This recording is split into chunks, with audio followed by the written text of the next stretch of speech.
Ex-princess's bath. 4 months had passed since had been acquitted at the assizes, and the world was beginning to forget the tragedy, as it had already almost forgotten the mysterious murder of Lord. Alone did not allow his daily occupation to put the two cases out of his mind. True, he had ceased to make any direct and gave no sign that he still had any interest in those crimes. But the detective knew very well that in both of them he had to contend with no ordinary murderer, and he was content to remain in the shadow, waiting and watching, in seeming inactivity, for some slip which should betray the person or persons who had perpetrated two of the most puzzling murders that he had ever had to deal with. It was the end of June, and Paris was beginning to empty. But the spring had been late and cold that year, and although it was within a couple of days of July, society had lingered on in the capital. Luxuriously appointed carriages still swept along the champs when the audiences poured out of in-concert rooms, and fashionably attired people still thronged the broad pavements and gathered before the brilliantly lighted on the Rond Point. Even at that late hour the champs were as animated as in the busiest hours of the day. At the Royal Palace Hotel the greatest animation prevailed. The entire staff was hurrying about the vast entrance halls and the palatial rooms on the ground floor, for it was the hour when the guests of the Royal Palace Hotel were returning from their evening's amusements, and the spacious vestibules of the immense hotel were crowded with men in evening dress, young fellows in dinner jackets, and women in low-cut gowns. A young and fashionable woman got out of a perfectly appointed victoria, and M. Louis, the manager of the staff, came forward and bowed low, as he only did to clients of the very highest distinction. The lady responded with a gracious smile, and the manager called a servant. "The lift for La Princess," and the next moment the beautiful vision, who had created quite a sensation merely in passing through the hall, had disappeared within the lift and was borne up to her apartments. Princess was one of the most important clients that the Royal Palace Hotel possessed. She belonged to one of the greatest families in the world, being, by her marriage with Prince, cousin to the Emperor of Russia, and so connected with many royal personages. Still barely 30 years of age, she was not pretty but remarkably lovely, with wonderful blue eyes which formed a strange and most bewitching contrast to the heavy masses of black hair that framed her face. A woman of immense wealth and typically a woman of the world, the princess spent 6 months of the year in Paris, where she was a well-known and much-liked figure in the most exclusive circles. She was clever and cultivated, a first-rate musician, and her reputation was spotless, although it was very seldom that she was accompanied by her husband, whose duties as Grand Chamberlain to the Tsar kept him almost continuously in Russia. When in Paris, she occupied a suite of 4 rooms on the 3rd floor of the Royal Palace Hotel, a suite identical in plan, and in luxury with that reserved for sovereigns who came there incognito. The princess passed through her drawing-room, a vast round room with a superb view over the Arc, and went into her bedroom where she switched on the electric light. She called in her grave, melodious voice, and a young girl, almost a child, sprang from a low divan hidden in a corner. "Take off my cloak and unfasten my hair. Then you can leave me, it is late and I am tired." The little maid obeyed, helped her mistress to put on a silken dressing gown, and loosened the masses of her hair. The princess passed a hand across her brow, as if to brush away a headache. "Before you go, get a bath ready for me, I think that would rest me." 10 minutes later crept back like a shadow, and found the princess standing dreamily on the balcony, inhaling deep breaths of the pure night air. The child kissed the tips of her mistress's fingers. "Your bath is quite ready," she said, and then. A few more minutes passed, and Princess, half undressed, was just going into her dressing room when suddenly she turned and went back to the middle of the bedroom which she had been on the point of leaving. She called, "Are you still there?" No answer came. "I must have been dreaming," the princess murmured, "but I thought I heard someone moving about." Was not unduly nervous, but like most people who live much alone and in large hotels, she was wont to be careful, and wished to make sure that no suspicious person had made his way into her rooms.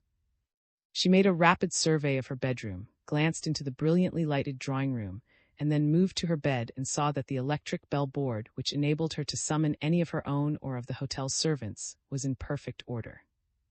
Then, satisfied, she went into her dressing-room, quickly slipped off the rest of her clothes, and plunged into the perfumed water in her bath. She thrilled with pleasure as her limbs, so tired after a long evening, relaxed in the warm water.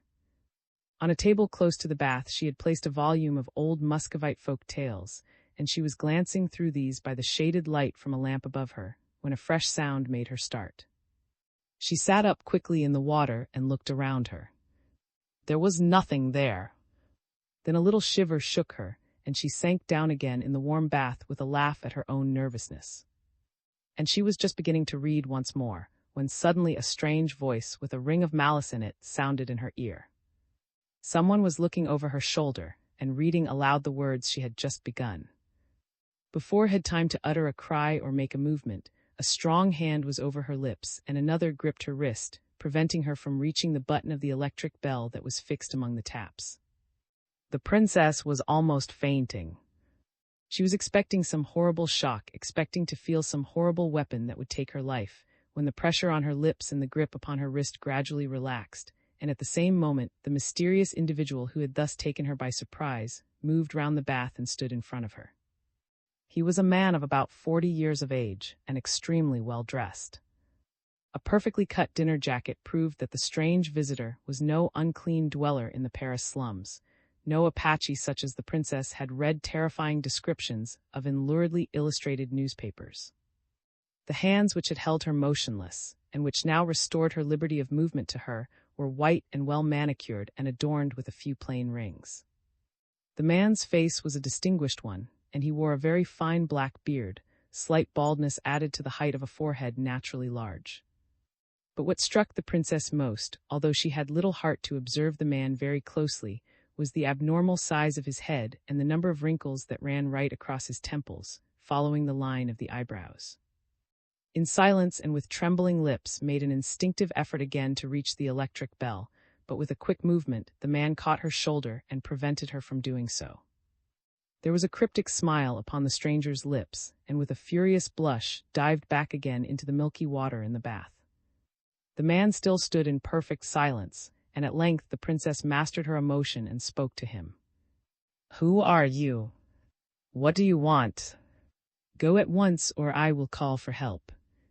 Above all things, do not call out, or you are a dead woman," said the stranger harshly. Then he gave a little ironical shrug of his shoulders. "As for ringing, that would not be easy. You would have to leave the water to do so. And besides, I object." "If it is money or rings you want," said the princess between clenched teeth, "take them. But go." The princess had laid several rings and bracelets on the table by her side, and the man glanced at them now, but without paying much attention to what the princess said. "Those trinkets are not bad," he said, "but your signet ring is much finer," and he calmly took the princess's hand in his and examined the ring that she had kept on her third finger. "Don't be frightened," he added as he felt her hand trembling. "Let us have a chat, if you don't mind. There is nothing especially tempting about jewels apart from their personality," he said after a little pause. "Apart, I mean, from the person who habitually wears them. But the bracelet on a wrist, or the necklace round a neck, or the ring upon a finger is another matter." Princess was as pale as death and utterly at a loss to understand what this extraordinary visitor was driving at. She held up her ring finger and made a frightened little apology. "I cannot take this ring off, it fits too tight." The man laughed grimly. "That does not matter in the least, princess. Anyone who wanted to get a ring like that could do it quite simply."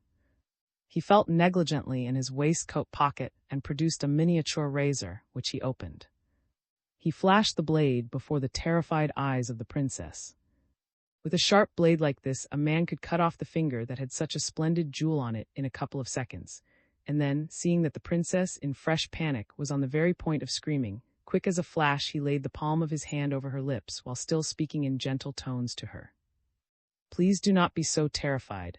I suppose you take me for some common hotel thief or highway robber, but princess, can you really believe that I am anything of the kind?" The man's tone was so earnest, and there was so deferent a look in his eyes, that the princess recovered some of her courage. "But I do not know who you are," she said half-questioningly. "So much the better," the man replied. "There is still time to make one another's acquaintance. I know who you are, and that is the main thing." "You do not know me, princess." "Well, I assure you that on very many an occasion I have mingled with the blessed company of your adorers."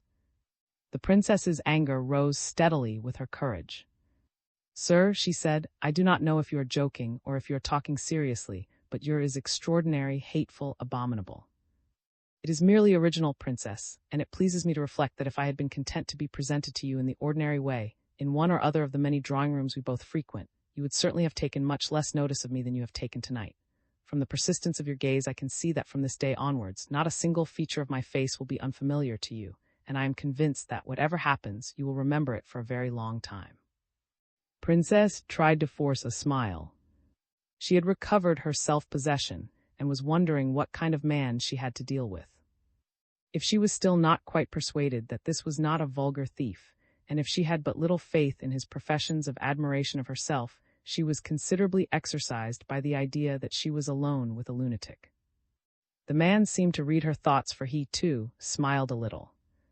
"I am glad to see, princess, that you have a little more confidence now. We shall be able to arrange things ever so much better. You are certainly much more calm, much less uneasy now."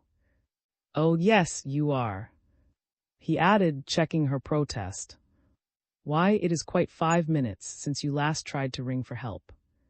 We are getting on.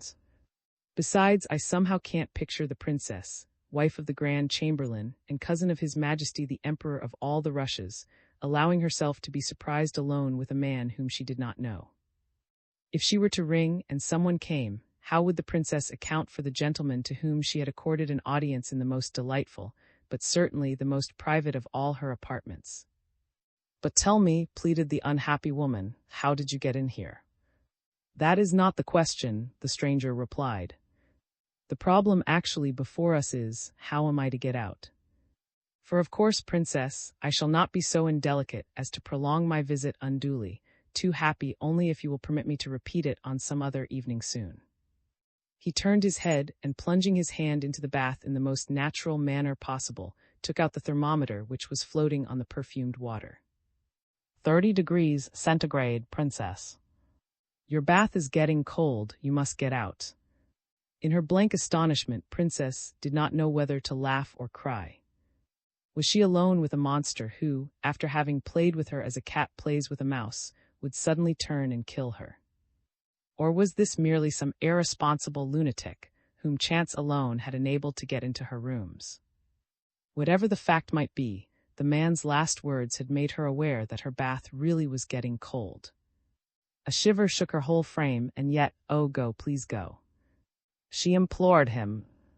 He shook his head, an ironical smile in his eyes. "For pity's sake," she entreated him again, "have mercy on a woman, a good woman." The man appeared to be considering. "It is very embarrassing," he murmured, "and yet we must decide upon something soon, for I am most anxious you should not take a chill." "Oh, it is very simple, princess. Of course you know the arrangement of everything here so well that you could find your dressing gown at once, by merely feeling your way.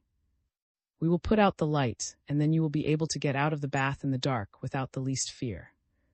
He was on the very point of turning off the switch of the lamp, when he stopped abruptly and came back to the bath. "I was forgetting that exasperating bell," he said. "A movement is so very easily made. Suppose you were to ring, by mere inadvertence, and regret it afterwards." Putting his idea into action, the man made a quick cut with his razor and severed the 2 electric wires several feet above the ground. "That is excellent," he said. "By the way, I don't know where these other 2 wires go that run along the wall, but it is best to be on the safe side. Suppose there were another bell." He lifted his razor once more, and was trying to sever the electric wires when the steel blade cut the insulator, and an alarming flash of light resulted. The man leaped into the air and dropped his razor. "Good Lord!" he growled, "I suppose that will make you happy, madame. I have burnt my hand most horribly. These must be wires for the light. But no matter, I have still got one sound hand, and that will be enough for me to secure the darkness that you want. And anyhow, you can press the button of your bell as much as you like, it won't ring. So I am sure of a few more minutes in your company." Sudden darkness fell upon the room. Hesitated for a moment, and then half rose in the bath. All her pride as a great lady was in revolt. If she must defend her and her life, she was ready to do so, and despair would give her strength, but in any event she would be better out of the water and on her feet, prepared. The darkness was complete, both in the bathroom and in the adjacent bedroom, and the silence was absolute.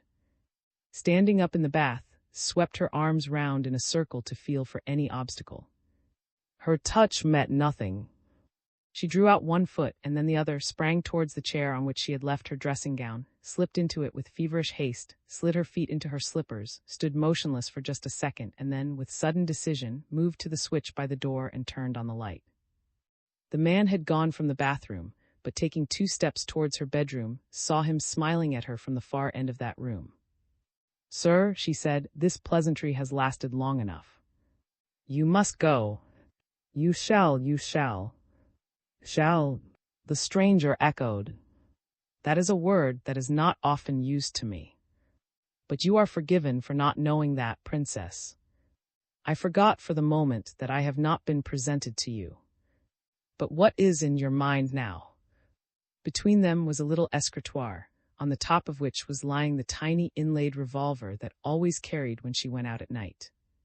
Could she but get that into her hands, it would be a potent argument to induce this stranger to obey her. The princess also knew that in the drawer of that escritoire, which she could actually see half open, she had placed, only a few minutes before going into her bath, a pocketbook filled with banknotes for 120,000 francs, money she had withdrawn from the strong room of the hotel that very morning in order to meet some bills next day. She looked at the drawer and wondered if the pocketbook was still there, or if this mysterious admirer of hers was only a vulgar hotel thief after all. The man had followed her eyes to the revolver. "That is an unusual knick-knack to find in a lady's room, princess," and he sprang in front of her as she was taking a step towards the escritoire, and took possession of the revolver. "Do not be alarmed," he added, noticing her little gesture of terror. "I would not do you an injury for anything in the world. I shall be delighted to give this back to you in a minute, but first let me render it harmless." He deftly slipped the 6 cartridges out of the barrel, and then handed the now useless weapon to the princess with a gallant little bow. "Do not laugh at my excess of caution, but accidents happen so easily." It was in vain that the princess tried to get near her escritoire to ascertain if the drawer had been tampered with. The man kept between her and it all the time, still smiling, still polite, but watching every movement that she made. Suddenly he took his watch from his pocket. 2 o'clock. Already. Princess, you will be vexed with me for having abused your hospitality to such an extent. I must go. He appeared not to notice the sigh of relief that broke from her, but went on in a melodramatic tone. I shall take my departure, not through the window like a lover, nor up the chimney like a thief, nor yet through a secret door behind the arras like a brigand of romance, but like a gentleman who has come to pay his tribute of homage and respect to the most enchanting woman in the world through the door. He made a movement as if to go, and came back. And what do you think of doing now, princess? Perhaps you will be angry with me. Possibly some unpleasant discovery, made after my departure, will raise some animosity in your breast against me.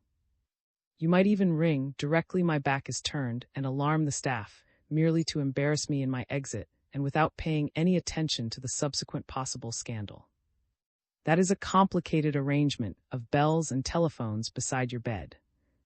It would be a pity to spoil such a pretty thing, and besides, I hate doing unnecessary damage.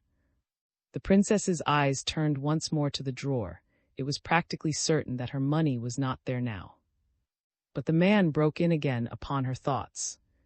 What can I be thinking of? Just fancy my not having presented myself to you even yet. But as a matter of fact, I do not want to tell you my name out loud. It is a romantic one, utterly out of keeping with the typically modern environment in which we are now. Ah, if we were only on the steep side of some mountain with the moon like a great lamp above us, or by the shore of some wild ocean, there would be some fascination in the proclamation of my identity in the silence of the night, or in the midst of lightning and thunder as the hurricane swept the seas. But here in a third-floor suite of the Royal Palace Hotel, surrounded by telephones and electric light, and standing by a window overlooking the Champs, it would be a positive anachronism. He took a card out of his pocket and drew near the little escritoire. Allow me, princess, to slip my card into this drawer, left open on purpose, it would seem. And while the princess uttered an exclamation she could not repress, he suited the action to the word. And now, princess, he went on, compelling her to retreat before him right to the door of the anteroom opening onto the corridor, you are too well bred, I am sure, not to wish to conduct your visitor to the door of your suite.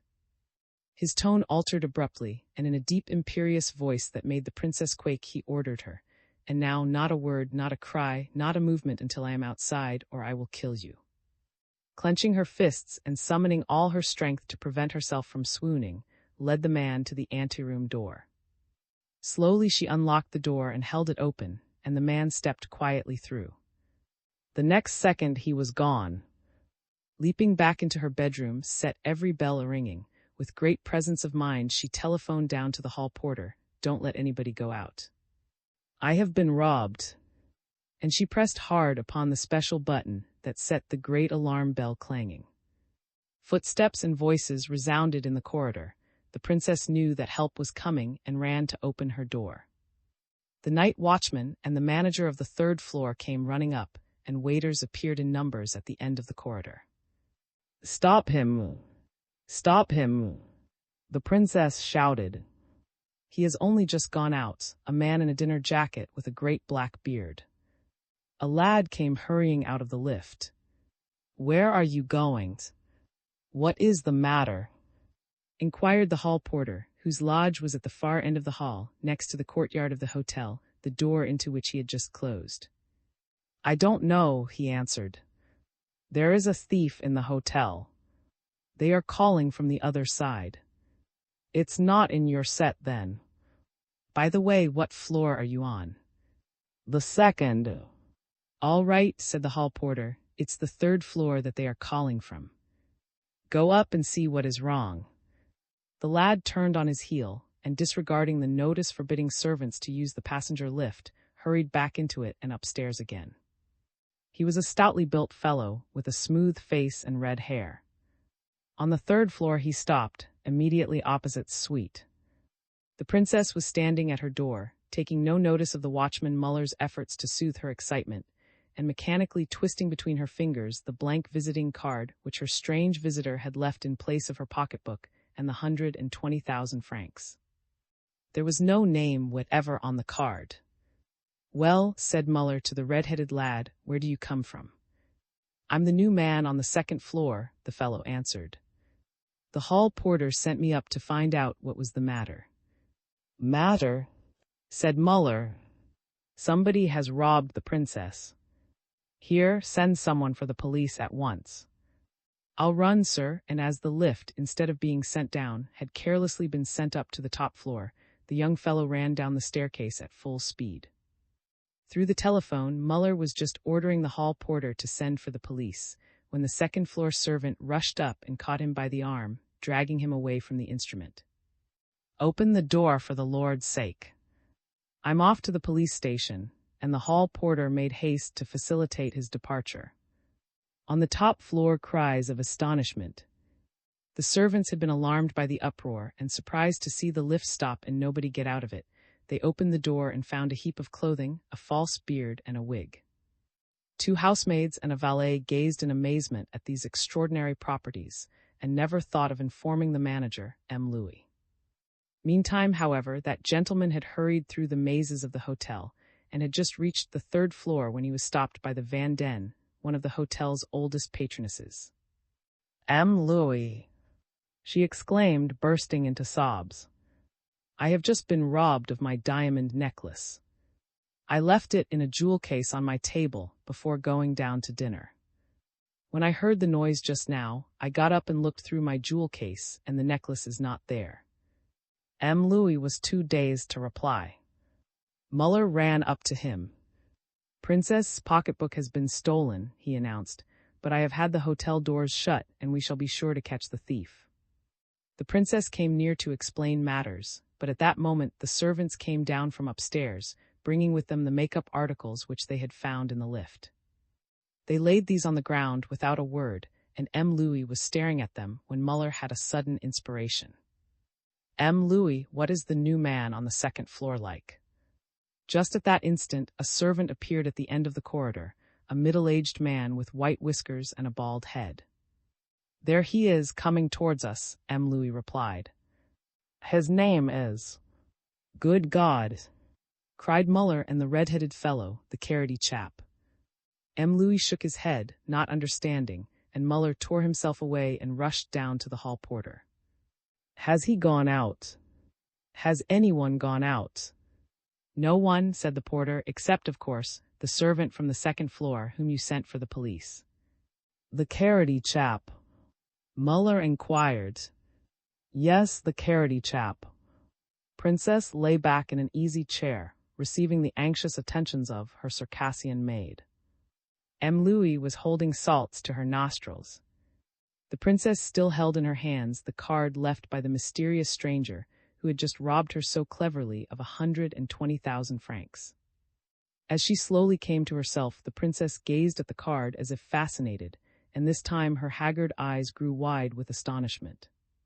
For upon the card, which hitherto had appeared immaculately white, marks and letters were gradually becoming visible, and the princess read: Fan Maz, XI, Magistrate and Detective.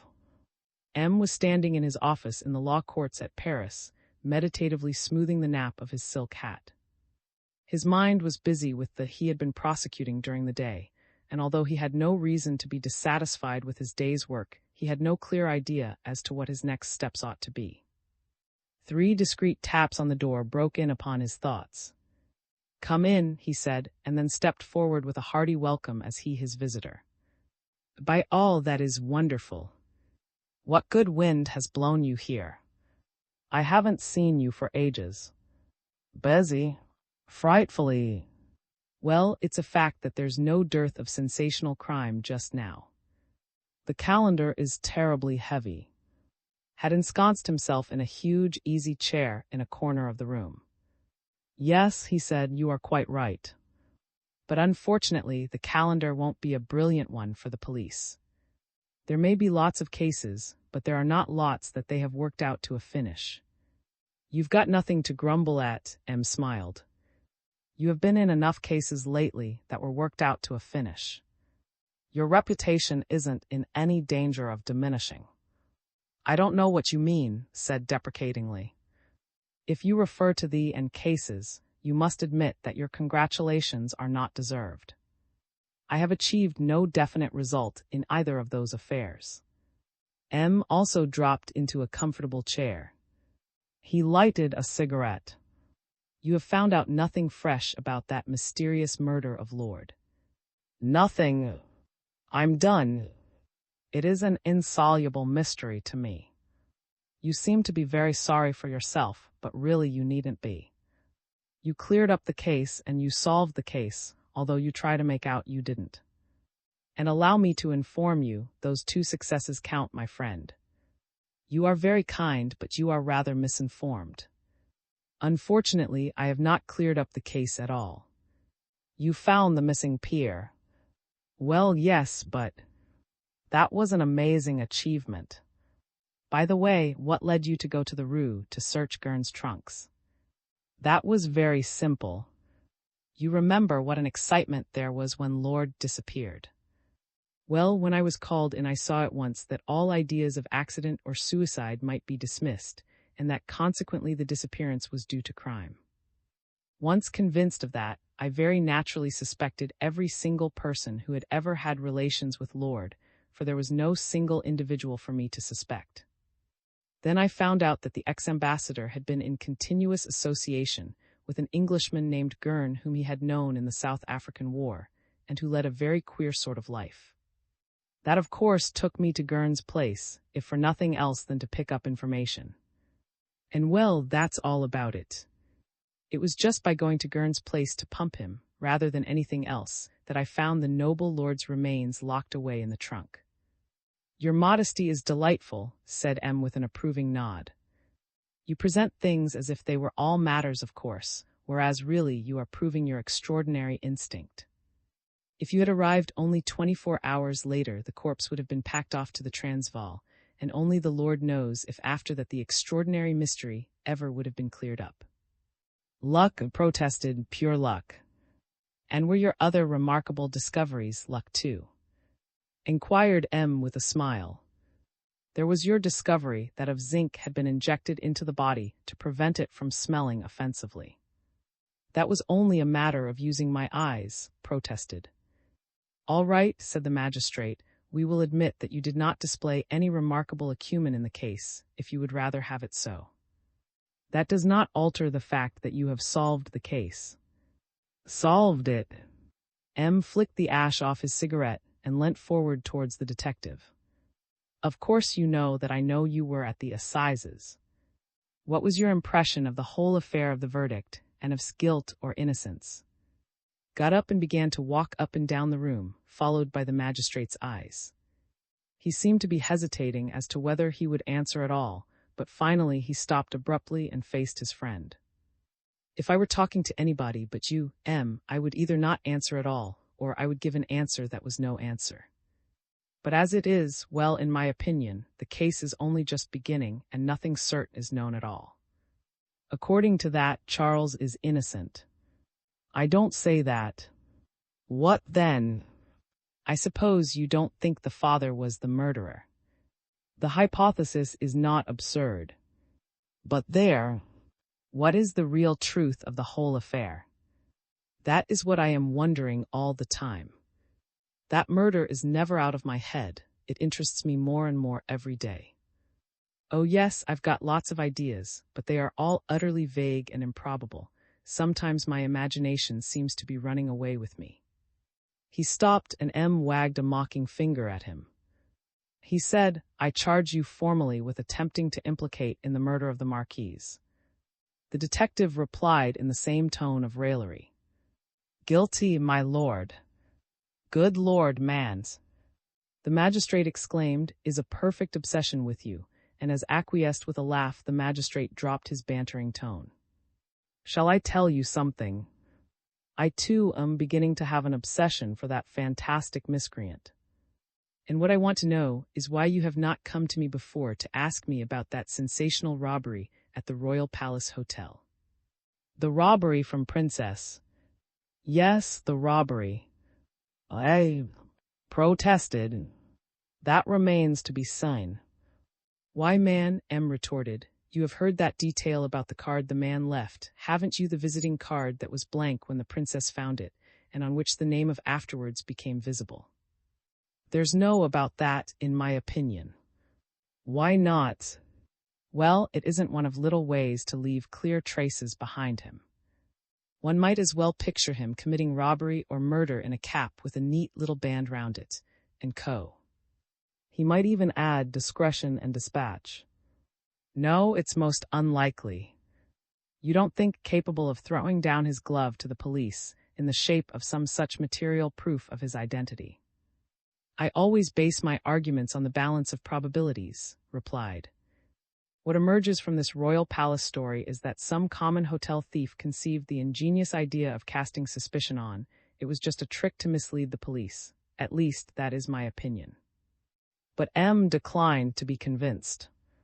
No, you are wrong. It was no common hotel thief who stole Van Den's necklace and Princess' 120,000 francs. The prize was big enough to appeal to, and the amazing audacity of the crime is suggestive too.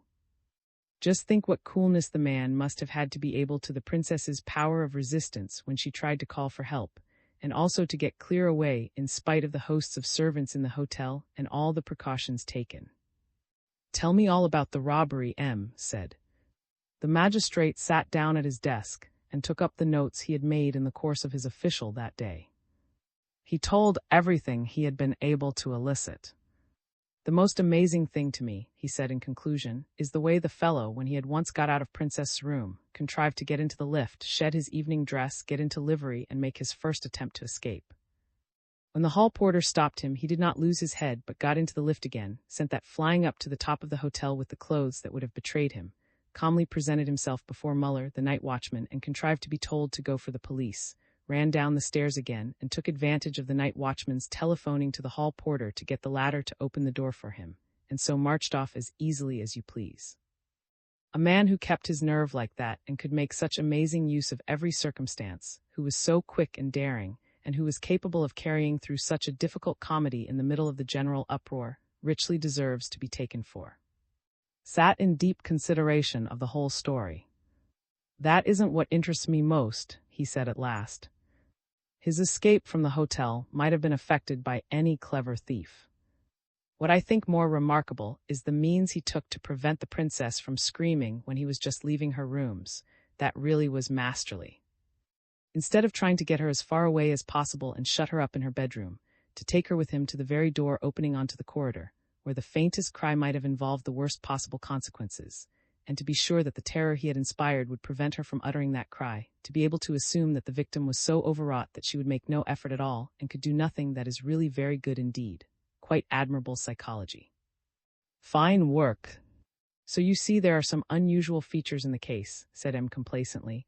This, for instance. Why do you suppose the fellow stayed such a long time with the princess and went through all that comedy business in the bathroom? Don't forget that she came in late, and it is extremely probable that he might have finished his job before she returned. Passed his hand through his hair, a characteristic trick when his mind was working. I can imagine only one answer to that question, M. But you have inspected the scene of the crime. Tell me first, where do you think the rascal was hidden? Oh, I can answer that definitely. The princess's suite of rooms ends in the bathroom, you know, and the chief things there are the famous bath, some cupboards, and a shower bath. The shower bath is one of those large model, with lateral as well as vertical sprays, and a waterproof curtain hanging from rings at the top right down to the tub at the bottom. There were footmarks on the enamel of the tub, so it is clear that the thief hid there, behind the curtain, until the princess got into her bath.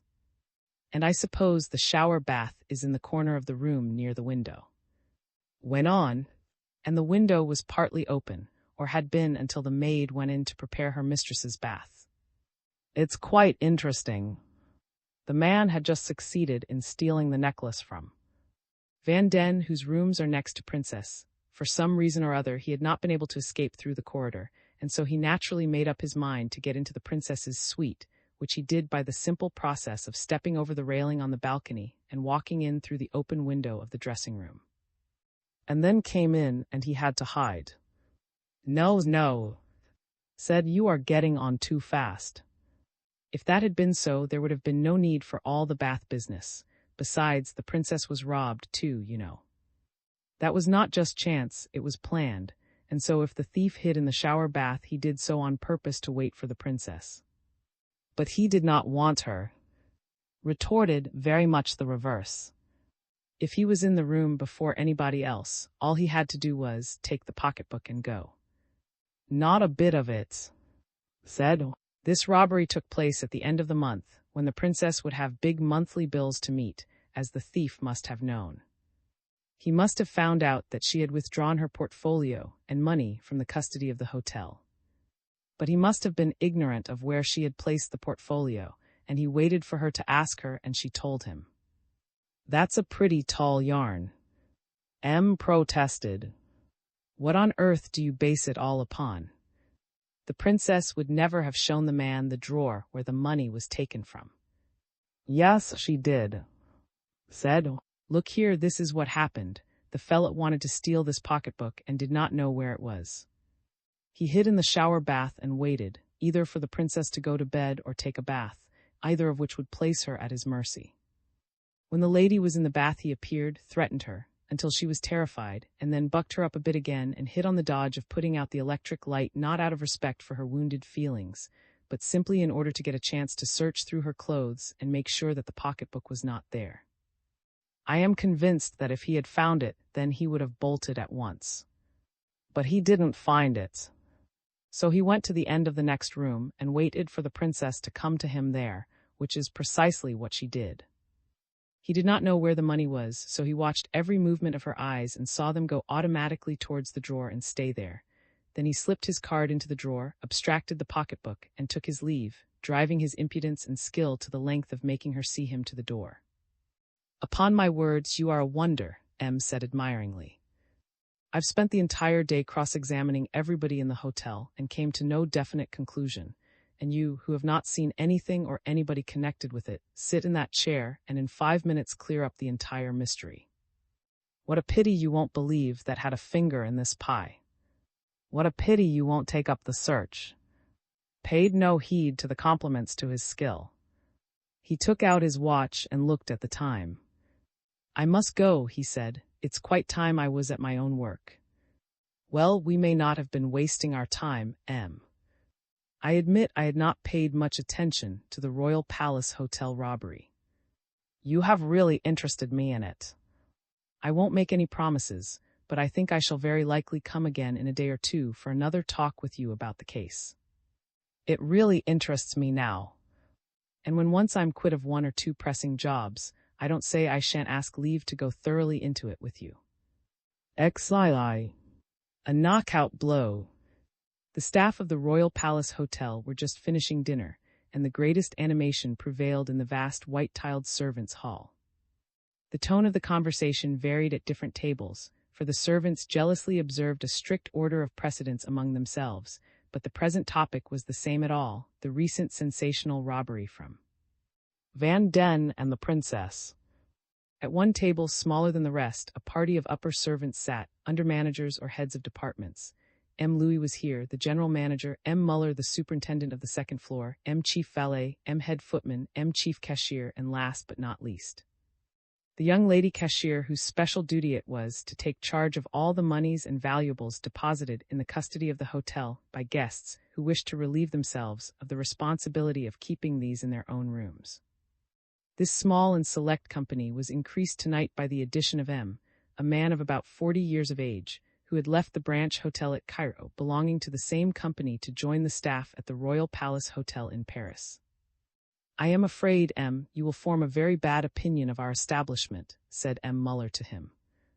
It is really a pity that you should have left the Cairo branch and come here just when these robberies have put the Royal Palace under a cloud. Smiled. You need not be afraid of my attaching too much importance to that, he said. I've been in hotel life for 15 years now in one capacity or another, and as you may suppose, I've known similar cases before, so they don't surprise me much. But one thing does surprise me, M. Muller, and that is that no clue has yet been found. I suppose the board have done everything that can be done to trace the culprit. The reputation of the hotel is at stake. I should think they have looked for him, said M. Louis with a pathetic shrug of his shoulders. Why, they even upbraided me for having had the door opened for the thieves. Luckily, I had a good friend in Muller, who admitted that he had been completely imposed upon and that he had given the order for the fellow, whom he supposed to be the second-floor waiter, to be allowed to go out. I knew nothing about it. And how was I to guess that the man was an impostor? Muller protested. All the same, retorted, it is uncommonly annoying for everybody when things like that happen. So long as one has not committed any breach of orders, and so can't be made a scapegoat of, one mustn't grumble, M. Muller said. Louis and I did exactly what our duty required, and no one can say anything to us. The magistrate acknowledged that a week ago. He does not suspect anybody. Ask me. No, nobody, Muller answered. M. Louis smiled. Yes, he did suspect somebody, he said, and that was your charming neighbor. There, turned towards the young cashier. What? The magistrate tried to make out that you were implicated in it. The girl had only spoken a few words during the whole of dinner, although had made several gallant attempts to draw her into the general conversation. Now she laughingly protested. M. Louis only says that to tease me. But M. Louis stuck to his guns. Not a bit of it, mademoiselle, I said it because it is the truth. The magistrate was on to you, I tell you he was. Why, M., he cross-examined her for more than half an hour after the general confrontation, while he finished with Muller and me in less than 10 minutes. Gad, M. Louis, a magistrate is a man, isn't he?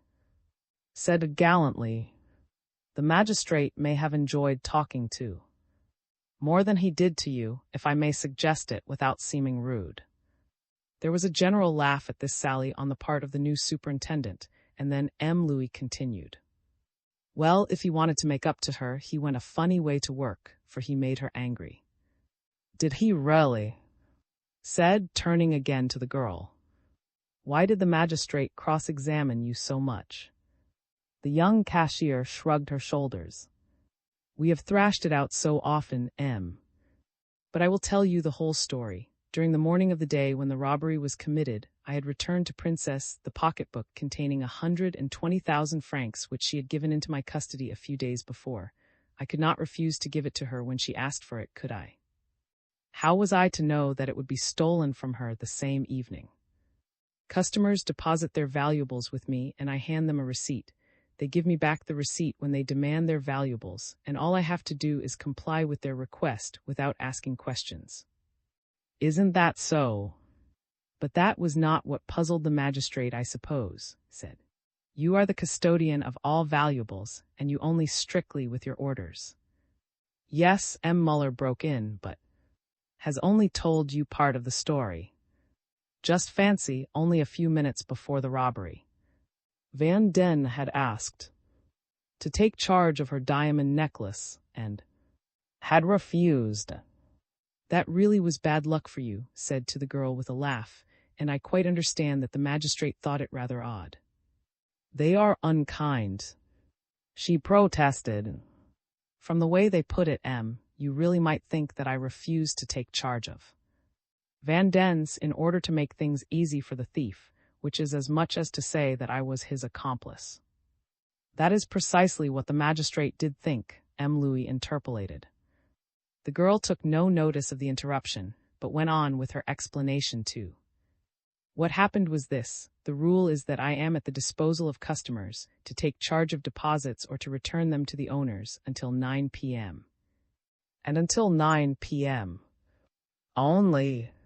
After that, my time is up, and all I have to do is lock my safe and go. I am free until 9 o'clock next morning. You know that it does not do to take liberties in a position like mine.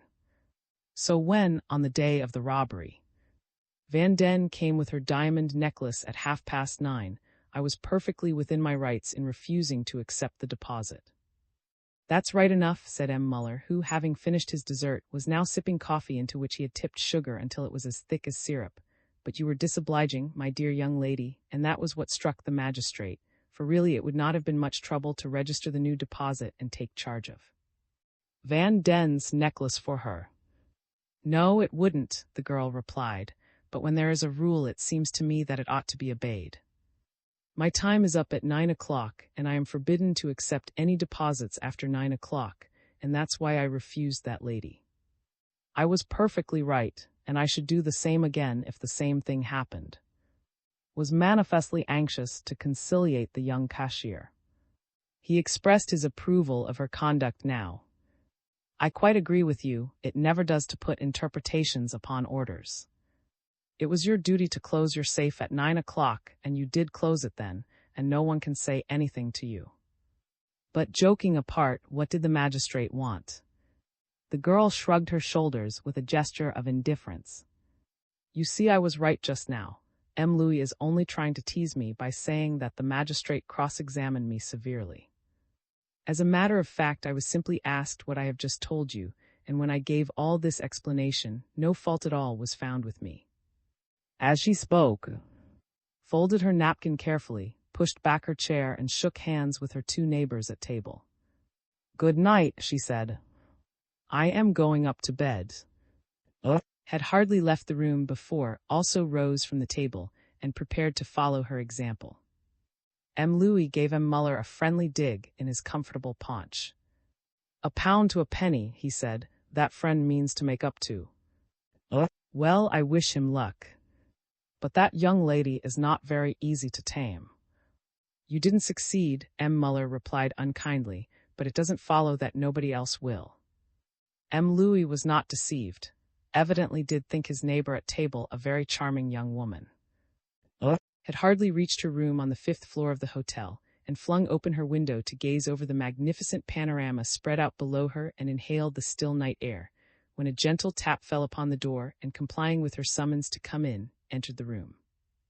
My room is next to yours, he said, and as I saw you were standing dreaming at your window, I thought perhaps you would condescend to smoke an Egyptian cigarette. I have brought some back from Cairo. It is very mild tobacco, real ladies' tobacco. The girl laughed and took a dainty cigarette from the case that offered her. It's very kind of you to think of me, she said. I don't make a habit of smoking, but I let myself be tempted sometimes. If I have been kind, you can show your gratitude very easily, replied, by allowing me to stay here a few minutes and smoke a cigarette with you. By all means, said. Oh, I love to spend a little time at my window at night to get the air before going to bed. You will prevent me from getting tired of my own company and can tell me all about Cairo. I'm afraid I know very little about Cairo, replied. You see, I spent almost the whole of my time in the hotel. But as you seem so kind and so friendly disposed, I wish you would tell me things. But I am a very ignorant young woman. You are a woman, and that's enough. Listen, I'm a newcomer here, and I am quite aware that my arrival and my position will make me some enemies. Now, whom ought I to be on my guard against? Who is there among the staff of whom I ought to be careful as doubtful associates?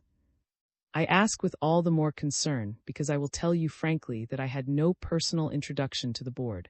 I have not got the same chance that you have. How do you know I had any introduction? The girl inquired. Gad, I'm sure of it, answered. He was leaning his elbows on the windowsill and gradually drawing closer to the young cashier. I don't suppose that an important position like the one you hold, requiring absolute integrity and competence, is given without fullest investigation. Your work is not tiring, but that does not mean it would be entrusted to anybody. You are quite right, M. I did have an introduction to the board, and I had first-rate testimonials too. Have you been in business long? 2 years, 3 years. Yes, replied, purposely refraining from being explicit. I only asked because I fancy I have seen you before somewhere. Your eyes. Smiled and looked meaningly at the girl. On summer nights like this, when you are looking at a lovely view like this, don't you have a funny sort of feeling? No. What do you mean? Oh, I don't know. But you see, I'm a sentimental chap, unfortunately, and I really suffer a lot from always living in lonely isolation, without any affection. There are times when I feel as if love were an absolute necessity. The cashier looked at him ironically. That's all foolishness. Love is only stupid, and ought to be guarded against as the worst possible mistake. Love always means misery for working people like us. It is you who are foolish, protested gently, or else you are mischievous. No, love is not stupid for working people like us. On the contrary, it is the only means we have of attaining perfect happiness. Lovers are rich. In wealth that lets them die of hunger, she scoffed. No, no, he answered, no. Look here, all today you and I have been working hard, earning our living. Well, suppose you were not laughing at me, but we were really lovers. Would not this be the time to enjoy the living we have earned? And as the girl did not reply, who like an experienced wooer had been drawing closer to her all the time, until now his shoulder was touching hers, took her hand. Would not this be sweet? He said, I should take your little fingers into mine like this. I should look at them so tenderly and raise them to my lips. But the girl wrested herself away. Let me go. I won't have it. Do you understand? And then, to mitigate the sharpness of her rebuke, and also to change the conversation, she said, It is beginning to turn cold. I will put a cloak over my shoulders, and she moved away from the window to unhook a cloak from a peg on the wall. Watched her without moving. How unkind you are, he said reproachfully, disregarding the angry gleam in her eyes. Can it really be wrong to enjoy a kiss on a lovely night like this? If you're cold, mademoiselle, there is a better way of getting warm than by putting a wrap over one's shoulders, and that is by resting in someone else's arms. He put out his arms as he spoke, ready to catch the girl as she came across the room, and was on the very point of taking her into his arms as he had suggested, when she broke from his grasp with a sudden turn and, furious with rage, dealt him a tremendous blow right on the temple. with a stifled groan, dropped unconscious to the floor. Stared at him for a moment, as if dumbfounded. Then with quite amazing rapidity, the young cashier sprang to the window and hurriedly closed it. She took down her hat from a hook on the wall and put it on with a single gesture, opened a drawer and took out a little bag, and then, after listening for a minute to make sure that there was nobody in the passage outside her room, she opened her door, went out, rapidly turned the key behind her and ran down the stairs. 2 minutes later, smilingly passed the porter on duty and wished him good night. "Bye-bye," she said. "I'm going out to get a little fresh air." Slowly, as if emerging from some extraordinary dream, began to recover from his brief unconsciousness. He could not understand at first what had happened to him, why he was lying on the floor, why his head ached so much, or why his bloodshot eyes saw everything through a mist. He gradually struggled into a sitting posture and looked around the room. "Nobody here," he muttered. Then, as if the sound of his own voice had brought him back to life, he got up and hurried to the door and shook it furiously. "Locked," he growled angrily. "And I can call till I'm black in the face. No one has come upstairs yet. I'm trapped." He turned towards the window with some idea of calling for help, but as he passed the mirror over the mantelpiece, he caught sight of his own reflection and saw the bruise on his forehead, with a tiny stream of blood beginning to trickle from a cut in the skin. He went close to the glass and looked at himself in dismay. "Though I am," he murmured, "I've let myself be knocked out by a woman." And then, for it was cleverly disguised, uttered a sudden oath, clenching his fists and grinding his teeth in rage. "Confound it all, I'll take my oath that blow was never dealt by any woman. XIII. As a future." M was in the smoking room of the house which he had purchased a few months previously in the place, Rue, smoking and chatting with his old friend, who also was his banker. The two had been discussing investments, and the wealthy merchant had displayed considerable indifference to the banker's recommendation of various gilt-edged securities. "To tell you the truth, my dear fellow," he said at length, "these things interest me very little. I've got used to big enterprises. Am almost what you would call a plunger. Of course you know that nothing is so risky as the development of rubber plantations. No doubt the industry has prospered amazingly since the boom in motorcars began, but you must remember that I went into it when no one could possibly foresee the immense market that the new means of locomotion would open for our produce. That's enough to prove to you that I'm no coward when it's a question of risking money." The banker nodded. His friends certainly did display a quite extraordinary energy and willpower for a man of his age. "As a matter of fact," M went on, "any business of which I am not actually a director interests me only slightly. You know I am not boasting when I say that my fortune is large enough to justify me in incurring a certain amount of financial risk, without having to fear any serious modification of my social position if the ventures should happen to turn out ill. I've got the sporting instinct." "It's a fine one," M said with some enthusiasm. "And I don't mind telling you that if I were not your banker, and so had a certain responsibility in your case, I should not hesitate to put a scheme before you that has been running in my head for a year or two now." "A scheme of your own?" said M. "How is it you have never told me about it? I should have thought we were close enough friends for that." The hint of reproach in the words pricked the banker, and also encouraged him to proceed. "It's rather a delicate matter, and you will understand my hesitation when I tell you, for I'll burn my boats now, that it isn't any ordinary speculation, such as I am in the habit of recommending to my customers. It is a speculation in which I am interested personally. In short, I want to increase the capital of my bank and convert my house into a really large concern." "Oh ho," said M half to himself. "Well, you are quite right. But if you want to suggest that I shall help to finance it, you had better put all the cards on the table and let me know exactly what the position is. I need not say that if nothing comes of it, I shall regard any information you give me as absolutely confidential." The two men plunged into the subject, and for a good half-hour discussed it in all its bearings, making endless calculations and contemplating all contingencies. At last M threw down his pen and looked up. "I'm accustomed to the American method of hustle.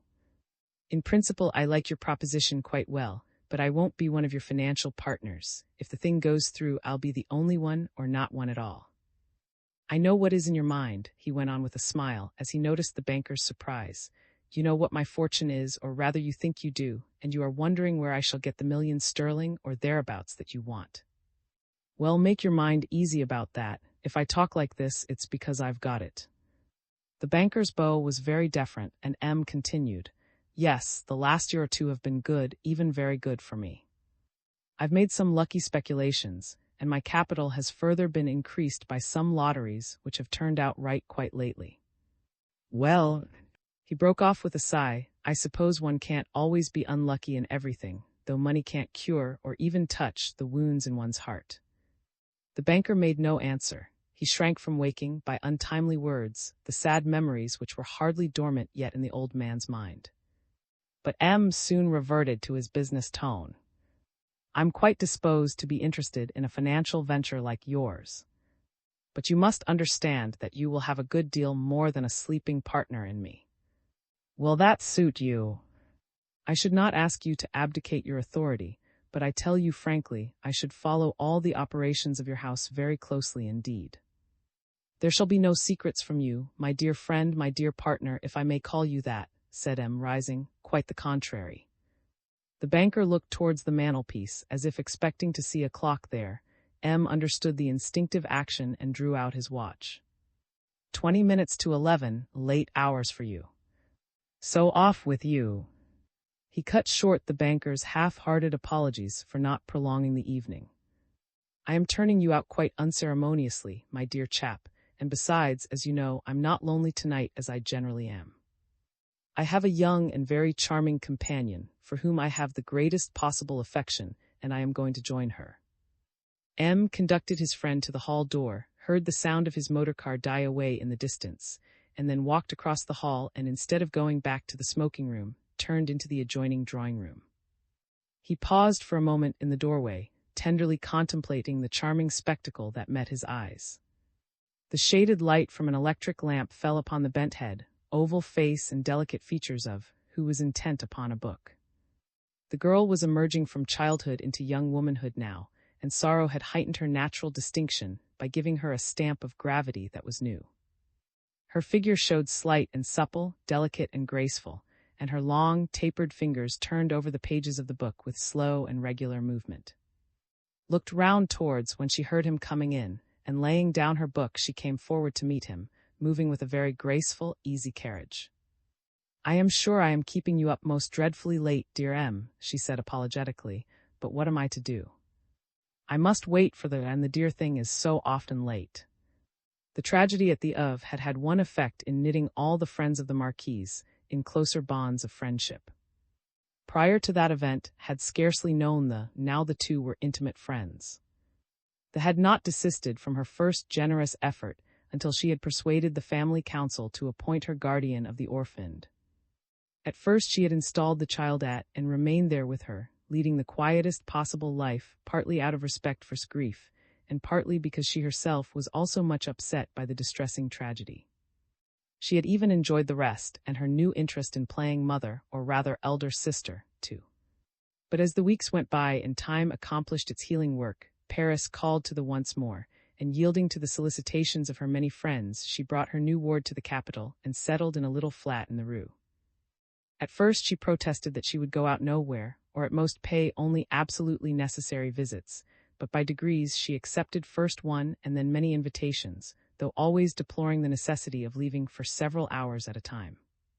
Happily there was always, who was also staying in Paris just now.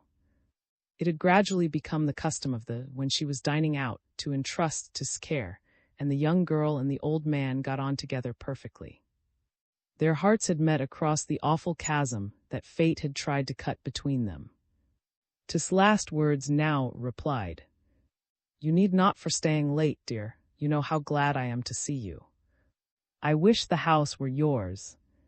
The girl glanced round the room that had grown so familiar to her, and with a sudden rush of feeling slipped her arm around the old man's neck and laid her fair head on his shoulder. I should so love to stay here with you, M. The old man looked oddly at her for a moment, repressing the words that he might perhaps have wished to say, and then gently released himself from her affectionate clasp and led her to a sofa, on which he sat down by her side. "That is one of the things that we must not allow ourselves to think about, my dear," he said. "I should have rejoiced to receive you in my home, and your presence and the brightness of your dear fair face would have given a charm to my lonely fireside, but unfortunately those are vain dreams. We have to reckon with the world, and the world would not approve of a young girl like you living in the home of a lonely man." "Why not?" inquired in surprise. "Why, as you might be my father." Winced at the word. "Ah," he said, "you must not forget that I am not your father but his, the father of him who—" But soft hand laid upon his lips prevented him from finishing what he would have said. To change the conversation, feigned concern about her own future. "When we left," she said, "President Bonnet told me that you would tell me something about my affairs. I gather that my fortune is not a very brilliant one." It was indeed the fact that after the murder of the Marquise, the unpleasant discovery had been made that her fortune was by no means so considerable as had generally been supposed. The estate was mortgaged, and President Bonnet had had long and anxious debates as to whether it might not be well for her to renounce her inheritance too, so doubtful did it seem whether the assets would exceed the liabilities. Made a vague but significant gesture when he heard the girl raise the point now, but had all the carelessness of youth. "Oh, I shall not be downhearted," she exclaimed. "My poor always gave me an example of energy and hard work. I've got plenty of pluck, and I will work too. Suppose I turn governess?" M looked at her thoughtfully. "My dear child, I know how brave and earnest you are, and that gives me confidence. I have thought about your future a great deal already. Some day, of course, some nice and wealthy young fellow will come along and marry you. Oh, yes, he will, you'll see. But in the meantime, it will be necessary for you to have some occupation. I am wondering whether it will not be necessary to let, or even to sell. And on the other hand, you can't always stay with the—" "No, I that," said, who, with the native tact that was one of her best qualities, had quickly seen that it would not be long before she would become a difficulty in the way of the independence of the kind. "That is what troubles me most. Your birth and your upbringing have been such that you would certainly suffer much in taking up the difficult and delicate, and sometimes painful, position of governess in a family, and without wishing to be offensive, I must remind you that you need to have studied very hard to be a governess nowadays, and I am not aware that you are exactly a bluestocking. But I have an idea, and this is it. For a great many years now I have been on the very friendliest terms with a lady who belongs to the very best English society. Lady, you may perhaps have heard me speak of her." Opened wide eyes of astonishment, and went on. "A few months ago Lady lost her husband in strange circumstances, and since then she has been good enough to give me more of her confidence than previously. She is immensely rich and very charitable, and I have frequently been asked by her to look after some of her many financial interests. Now I have often noticed that she has with her several young English ladies who live with her, not as companions, but shall I say secretaries? Do you understand the difference? She treats them like friends or relatives, and they all belong to the very best social class, some of them indeed being daughters of English peers. If Lady, to whom I could speak about it, would admit you into her little company, I am sure you would be in a most delightful milieu, and Lady, whom I know you would please, would almost certainly interest herself in your future. She knows what unhappiness is as well as you do, my dear," he added, bending fondly over the girl, "and she would understand you." "Dear M," murmured much moved, "do that, speak to Lady about me, I should be so glad." Did not finish all she would have said. A loud ring at the front door bell broke in upon her words, and rose and walked across the room. "That must be the good come for you," he said. "Xiv. Mademoiselle," after she had so roughly disposed of the enterprising, whose most unseemly advances had so greatly her, took to her heels directly she was out of sight of the Royal Palace Hotel, and ran like one possessed. She stood for a moment in the brilliantly lighted, traffic-crowded avenue, shaking with excitement and with palpitating heart, and then mechanically hailed a passing cab and told the driver to take her towards the. There she gave another heedless order to go to the Boulevard Saint-Denis, but as the cab approached the place toiled she that she was once more near the Royal Palace Hotel, and stopping the driver by the tram lines, she dismissed him and got into a tram that was going to the station of. It was just 11:30 when she reached the station.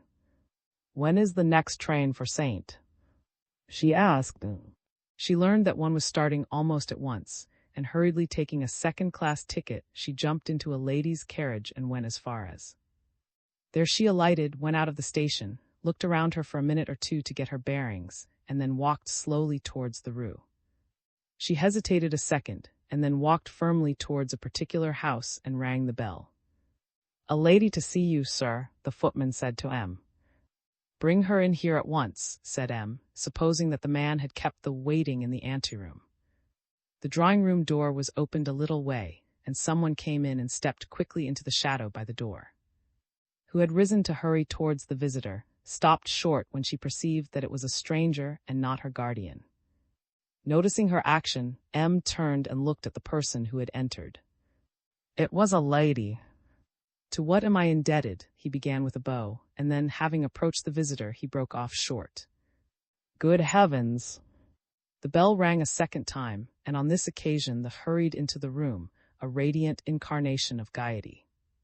"I am most dreadfully late," she exclaimed, and was hurrying towards M with outstretched hands, full of some amusing story she had to tell him, when she too caught sight of the strange lady standing stiffly in the corner of the room with downcast eyes.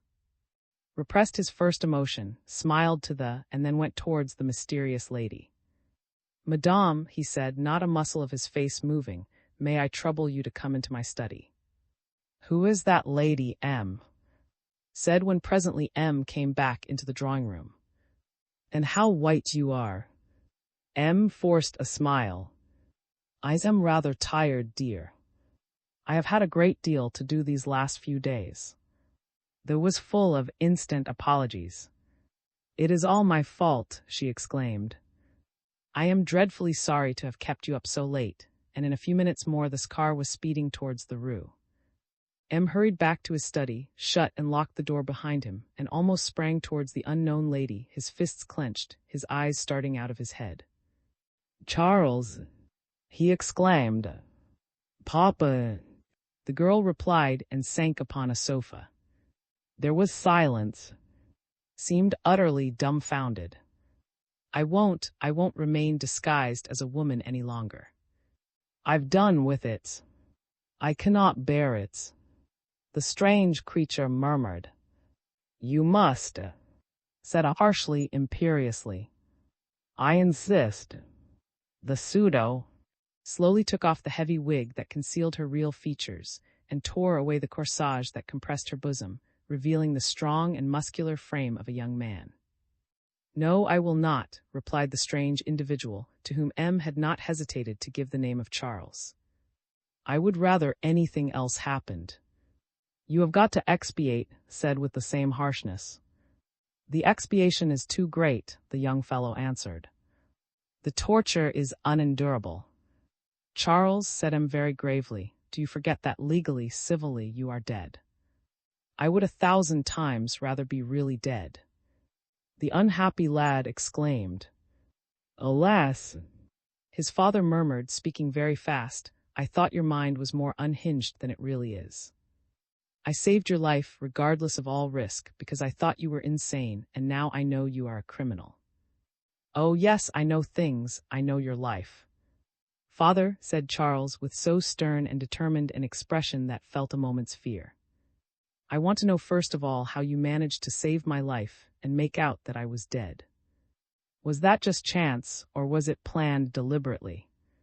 Confronted with this new firmness of his son's, dropped his peremptory tone, his shoulders drooped in distress. "Can one anticipate things like that?" he said. "When we parted, my heart bled to think that you, my son, must fall into the hands of justice, and that your feet must tread the path that led to the scaffold or at least to the galleys. I wondered how I could save you. Then chance, mark you, brought that poor drowned body in my way. I saw the fortunate coincidence of a faint resemblance and resolved to pass it off for you. I got those woman's clothes which you exchanged for yours, buried the dead man's clothes, and put yours on the corpse. Do you know, Charles, that I have suffered too? Do you know what agony and torture I, as a man have endured? Have you not heard the story of my appearance at the assizes, and of my humiliation in court.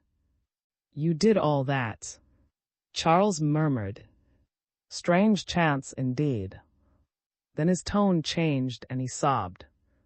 Oh, my poor father, what an awful fatality it all is. Suddenly he sprang to his feet. But I committed no crime, Papa. I never killed the Marquise. Oh, do believe me. Why, you have just this minute said that you know I am not mad. Looked at his son with distress. Not mad, my poor boys. Yet perhaps you were mad then. Then he stopped abruptly. Don't let us go over all that again. I forbid it absolutely. He leaned back on his writing table, folded his arms, and asked sternly, Have you come here only to tell me that? The curt question seemed to affect the lad strangely. All his former audacity dropped from him. Nervously he stammered, I can't remain a woman any longer. Why not? Snapped, I can't. The two men looked at each other in silence, as if trying to read one another's thoughts. Then seemed to see the inner meaning of the words his son had just said. I see, he answered slowly. I understand the Royal Palace Hotel, where held a trusted post, has just been the scene of a daring robbery. Obviously, if anyone could prove that Charles and the new cashier were one and the same person. But the young fellow understood the insinuation and burst out. I did not commit that robbery. You did. Insisted you did. I read the newspaper accounts of the robbery, read them with all the agony that only a father like me with a son like you could feel. The detectives and the magistrates were at a loss to find the key to the mystery, but I saw clearly and at once what the solution of the mystery was. And I knew and understood because I knew it was you. I did not commit the robbery, Charles shouted.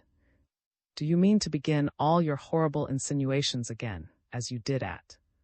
He demanded in almost threatening tones. What evil spirit obsesses you? Why will you insist that your unhappy son is a criminal? I had nothing to do with those robberies at the hotel. I swear I had not, father. M. shrugged his shoulders and clasped his hands. What have I done, he muttered, to have so heavy a cross laid on me? He turned again to his son. Your defense is childish. What is the use of mere denials? Words don't mean anything without proofs to support them. The lad was silent, seeming to think it useless to attempt to convince a father who appeared so certain of his guilt, and also crushed by the thought of all that had happened at the hotel. His father betrayed some uneasiness at a new thought that had come into his mind. I told you not to come to me again except as a last resource, when punishment was actually overtaking you or when you had proved your innocence. Why are you here now? Has something happened that I do not know about? What has happened?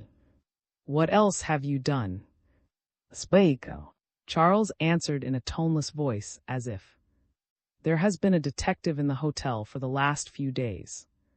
He called himself and was disguised, but I knew him, for I had seen him too lately, and in circumstances too deeply impressed upon my mind for me to be able to forget him, although I only saw him then for a few minutes. What do you mean? Said the elder man uneasily. I mean that was at the Royal Palace Hotel. Exclaimed. And then go on. Disguised as subjected me to a kind of examination, and I don't know what conclusion he came to. Then this evening, barely 2 hours ago, he came up to my room and had a long talk, and while he was trying to get some information from me about a matter that I know nothing about, for I swear, Papa, that I had nothing whatever to do with the robbery, he came up to me and took hold of me as a man does when he wants to make up to a woman. And I lost my head. I felt that in another minute all would be up with me, that he would establish my identity, which he perhaps suspected already, and I thought of all you had done to save my life by representing that I was dead, and... Charles paused for breath. His father's fists were clenched and his face contracted. Go on, he said, go on, but speak lower. As came close, Charles went on, I dealt him a terrific blow on the forehead and he fell like a stone. And I got away. Is he dead? whispered. I don't know. For 10 minutes Charles remained alone in the study, where his father had left him, thinking deeply. Then the door opened and came back carrying a bundle of clothes. There you are, he said to his son. Here are some man's clothes. Put them on and go. The young man hastily took off his woman's garments and dressed himself in silence, while his father walked up and down the room, plunged in deepest thought. Twice he asked, "Are you quite sure it was?" And twice his son replied, "Quite sure." And once again asked, in tones that betrayed his keen anxiety, "Did you kill him?" And Charles shrugged his shoulders and replied, "I told you before, I do not know." And now Charles stood upon the threshold of the house, about to leave his father without a word of farewell or parting embrace. M stayed him, holding out a pocketbook, filled full with banknotes. "There, take that," he said, "and go." XV. The Mad Woman's Plot. When Dr. Byron built his famous private asylum in the very heart of, intended, according to his prospectus, to provide a retreat for people suffering from nervous breakdown or from overwork or overexcitement, and to offer hospital treatment to the insane, in order to secure a kind of official sanction for his institution, he took the wise precaution to proclaim from the housetops that he would enlist the services of ex-medical officers of the hospitals. The idea was a shrewd and a successful one, and his establishment throve. And we're having breakfast, and also we're grumbling. I shouldn't curse the meanness of the management quite so much if they didn't put us on to all the jobs, said. Hang it all, man, we are both qualified, and when we undertook to assist Dr. Byron we did so, I presume, in order to top off our theoretical training with some practical clinical experience. Who's stopping you? Inquired. How can we find the time when, besides all our actual work with the patients, we have to do all this administrative work, writing to people to say how the patients are and all that? That ought to be done by clerks, not by us. Isn't one job as good as another? Retorted. Besides, we are the only people who know how the patients really are, so it's common sense that we should have to write to their friends. They might let us have a secretary anyhow, growled. Saw that his friend was in a bad temper, so did not try to carry on the argument. Say, he said, you ought to make a special note of that case of No. 25 for your thesis. She was in your ward for about 6 months, was she? No. 25. Said. Yes, I know a woman named, age about 40, hallucination that people are persecuting her, with alternate crises of excitement and melancholia punctuated by fits of passion, treatment, rest, nourishment, anodynes. You evidently remember the case distinctly.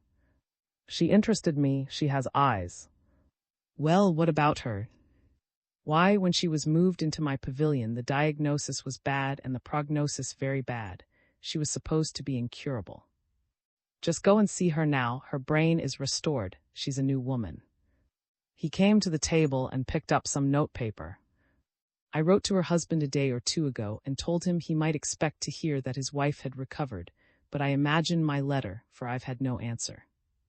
I have a good mind to write to him again and ask for permission to send her to the convalescent home. The mischief of it is that this may want to remove her altogether, and that would mean one paying patient less, which would put our worthy director in a bad temper for a month. He turned to his correspondence, and for some minutes the silence in the room was only broken by the scratching of pens on paper. Then an attendant came in, bringing a quantity of letters. Picked them up and began to sort them out. None for you, he said to. Not one of those little mauve envelopes which you look for every day and which decide what your temper will be. I must look out for storms. Shan't even have time to grouse today, growled again. You forget that pays us an official visit today. The Danish professor. Is it this morning that he is coming? So it seems. Who is the fellow? Just one of those foreign savants who haven't succeeded in becoming famous at home, and so go abroad to worry other people under a pretext of investigations. That's why he wants to come here. Wrote some beastly little pamphlet on the hyperimaginative. Never heard of it myself. The conversation dropped, and presently the two men went off to their wards to see their patients and warn the attendants to have everything in apple pie order for the official inspection. Meantime, in the great drawing-room, elaborate courtesies were being exchanged between Dr. Bayern and Professor. Dr. Bayern was a man of about 40, with a high face and an active, vigorous frame. He gesticulated freely and spoke in an unctuous, fawning tone. "I am delighted at the great compliment you pay me by coming here, sir," he said. "When I started this institution 5 years ago, I certainly did not dare to hope that it would so soon win sufficient reputation to entitle it to the of inspection by men so eminent in the scientific world as yourself." The professor listened with a courteous smile, but evinced no hurry in replying. Professor was certainly a remarkable figure. He might have been 60, but he bore very lightly the weight of the years that laid their snows upon his thick and curly but startlingly white hair. It was this hair that attracted attention first. It was of extraordinary thickness and was joined on to a heavy and a long and massive beard. He was like a man who might have taken a vow never to cut his hair. It covered his ears and grew low upon his forehead, so that hardly a vestige of the face could be seen, while further, all the expression of the eyes was concealed behind large blue spectacles. The professor was enveloped in a heavy cloak in spite of the bright sunshine. Evidently, he was one of those men from the cold north who do not know what real warmth is and have no idea of what it means to be too thickly clothed.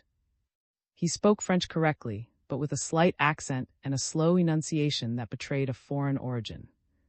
"I was really anxious, sir, to observe for myself the measures you have taken which have set your institution in the forefront of establishments of the kind," he replied. "I have read with the very greatest interest your various communications to the transactions of learned societies.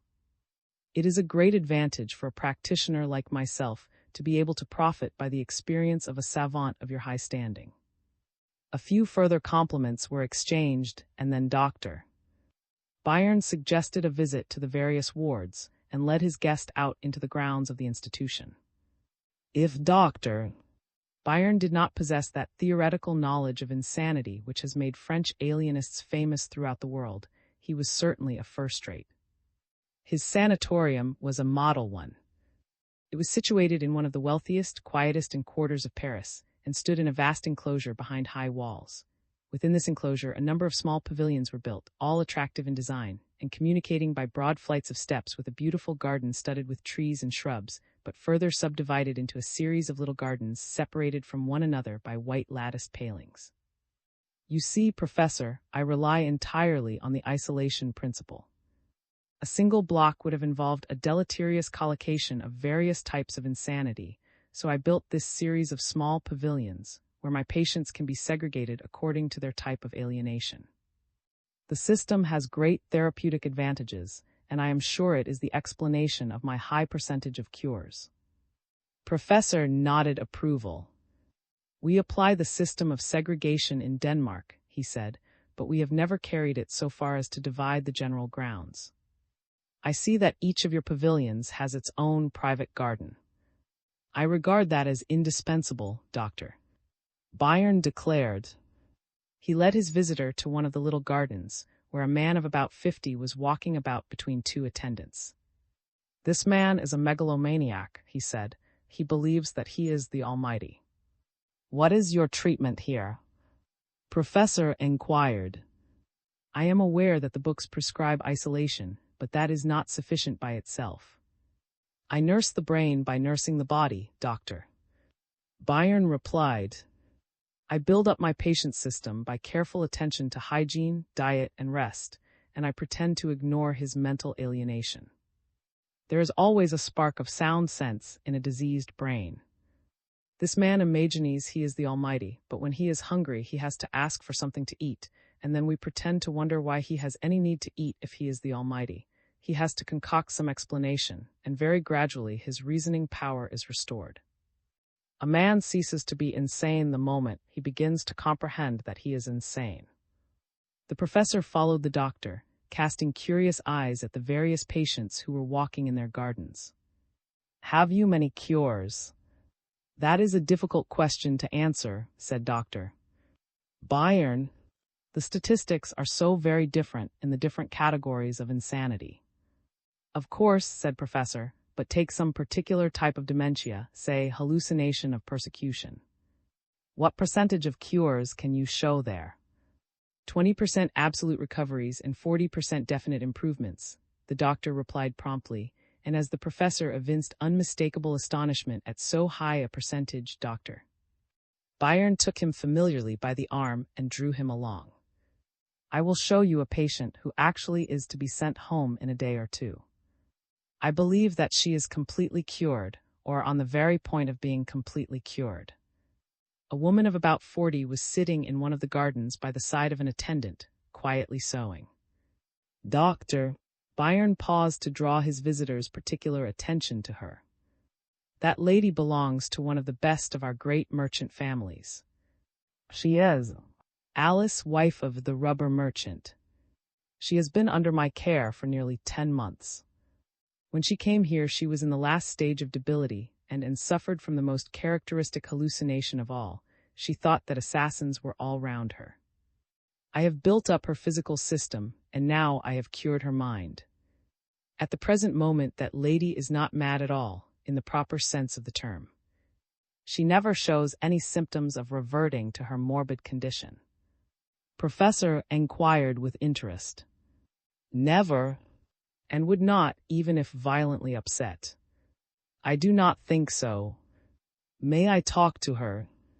Certainly, and doctor. Bayern led the visitor towards the seat on which the patient was sitting. Madame, he said, may I present Professor to you? He has heard that you are here and would like to pay his respects.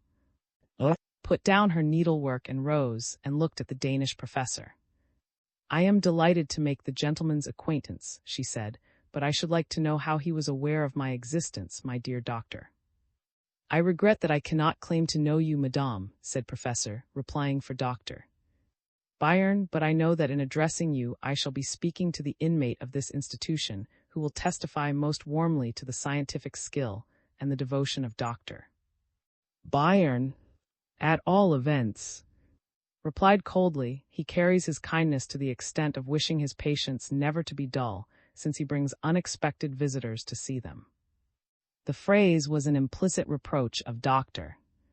Bayern's too ready inclination to exhibit his patients as so many rare and curious wild animals, and it stung him all the more because he was convinced that was perfectly sane. He pretended not to hear what she said, giving some order to the attendant, who was standing respectfully by. I understand, madame, Professor replied gently. You object to my visit as an intrusion. Had picked up her work and already was sewing again, but suddenly she sprang up, so abruptly that the professor recoiled and exclaimed sharply. Who called me? Who called me? Who? The professor was attempting to speak when the patient interrupted him. Oh, she cried, Alice. Alice. His voice. Go away. You frighten me. Who spoke? Go away. Oh, help. Help. And she fled screaming towards the far end of the garden, with the attendant and doctor Bayern running after her. With all the cleverness of the insane, she managed to elude them and continued to scream. Oh, eyes him. Do go away, I implore you. Go. Murder. Murder. The attendant tried to reassure the doctor. Don't be frightened, sir. She is not dangerous. I expect the visit from that gentleman has upset her. The poor demented creature had taken refuge behind a clump of shrubs, and was standing there with eyes dilated with anguish fixed on the professor and hand pointing to him, trembling in every limb. Oh, she cried. There, I know him. Oh, help. The scene was horribly distressing, and Dr. Bayern put an end to it by ordering the attendant to take to her room and induce her to rest, and to send at once for M. Then he turned to Professor. I am greatly distressed by this incident, Professor. It proves that the cure of this poor creature is by no means so assured as I had believed. But there are other cases which will not shake your faith in my judgment like this, I hope. Shall we go on? Professor tried to comfort the doctor. The brain is a pathetically frail thing, he said. You could not have a more striking case to prove it. That poor lady, whom you believe to be cured, suddenly having a typical crisis of her form of insanity provoked by what? Neither you nor I look particularly like assassins, do we? And he followed Dr. Bayern, who was much discomfited, to be shown other matters of interest. Better now, madame. Are you going to be good? Was reclining on a sofa in her room, watching her attendant, moving about and tidying up the slight disorder caused by her recent ministrations. The patient made a little gesture of despair. Poor I, she said. If you only knew how unhappy I am, and how sorry for having given way to that panic just now. Oh, that was nothing, said the attendant. The doctor won't attach any importance to that. Yes, he will, said the patient with a weary smile. I think he will attach importance to it, and in any case it will delay my discharge from this place. Not a bit of it, madame. Why, you know they have written to your home to say you are cured. Did not reply for a minute or two. Then she said, Tell me, what do you understand by the word cured? The attendant was rather nonplussed. Wise, it means that you are better, that you are quite well. Her patient smiled bitterly. It is true that my health is better now, and that my stay here has done me good. But that is not what I was talking about. What is your opinion about my madness? You mustn't think about that, the attendant remonstrated. You are no more mad than I am. Oh, I know the worst symptom of madness is to declare you are not mad. Answered sadly, so I will be careful not to say it. But apart from this last panic, the reason for which I cannot tell you, have you ever known me do, or heard me say, anything that was utterly devoid of reason, in all the time that I have been in your charge? Struck by the remark, the attendant, in spite of herself, was obliged to confess. No, I never have, that is. That is. Finished for her, I have sometimes protested to you that I was the victim of an abominable persecution, and that there was a tragic mystery in my life. In short, that if I was shut up here, it was because someone wanted me to be shut up. Come now, has it never occurred to you that perhaps I was telling the truth? The attendant had been shaken for a minute by the calm self-possession of her patient. Now she resumed her professional manner. Don't worry any more. For you know as well as I do that Dr. Bayern acknowledges that you are cured now. You are going to leave the place and resume your ordinary life. Ah, said, twisting and untwisting her hands, if you only knew. Why, if I leave this sanatorium, or rather if the doctor sends me back to my family, I shall certainly be put in some other sanatorium before 2 days are past. No, it isn't merely an idea that I have got into my head, she went on as the attendant protested. Listen, during the whole 10 months that I have been here, I have never once protested that I was not insane. I was quite glad to be in this place, for I felt safe here. But now I am not sure of that. I must go, but I must not go merely to return to my husband. I must be free to go to those who will help me to escape from the horrible trap in which I have spent the last few years of my life. His earnest tone convinced the attendant, in spite of her own instinct. Yes, she said. I suppose you know that I am rich. Went on. I have always been generous to you, and higher fees are paid for me here than are paid for any other patient. Would you like to make sure of your future forever, and quite easily? I have heard you talk about getting married. Shall I give you a dot? You might lose your situation here, but if you trust me, I will make it up to you 100-fold, if you will help me to escape from this place. And it cannot be too soon. I have not a minute to lose. Tried to get away from her patient, but held her back almost by force. Tell me your price, she said. How much do you want? 1,000 pounds. 2,000 pounds. and as the attendant, bewildered by the mere suggestion of such fabulous sums, was silent, slipped a diamond ring off her finger and held it out to the young woman.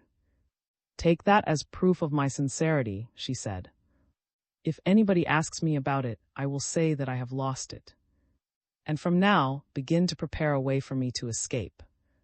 The very night that I am free, I swear you shall be a rich woman." Got up, swaying, hardly knowing if she was awake or dreaming. "A rich woman," she murmured.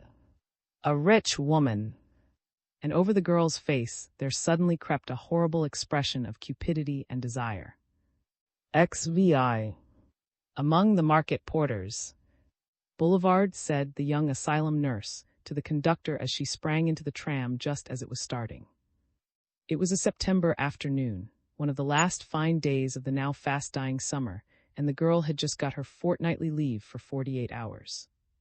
She had gone off duty at noon, and now had until noon on the next day but one to resume her own personality and shake off the anxieties that beset all those who are charged with the constant care of the insane, the most distressing kind of patients that exists. As a general rule, spent her fortnightly holidays with her old grandparents in their cottage outside Paris, but on this occasion she had elected to remain in the city, influenced thereto by the long conversation she had had with the patient confided to her particular care. No. 25.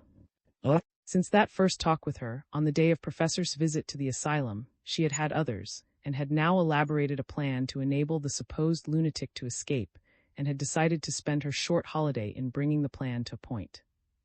At the boulevard, got out of the tram, looked around to get her bearings in the somewhat unfamiliar neighborhood, and then turned into the rue and stood on the left-hand side of the street, looking at the shops. The third one was a wine shop, only the first of many in the street. Pushed the door of this establishment a little way open, and looked at the rather rowdy company gathered round the zinc counter, all with flushed faces and all talking loudly. She did not venture inside, but in a clear voice asked, "Is M here?" No definite answer was forthcoming, but the men turned round, hearing her, and seeing her pretty figure began to nudge one another and jest and laugh coarsely. "Come in, missy," said one of them, but already had quickly closed the door and lightly gone on her way. A few yards further on there was another bar, and into this also peeped and once more asked, "Is M here?" Adding by way of further explanation, "Hogshead, I mean." This time a roar of laughter followed, and the girl fled, flushed with indignation. Yet she did not desist from her strange search, and at last, at the sixth shop, her question was answered by a deep bass voice from the far end of a smoke-clouded den. "Hogshead, here," and heaving a sigh of relief, went inside the shop. When you want to see M. Hogshead, your procedure is simplicity itself. As he has no known address, all you have to do is to start at the bottom of the rue on the left-hand side, look into every, and ask, in tones loud enough to be heard above the clatter of conversation, whether Hogshead is there, and it will be mighty bad luck if, at one or other of the bars, you do not hear the answer, "Hogshead."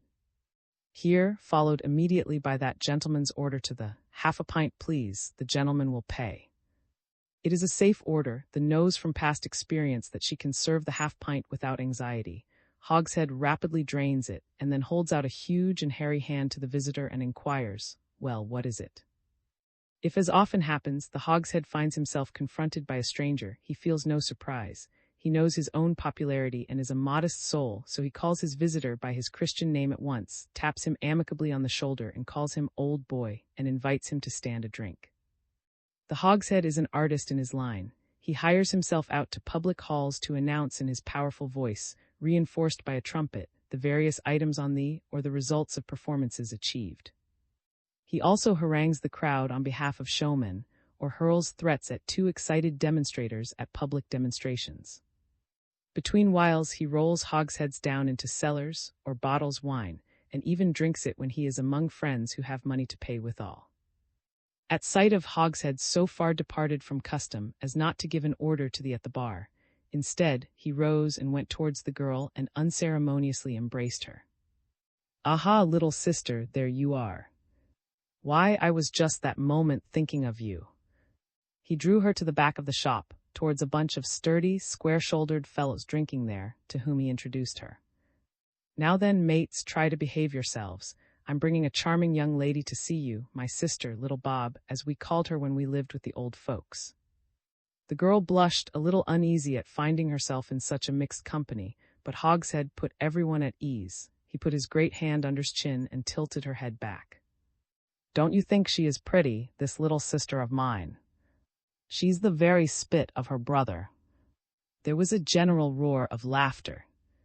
The contrast between the two figures was so great that it seemed impossible there could be any relationship between them. The graceful, slender, tiny Parisienne looking tinier still beside the huge colossus of a man 6 feet high, with the chest of a bull and the shoulders of an athlete. "We don't seem to be built on quite the same lines," Em admitted, "but all the same there is a family likeness."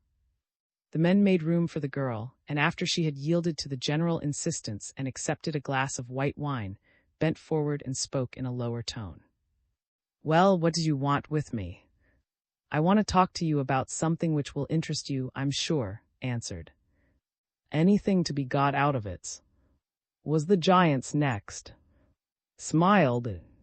"I expect so, or I wouldn't have troubled you. Whenever there's any money to be picked up the hogshead's always on," he replied, "especially just now when things aren't any too bright, though I may tell you I think there's going to be an alteration in that respect."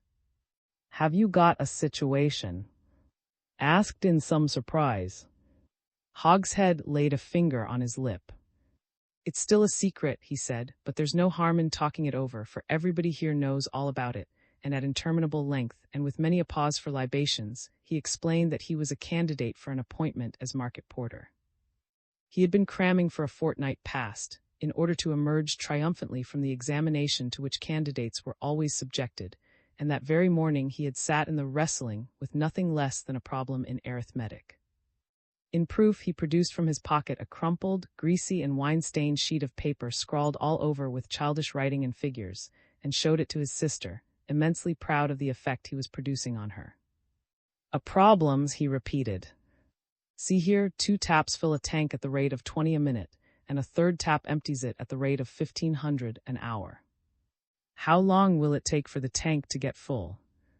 A friend of S broke in. It was Mélie, his most formidable competitor for the appointment. "And how long will it take for you to get full?" he asked with a great laugh.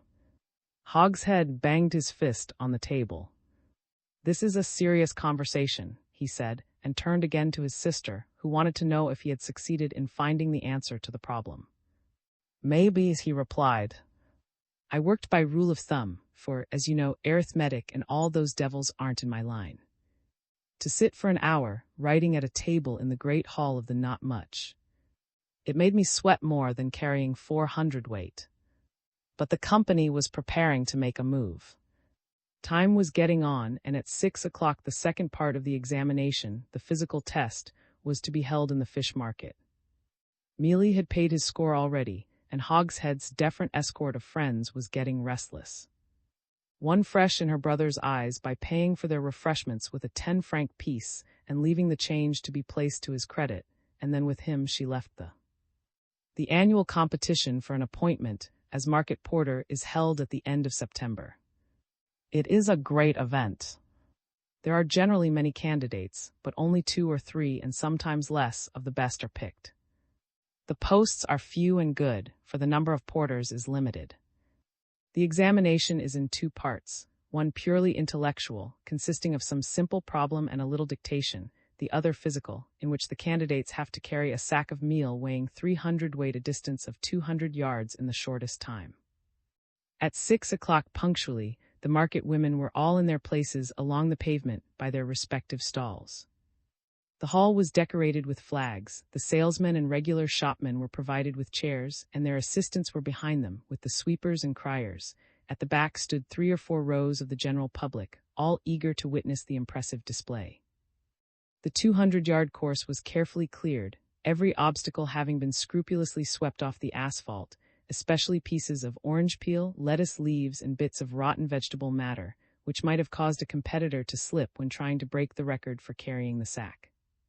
A high official of the and 3 of the senior market porters formed the jury, and there were also 2 officials of the cyclists' union, expert in the use of stopwatches, armed with tested chronometers and deputed to take the exact time of each performance. The crowd of onlookers was as odd and eclectic and keen as can possibly be imagined. Who knew that false modesty is quite out of place in popular gatherings, mingled freely in the general conversation.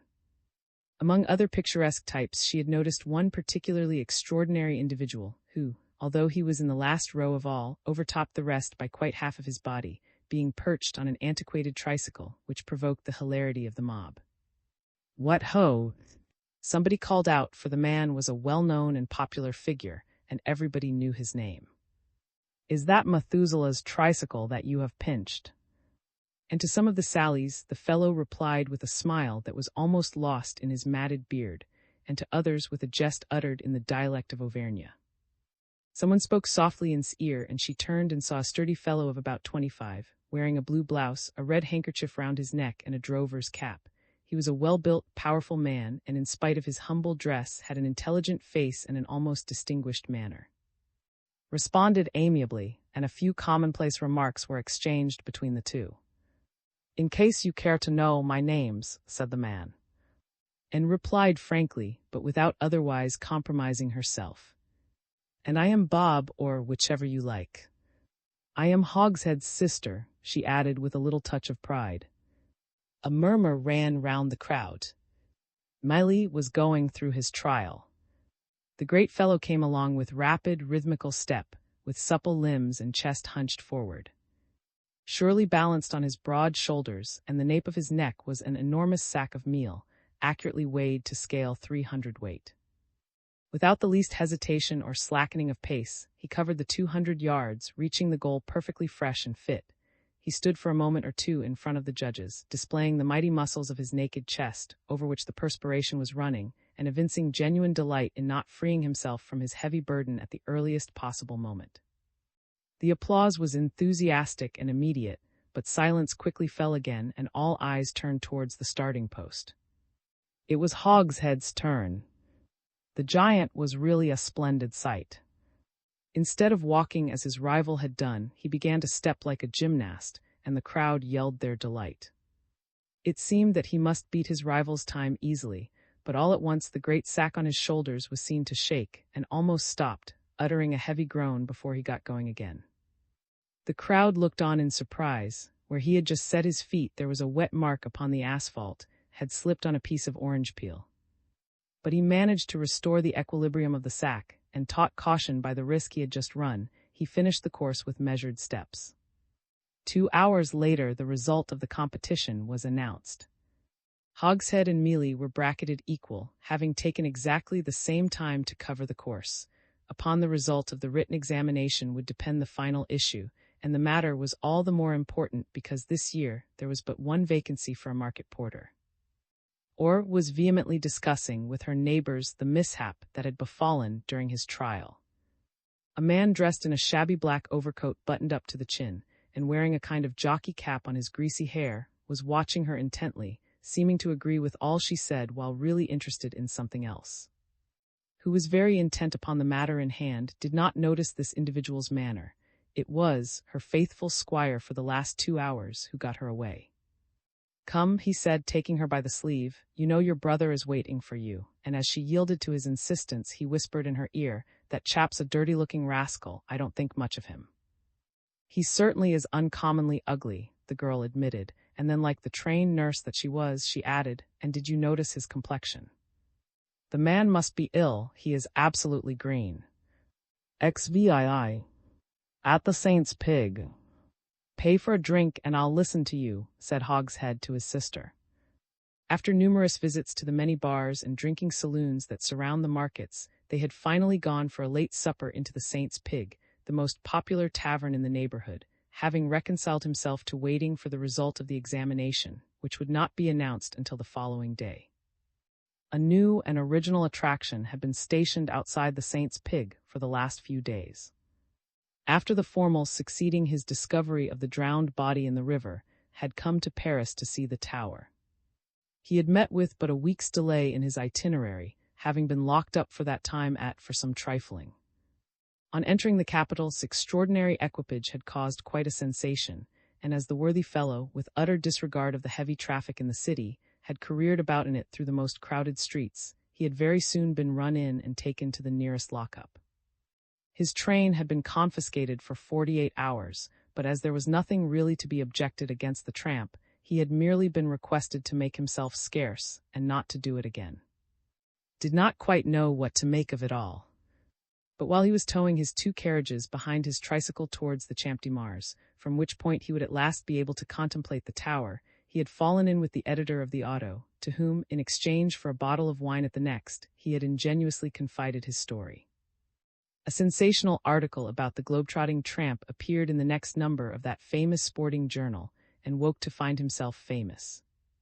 The next thing that happened was that the proprietor of the Saint's Pig, shrewdly foreseeing that this original character with his remarkable equipage would furnish a singular attraction, engaged him to station himself outside the establishment from 11 to 3 every night, in return for his board and lodging and a salary of 5 francs a day. It need not be said that had closed with the offer. But getting tired of cooling his heels on the doorstep, he had gradually taken to leaving his train on the pavement and himself going down into the basement hall, where he generously returned his 5 francs every night to the proprietor, in exchange for potations to that amount. In the basement of the Saint's Pig, the atmosphere was steadily getting cloudier, and the noise louder. The time was about 1:45. The swells and the young men about town who went to have a bowl of onion soup at the Popular, because that was the latest correct thing to do, had withdrawn. The few pale and shabby dancers had given their show, and in another 10 minutes, when the wealthy customers had departed, the supper-room would resume its natural appearance and everybody would be at home. Had just escorted the last toffs up the narrow corkscrew staircase that led from the basement to the ground floor, and now he stood, his stout person entirely filling the only exit, unctuously suggesting that perhaps somebody would like to give an order for a hot wine salad. Was sitting in a corner beside her brother, whom the warmth of the room and his numerous potations had rendered drowsy, and thinking it an opportune moment to tell him of her scheme, before he became talkative or quarrelsome, she began to explain. "There's nothing much to do, but I want a strong man like you. Any barrels to roll anywhere?" he inquired in a thick voice. Shook her head, her glance meanwhile resting mechanically on a small young man with a budding beard and a pale face, who had just taken a seat opposite her, and was timidly ordering a portion of sauerkraut. "I want some bars removed from a window. They are iron bars set in stone, but the stone is worn and the bars are very rusty, and anybody with a little strength could wrench them out." "And that's all?" enquired suspiciously. "Yes, that's all." "Then I shall be very glad to help you. I suppose it will be worth something, won't it?" He broke off short, noticing that a man sitting close by seemed to be listening attentively to the conversation. Followed his eyes, and then turned with a smile to her brother. "That's all right, don't mind, I know that man," and in proof of the statement she held out a friendly hand to the individual who seemed to be spying upon them. "Good evening again, M. How are you since I saw you just now? I did not notice you were here." Shook hands with her, and without evincing any further interest in her, went on with the conversation he was having with his own companion, a clean-shaven fellow. "Go on, Billy Tom," he said in low tones. "Tell me what has happened." "Well, there has been the devil to pay at the Royal Palace, owing to that accident, you know. Of course I was not mixed up in it in any way, I'm only interpreter and I stick to my own job. But 3 weeks after the affair, Muller was suddenly kicked out, owing to the door having been opened for the chap who worked the robbery." Muller, said, seeming to be searching his memory. "Who is Muller?" "Why, the watchman on the 2nd floor. "Oh, ah, yes, and who turned him out?" "I think his name is—" "Oh ho," muttered to himself. "I thought as much." There was a noise at the entrance of the hall, and down the corkscrew staircase came 2 people who, judging by the greeting they received, were very popular: Ernestine, a well-known figure, and Mealy, who was very drunk. Lurched from one table to another, leaning on every head and pair of shoulders that came his way, and reached an empty seat on a lounge into which he crushed, half squashing the pale young man with the budding beard. The lad made no protest, seeming to be afraid of his neighbor's bulk, but merely wriggled sideways and tried to give the newcomer all the room he wanted. Did not seem even to notice the humble little fellow, but Ernestine took pity on him and assured him that she would look after him. "All right, Sonny," she said, "Mealy won't squash you, and if he tries any of his games on you, Ernestine will look after you." She took his head between her two hands and kissed his forehead affectionately, ignoring Miley's angry protests. "He's a dear little chap, I like him," she said to the company at large. "What's your name, dearie?" The boy blushed to the tips of his ears. He murmured. But the proprietor, with his usual keen eye to business, arrived just then and set down before Mealy the famous hot wine salad of which he had spoken before. Behind came, who had left his turnout on the pavement and come down into the supper room to eat and drink his 5 francs, and more if credit could be got. Caught sight of Hogshead and immediately offered to clink glasses with him.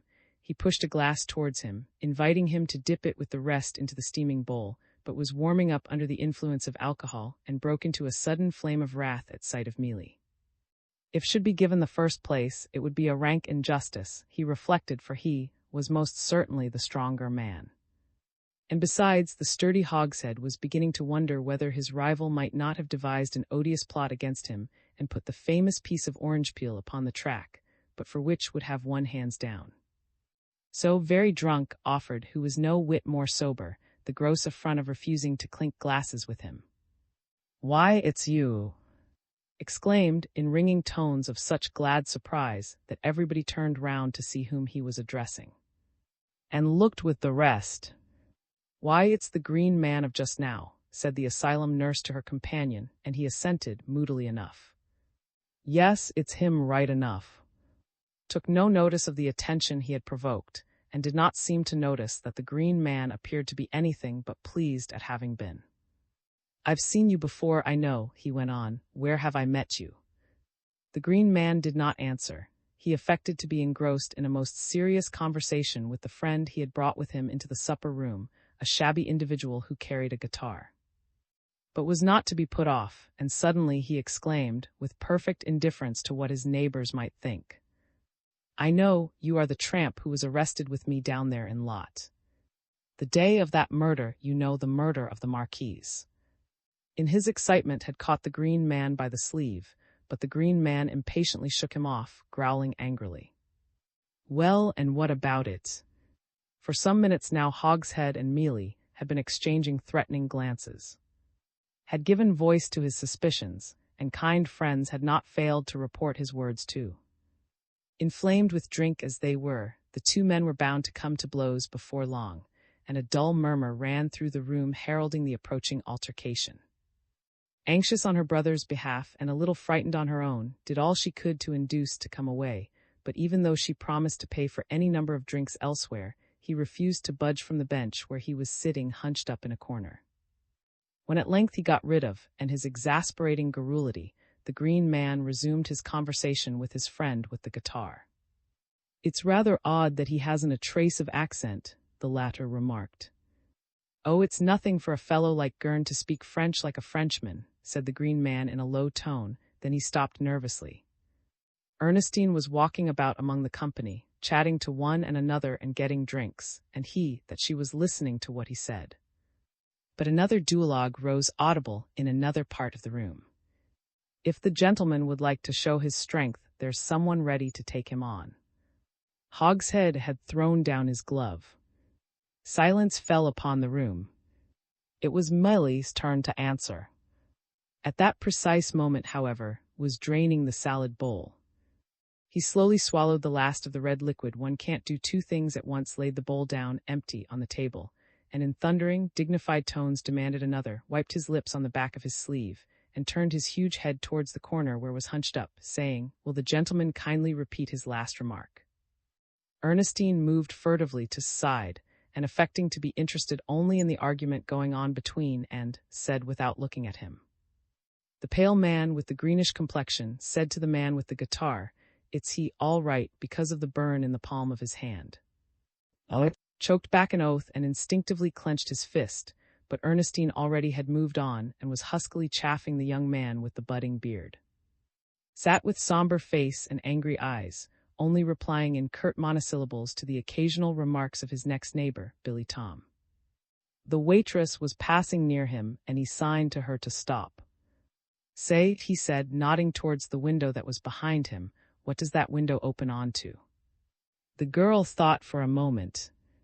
"Onto the cellar," she said. "This hall is in the basement." "And the cellar," went on, "how do you get out of that?" "You can't," the servant answered. "There's no door, you have to come through here." Momentarily becoming more uneasy, the long tunnel of a room at the extreme end of which he was sitting, there was only one means of egress, up the narrow corkscrew staircase leading to the ground floor, and at the very foot of that staircase was the table occupied by the green man and the man with the guitar.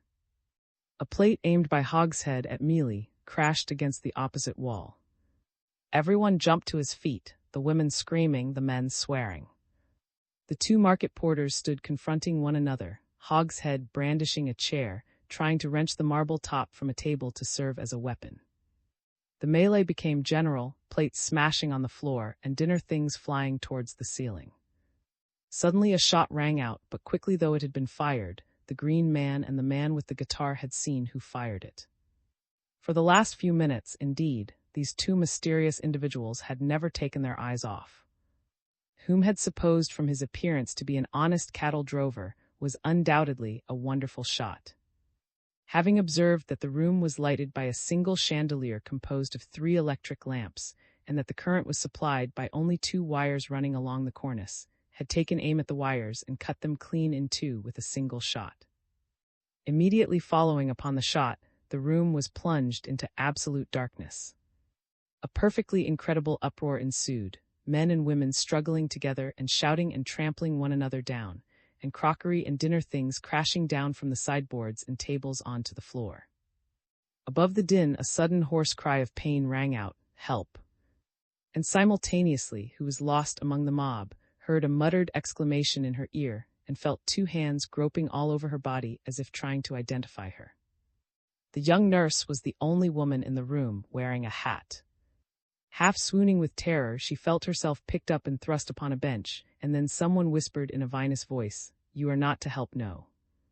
25. The woman, to escape, was so utterly astonished that she overcame her fright sufficiently to stammer out a question. "But what, but whose?" Lower still, but yet more peremptorily, the voice became audible again. "Forbids you to do it.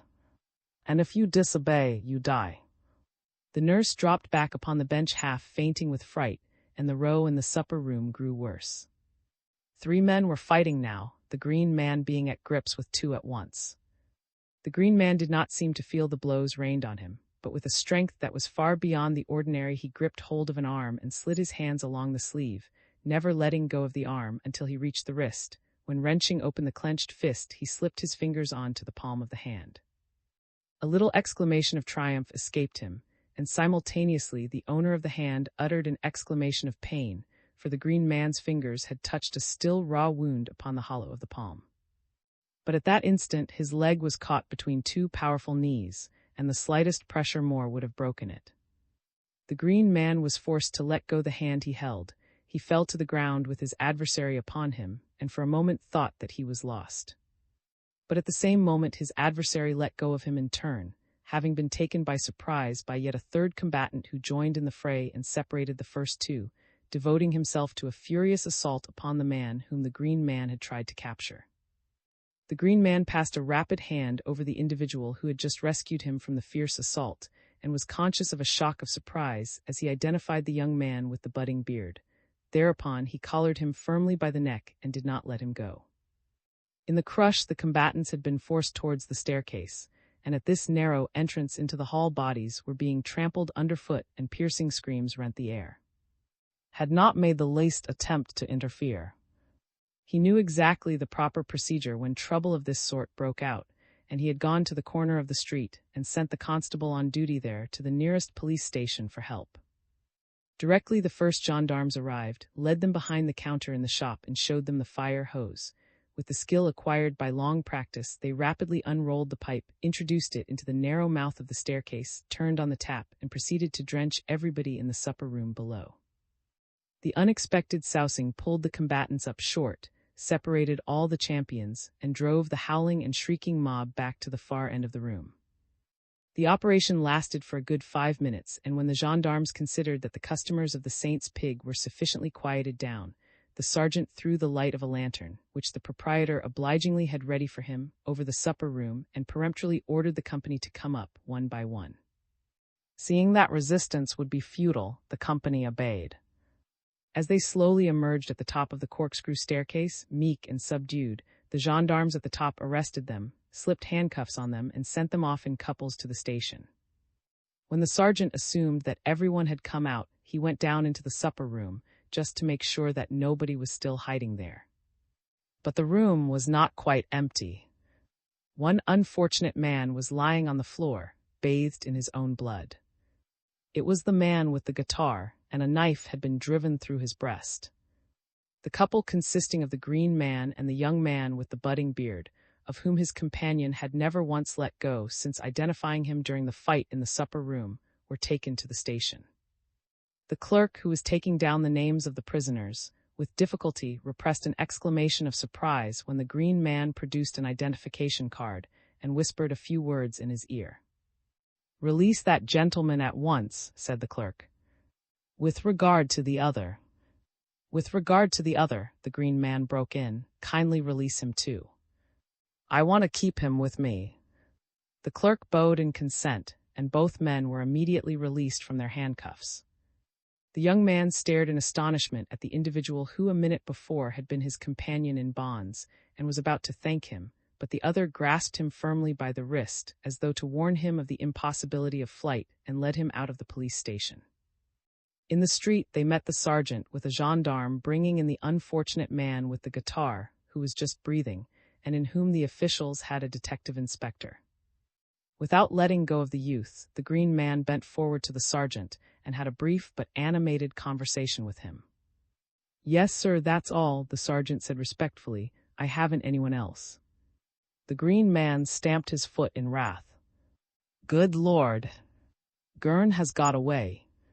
Towards the Rue Montmartre, the green man rapidly dragged his companion, who was trembling in every limb and utterly at a loss to guess what the future held in store for him. Suddenly the green man halted, just under the light of a street lamp outside the church of Saint. He stood squarely in front of his prisoner and looked him full in the eyes. "I am," he said, "the detective." And as the young man stared at him in silent dismay, went on, emphasizing each of his words and with a sardonic smile flickering over his face. "And you, mademoiselle, you are Charles. XVII, a prisoner and a witness," had spoken in a tone of command that brooked no reply. His keen eyes seemed to pierce through and read his inmost soul. The winking light of the street lamp shed a wan halo round the lad, who obviously wanted to move away from its radius, but held him fast. "Come now, answer. You are Charles, and you were mademoiselle." "I don't understand," declared. "Really?" sneered. He hailed a passing cab. "Get in," he ordered briefly, and pushing the lad in before him, he gave an address to the driver, entered the cab and shut the door. Sat there rubbing his hands as if well pleased with his night's work. For several minutes he remained silent and then turned to his companion. "You think it is clever to deny it," he remarked, "but do you imagine it isn't obvious to anyone that you are Charles and that you were disguised as mademoiselle?" "But you are wrong," insisted. "Charles is dead." "So you know that, do you? Then you admit that you know whom I am talking about." The lad began to tremble, looked out of the window, pretending not to notice him, and smiled gently. Then he went on in a friendly tone. "But you know it's stupid to deny what can't be. Besides, you should remember that if I know you are Charles, I must know something else as well, and therefore—" "Well, yes," acknowledged, "I am Charles, and I was disguised as mademoiselle." "How did you know it? Why were you at the Saint's Pig?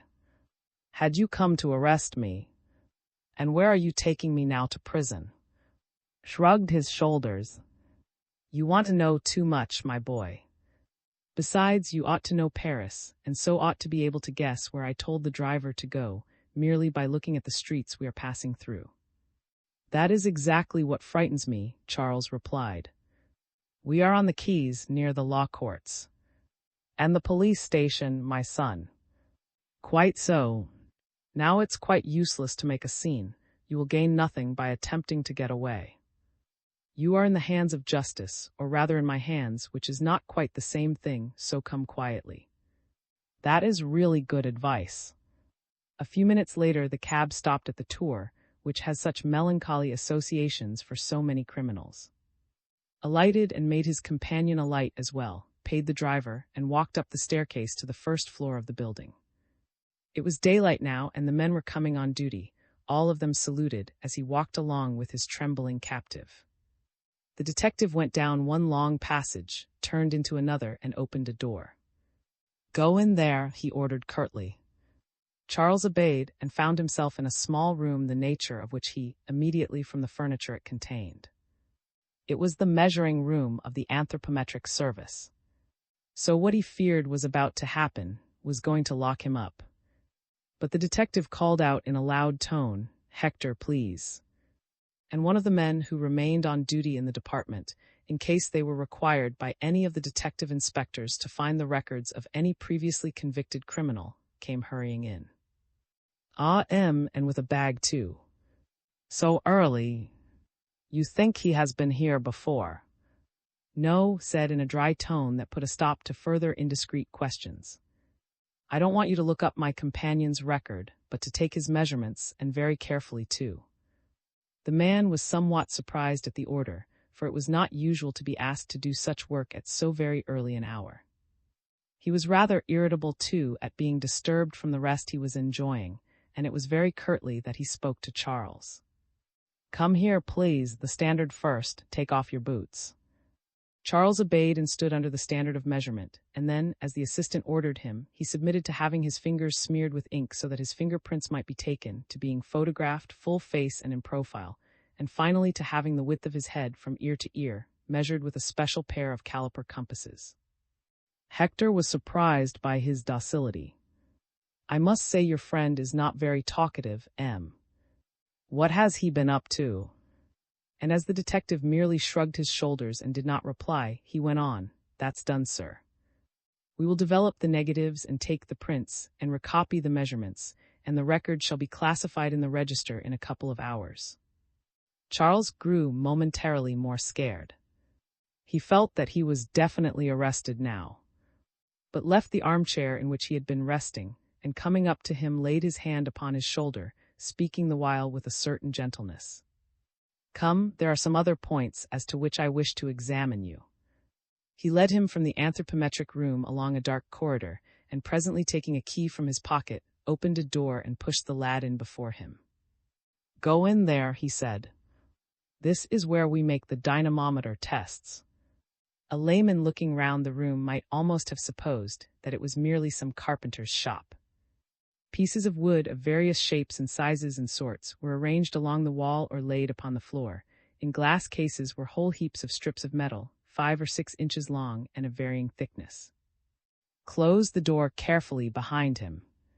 "For pity's sake, M, tell me what you are going to do with me," Charles implored. The detective smiled. "Well, there you ask a question which I can't answer offhand. What am I going to do with you, eh? That still depends upon a good many things." As he spoke, tossed his hat aside, and looking at a rather high kind of little table, proceeded to remove from it a cloth which protected it from dust, and drew it into the middle of the room. This article was composed of a metal body screwed on to a strong tripod, with a lower tray that moved backwards and forwards, and 2 lateral buttresses with a steel crosspiece firmly bolted onto them above. Upon this framework were 2 dynamometers worked by an ingenious piece of mechanism. Looked at Charles and explained, "This is Dr. S. fraction dynamometer. I am going to make use of it to find out at once whether you are or are not deserving of some little interest. I don't want to tell you more just at present." Slipped into a specially prepared notch a thin strip of wood, which he had selected with particular care from one of the heaps of material arranged along the wall. From a chest he took a tool which Charles, who had had some intimate experience of late with the light-fingered community, immediately as a jimmy. Take hold of that, said, and as Charles took it in his hand, he added, now put the jimmy into this groove and press with all your force. If you can move that needle to a point which I know, and which it is difficult but not impossible to reach, you may congratulate yourself on being in luck. Stimulated by this encouragement from the detective, Charles exerted all his force upon the lever, only afraid that he might not be strong enough. Stopped him very soon. That's all right, he said, and substituting a strip of sheet iron for the strip of wood, he handed another tool to the lad. Now try again. A few seconds later took a magnifying lens and closely examined both the strip of metal and the strip of wood.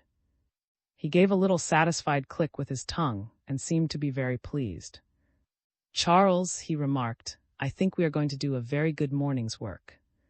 Doctor, this new apparatus is an uncommonly useful invention. The detective might have gone on with his congratulatory monologue had not an attendant come into the room at that moment.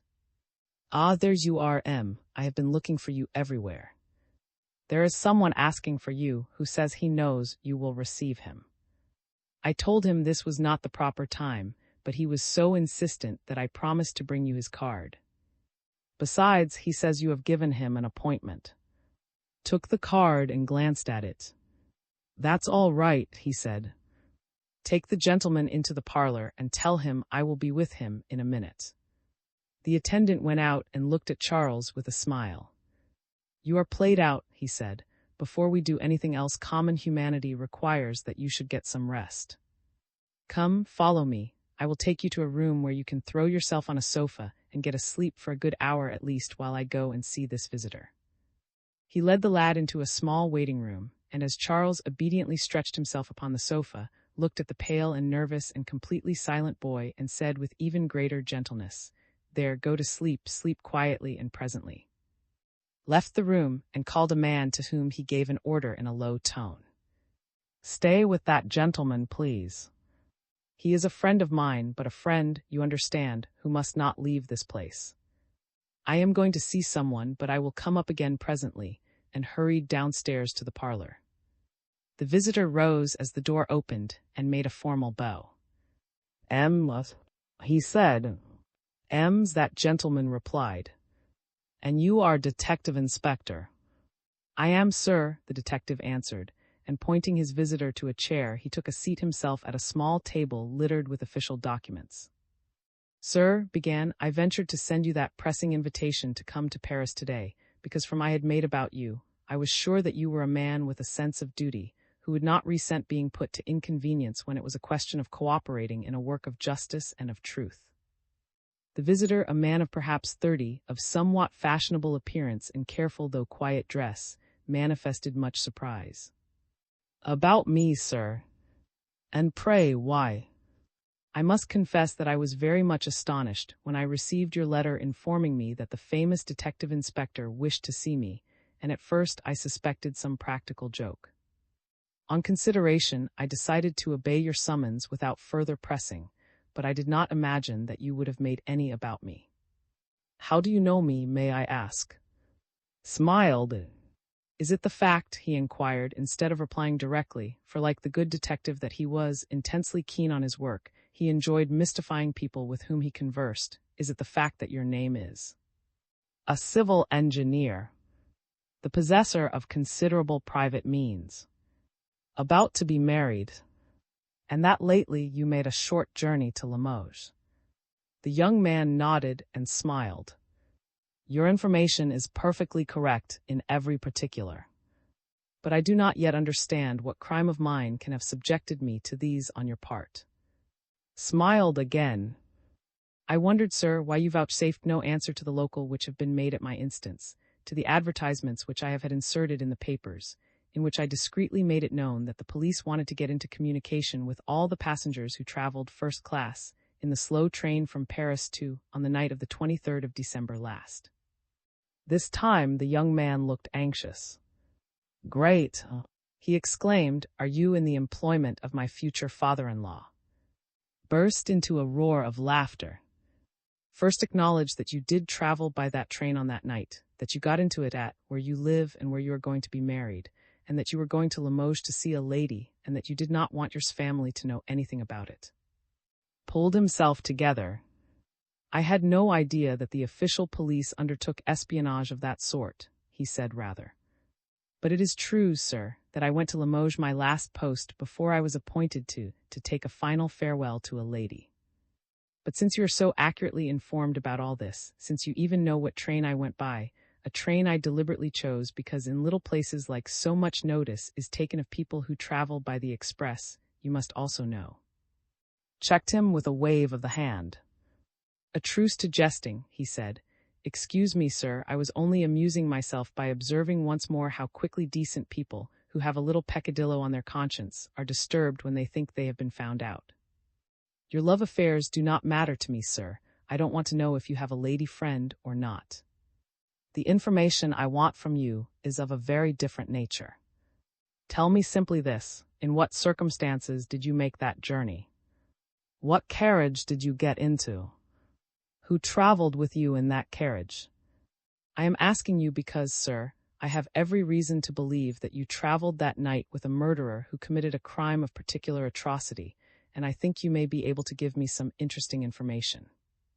The young man, who had been looking grave, smiled once more.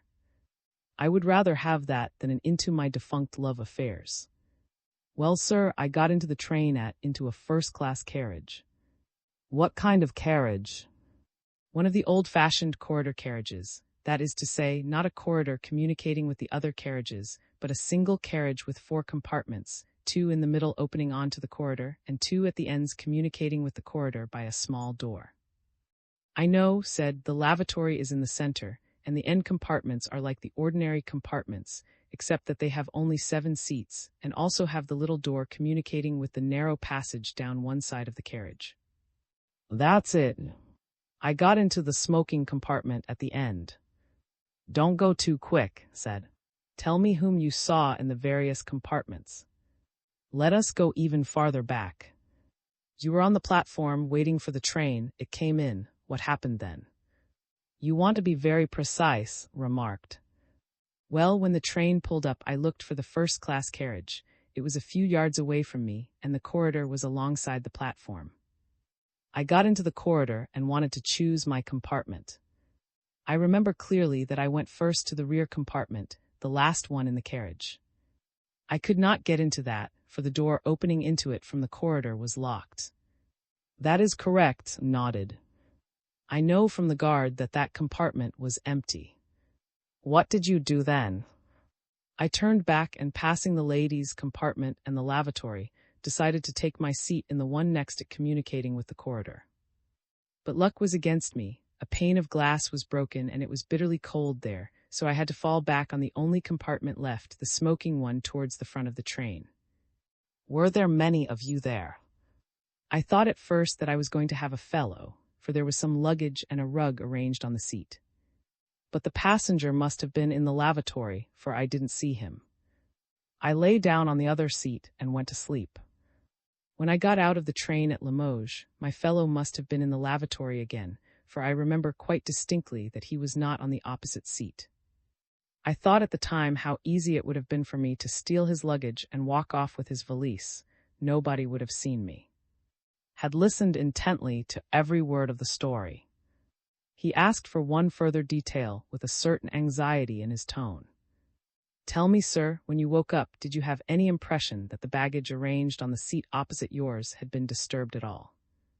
Might the whom you did not see have come in for a sleep while you yourself were asleep? Made a little gesture of uncertainty. I can't answer in the affirmative, M. I did not notice that, and besides, when I got into the compartment, the shade was pulled down over the lamp and the curtains were drawn across the windows. I hardly saw how the things were arranged. And then, when I got out at Limoges, I was in a hurry, and only thought about finding my ticket and jumping on to the platform. But I do not think the other fellow did take his place while I was asleep. I did not hear a sound, and yet I did not sleep at all heavily. So you traveled in a first-class compartment in the slow train from Paris to on the night of the 23rd of December, and in that compartment there was the luggage of a whom you did not see who may not have been there. Yes, said, and as the detective sat silent for a moment, he inquired, is my information too vague to be of any use to you? Was wondering inwardly why the dickens was not in that compartment when, according to the depositions of the guard, he must have been there, but he said nothing of this. Instead, he said, your information is most valuable, sir. You have told me everything I wanted to know. Displayed still more surprise. Well, he said, by way of return, tell me something which puzzles me. How did you know I traveled by that train that night? The detective drew out his pocketbook, and from an inner pocket produced a first-class ticket, which he held out to the engineer. That is very simple, he replied. Here is your ticket. I wanted to know exactly who everyone was who traveled in that first-class compartment, so I sent for all the first-class tickets, which were given up by passengers who left the train at the different stations. That's how I got yours. It had been issued at the station where you got in, so I interrogated the clerk at the booking office who gave me a description of you. Then I sent down an inspector to make discreet, and he got me all the information I required. All I had to do then was to write and ask you to come here today, and the regrettable story of your broken relations with the lady was an ample guarantee to me that you would be punctual at the appointment. XIX. Whistling a quick step, sure sign with him of a light heart, opened the door of the little room where he had left Charles and looked at the sleeping lad. It's a fine thing to be young, he remarked to the man he had left on guard. That boy plunges into the wildest adventures and shaves the scaffold by an inch, and yet after one late night he sleeps as peacefully as any chancellor of the Legion of. He shook the lad with a friendly hand. Get up, lazy bones. It's 10 o'clock, high time for me to carry you off.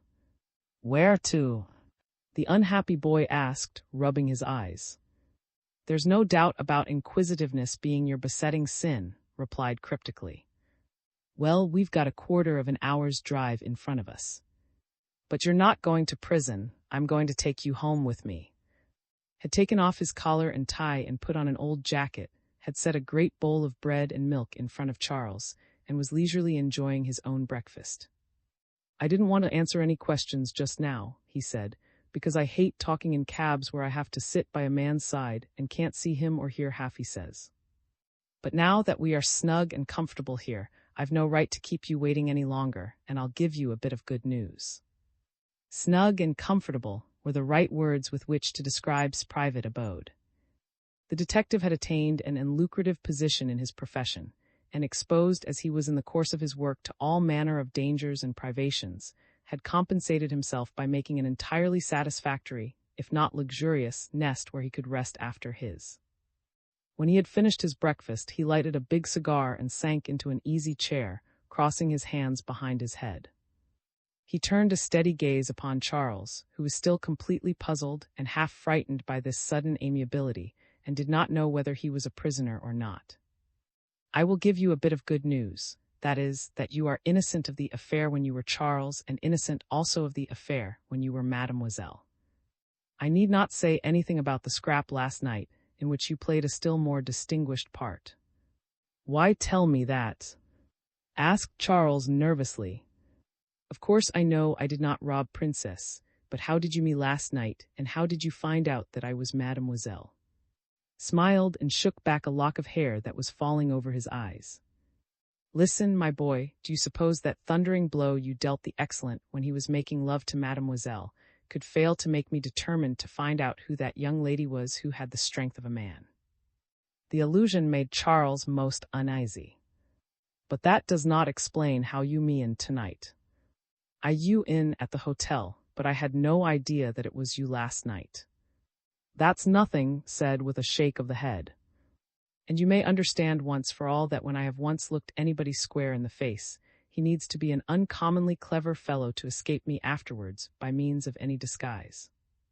You don't know how to make up, but I do, and that's why I took you in and you did not take me in. What makes you believe I did not rob Princess? Charles asked after a pause. I am quite aware that everything points to my having been the thief. Not quite everything, answered gently. There are one or two things you don't know, and I'll tell you one of them. The princess was robbed by the same man who robbed Van Den, wasn't she? Well, Van Den was the victim of a burglary. Some of the furniture in her room was broken into, and the tests I made this morning with the dynamometer proved to me that you are not strong enough to have caused those fractures. Not strong enough? Charles ejaculated. No, I told you at the time that your innocence would be proved if you were strong enough, but I said that to prevent you from playing tricks and not putting out all your strength. As a matter of fact, it was your comparative weakness that saved you. The dynamometer tests and the figures I obtained just now prove absolutely that you are innocent of the Van Den robbery, and consequently of the robbery from. Again the lad reflected for a minute or two. But you didn't know who I was when you came to the hotel, did you? And therefore had no suspicion that I was Charles. That's true, isn't it? How did you find out? I was supposed to be dead. That was a child's job, replied. I got the anthropometric records of the body that had been buried as yours, and I planned to get symmetrical photographs of you in your character of Mademoiselle, as I did of you today at headquarters. My first job was to lay hands upon Mademoiselle, and I very soon found her, as I expected, turned into a man again and living in the most disreputable company. I made any number of, and when I went to the Saint's Pig last evening, I knew that it was some unknown person who had been buried in your stead. That was Mademoiselle, and that Mademoiselle was Charles. It was my intention to arrest you, and to ascertain definitely by means of the dynamometer that you were innocent of the crimes. What you tell me about the dynamometer explains how you know I am not the man who committed the robbery at the hotel, but what clears me in your eyes of the murder. Bless my soul! Retorted, you are arguing as if you wanted to prove you were guilty. Well, my boy, it's the same story as the other. The man who murdered the Marquise smashed things, and the dynamometer has proved that you are not strong enough to have been the man. And suppose I had been mad at the time, Charles said, his hesitation and his tone betraying his anxiety about the answer, could I have been strong enough then? Might I have committed these crimes without knowing anything about it? But shook his head. I know you are referring to your mother, and are haunted by an idea that through some hereditary taint you might be a somnambulist and have done these things in your sleep. Come, Charles, finish your breakfast and put all that out of your head. To begin with, you would not have been strong enough even then, and in the next place there is nothing at present to show that you are mad, nor even that your poor mother, but I need not go on. I've got some rather odd notions on that subject. Then, drop those, call me. Then, if you know that I am innocent, you can go and tell my father. I have nothing to fear. I can reappear in my own name. Looked at the lad with an ironical smile. How you go ahead? He exclaimed. Please understand that although I do believe you are innocent, I am almost certainly the only person who does. And unfortunately, I have not yet got any evidence that would be sufficiently convincing and certain to put the persuasion of your guilt out of your father's head or anybody else. This is not the time for you to reappear. It would simply mean that you would be arrested by some detective who knows less than I do and thrown into prison as you confidently expected to be this morning. Then what is to become of me? What do you think of doing yourself? Going to see my father? No, no, protested once more. I tell you not to go. It would be stupid and utterly useless. Wait a few days, a few weeks if need be. When I have put my hand on shoulder, I will be the very first to take you to your father and proclaim your innocence. Why wait until is arrested? Charles asked, the mere sound of the name seeming to wake all his former enthusiasm on the subject of that famous criminal. Because if you are innocent of the charge brought against you, it is extremely likely that is the guilty party. When he is laid by the heels, you will be able to protest your innocence without any fear. Charles sat silent for some minutes, musing on the odd chance of destiny which required him to make his own return to normal life contingent on the arrest of a mysterious criminal who was merely suspected and had never been seen nor discovered. What do you advise me to do? He asked presently. The detective got up and began to pace the room. Well, he began, the first fact is that I am interested in you, and the next is that while I was having that rough and tumble last night with that scoundrel in the supper room, I thought for a minute or two that it was all up with me. Your chipping in saved my life. On the other hand, I may be said to have saved your life now by ascertaining your innocence and preventing your arrest. So we are quits in a way. But you began the delicate attentions, and I have only paid you back, so it's up to me to start a new series and not turn you out into the street where you would inevitably get into fresh trouble. So this is what I propose. Change your name and go and take a room somewhere, get into proper clothes, and then come back to me, and I'll give you a letter to a friend of mine who is on one of the big evening papers. You are well educated, and I know you are energetic. You are keen on everything connected with the police, and you'll get on splendidly as a reporter. You will be able to earn an honest and respectable name that way. Would you like to try that idea? It's awfully good of you, Charles said gratefully. I should love to be able to earn my living by work so much to my taste. Cut his thanks short and held out some banknotes.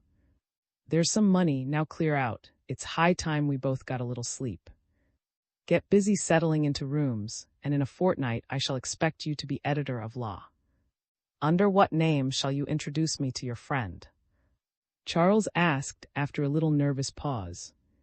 Alex said with a smile, it will have to be an alias, of course. Yes, and as it will be the name, I shall write under it ought to be an easy one to remember. Something arresting like, said chaffingly, amused by the curious childishness of this lad, who could take keen interest in such a trifle when he was in so critical a situation. Choose something not too common for the first name, and something short for the other. Why not keep the first syllable of? Oh, I've got it, what abouts? Charles murmured it over. Oh, yes, you are right, it sounds well. Pushed him out of the door. Wells, leave me to my slumbers, and go and rig yourself out, and get ready for the new life that I'm going to open up for you. Bewildered by the amazing adventures of which he had just been the central figure, Charles, walked down staircase wondering. Why should he take so much trouble about me? What interest or what motive can he have? And how on earth does he find out such a wonderful lot of things? Pierre, I the genius of crime. What did you say? I said, and what does that mean? Nothing, everything. But what is it? Nobody, and yet yes, it is somebody. And what does the somebody do? Spreads terror. Dinner was just over, and the company were moving into the drawing-room.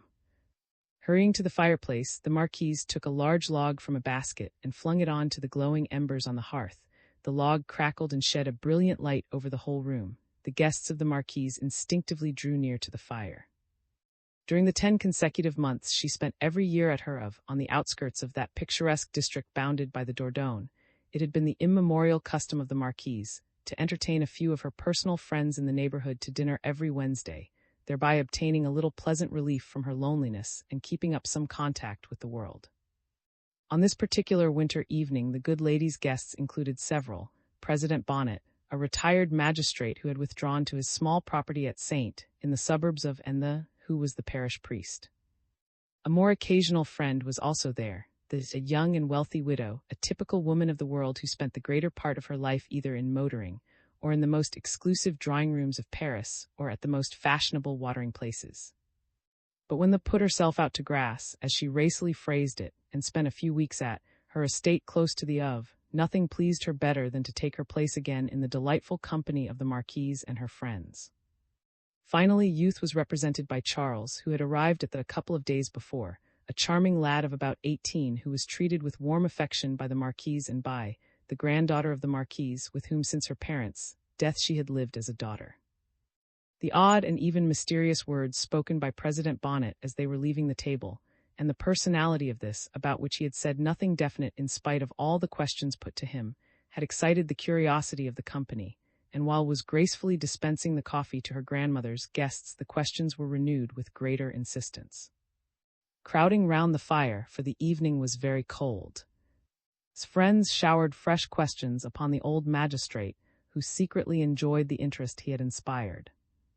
He cast a solemn eye upon the circle of his audience and prolonged his silence, the more to capture their attention. At length he began to speak. Statistics tell us, ladies, that of all the deaths that are registered every day, quite a third are due to crime. You are no doubt aware that the police discover about half of the crimes that are committed, and that barely half meet with the penalty of justice. This explains how it is that so many mysteries are never cleared up, and why there are so many mistakes and inconsistencies in judicial investigations. What is the conclusion you wish to draw? The Marquise enquired with interest. This, the magistrate proceeded. Although many crimes pass unsuspected, it is nonetheless obvious that they have been committed. Now, while some of them are due to ordinary criminals, others are the work of enigmatical beings who are difficult to trace and too clever or intelligent to let themselves be caught. History is full of stories of such mysterious characters, the Iron Mask, for instance, and in every age there have been bands of dangerous creatures, led by such men as Cartouche and Enrocambole. Now why should we suppose that in our time no one exists who emulates the deeds of those mighty criminals? They raised a gentle voice from the depths of a comfortable armchair wherein he was peacefully digesting his dinner. The police do their work better in our time than ever they did before. That is perfectly true, the president admitted, but their work is also more difficult than ever it was before. Criminals who operate in the grand manner have all sorts of things at their disposal nowadays. Science has done much for modern progress, but unfortunately it can be of invaluable assistance to criminals at times. The hosts of evil have the telegraph and the motor car at their disposal just as authority has, and someday they will make use of the aeroplane. Young Charles had been listening to the president's dissertation with the utmost interest and now broke in, with a voice that quivered slightly. "You were talking about just now, sir." The president cast a cryptic look at the lad and did not reply directly to him. "That is what I am coming to, for of course you have understood me, ladies. In these days we have been distressed by a steady access of criminality, and among the assets we shall henceforth have to count a mysterious and most dangerous creature, to whom the baffled authorities and public generally have for some time now given the name of. It is impossible to say exactly or to know precisely who is. He often assumes the form and personality of some definite and even well-known individual. Sometimes he assumes the forms of two human beings at one and the same time. Sometimes he works alone, sometimes with accomplices. Sometimes he can be identified as such and such a person, but no one has ever yet arrived at knowing himself. That he is a living person is certain and undeniable, yet he is impossible to catch or to identify. He is nowhere and everywhere at once. His shadow hovers above the strangest mysteries, and his traces are found near the most inexplicable crimes, and yet— "You are frightening us," exclaimed the with a little forced laugh that did not ring true, and the Marquise, who for the past few minutes had been uneasy at the idea of the children listening to the conversation, cast about in her mind for an occupation more suited to their age. The interruption gave her an opportunity, and she turned to Charles and— "You must find it very dull here with all of us grown-up people, dears, so run away now." She added with a smile to her granddaughter, who had risen obediently, "There is a splendid new puzzle in the library. You ought to try it with Charles." The young fellow that he must comply with the desire of the Marquise, although the conversation interested him intensely, but he was too well bred to betray his thoughts, and the next moment he was in the adjoining room, sitting opposite the girl and deep in the intricacies of the latest fashionable game. They brought the conversation back to the subject of, "What connection is there, President, between this uncanny creature and the disappearance of Lord, of which we were talking at dinner?" "I should certainly have agreed with you and thought there was none," the old magistrate replied, "if Lord's disappearance had been unattended by any mysterious circumstance. But there is one point that deserves your attention. The newspaper from which I read an extract just now, draws attention to it and regards it as being important. It is said that when Lady began to be uneasy about her husband's absence, on the morning of the day following his disappearance, she remembered noticing just as he was going out that he was reading a particular letter, the peculiar, square shape of which surprised her. She had also noticed that the handwriting of the letter was very heavy and black. Now she found the letter in question upon her husband's desk, but the whole of the writing had disappeared, and it was only the most minute examination that resulted in the discovery of a few almost imperceptible stains, which proved that it really was the identical document that had been in her husband's hands. Lady would not have thought very much about it if it had not occurred to the editor of law to interview Detective about it, the famous inspector of the Criminal Investigation Department, you know, who has brought so many notorious criminals to justice. Now M manifested the greatest excitement over the discovery and the nature of this document, and he did not attempt to hide from his interviewer his belief that the strange nature of this unusual epistle was proof of the intervention of. You very likely know that has made it his special business to follow up. He has sworn that he will take him, and he is after him body and soul. Let us hope he will succeed. But it is no good pretending that job is not as difficult a one as can be imagined. However, it is a fair inference that when spoke as he did to the representative of law, he did not think he was going too far when he declared that a crime lay behind the disappearance of Lord, and that perhaps the crime must be laid at door. And we can only hope that at some not distant date, justice will not only throw full light upon this mysterious affair, but also rid us forever of this terrifying criminal. President Bonnet had convinced his audience completely, and his closing words cast a chill upon them all. The Marquise deemed it time to create a diversion. "Who are these people, Lord and Lady?" she inquired. "Oh, my dear," he answered, "it is perfectly obvious that you lead the life of a hermit in this remote country home of yours, and that echoes from the world of Paris do not reach you often. Lord and Lady are among the best known and most popular people in society. He was formerly attached to the English embassy, but left Paris to fight in the Transvaal, and his wife went with him and showed magnificent courage and compassion in charge of the ambulance and hospital work. They then went back to London, and a couple of years ago they settled once more in Paris. They lived and still live in the boulevard at Sur-Seine, in a delightful house where they entertain a great deal. I have often been one of Lady's guests. She is a most fascinating woman, distinguished, tall, fair, and endowed with the charm that is peculiar to the women of the North. I am very distressed at the trouble that is hanging over her." "Well," said the Marquise conclusively, "I mean to believe that the gloomy prognostications of our friend the President will not be justified by the event." "Amen," murmured the mechanically, roused from his gentle slumber by the closing words of the Marquise. The clock chimed 10, and her duties as hostess did not make the Marquise forgetful of her duties as grandmother. She called, "It is your bedtime." "It is very late, darling."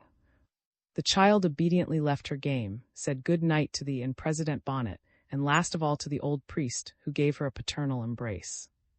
"Shall I see you at the 7 o'clock Mass?" he asked. The child turned to the Marquise. "Will you let me accompany Charles to the station tomorrow morning?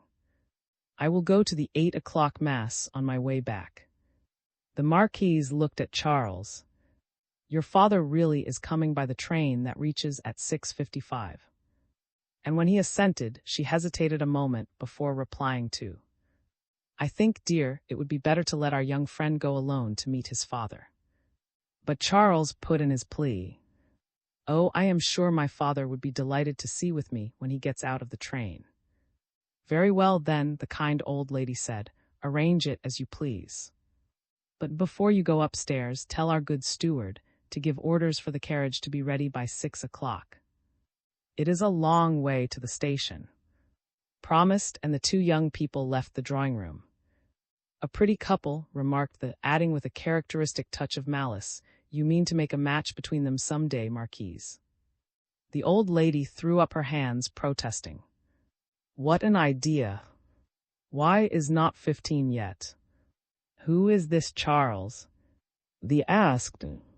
"I just caught sight of him the day before yesterday and I puzzled my brains wondering who he could be." "I am not surprised," the Marquise laughed, "not surprised that you did not succeed in finding out, for you do not know him. But you may perhaps have heard me mention an old friend of mine, with whom I had many a dance in the long ago. I had lost sight of him completely until about 2 years ago, when I met him at a charity function in Paris. The poor man has had a rather checkered life. 20 years ago he married a woman who was perfectly charming, but who is, I believe, very ill with a distressing malady, I am not even sure that she is not insane. Quite lately has been compelled to send her to an asylum. That does not tell us how his son comes to be your guest, President Bonnet urged. It is very simple, is an energetic man who is always moving about. Although he is quite 60, he still occupies himself with some rubber plantations he possesses in Colombia, and he often goes to America. He thinks no more of the voyage than we do of a trip to Paris. Well, just recently young Charles was leaving the pension in Hamburg, where he had been living in order to perfect his German. I knew from his father's letters that was about to be put away, and that was obliged to be absent, so I offered to receive Charles here until his father should return to Paris. Charles came the day before yesterday, and that is the whole story. And M joins him here tomorrow, said the. That is so. The Marquise would have given other information about her young friend had he not come into the room just then. He was an attractive lad with refined and distinguished features, clear, intelligent eyes, and graceful figure. The other guests were silent, and Charles approached them with the slight awkwardness of youth. He went up to President Bonnet and plucked up sudden courage. "And what then, sir?" he asked in a low tone. "I don't understand, my boy," said the magistrate. "Oh," said Charles, "have you finished talking about? It was so amusing." "For my part," the president answered dryly, "I do not find these stories about criminals amusing." Oh. But the lad did not detect the shade of reproach in the words. "But still it is very odd, very extraordinary that such mysterious characters as can exist nowadays. Is it really possible that a single man can commit such a number of crimes, and that any human being can escape discovery, as they say can, and be able to foil the cleverest devices of the police?" "I think it is." The president's manner grew steadily more chilly as the boy's curiosity waxed more enthusiastic, and he interrupted curtly. "I fail to understand your attitude, young man. You appear to be fascinated. You speak of as if he were something interesting. It is out of place, to put it mildly," and he turned to the. "There, sir, that is the result of this modern education and the state of mind produced in the younger generation by the newspaper press and even by literature. Criminals are given halos and proclaimed from the housetops. It is astounding." But Charles was not the least impressed. "But it is life, sir, it is history, it is the real thing," he insisted. "Why, you yourself, in just a few words, have thrown an atmosphere round this which makes him absolutely fascinating. I would give anything to have known and Cartouche and Rocambole, and to have seen them at close quarters. Those were men."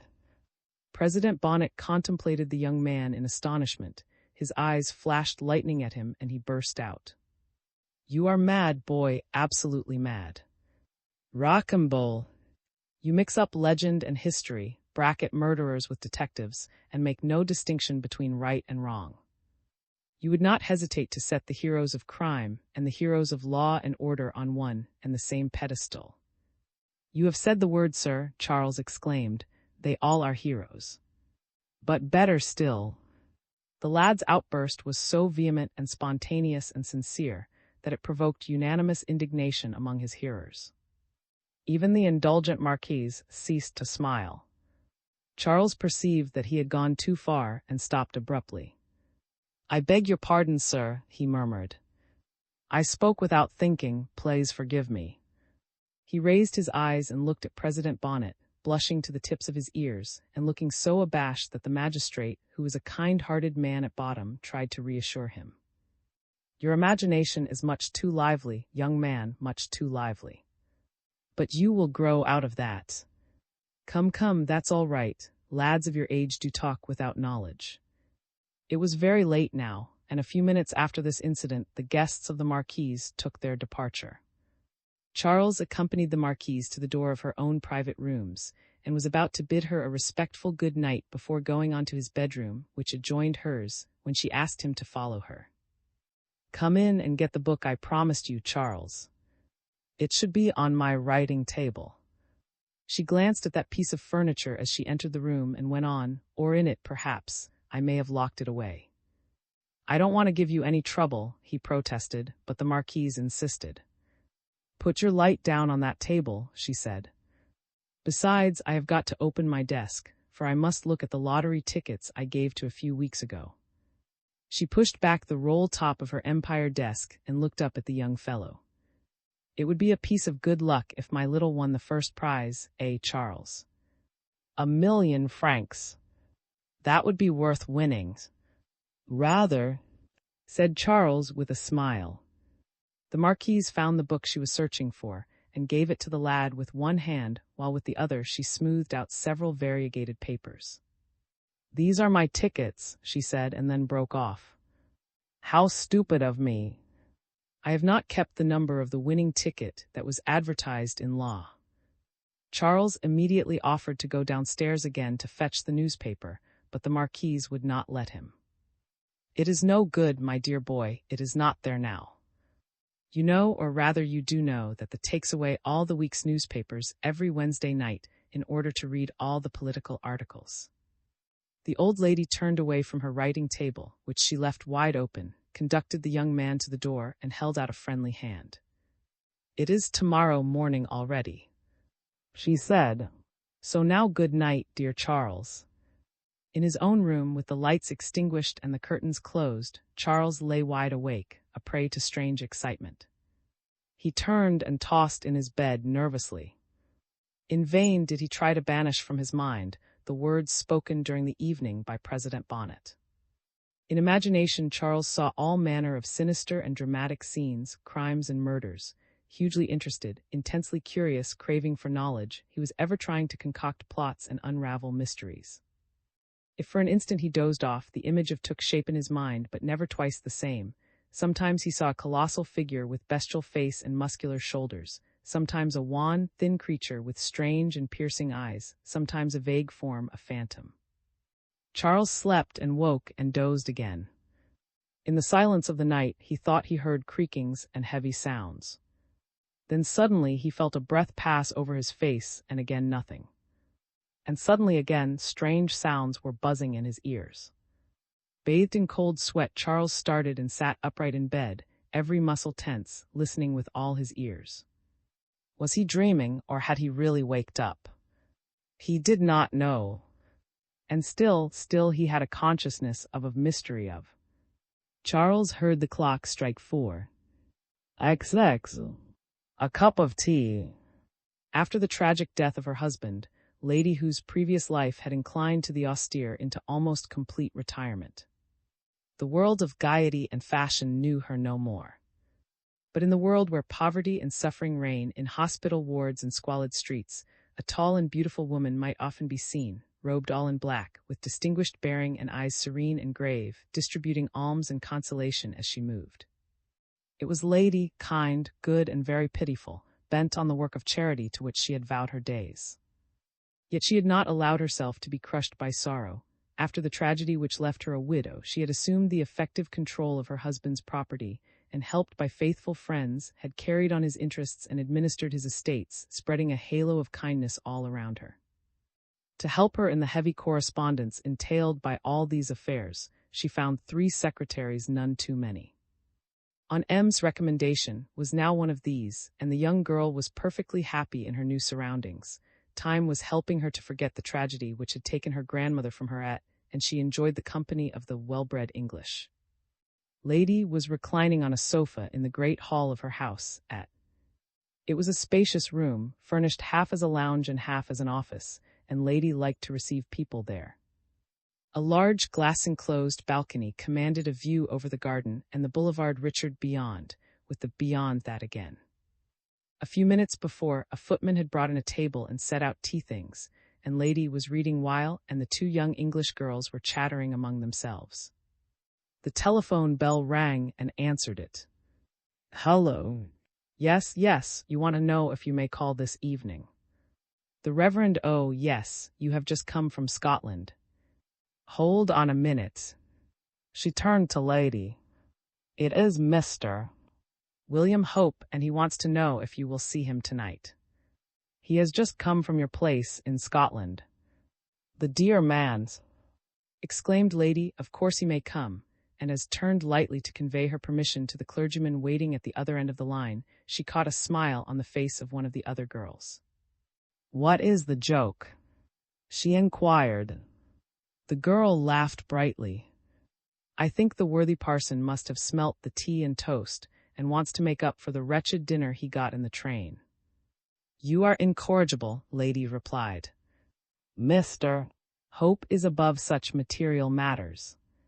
"Indeed he isn't, lady," the girl persisted. Why, only the other day he told that all food deserved respect and esteem directly a blessing had been asked upon it, and that a badly cooked steak was a kind of sacrilege. "A badly cooked pheasant," corrected her. "You are both wicked little slanderers," Lady protested gently, "and don't know the blessing a good appetite is." "You do, don't you?" A pretty Irish girl looked up from a letter she was reading and blushed. "Oh, lady, I've been ever so much less hungry since Harry's ship sailed." "I don't quite see the connection," Lady answered. "Love is good nourishment for the soul, but not for the body. However, a good appetite is nothing to be ashamed of, and you ought to keep your roses for your future husband, and qualify in every way to be an excellent mother of a family. With lots and lots of children," went on wickedly, 7 or 8 daughters at the very least, all of whom will marry nice young when their time comes and. She stopped speaking, and the light chatter died away as a footman entered and announced the Reverend William Hope, who followed him immediately into the room, an elderly man with a full, clean-shaven face and a comfortable portliness of figure. Lady offered him a cordial hand. "I am delighted you are back," she said. "Will you have a cup of tea with us?" The parson made a general bow to the girls gathered about the table. "I got a wretched dinner in the train," he began, but interrupted him. "Don't you think this tea smells delicious?" she asked. The parson put out his hand to take the cup she offered to him, and bowed and smiled. "Precisely what I was going to observe, miss," and turned away to hide their amusement, and Lady adroitly changed the subject. She moved towards her writing table. "Mr. Hope must have much to tell me, girls, and it is getting late. I must get to business. Did you have a good journey?" "Quite as good as usual, lady. The people at Hill are very plucky and good, but it will be a hard winter. There is snow on the hills already." "Have the women and children had all their woolen things?" "Oh yes, 1,200 garments have been distributed according to a list drawn up by the understeward. Here it is," and he handed a paper to Lady, who passed it on to. "I will ask you to check the list," she said to the girl, and turned again to the clergyman. "The understeward is a good fellow, but he is a rabid politician. He may have omitted some families that are openly radical, but I think charity should be given equally to all, for poverty makes no political distinctions." "That is the right Christian view," the clergyman said approvingly. "And what about the sanatorium at Glasgow?" Lady went on. "It is very nearly finished," the good man answered. "I have got your lawyers to cut down the contractor's accounts by something like 15%, which means a saving of nearly £300. "Excellent," said Lady, and she turned to. "You must add that £300 to the funds of the Hill Coal Charity," she said. "They will want all of it if the winter is going to be a hard one," and made a note of the instruction, full of admiration for Lady's simple generosity. But Mr. Hope was fidgeting on his chair. He seized an opportunity when Lady, busy making notes, had turned her deep and steady eyes away from him, to say in a low tone, "Have I your permission just to mention poor Lord?" Lady started, and her face betrayed an emotion which she bravely controlled. Hearing the name pronounced, the 3 girls to the far end of the room, where they began to talk among themselves. Lady signified her assent, and Mr. Hope began. "You know, dear friend, this has been my first visit to Scotland since Lord's death. I found your tenants still grievously upset by the tragedy that occurred nearly a year ago. They have got by heart all the newspaper accounts of the mysterious circumstances attending Lord's death, but those are not enough to satisfy the sympathetic curiosity of these excellent people, and I was obliged to tell them over and over again in full detail all we knew." "I hope no scandal has gathered round his name," said Lady quickly. You need have no fear of that, the clergyman replied in the same low tone. That got about when the crime was first discovered, that Lord had been surprised in an intrigue and killed in revenge, has not won acceptance. Local opinion agrees that he was decoyed into a trap and killed by the man Gurn who meant to rob him, but who was either surprised or thought he was going to be, and fled before he had time to take the money or the jewels from the body of his victim. They know that the murderer has never been caught, but they also know that there is a price on his head, and they all hope the police forgive me for recalling all these painful memories. While he had been speaking, Lady's face had expressed almost every shade of emotion and distress. It seemed to be drawn with pain at his concluding words. But she made an effort to control herself and spoke resignedly. It cannot be helped, dear Mr. Hope. Go on. But the clergyman changed the topic. Oh, I was quite forgetting, he said more brightly. The understeward has turned out the 2 Tillys, quite on his own authority. You must remember them, 2 brothers blacksmiths who drank a great deal and paid very little and created so much scandal in the place. I object to the understeward doing any such thing without referring to me first, Lady exclaimed warmly. Man's duty is to persuade and forgive, not to judge and punish. Kindness breeds kindness, and it is pity that wins amendment. Why should a subordinate, my understeward, presume to do what I would not permit myself to do? She had sprung to her feet and was pacing excitedly about the room. She had wholly dropped the impassive mask she habitually wore, concealing her real personality. The 3 girls watched her in silence. The door opened anew and came in, the of Lady's establishment at. He brought the evening letters, and the girls speedily took all the envelopes and newspapers from the tray and began to sort and open them, while he entered into conversation with his mistress and the Rev. William Hope seized the opportunity to say good night and take his leave. Many of the letters were merely appeals to help in money or in kind, but one long letter handed to Lady. She glanced at the signature. Ah, here is news of M, she exclaimed, and as instinctively drew near, knowing that she too might hear something of what her old friend had written, Lady put the letter into her hand. You read it, my dear, and then you can tell me presently what he has to say. Read the letter eagerly. Ems had left Paris a week before, upon a long and important journey.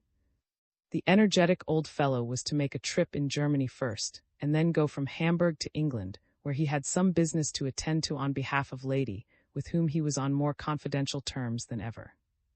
Then he meant to sail from Southampton and spend the winter in Colombia, where he had important interests of his own to look after. While was reading, Lady continued her conversation with her. I am glad you had the park gate seen to this afternoon, she said. You know how nervous I am. My childhood in Scotland was very lonely, and ever since then I have had a vague terror of solitude and darkness. The reassured her he had no lack of self-confidence. There is nothing for your ladyship to be afraid of. The house is perfectly safe and carefully guarded. Walter, the porter, is a first-rate watchdog and always sleeps with one eye open. And I, too. Yes, I know, the young widow replied, and when I give myself time to think I am not nervous. Thank you, you can leave me now. She turned to the 3 girls. I am tired, dears, we won't stay up any later. And kissed her affectionately and went away. Lingered a moment to bring a book, a Bible, and place it on a table close to Lady's chair. Lady laid a hand upon her head as if in blessing, and said gently, Good night, God bless you, dear child. XXI. Lord's murderer. It was on the point of midnight, and absolute stillness reigned throughout the house. But Lady had not gone to bed. Although she had remained in the great hall where she did her work, she had been unable to settle down to any occupation. She had read a little and begun a letter, got up and sat down, and finally, beginning to feel chilly, she had drawn an easy chair up to the hearth, where a log was just burning out, and stretching out her slippers to the warmth had fallen into a waking dream. A sound caught her ear, and she sat upright. At first she thought it was some trick of the imagination, but in another minute the noise grew louder. There was the hurrying of feet and voices, muffled at first but rapidly becoming louder, and at last a regular uproar, doors banging, glass breaking, and shouts from all parts of the house. Lady jumped up, nervous and trembling. She was just going to the window when she heard a shot and stopped dead where she stood. Then she rushed out into the vestibule. "Help!" she screamed. "What on earth is the matter?" And remembering the girls for whom she had assumed responsibility, she called out anxiously for them. Come to me." Doors upstairs were flung open, and with their hair streaming over their nightdresses, and rushed downstairs and crouched down by her side, stifling moans of terror. "Where is?" Lady asked sharply. At the same moment she appeared, her face distorted with fright. "Oh, lady, it's dreadful. There's a man, a burglar in the garden. And Walter is throttling him. They are fighting dreadfully. They'll kill one another." They came rushing in just then. Seeing the three girls in their nightdresses, he made as if to draw back, but Lady called him in and demanded explanations. "We had just finished our rounds," he answered breathlessly, "when we caught sight of a man hiding in the shadows, a thief probably. When we shouted to him, he ran away, but we ran after him and seized him. He resisted, and there was a fight. But we have got him, and the police will take him away in a few minutes." Lady listened with jaw set and hands clenched. "A thief," she said, controlling her emotion. "How do you know he is a thief?" "Well," stammered he is very poorly dressed, and besides, what was he doing in the garden?" Lady was recovering her calm. "What excuse did he give for being there?" she asked coldly. "We didn't give him time to invent one," said "We collared him almost as soon as we saw him. And you know, madame, how tremendously powerful Walter is. Walter gave him all he deserved." And the clenched his fists and made an expressive exhibition of the porter's reception of the stranger. Was still overcome by what she had seen. "Oh, the blood!" she muttered hysterically. It was streaming. Lady spoke angrily to "I hate brutality. Is the man seriously hurt?" "I hope not. You ought to have questioned him before assaulting him. No one in my house has a right to use violence. Whoso smites with the sword shall perish by the sword." They heard her in silent astonishment. It was not at all what he expected to be told, in view of all the circumstances. Lady went on more gently. "I suppose I shall have to this man for your wrong and thoughtless." Exclaimed in amazement. "Surely your ladyship will not do that." "One must not shrink from humiliation when one has been in the wrong," said Lady, in the pulpit manner she affected. "Tell Walter to come to me." A few minutes later the porter, a muscular giant of a man, came into the room and made a clumsy bow. How was it possible for anyone to get into the house at this time of night? His mistress enquired coldly. Walter dropped his eyes and twisted his cap nervously. "I hope your ladyship will forgive me. I caught the fellow, and as he was struggling, I hit him. Then two of the footmen came, and they are looking after him in the kitchen. Has he given any explanation of his presence here since you assaulted him, at which I am very angry?" said Lady. "He hasn't said anything, at least." "Well, I don't like to tell you." "Please do like," said Lady irritably. "Well," Walter replied, overcoming his nervousness with an effort, "he says your ladyship is well known for your charity to everybody, and he wants to see you." There was a moment's pause. "I will see him," said Lady at last, in a half-stifled voice. "Will your ladyship allow me to point out the danger of doing any such thing?" Exclaimed. "Very likely the man is a lunatic. Or it may be a trick. Lord was murdered, and perhaps—" Lady looked intently at seemingly trying to read his thoughts. Then she answered slowly, "I will see him. I will be more pitiful than you," and as the porter made a gesture of futile protest, she added peremptorily, "I have given my orders, kindly obey." When the two men had reluctantly left the room, Lady turned to the three girls. "You had better leave me, darlings," she said, kindly but firmly. "Run away, excitement is bad for you. Go back to bed. No, I assure you I shall be in no danger whatever, and for a few minutes she was left alone. Speak, said Lady in a toneless voice. The porter had led in and placed before her a man with unkempt hair and ragged beard. He was dressed entirely in black, and his face was tired and haggard. Lady, ghastly pale, was leaning for support against the back of an armchair. The man did not raise his eyes to her. I will not speak unless we are alone, he answered dully. Alone, said Lady, fighting down her emotion.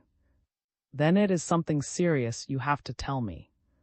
If you know anything of people in misfortune, madame, the man answered gently, you know that they do not like to humiliate themselves before those who cannot understand, and he nodded towards thee and the porter. I do know something of misfortune, Lady replied in firmer tones, and I will hear you alone. She looked at her two servants. Leave us, please. The started. Leave you alone with him. It's madness. And as Lady merely looked at him in haughty surprise, he began to withdraw in confusion, but still protesting. It's your ladyship has no idea what this fellow wants, do please. But Lady curtly cut him short. That is enough. A heavy velvet curtain fell over the closing door, and in the room that was dimly lighted by a small electric lamp, Lady was alone with the strange individual to whom she had so readily, so oddly, consented to accord a private interview. She followed her servants to the door and locked it after them.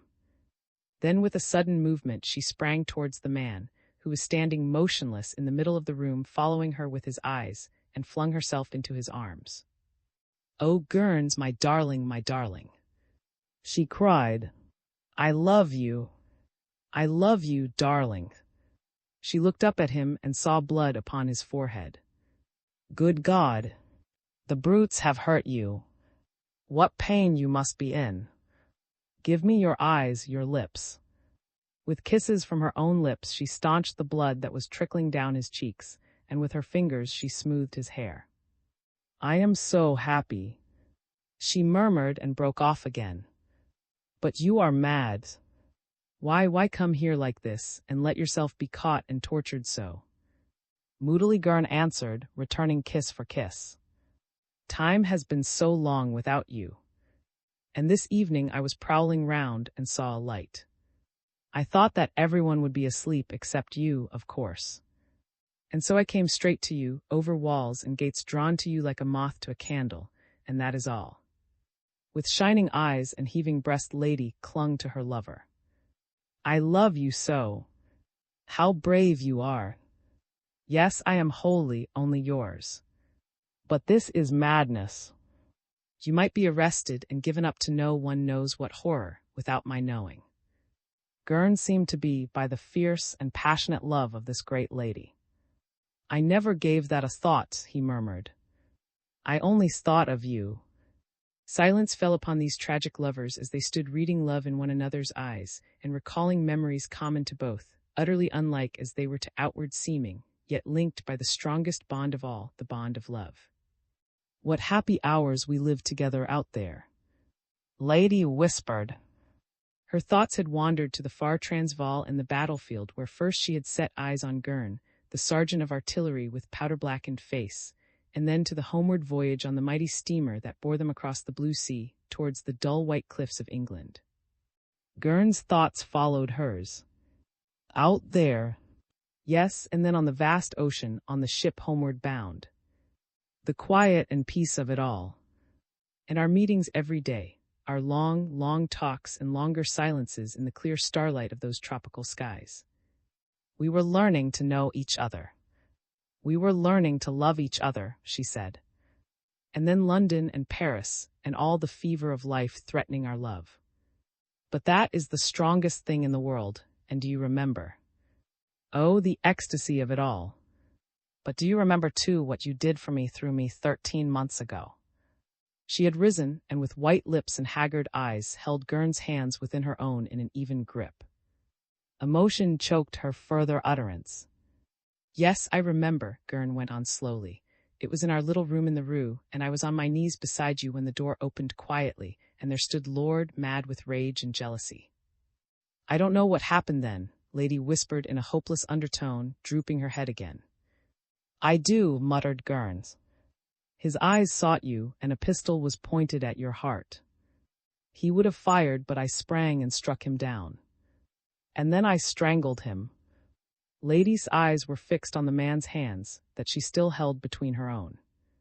And I saw the muscles in these hands swell up beneath the skin as they tightened on his throat. I killed him, groaned the man. But Lady, swept by a surge of passion, sprang up and sought his lips. Oh, Gurns! She sobbed, my darling. Listen, said Gurn harshly, after a pause of anxious silence. I had to see you tonight, for who knows if tomorrow. Lady shrank at the words, but Gurn went on unheeding. The police are after me. Of course I have made myself almost, but twice just lately I have been very nearly caught. Do you think the police have any accurate idea of what happened? Lady asked abruptly. No, said Gurn after a moment's hesitation. They think I killed him with the mallet.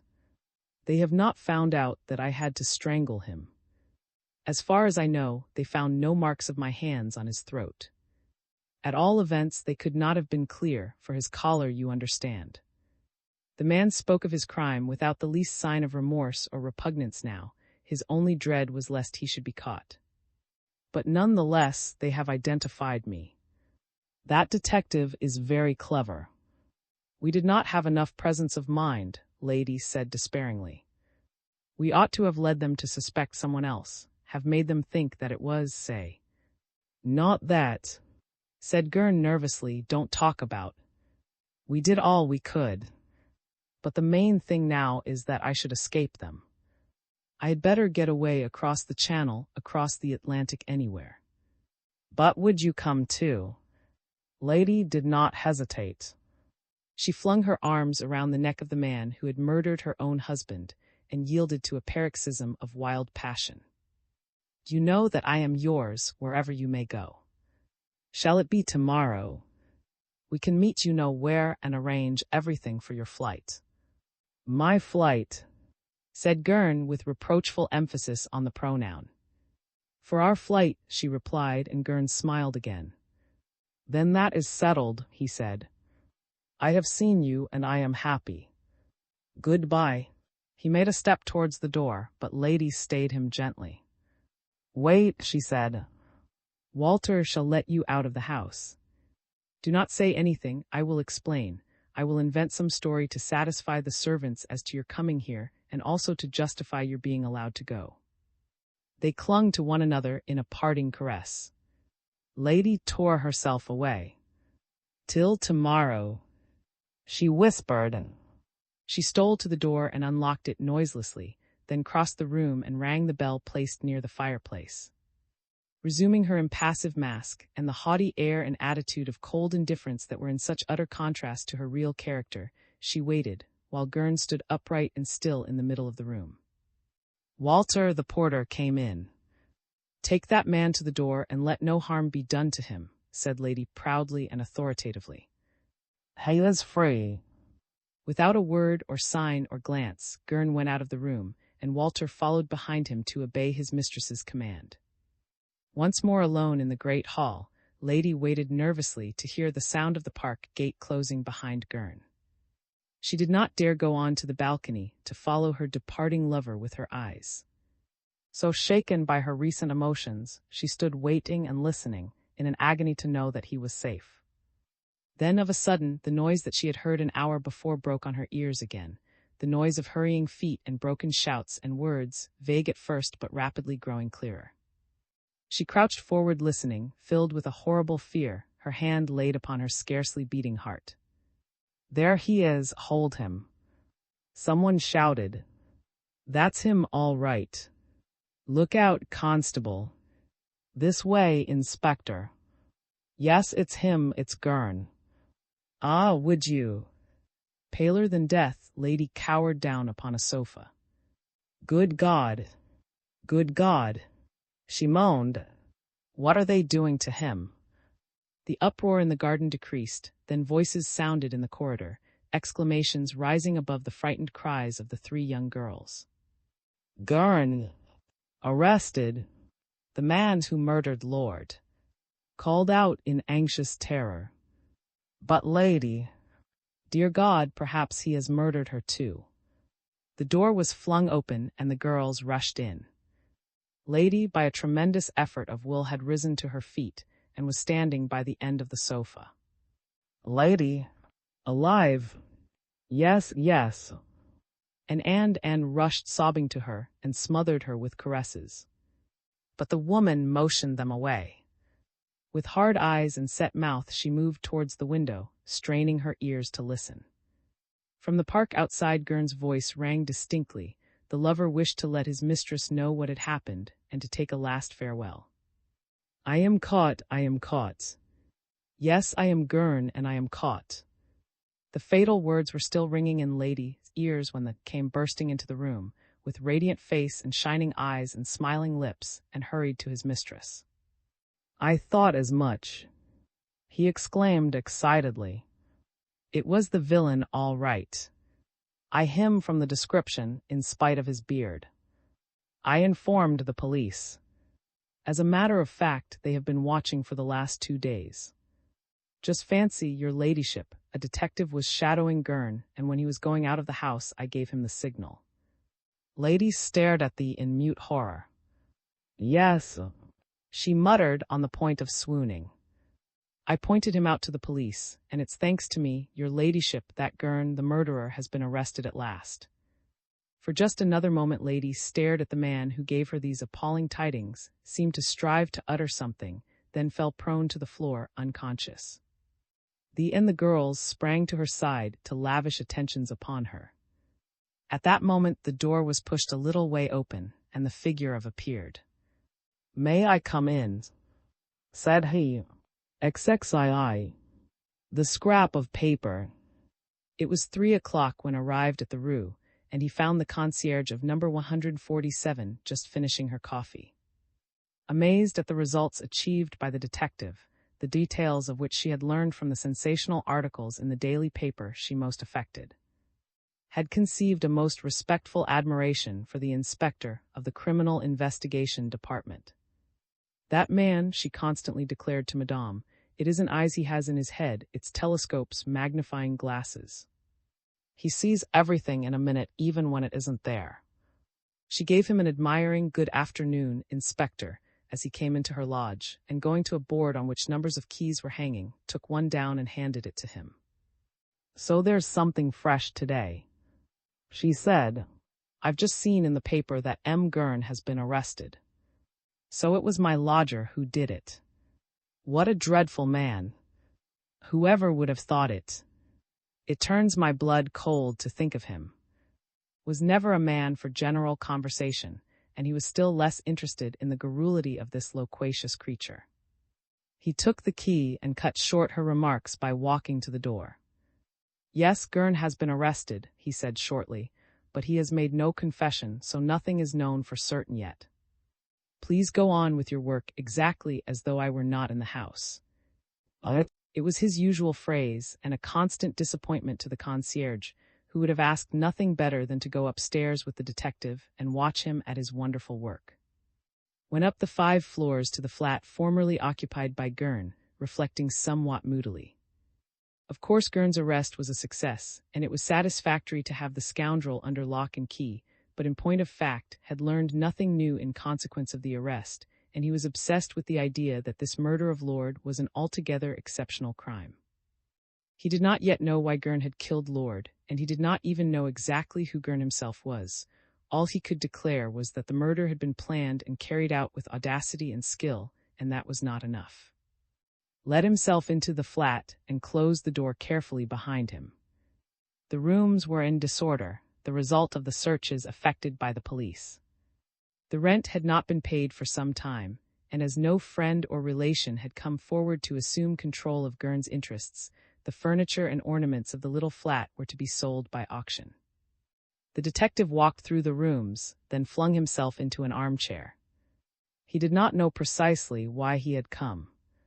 He had searched the place a dozen times already since his discovery of the corpse within the trunk, and had found nothing more, no telltale marks or fresh detail, to assist in the elucidation of the mystery. He would have given very much to be able to identify Gurn with some other of the many criminals who had passed through his hands, and still more to be able to identify him with that one most mysterious criminal whose fearful deeds had shocked the world so greatly. Somehow the particular way in which this murder was committed, the very audacity of it, led him to think, to sense, almost to swear that got up. It was little in accord with his active temperament to sit still. Once more he went all round the flat. The kitchen. Let me see, I have been through everything. The stove. The cupboards. The saucepans. Why, I went so far as to make sure that there was no poison in them, though it seemed a wild idea. The anteroom. Nothing there, the umbrella stand was empty, and the one interesting thing I did see, the torn curtain, has been described and photographed officially. He went back into the dining room. I've searched all the furniture, and I went through all the parcels Gurn had done up before he left, and would, no doubt, have come back for at his leisure, had it not been for my discovery of the body, and the unfortunate publicity the newspapers gave to that fact. In one corner of the room was a heap of old newspapers, crumpled and torn, and thrown down in disorder. Kick them aside. I've looked through all that, even read the agony columns, but there was nothing there. He went into the bedroom and contemplated the bed that the concierge had stripped, the chairs set one on top of another in a corner, and the wardrobe that stood empty, its former contents scattered on the floor by the police during their search. There, too, nothing was to be found. Against the wall near the fireplace was a little escritoire with a cupboard above it, containing a few battered books. My men have been all through that, muttered. It's most unlikely that they missed anything, but perhaps I had better see. He sat down before it and began methodically to sort the scattered papers. With quick, trained glance, he scanned each document, putting one after another aside with a grimace expressive of disappointment. Almost the last document he picked up was a long sheet of parchment, and as he unfolded it, an exclamation escaped his lips. It was an official notice of Gurn's promotion to the rank of sergeant when fighting under Lord in the South African War. Read it through, he knew English well, and laid it down with a gesture of discouragement. It is extraordinary, he muttered. That seems to be perfectly authentic. It is authentic, and it proves that this fellow was a decent fellow and a brave soldier once. That is a fine record of service. He drummed his fingers on the desk and spoke aloud. Is Gurn really Gurn, then, and have I been mistaken from start to finish in the little romance I have been weaving round him? How am I to find the key to the mystery? How am I to prove the truth of what I feel to be so very close to me, but which eludes me every time, just as I seem to be about to grasp it? He went on with his search, and then, looking at the bookcase, took the volumes out, and holding each by its two covers, shook it to make sure that no papers were hidden among the leaves. But all in vain. He did the same with a large railway timetable and several shipping calendars. The odd thing is, he thought, that all these timetables go to prove that Gurn really was the commercial he professed to be. It's exactly things such as these one would expect to find in the possession of a man who traveled much, and always had to be referring to the dates of sailing to distant parts of the world. In the bookcase was a box, made to represent a bound book, and containing a collection of ordnance maps. Took them out to make sure that no loose papers were included among them, and one by one unfolded every map. Then a sharp exclamation burst from his lips. Good Lord! Now there! In his surprise, he sprang up so abruptly that he pushed back his chair and overturned it. His excitement was so great that his hands were shaking as he carefully spread out upon the desk one of the ordnance maps he had taken from the case. It's the map of the center district, all right, the map which shows an in Saint End. And the missing piece is the missing piece that would give that precise district. Stared at the map with gaze, for a piece had been cut out of it, cut out with a penknife neatly and carefully, and that piece must have shown the exact district where the stood which had been occupied by the Marquise. Oh, if I could only prove it, prove that the piece missing from this map belonging to Gurn, is really and truly the piece I found near station just after the murder of the Marquise, what a triumph that would be. What a damning proof! What astounding consequences this discovery of mine might have. Made a careful note of the number of the map quickly and nervously, folded it up again, and prepared to leave the flat. He had made but a step or two towards the door when a sharp ring at the bell made him jump.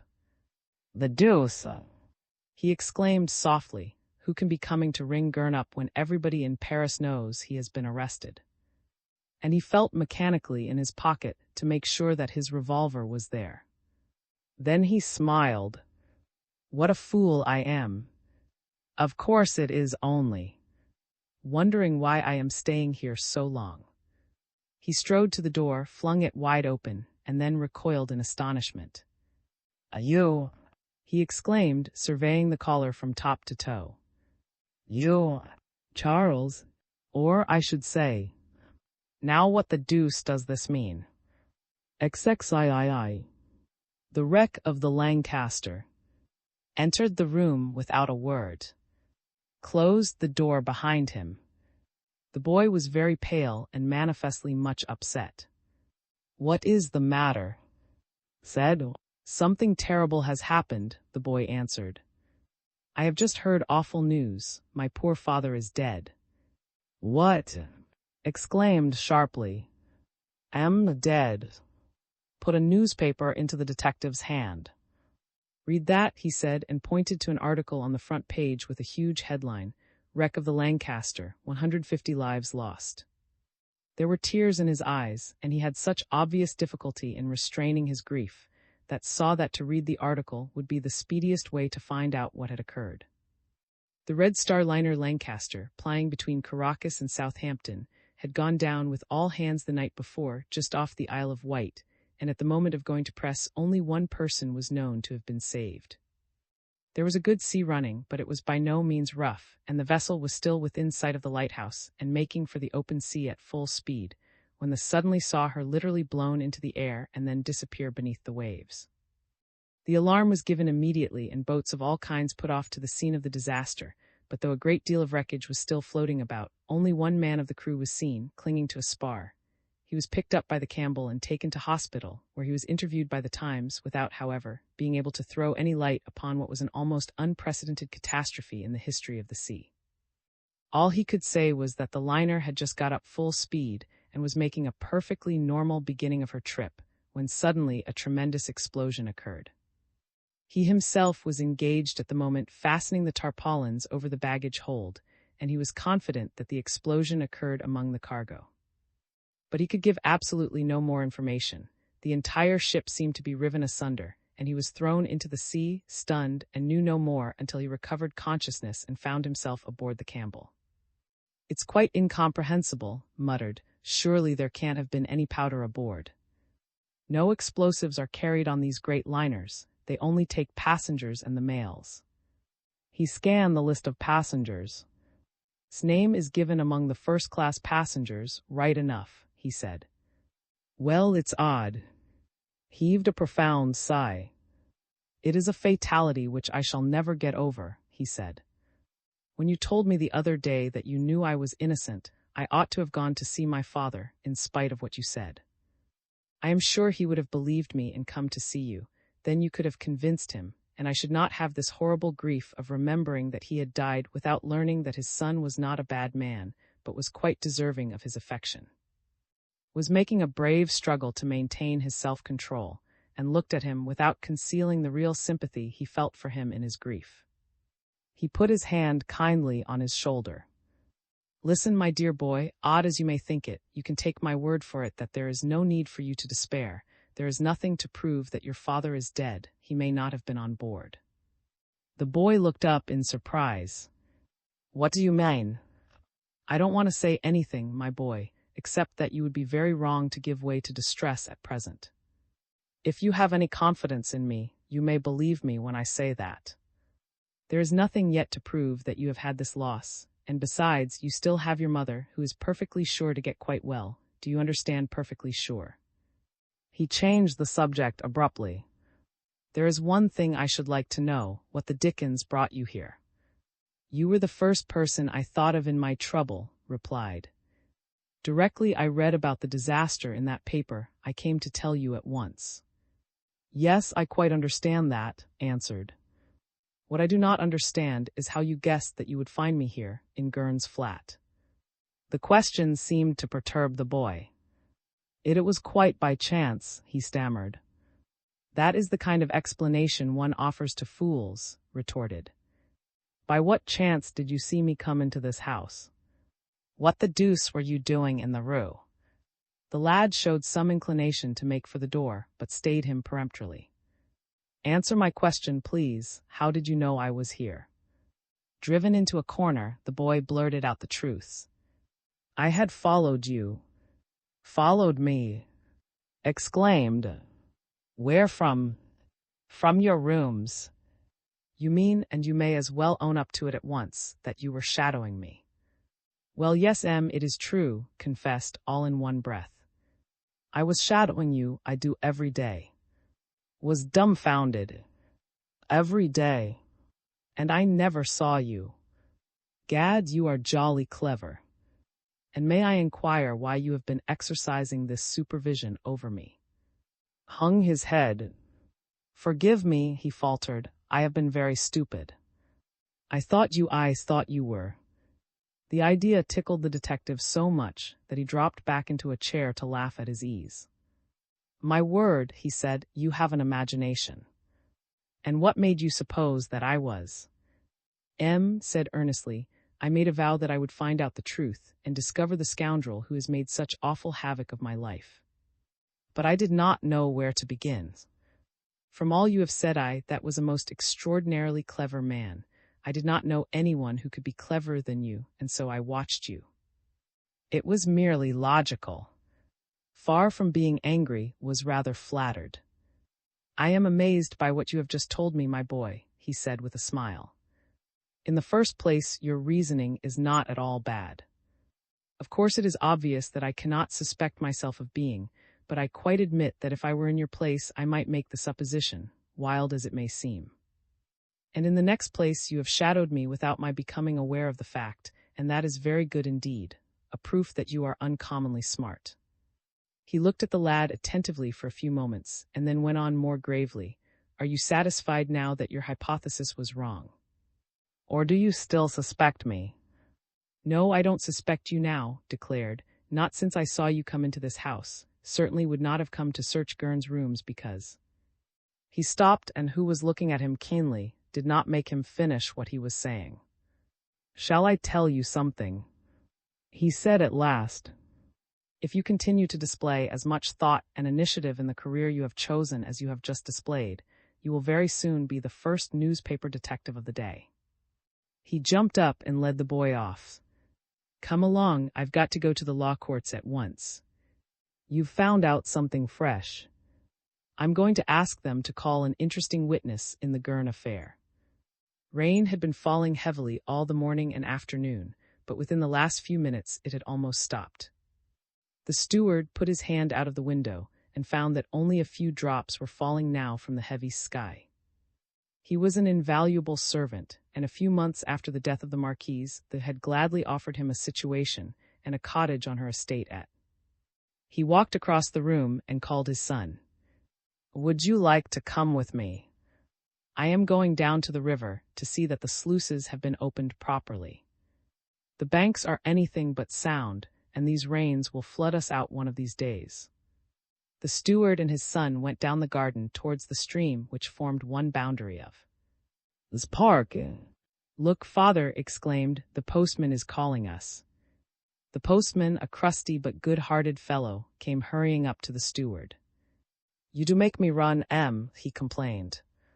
I went to your house this morning to take you a letter, but you weren't there. You might have left it with anybody. Excuse me.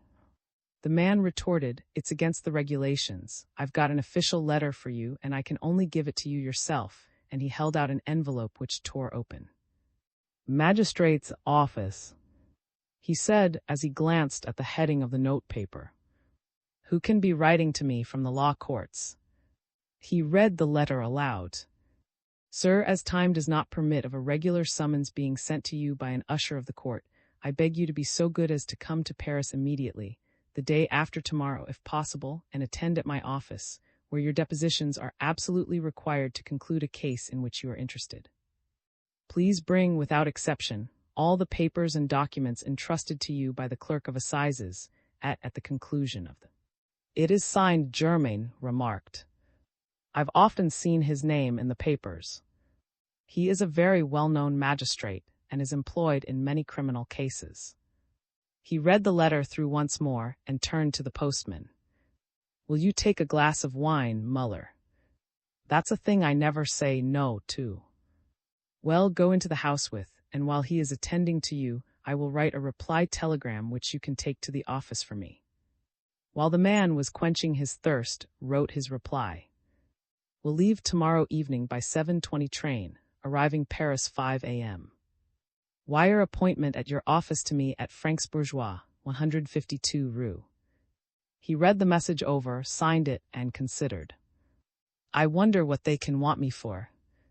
Oh, if only they have found out something about these affairs, how glad I shall be. XXIV. Under lock and key. After the preliminary examination as to his identity and so on, Gurn had been transferred to the prison. At first the prisoner seemed to have terrible difficulty in accustoming himself to the of confinement. He suffered from alternate paroxysms of rage and despair, but by sheer strength of character he fought these down. As a prisoner on remand, he was entitled to the privilege of a separate cell. Also, during the first 48 hours, he had been able to have his meals sent in from outside. Since then, however, his money had given out, and he was obliged to content himself with the ordinary prison dietary.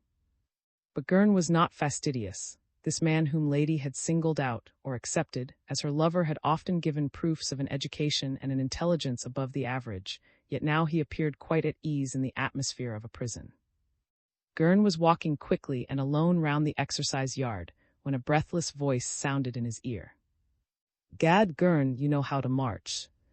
I was going to join you for a bit, but I could not keep up with you. Gurn turned and saw Old, the warder in charge of his division, in whose custody he was particularly placed. My word! The old fellow panted. Anybody could tell you had been in the infantry. Well, so have I, though that wasn't yesterday, nor yet the day before, but we never marched as fast as you do. We made a fine march once, though, at Saint. Out of pity for the decent old fellow, Gurn slackened his pace. He had heard the story of the Battle of Saint a dozen times already, but he was quite willing to let tell it again. The warder, however, wandered to another point. By the way, I heard you were promoted sergeant out in the Transvaal. Is that so? And as Gurn nodded assent, he went on, I never rose above the rank of corporal, but at any rate I have always led an honest life. A sudden compassion for his prisoner seized the old man, and he laid a kindly hand on Gurn's shoulder. Is it really possible that an old soldier like you, who seemed to be such a steady, serious kind of man, can have committed such a crime? Gurn dropped his eyes and did not reply. I suppose there was a woman at the bottom of it. Said tentatively, You acted on impulse in a fit of jealousy, eh? No, Gurn answered with sudden bluntness. I may as well own up that I did it in anger, because I wanted money for the sake of robbery. I'm sorry, said the old warder simply. You must have been desperately hard up. No, I was. Stared at his prisoner. The man must be utterly callous to talk like that, he thought. Then a clock struck, and the warder gave a curt order. Time, Gurn. We must go back, and he conducted the unresisting prisoner up the 3 flights of stairs that led to the division in which his cell was. By the way, he remarked as they went, I forgot to tell you that you and I have got to part. Oh, said Gurn. Am I to be transferred to another prison? No, it's I who am going. Just fancy, I have been appointed head warder at. I go on leave tonight and take up my new post in a week. Both halted before the door of cell number 127. In with you, said, and when Gurn had obeyed he turned to go. Then he wheeled round again quickly and put out his hand hurriedly, as if half afraid of being seen. Put it there, Gurn, he said. No doubt you are a murderer, and as you have confessed yourself, a thief. But I can't forget that if you had kept straight, you were the sergeant and I should have had to obey you. I'm sorry for you. Gurn was touched and murmured a word of thanks. That's all right, muttered, not attempting to hide his emotion.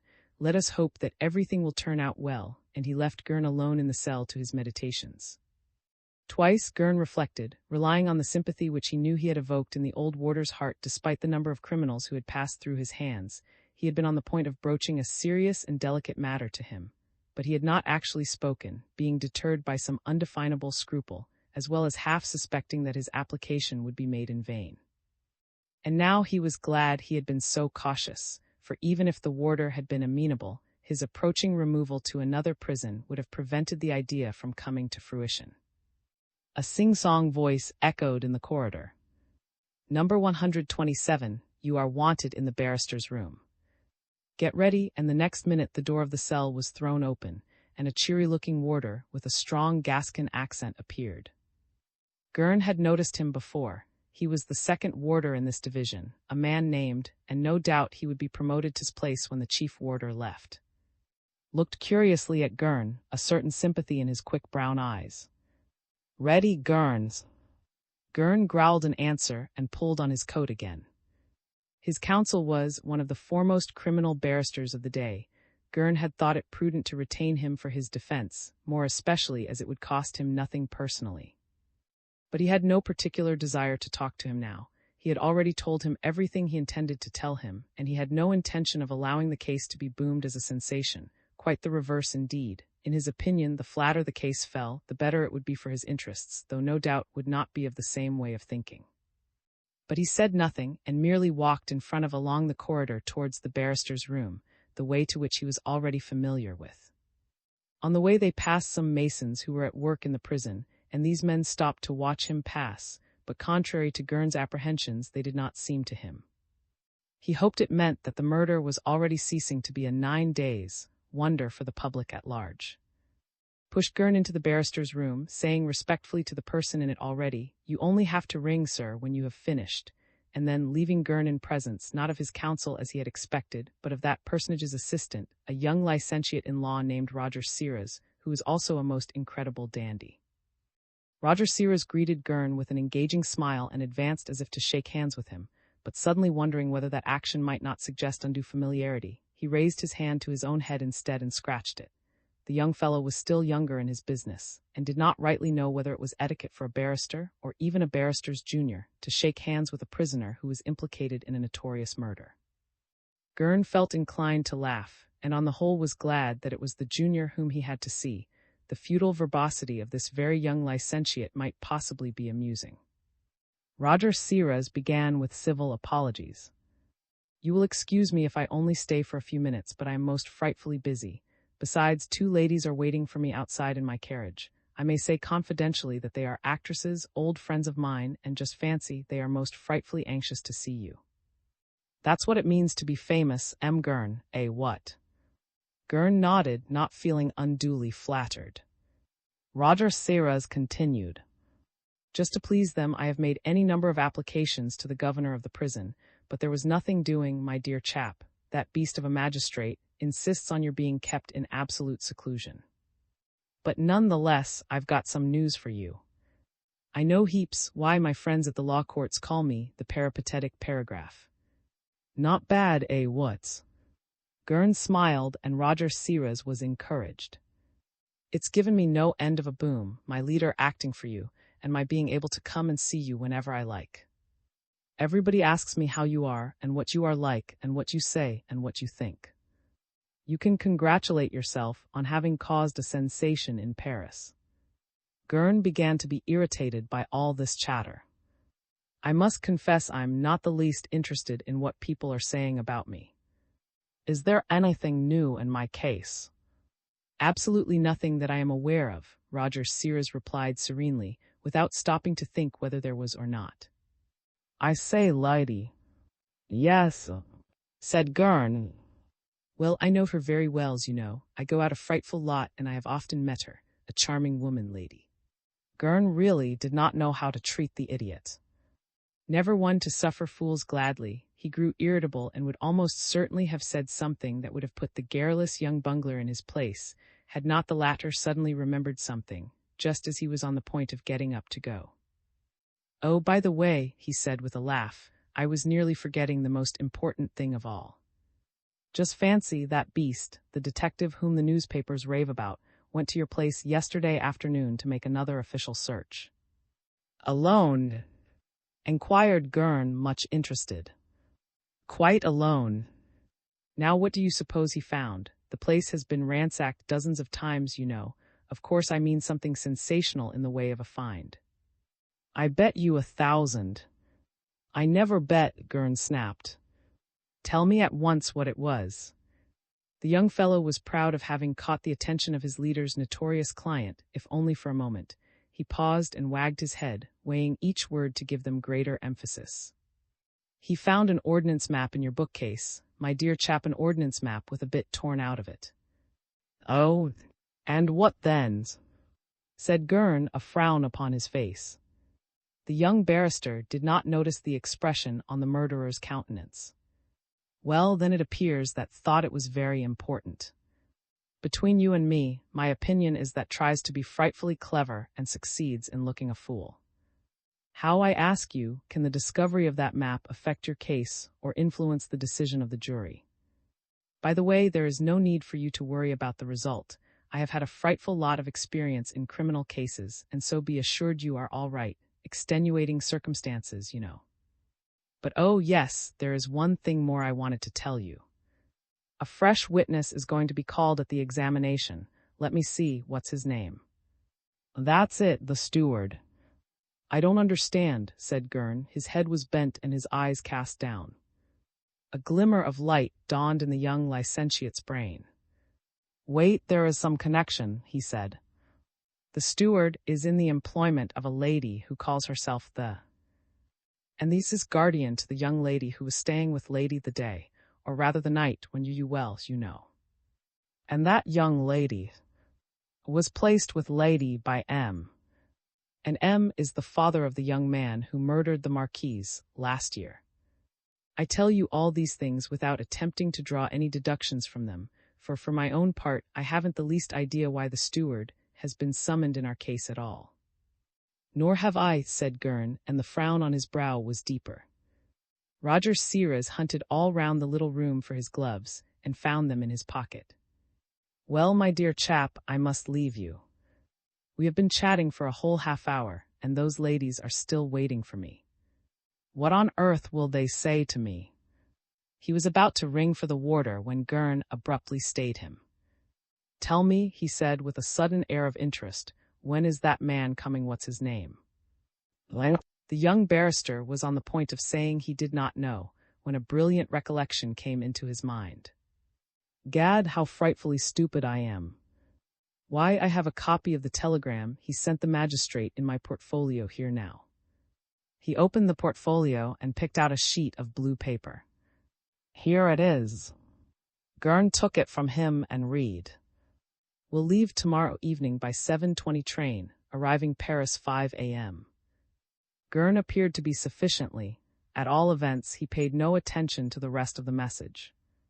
Lord's murderer handed the document back to the barrister, without a word. A few minutes later, Roger Siras had rejoined his lady friends, and the prisoner was once more in his cell. XXV. An unexpected accomplice. Gurn was walking nervously up and down in his cell after this interview, when the door was pushed open and the cheery face of the warder looked in. "Evening, Gurn," he said. "It's 6 o'clock, and the restaurant keeper opposite wants to know if he is to send your dinner in to you." "No," Gurn growled. "I'll have the prison ordinary." "Oh ho," said the warder, funds low, eh? "Of course it's not for you to despise our dietary, but still, government beans." He came further into the cell, ignoring Gurn's impatient preference for his room to his company, and said in a low tone, "There, take that," and thrust a banknote into the hand of the dumbfounded prisoner. "And if you want any more, they will be forthcoming," he added. He made a sign to Gurn to say nothing, and went to the door. "I'll be back in a few minutes. I'll just go and order a decent dinner for you." Gurn felt as if a tremendous weight had been lifted from him. The cell seemed larger, the prison walls less high. He had an intuition that Lady was not deserting him. He had never doubted the sincerity of her feelings for him, but he quite how a woman in her delicate position might feel embarrassed in trying to intervene in of any prisoner, and much more so in the case of the one whom the entire world believed to be the single-handed murderer of her husband. But now Lady had intervened. She had succeeded in communicating with him through the medium of this warder. And almost certainly she would do much more yet. The door opened again, and the warder entered, carrying a long rush basket containing several dishes and a bottle of wine. "Well, Gurn, that's a more agreeable sort of dinner, eh?" "Gad, I wanted it after all," said the murderer with a smile. "It was a good idea of yours, to insist on my getting my dinner sent in from outside." Winked, he appreciated his prisoner's tact. Obviously, he was not one to make untimely allusions to the warder's breach of discipline in conveying money to him so simply, but so very irregularly. As he ate, Gurn chatted with, "I suppose it is you who will get's place." "Yes," said, sipping the wine Gurn had offered him. "I have asked for the berth no end of times, but it never came. I was always told to wait because the place was not free, and another berth must be found first for who was my senior. But the old beast would never make any application. However, 3 days ago I was sent for to the ministry, and one of the staff told me that someone in the embassy, or the government, or somewhere, was taking an interest in me, and they asked me a lot of questions, and I told them all about it. And then all of a sudden was promoted too, and I was given his billet here." Gurn nodded. He saw light. "And what about the money?" "That's stranger still, but I understood all the same. A lady met me in the street the other night and spoke to me by name. We had a chat there on the pavement, for the street was empty, and she shoved some banknotes in my hand, not just one or two, but a great bunch, and she told me that she was interested in me and you, and that if things turned out as she wished there were plenty more banknotes where those came from." While the warder was talking, Gurn watched him carefully. The murderer was an experienced reader of character in faces, and he speedily, that his lady's choice had fallen on an excellent object. Thick lips, a narrow forehead, and prominent cheekbones suggested a material nature that would hesitate at nothing which would satisfy his carnal appetites, so Gurn decided that further circumlocution was so much waste of time, and that he might safely come to the point. He laid his hand familiarly on the warder's shoulder. "I'm getting sick of being here," he remarked. "I dare say," the warder answered uneasily, "but you must be guided by reason. Time is going on and things arrange themselves." "They do when you help them," Gurn said peremptorily, "and you and I are going to help them." "That remains to be seen," said the warder. "Of course, everything has got to be paid for," Gurn went on. "One can't expect a warder to risk his situation merely to help a prisoner to escape." He smiled as the warder made an exclamation of nervous warning. "Don't be frightened.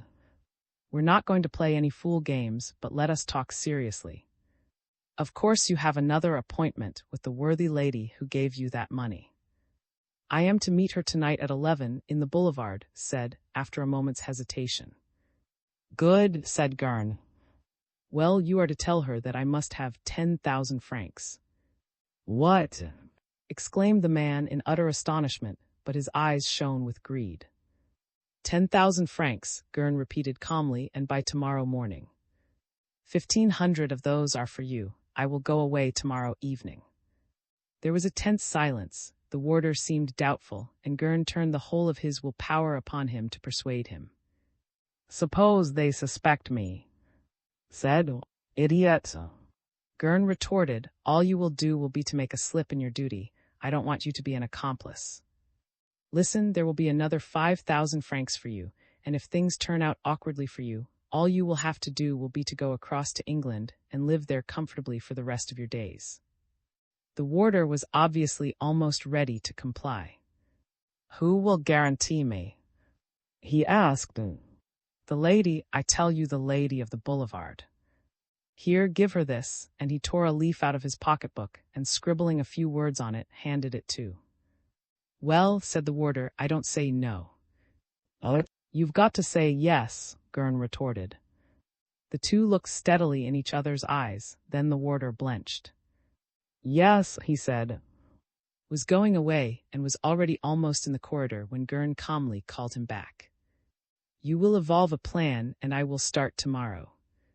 Don't forget to bring me a timetable. The company timetable will do. The murderer was not disappointed in his expectations. The next morning appeared with a mysterious face and eager eyes. He took a small bundle from underneath his jersey and gave it to Gurn. "Hide that in your bed," he said, and Gurn obeyed. The morning passed without further developments. Numerous warders came and went in the corridor, attending to the prisoners, and Gurn could get no private talk with, who contrived, however, to come into his cell several times on various pretexts and assure him with a nod or a word that all was going well. But presently, when walking in the exercise yard, the two men were able to have a conversation.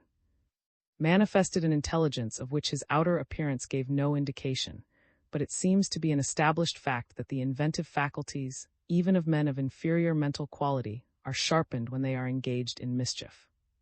"For the last 3 weeks," he said, "about a score of masons have been working in the prison, repairing the roof and doing up some of the cells. Cell number 129, the one next yours, is empty, and there are no bars on the window. The masons go through that cell and that window to get onto the roof. They knock off work soon after 6 o'clock. The gatekeeper knows them all, but he does not always look closely at their faces when they go by, and you might perhaps be able to go out with them. In the bundle that I gave you there is a pair of workman's trousers, and a waistcoat and a felt hat. Put those on.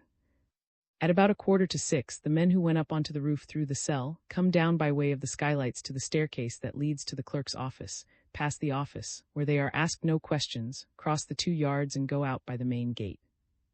I will open the door of your cell a few minutes before 6, and you must go into the empty cell next yours, slip up onto the roof, and take care to hide behind the chimney stacks until the men have done work. Let them go down in front of you and follow behind with a pick or a shovel on your shoulder, and when you are passing the clerk or anywhere where you might be observed, mind you let the men go a yard or 2 in front of you. When the gate is just being shut after the last workman, call out quietly, but as naturally as you can, 'Hold on, M. Morin, mind you don't lock me in. I'm not one of your lodgers, let me out after my mates.' Make some joke of that sort, and when you are once outside the gate, by George, my boy, you'll have to vamoose." Gurn listened attentively to the warder's instructions. Lady must indeed have been generous, and have made the man perfectly easy on the score of his own future. "In one of the pockets of the clothes," went on, "I have put 100-franc notes. You asked for more, but I could not raise it. We can settle that some other time." Gurn made no comment. "When will my escape be discovered?" he asked. "I am on night duty," the warder answered. "Arrange your clothes on your bed to make it look as if you were in bed, and then they will think I might have been deceived. I go off duty at 5, the next round is at 8. My mate will open the door of the cage, and by that time you will be miles away." Gurn nodded comprehension. Time did not permit of longer conversation. The bell had rung some minutes ago, proclaiming that the exercise time was over. The 2 men hurried upstairs to cell number 127 on the 3rd floor, and the prisoner was locked in alone, while went about his duty as usual. XXVI. A mysterious crime.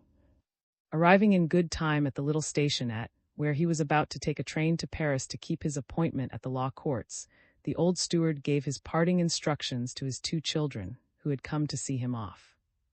"I must, of course, call upon," he said, "and I don't yet know what time M wants to see me at his office. Anyhow, if I don't come back tomorrow, I will the next day without fail. Well, little ones, I'm just off now, so say goodbye and get home as fast as you can.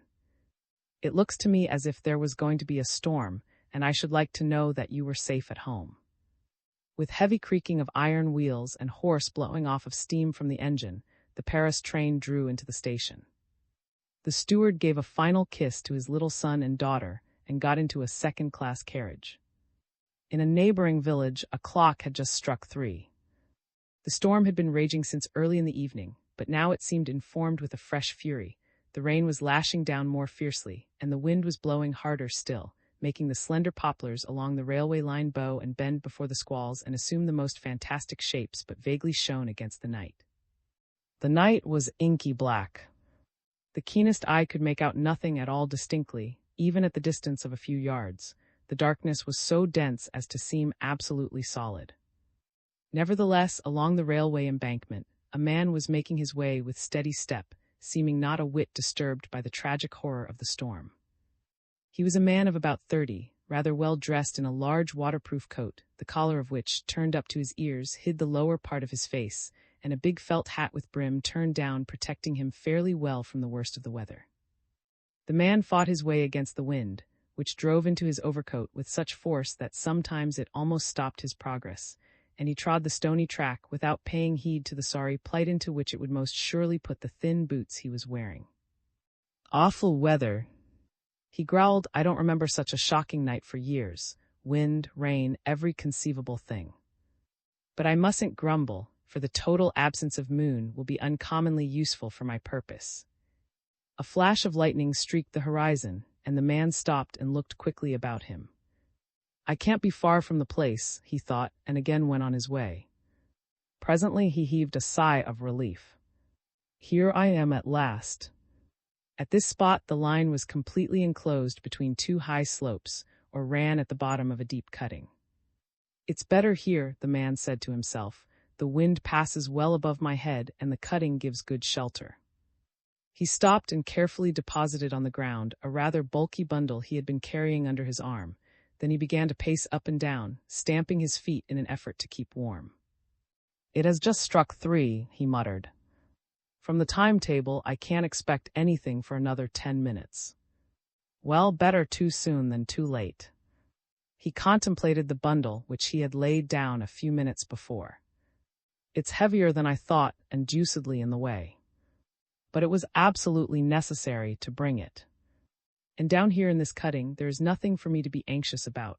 The grass is thick, so I can run, and the line is so straight that I shall see the lights of the train a long way off." A thin smile curled his lips.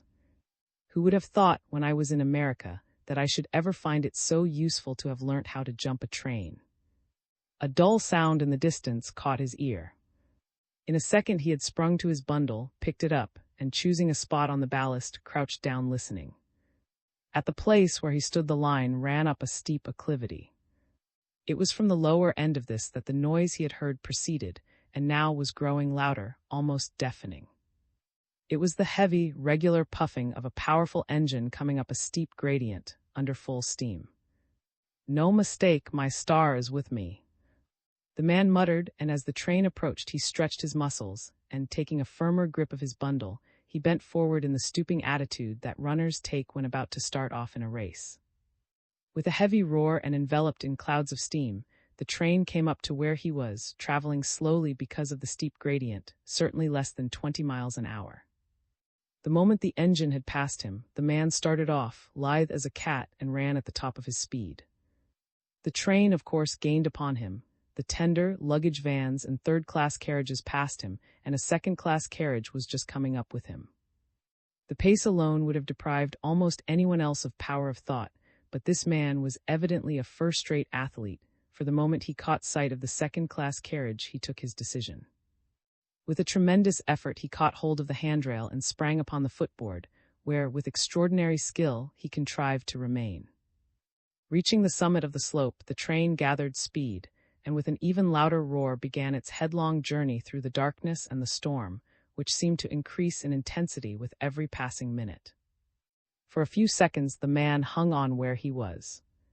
Then, when he had regained his breath, he got on to the upper step and listened at the door of the corridor at which he found himself. "No one there," he muttered. "Besides, everyone will be asleep," and chancing everything, he rose up, opened the door, and stepped into the second-class carriage with a grunt of relief. Making no attempt to conceal himself, he walked boldly into the lavatory and washed his face that was blackened with the smoke from outside, and then, in the most leisurely, natural way possible, he came out of the lavatory and walked along the corridor, soliloquizing aloud, manifestly not minding whether he were overheard. "It's positively maddening. No one can sleep with traveling companions like that." As he spoke, he went along the corridor, rapidly glancing into every compartment. In one, 3 men were asleep, obviously unaware that anyone was surveying them from outside. The door of the compartment was ajar, and the stranger noiselessly stepped within. The fourth corner was unoccupied, and here the man took his seat, laying his bundle down beside him and feigning sleep. He waited motionless for a good quarter of an hour until he was quite satisfied that his companions were really sleeping soundly. Then he slid his hand into the bundle by his side, seemed to be doing something inside it, then his hand noiselessly stepped out of the compartment and carefully closed the door. In the corridor he drew a sigh of relieved satisfaction and took a cigar from his pocket. "Everything is going splendidly," he said to himself. "I was cursing this awful storm just now, but it is wonderfully useful to me. On such a night as this no one would dream of opening the windows." He strolled up and down, holding on to the handrail with one hand to maintain himself against the rocking of the train, and every now and then taking out his watch with the other to see the time. "I haven't any too much time," he muttered. "I shall have to be quick, or my friend will miss his train." He smiled as if amused at the idea, and then, holding his cigar away from him so as not to inhale the smoke, he drew several deep breaths. "There is a faint smell," he said, "but you would have to be told of it to detect it. The devil of it is that it so often causes nightmare. That would be awful." He suspended his patrol and listened again. There was no sound to be heard from within the compartments except the snoring of a few, and the monotonous, rhythmical noise of the wheels passing over the joints of the rails. "Come, I've waited 20 minutes. It would be risky to wait longer. Let's get to work." He stepped briskly back into the compartment, and furtively glancing into the corridor to make sure that no one was there, he went across to the opposite window and opened it wide. He put his head out into the air for a minute or two, and then turned to examine his traveling companions. All three were still sound asleep. The man gave vent to a dry chuckle. He drew his bundle towards him, felt until he found something within it, and flung it back onto the seat. Then he walked up to the man opposite him, slipped his hand inside his coat and abstracted a pocketbook, and began to examine the papers it contained. "Ah," he exclaimed suddenly, "that was what I was afraid of." And taking one of the papers, he put it inside his own pocketbook, chose one from his own and put it into the other man's pocketbook, and then, having effected this exchange, replaced the man's property and chuckled again. "You do sleep." And indeed, although the pickpocket took no particular precaution, the man continued to sleep soundly, as did the other two men in the compartment. The thief looked once more at his watch. "Time." He leaned out of the open window and slipped back the safety catch. Then he opened the door quite wide, took the sleeping by the shoulders and picked him up from the seat, and with all his strength sent him rolling out onto the line. The next moment he seized from the rack the light articles that evidently belonged to his victim and threw them out after him. When he had finished his ghastly work, he rubbed his hands in satisfaction. "Good," he said, in closing the door again, but leaving the window down, he left the compartment, not troubling to pick up his belongings, and walked along the corridors to another second-class compartment, towards the front of the train, in which he calmly installed himself. "Luck has been with me," he muttered as he stretched himself out on the seat. "Everything has gone off well, no one has seen me, and those two fools who might have upset my plans will wake up quite naturally when they begin to feel the cold, and they will attribute the headache they will probably feel to their tiring journey." A train, traveling in the opposite direction, suddenly roared past the window and made him jump. He started up and smiled. "Gad, I said my friend would miss his train, but he'll catch it in another 5 minutes. In another 5 minutes, luggage and body and the entire caboodle will be mincemeat." And as if completely reassured by the idea, he chuckled again. "Nothing could have gone better. I can have a rest, and in an hour's time I shall be at where, thanks to my forethought, I shall be able to whitewash myself literally." One thing, however, still seemed to worry him. He did not know exactly where on the line he had thrown his unhappy victim, but he had an idea that the train had run through a small station shortly afterwards. If that was so, the body might be found sooner than he would have liked. He tried to dismiss the notion from his mind, but he caught sight of the telegraph posts speeding past the windows, and he shook his fist at them malignantly. "That is the only thing that can harm me now," he muttered. "Wait here 2 minutes." It was barely 6:30, and the porters hurried along the train, calling out the name of the station and rousing sleepy from their dreams. A man jumped nimbly out of a second-class carriage and walked towards the exit from the station, holding out his ticket. "Season," he said, and passed out rapidly. "Good idea, that season ticket," he said to himself, much less dangerous than an ordinary ticket which the police could have traced. He walked briskly towards the subway, crossed the main road, and took a side turning that led down towards the Seine. Taking no notice of the mud, the man went into a field and hid himself in a little thicket on the river bank. He looked carefully all around him to make sure that he was unobserved, then took off his overcoat, jacket, and trousers, and drawing a bundle from one of the pockets of his large waterproof, proceeded to dress himself anew. As soon as he was dressed, he spread the waterproof out on the ground, folded up in it the clothes and hat he had previously been wearing, added a number of heavy stones, and tied the whole bundle up with a piece of string.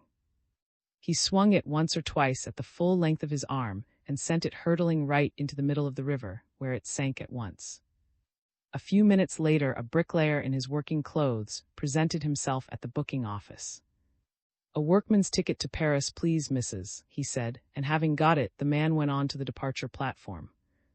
"It would have been risky to use my own ticket," he muttered. "This return ticket will put them off the scent," and with a smile he waited for the train that would take him to Paris. The slow train was drawing near its Paris terminus, and they were all making hasty toilettes and tidying themselves up after their long night journey. Just, however, as it was approaching the goods station, it slowed down and stopped. The passengers, surprised, put their heads out of the windows to ascertain the reason for the unexpected delay, hazarding various conjectures but unanimous in their vituperation of the company. 3 men were walking slowly along the line, looking carefully at every door. 2 were porters, and they were manifesting the most respectful attention to everything the third man said. He was a grave individual, very correctly attired. "Look there, sir," one of the porters exclaimed. "There is a door where the safety catch has either been undone or not fastened. That is the only one on the train." "That is so," said the gentleman, and grasping the handle, he opened the door of the compartment and got in. 2 were busy strapping up their bags, and they turned round in simultaneous surprise. "You will pardon me when you know who I am," said the intruder, and throwing open his coat he showed his scarf. "I have to make relative to a dead body that has been found on the line near. It probably fell from this train, and perhaps from this compartment, for I have just observed that the safety catch is not fastened." "Where did you get into the train?" The 2 passengers looked at one another in astonishment. "What a dreadful thing!" One of them exclaimed. "Why, sir, tonight, while my friend here and I were asleep, one of our fellow did disappear. I made a remark about it, but this gentleman very reasonably pointed out that he must have got out at some station while we were asleep." The official was keenly interested. "What was this passenger like?" "Quite easily, sir, a man of about 60, rather stout and wearing whiskers." "That tallies with the description. Might he have been a butler or a steward?" "That is exactly what he looked like." "Then that must be the man whose body has been found upon the line. But I do not know whether it is to be regarded as a case of suicide or of murder, for some hand baggage has been picked up as well. A suicide would not have thrown his luggage out, and a thief would not have wanted to get rid of it." The passenger, who had not yet spoken, broke in. "You are wrong, sir. At any rate, all his luggage was not thrown on to the line," and he pointed to the bundle left upon the seat. "I thought that belonged to the gentleman here, but he has just told me it isn't his." The official rapidly unfastened the straps and started back. "Hullo! A bottle of liquid carbonic acid. Now what does that mean?" He looked at it. "Did this bundle belong to the man who disappeared?" The 2 passengers shook their heads. "I don't think so," one of them said. "I should certainly have noticed that Scotch rug, but I did not see it." "Then there was a 4th passenger in this compartment?" the official inquired. "No, we traveled alone," said one of the men, but the other dissented. "It is very odd, and I am not sure about it, but I really am wondering whether someone did not get into our compartment last night while we were asleep. I have a vague impression that someone did, but I can't be sure." "Do try to remember, sir," the official urged him. "It is of the very highest importance." But the passenger shook his shoulders doubtfully. No, I really can't say anything definite, and besides, I have a shocking headache. The official was silent for a minute or two. In my opinion, you have been uncommonly lucky to escape murder yourselves. I do not quite understand yet how the murder was done, but I incline to think it proves almost incredible daring. However, he stopped and put his head out of the window. You can send the train on now, he called to a porter and resumed. However, I must ask you to accompany me to the station master's office and give me your names and addresses, and to help me afterwards in the conduct of the legal investigation. The two looked at one another in distressed surprise. It is really appalling, said one of them. You're not safe anywhere nowadays. You really aren't, the other agreed. Such a number of awful murders and crimes are being perpetrated every day that you would think not one, but a dozen were at work. XXVII. 3 surprising incidents. Went off duty at 5 in the morning and returned to his own home to go to bed. As a general rule, he slept like a top after a night on duty, but on this occasion he could not close an eye, being far too uneasy about the consequences of his cooperation in Gurn's escape. A few minutes before 6 in the evening, he had taken advantage of no warders being about to slip Gurn from cell number 127 into number 129, whence he could make his way to the roof. At 6, when he actually came on duty, opened the peephole in the door of number 127, as he did in all the others, and saw that Gurn had made an admirable dummy figure in the bed. It was so good that it even deceived a head warder, who made a single rapid inspection of all the cells when was on one of his several rounds during the night. Obviously, Gurn must have got clear away from the prison, for if he had been caught, it would certainly have become generally known. These reflections somewhat comforted the restless man, but he knew that the most difficult part of his task was still before him. The difficulty of simulating astonishment and distress when he should get back to the prison presently and be told by his fellow warders of the prisoner's escape, and the difficulty of answering in a natural manner to the close interrogation to which he would be subjected by the governor and the police, and possibly even M., who would be in a fine rage when he learned that his captive had escaped him. Meant to pretend ignorance and even stupidity. He would far rather be called a fool than found out to be a knave and an accomplice. About 11:30 got up. Gurn's escape must certainly be known at the prison by this time. The warder on duty would have gone to the cell about 7 to wake the prisoner, and though nothing might have been detected then, the cell would infallibly have been found to be empty at 8 o'clock, when the morning broth was taken round. And then, as he walked from his home round to the prison, met the gang of masons coming out for dinner. He crossed the street towards them, hoping to hear some news, but they passed by him in silence, one or two of them giving a careless nod or word of greeting. At first took their silence for a bad sign, thinking they might have been warned to give him no alarm, but he reflected that if Gurn's escape were discovered, as it surely must be, the authorities would probably prefer not to let the matter become widely known. As he reached the porter's lodge, his heart beat violently. What would old Morin have to tell him? But old Morin was very busy trying to make his kitchen fire burn properly instead of sending all the smoke pouring out into the room. The old man's slovenly figure was just visible in a clearing in the smoke, and he returned salutation with nothing more than a silent salute.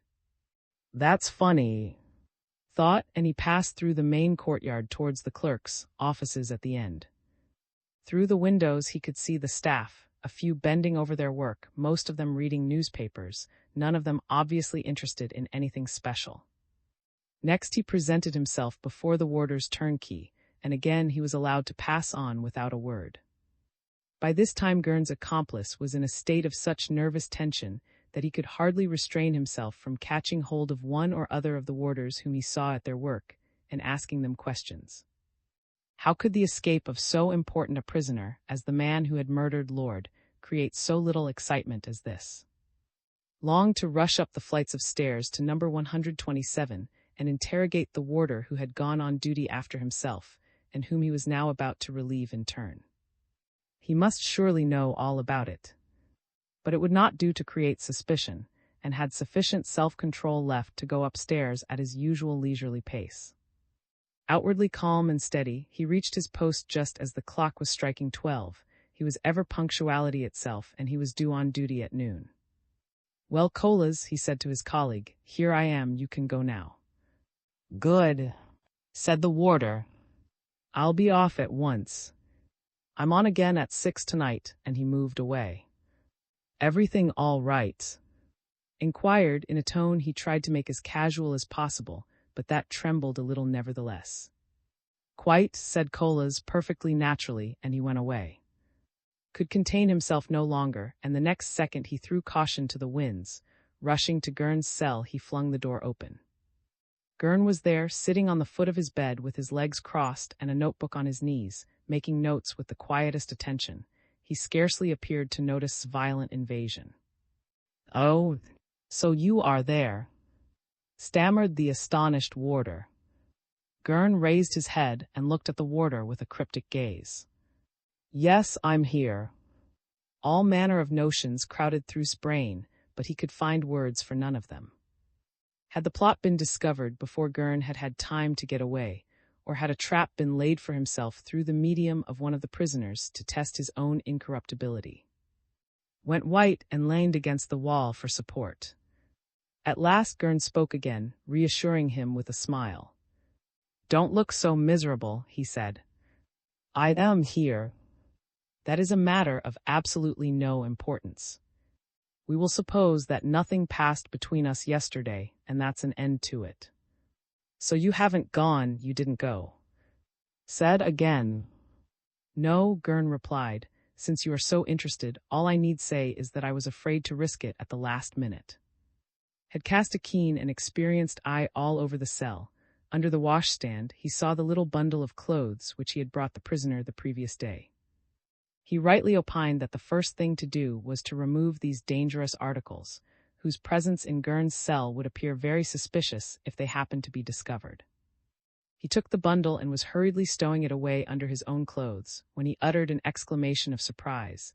The things were wet, and he knew from his own experience that the rain had never ceased throughout the whole of the night. Gurn, he said reproachfully, you are up to some trick. These things are soaked. You must have gone out last night, or these things would not be like this. Gurn smiled sympathetically at the warder. Not so bad. He remarked, that's pretty good reasoning for a mere.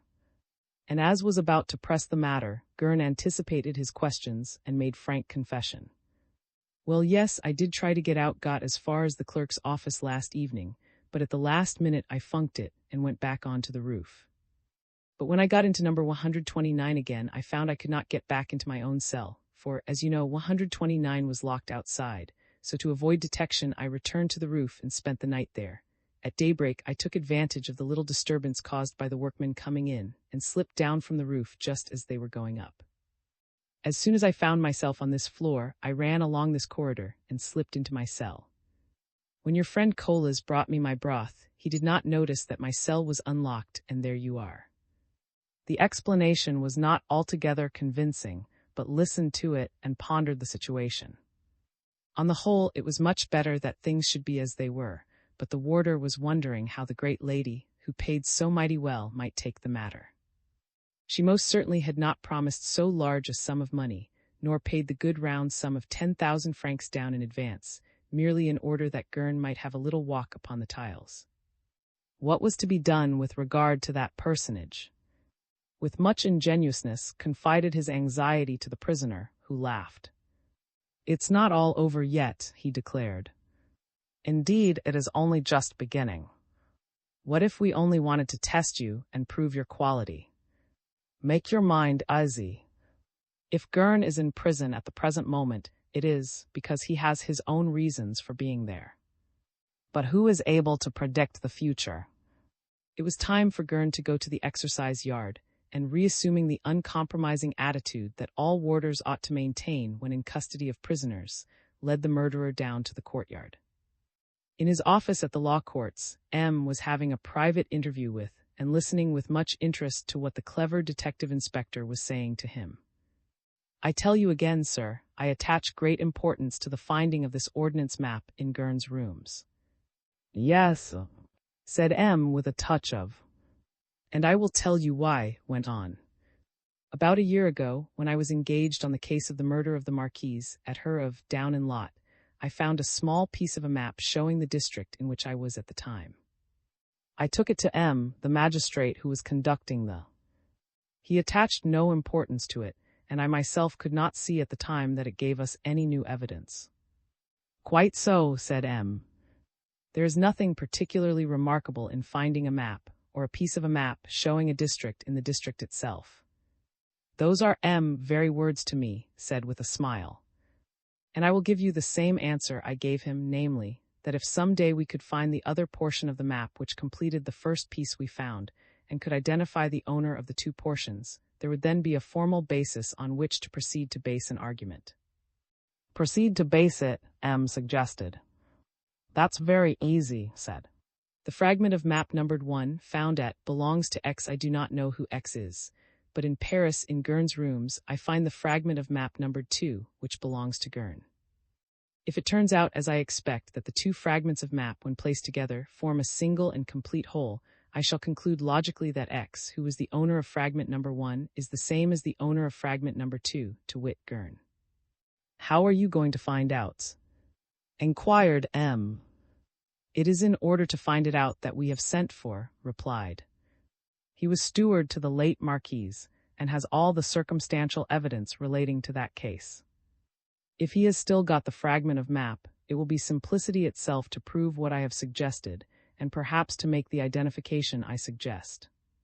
Yes, said M, but if you do succeed, will it be of really great importance in your opinion? Will you be able to infer from that one fact that Gurn and the man who murdered the Marquise are one and the same person? Is not that going rather far? Especially as, if I remember rightly, it was proved that the murderer in that case was the son of M, and this young committed suicide after the crime. Evaded the issue. Well, we shall see, was all he said. The magistrate's clerk came into the room and unceremoniously interrupted the conversation. It has gone too, sir, he said. There are some prisoners to examine and a whole lot of witnesses, and he placed 2 bulky bundles of papers before the magistrate and waited for a sign to call the various persons, free or otherwise, whom the magistrate had to see. The first bundle caught his attention. It was endorsed Royal Palace Hotel case. Anything new about the robbery from Van Den and Princess? He inquired, and as the magistrate shook his head, he added, Are you going to examine Muller now? Yes, said the magistrate, at once. And after that you are to examine Gurn, aren't you, in connection with the case? Quite so. I wish you would oblige me by confronting the 2 men here, in my presence. M looked up in surprise. He could not see what connection there could be between the 2 utterly dissimilar cases. What object could have in wanting the man who had murdered Lord to be confronted with the unimportant little hotel servant who had really been arrested rather as a concession to public opinion than because he was actually deemed capable of burglary or attempted burglary? Might not, with his known mania for associating all crimes with each other, be going just a little too far in the present instance? You have got some idea in the back of your head, said M. I've got a scar in the palm of my hand, answered with a smile, and as the magistrate confessed that he failed to understand, enlightened him. We know that the man who did that robbery at the Royal Palace Hotel burned his hand badly when he was cutting the electric wires in the princess's bathroom. Well, a few weeks ago, while I was on the lookout for someone with a scar from such a wound, I was told of a man who was prowling about the slums. I had the fellow followed up, and the very night the hunt began I was going to arrest him, when, a good deal to my surprise, I discovered that he was no other than Gurn. He escaped me that time, but when he was caught later on I found that he has an unmistakable scar inside the palm of his right hand. It is fading now, for the burn was only superficial, but it is there. Now do you see my idea? Yes, I do, the magistrate exclaimed, and I am all the more glad to hear of it, since I am to have both the men here now. Shall I have Muller in first? Assented. So you still refuse to confess? Said the magistrate at last. You still maintain that your extraordinary order to let the red-haired waiter out was given in good faith? Yes, sir, the night watchman answered. That very evening a new servant had joined the staff. I had not even set eyes on him. When I saw this stranger, I took him to be the servant who had been engaged the day before, and I told them to open the door for him. That is the real truth. And that is all. That is positively all. We are only charging you with complicity, the magistrate went on, for the man who touched the electric wires burned his hand. That is a strong point in your. And you also say that if the thief were put before you, you could him. Yes, said the man confidently. Good, said M, and he signed to his clerk to call in another personage. The clerk understood, and Gurn was brought in between two municipal guards, and was followed by the young licentiate in law, Roger Siras, who represented his leader at most of these preliminary examinations. As Gurn came in, with the light from the window falling full on his face, M gave a curt order. Muller, turn round and look at this man. Muller obeyed and surveyed with some bewilderment, and without the least comprehension, the bold head and the well-built, muscular frame of Lord's murderer. Gurn did not flinch. Do you that man's? The magistrate demanded. Muller ransacked his brains and looked again at Gurn, then shook his head. No, sir. Gurn, open your right hand, the magistrate ordered. Show it, and he turned again to Muller. The man before you seems to have been burned in the palm of the hand, as that scar shows. Can you not remember having seen that man at the Royal Palace Hotel? Muller looked steadily at Gurn. On my sir, although it would be to my interest as him, I am bound to acknowledge that I really and truly don't. M had a brief conversation aside with, and then, the detective appearing to agree with him, turned once more to the night watchman. Muller, he said, the court is pleased with your frankness. You will be set free provisionally, but you are to hold yourself at the disposal of the court of, and he signed to the municipal guards to lead the gratefully protesting man away. Meanwhile Gurn's case appeared to him to be becoming much more serious and much more interesting. He had the prisoner placed in front of him, whiles who had withdrawn into a dark corner of the room never took his eyes off the murderer. Gurn, he began, can you give me an account of your time during the second half of December of last year? Gurn was unprepared for the point-blank question and made a gesture of doubt. M, probably anticipating a sensation, was just on the point of ordering to be called when he was interrupted by a discreet tap on the door. His clerk went to answer it and saw a gendarme standing at the door. At almost the first words he said, the clerk uttered an exclamation and wheeled round to the magistrate. "Oh, M, listen. They have just told me." But the gendarme had come in. He saluted the magistrate and handed him a letter which M hastily tore open and read. To M. Germain, examining magistrate, the Law Courts, Paris. The special commissioner at station has to report that this morning at 8 a.m. The police informed him of the discovery on the railway line, 5 from on the side, of the dead body of a man who must either have fallen accidentally or been thrown intentionally from a train bound for Paris. The body had been mutilated by a train traveling in the other direction, but papers found on the person of the deceased, and in particular a summons found in his pocket, show that his name was and that he was on his way to Paris to wait upon you. The special commissioner at station has, quite late, been informed of the following facts. Passengers who left the train on its arrival at the terminus at 5 a.m. were examined by the special commissioner at that station and subsequently allowed to go. Possibly you have already been informed. We have, however, thought it our duty, after having searched the body, to report this identification to you, and have therefore requisitioned an officer of the police to convey to you the information contained in this communication. M had turned pale as he read this letter. He handed it to. With feverish haste the famous detective read it through and wheeled round to the gendarme. Tell me, do you know what has been done? Do you know if this man's papers, all his papers, were found and have been preserved? The man shook his head in ignorance. Clasped the magistrate's hand. I'm off to this instant, he said in a low tone. Throughout this incident, Roger Siras had remained in a state of blank incomprehension. Gurn's face was more expressionless and impenetrable than ever. XXVIII. The Court of Assize. Call lady. It was a perfect May day, and everyone who could pretend on any conceivable ground to belong to Paris had schemed and intrigued to obtain admission to a trial over which public opinion had been excited for months. The trial of Gurn for the murder of Lord, ex-ambassador and foremost man of fashion, whose murder 2 years before had caused a great sensation.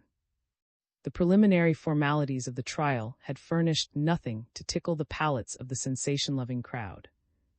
The indictment had been almost inaudible, and besides, it contained nothing that had not already been made public by the press. Nor had the examination of the prisoner been any more interesting. Gurn sat, strangely impassive, in the dock between 2 municipal guards, and hardly listened to his counsel, the eminent, who was assisted by a galaxy of juniors, including young Roger Sierras. Moreover, Gurn had frankly confessed his guilt almost immediately after his arrest. There was not much for him to add to what he had said before, although the president of the court pressed him as to some points which were still not satisfactorily clear with respect to his own identity, and the motives which had prompted him to commit his crime, and subsequently to pay that most risky visit to Lady, at the close of which had effected his arrest. But Lady's evidence promised to be much more interesting. Had been busy for a long time with the great lady and her feelings, and odd stories were being whispered. She was said to be beautiful, wealthy, and charitable. People said under their breath that she must know a good deal about the murder of her spouse, and when she made her appearance in the box, a sudden hush fell upon the crowded court. She was indeed a most appealing figure, robed in long black weeds, young, graceful, and very pale, so sympathetic a figure that scandal was forgotten in the general tense desire to hear her answers to the president of the court. Following the usher to the witness box, she took off her gloves as desired, and in a voice that trembled slightly but was beautifully modulated, repeated the words of the oath, with her right hand raised the while. Noticing her agitation, the president mitigated somewhat the harshness of the tone in which he generally spoke to witnesses. "Pray compose yourself, madame. I am sorry to be obliged to subject you to this examination, but the interests of justice require it. Come now, you are Lady, widow of the late lord of English nationality, residing in Paris at your own house in." "Yes." "Will you kindly turn round, madame, and tell me if you know the prisoner in the dock?" Lady obeyed mechanically. She glanced at Gurn, who paled a little, and answered the president. "Yes, I know the prisoner. His name is Gurn." "Very good, madame. Can you tell me first of all how you came to be acquainted with him?" "When my husband was in South Africa at the time of the Boer War, Gurn was a sergeant in the regular army. It was then that I first met him." "Did you know him well at that time?" Lady seemed to be unable to prevent herself from casting long glances at the prisoner. She appeared to be almost and frightened by his close proximity. "I saw very little of Gurn in the Transvaal," she answered. "It was just by chance that I learned his name, but of course the difference between his own rank and my husband's position made the relations that I could have with a mere sergeant very limited indeed." "Yes, Gurn was a sergeant," the president said. "And after the war, madame, did you see the prisoner again?" "Yes, immediately after the war. My husband and I went to England by the same boat on which Gurn went home." "Did you see much of him on board?" "No, we were first-class passengers, and he, I believe, went second. It was just by accident that my husband caught sight of him soon after the boat sailed." The president paused and made a note. "Were those all the relations your husband had with the prisoner?" "They are at any rate all the relations I had with him," Lady replied in tones of some distress, "but I know that my husband employed Gurn on several occasions to help him in various affairs and matters of business." "Thank you," said the president. "We will return to that point presently. Meanwhile, there is one question I should like to ask you. If you had met the prisoner in the street a few months ago, should you have him? Was his face still distinct in your memory, or had it become blurred and vague?" Lady hesitated, then answered confidently, "I am sure I should not have him, and some proof of this is that just before his arrest was effected I was conversing with the prisoner for several minutes, without having the faintest idea that the poor man with whom I imagined I had to do was no other than the man Gurn for whom the police were looking." The president nodded, and leaned forward and spoke eagerly to his client in the dock. But the president continued immediately. You must forgive me, madame, for putting a question that may seem rather brutal, and also for reminding you of your oath to tell us the entire truth. Did you love your husband? Lady quivered and was silent for a moment, as though endeavoring to frame a right answer.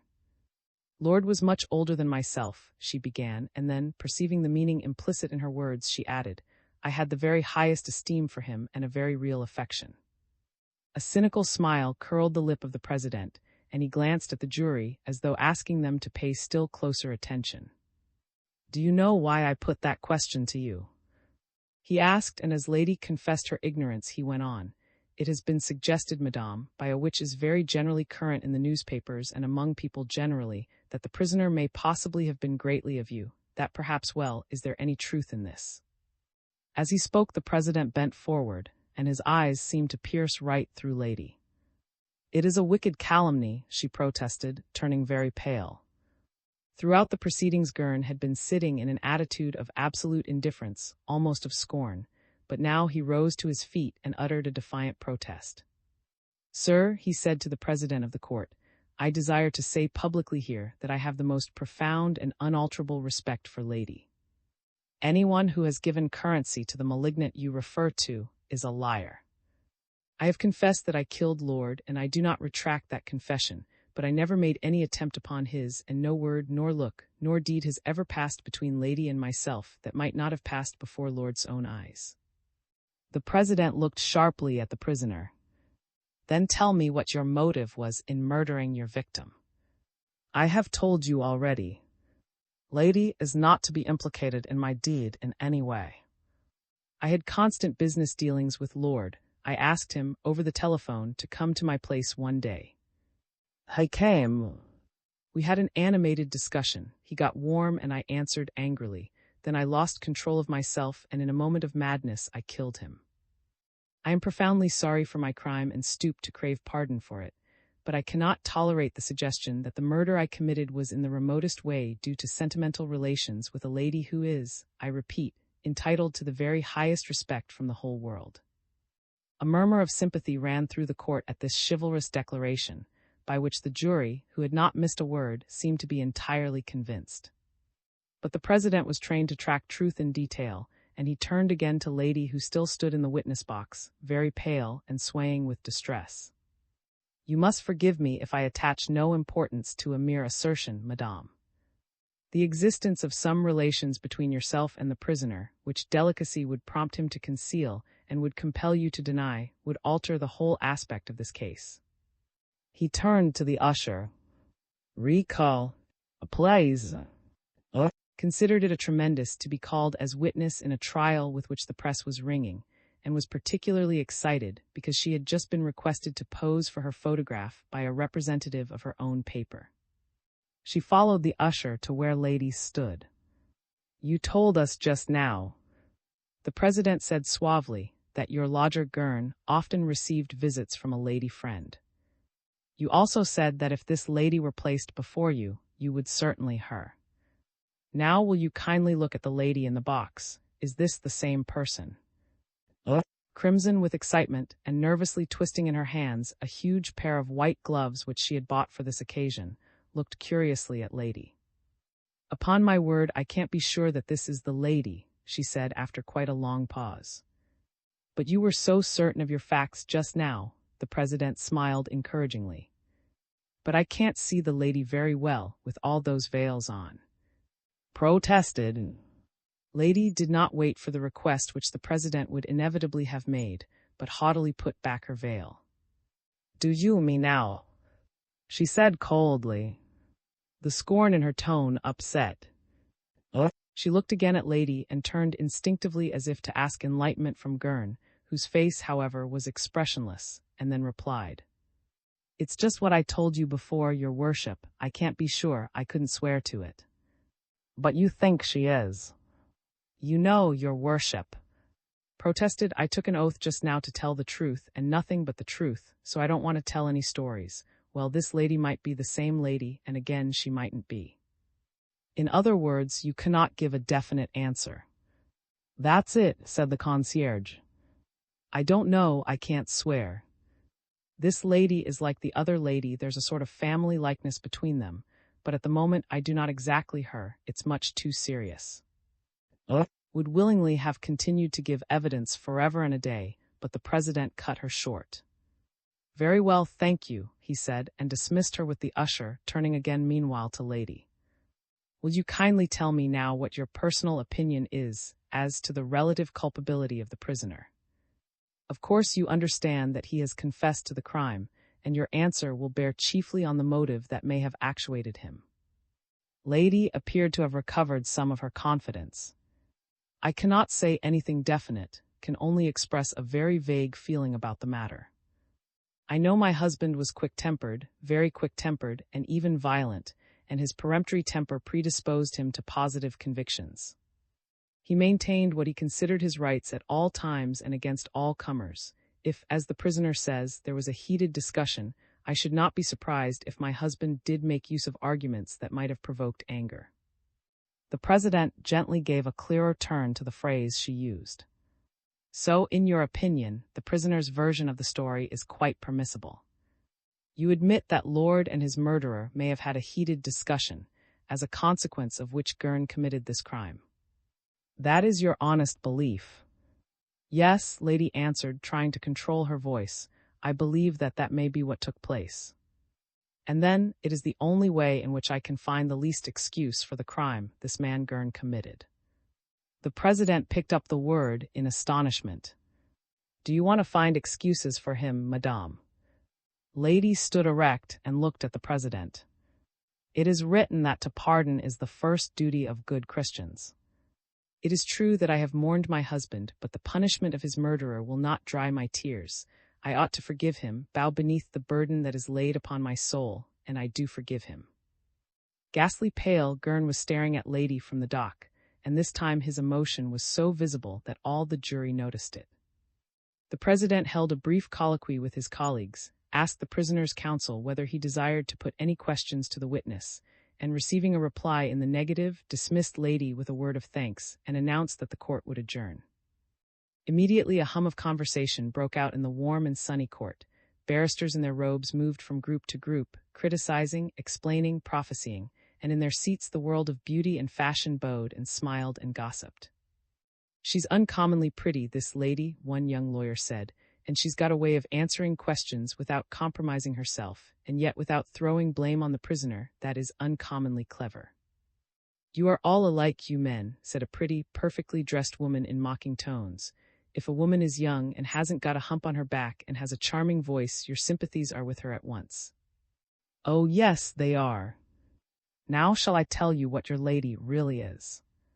Well, she is nothing more nor less than a barnstormer. She knew well enough how to get on the soft side of the judge, who was quite ridiculously amiable to her, and to capture the sympathy of the court. I think it was outrageous to declare that she had married a man who was too old for her, and to say that she felt nothing but esteem for him. There's an admission. The young barrister laughed. Aye, and convenants are played out, eh? On another bench a little further away, a clean-shaven man with a highly intelligent face was talking animatedly. Bosh, your lady is anything you like. What do I care for Lady? I shall never play women's parts, shall I? She does not stand for anything. But Gurn, now. There's a type, if you like. What an interesting, characteristic face. He has the head of the assassin of genius, with perfect mastery of self, implacable, cruel, malignant, of a man. Your enthusiasm is running away with you, someone laughed. I don't care. It is so seldom one comes across figures in a city that really are figures, entities. That man is not an assassin, he is the assassin, the type. Two ladies, sitting close to this enthusiast, had been listening keenly to this diatribe. Do you know who that is? One whispered to the other. That is the actor, and they turned their lorgnettes on the actor, who was waxing more animated every moment. A bell rang, and heralded by the usher proclaiming silence, the judges returned to the bench and the jury to their box. The president cast an eagle eye over the court, compelling silence, and then resumed the proceedings. Next witness, call M. XXIX. Verdict and sentence. Once more a wave of sensation ran through the court. There was not a single person present who had not heard of and his wonderful exploits, or who did not regard him as a kind of hero. All leaned forward to watch him as he followed the usher to the witness box, wholly unaffected in manner and not seeking to make any capital out of his popularity. Indeed, he seemed rather to be uneasy, almost nervous, as one of the oldest pressmen present remarked audibly. He took the oath, and the president of the court addressed him in friendly tones. "You are quite familiar with procedure, M. Which would you prefer, that I should interrogate you, or that I should leave you to tell your story in your own way? You know how important it is, for it is you who are, so to speak, the originator of the trial today, inasmuch as it was your great detective skill that brought about the arrest of the criminal, after it had also discovered his crime. Since you are so kind, sir, answered, I will make my statement first, and then be ready to answer any questions that may be put to me by yourself or by counsel for the defense." Turned to the dock and fixed his piercing eyes on the impassive face of Gurn, who met it unflinchingly. Shrugged his shoulders slightly, and turning half round to the jury, began his statement. He did not propose, he said, to recite the story of his which had resulted in the arrest of Gurn, for this had been set forth fully in the indictment, and the jury had also seen his depositions at the original examination. He had nothing to add to or to subtract from his previous evidence. He merely asked for the jury's particular attention, for, although he was adducing nothing new in the case actually before them, he had some unexpected disclosures to make about the prisoner's personal culpability. The first point which he desired to was that human intelligence should hesitate before no improbability, however improbable, provided that some explanation was humanly conceivable, and no definite material object rendered the improbability an impossibility. His whole statement would be based on the principle that the probable is incontestable and true, until proof of the contrary has been established. He went on, hitherto the police have remained impotent, and justice has been disarmed, in presence of a number of serious cases of crime, committed recently and still unsolved. Let me recall these cases to your memory. They were the murder of the Marquise at her of, the robberies from Van Den and the Princess, the murder of the former steward of the Marquise, when on his way from the neighborhood of Saint to Paris in obedience to a summons sent him by M. Germain, and lastly, the murder of Lord, prior to the cases just enumerated, for which the prisoner in the dock is at this moment standing his trial. I have to say that all these cases, the murders and the burglaries, are absolutely and indisputably to be attributed to one and the same individual, to that man standing there, Gurn. Having made this extraordinary assertion, again turned round towards the prisoner. That mysterious person appeared to be keenly interested in what the detective said, but it would have been difficult to say whether he was merely surprised, or not rather perturbed and excited as well. Hushed with a wave of his hand the murmur that ran round the court, and resumed his address. My assertion that Gurn is the sole person responsible for all these crimes has surprised you, but I have proofs which must, I think, convince you. I will not go into the details of each of those cases, for the newspapers have made you quite familiar with them, but I will be as brief and as lucid as I can. My first point is this: the murderer of the Marquise and the man who robbed Van Den and Princess are one and the same person. That is shown beyond dispute by tests made in the two cases with a dynamometer, an instrument of the nicest exactitude, which proved that the same individual operated in both cases. That is one point made good. And next, the man who robbed Van Den and Princess is Gurn. That is proved to equal demonstration by the fact that the burglar burned his hand while engaged upon his crime, and that Gurn has a scar on his hand which betrays him as the criminal. The scar is faint now perhaps, but I can testify that it was very obvious at the time of a disturbance which occurred at a low named the Saint's Pig, where, accompanied by detective, who is still in hospital for treatment for injuries received on that occasion, I attempted and failed to arrest this man Gurn. Thus I prove that the cases are the work of but one man, and that man Gurn. I come to another point. As you know, the murder of the Marquise was attended by some strange circumstances. At the inquest it was proved that the murderer most probably got into the house from outside, opening the front door with a skeleton key, and that he obtained admission into the bedroom of the Marquise, not by burglarious means. I lay insistence upon that, but by the simple means of her having opened the door to him, which she did on the strength of his name, and finally that if robbery was the motive of the crime, the nature of the robbery remained a mystery. Now I have ascertained, and if, as I shall ask you presently, you decide to have an adjournment and a supplementary investigation, I shall be able to prove two important facts. The first is that the Marquise had in her possession a lottery ticket which had just won a large first prize. This ticket had been sent to her by M. This ticket was not found at the time, but it was subsequently traced to a person, who for the moment has utterly disappeared, who declared that it was given to him by M. And it is further noteworthy that M seemed to be in greater funds from that time. The second fact I have ascertained is that, although M pretended to get into a first-class carriage of a slow train he most certainly was not in that train between and Limoges. I can, if you wish, call a witness who inspected all the compartments of that carriage, and can prove that he was not there. The probable, almost certain inference is that M got into that slow train for the definite purpose of establishing an alibi, and then got out of it on the other side, and entered an express that was going in the same direction and in front of the slow train. You may remember that it was shown that all trains stopped at the mouth of the tunnel near, and that it was possible for a man to get out of the express, commit the crime, and then return. I would remind you of the footprints found on the embankment, and get into the slow train which followed the express at an interval of 3 hours and a half, and get out of that train at station. The passenger who did that was the criminal, and it was M. As I have already proved that it was Gurn who murdered the Marquise, it seems to follow necessarily that M must be Gurn. Pause to make sure that the jury had followed his deductions and taken all his points. He proceeded in the most tense hush. We have just identified Gurn with, and proved that Gurn is guilty of the murders and the robbery from Van Den and Princess. There remains the murder of the steward. When Gurn was arrested on the single charge of the murder of Lord, you will readily believe that his one fear was that all these other crimes, for which I have just shown him to be responsible, might be brought up against him.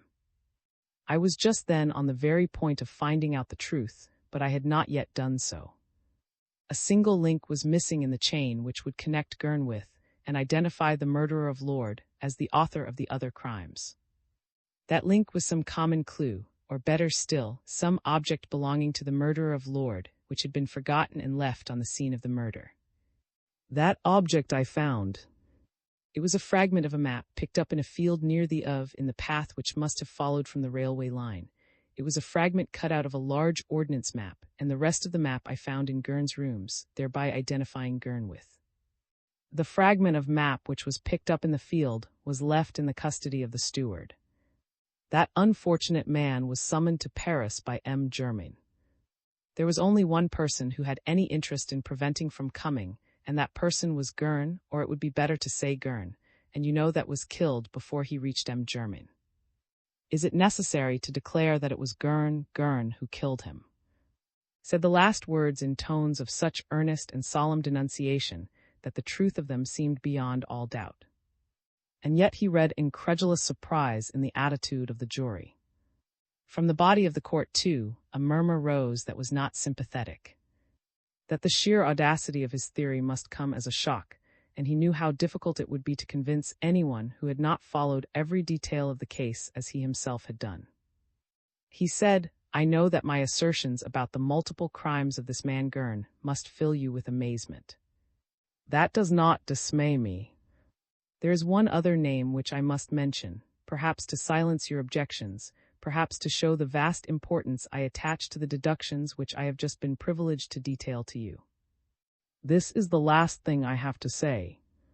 The man who has been capable of assuming in turn the guise of Gurn and of the man of fashion at the Royal Palace Hotel, who has had the genius to devise and to accomplish such terrible crimes in incredible circumstances, and to combine audacity with skill and a conception of evil with of respectability, who has been able to play the Proteus eluding all the efforts of the police, this man, I say, ought not to be called Gurn.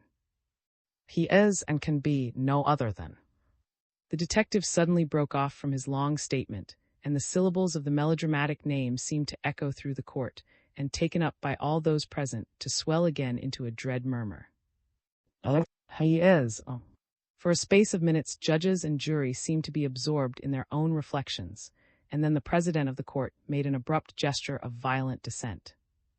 You have just enunciated such astounding facts and elaborated such an appalling indictment against this man Gurn, that I have no doubt the public prosecutor will ask for a supplementary examination, which this court will be happy to grant, if he considers your arguments worth consideration.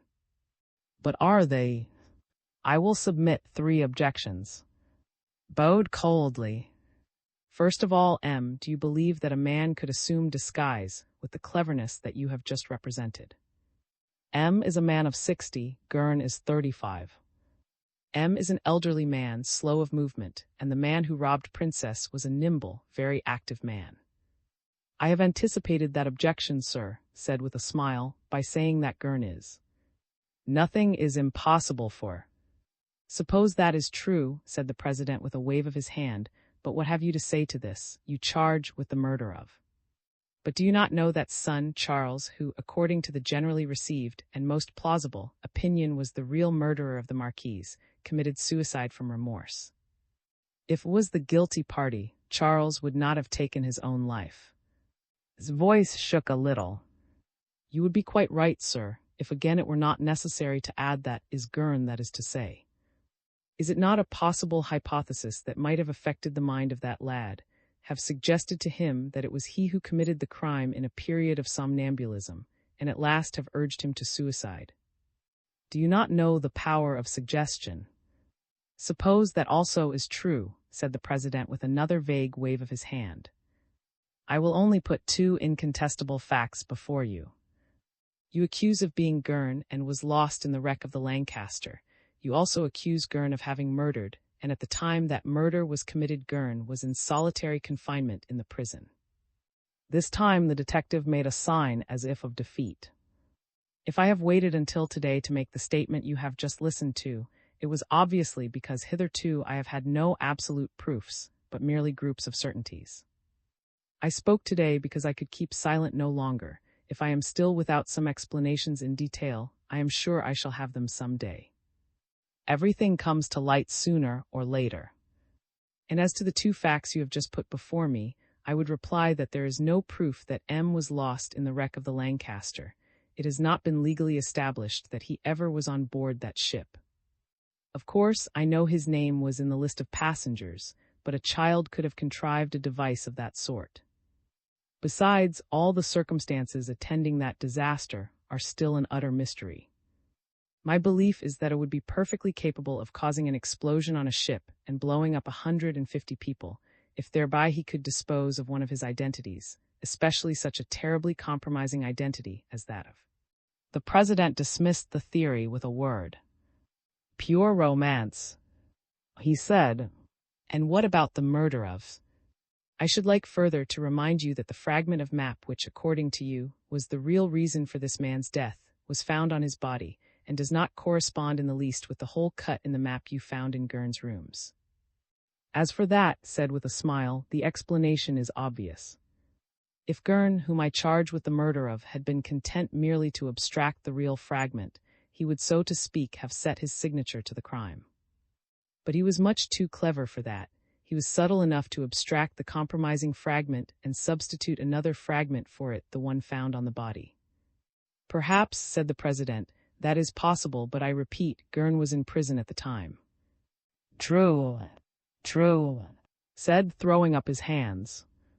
I am prepared to swear that it was Gurn who did the murder, but I cannot yet explain how he did it, since he was in solitary confinement in the. Silence fell upon the court, refrained from saying anything more, but a sarcastic smile curled his lip. Have you anything else to say? The president asked after a pause. Nothing, except that anything is possible to. The president turned to the prisoner. Gurn, have you anything to say, any confession to make? The jury will listen to you. Gurn rose to his feet. I do not understand a word of what the detective has just been saying, he said. The president looked at again. You suggest that there shall be a supplementary investigation. Yes, Mr.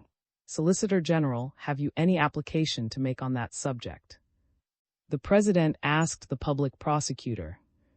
No, said the functionary. The witness's allegations are altogether too vague.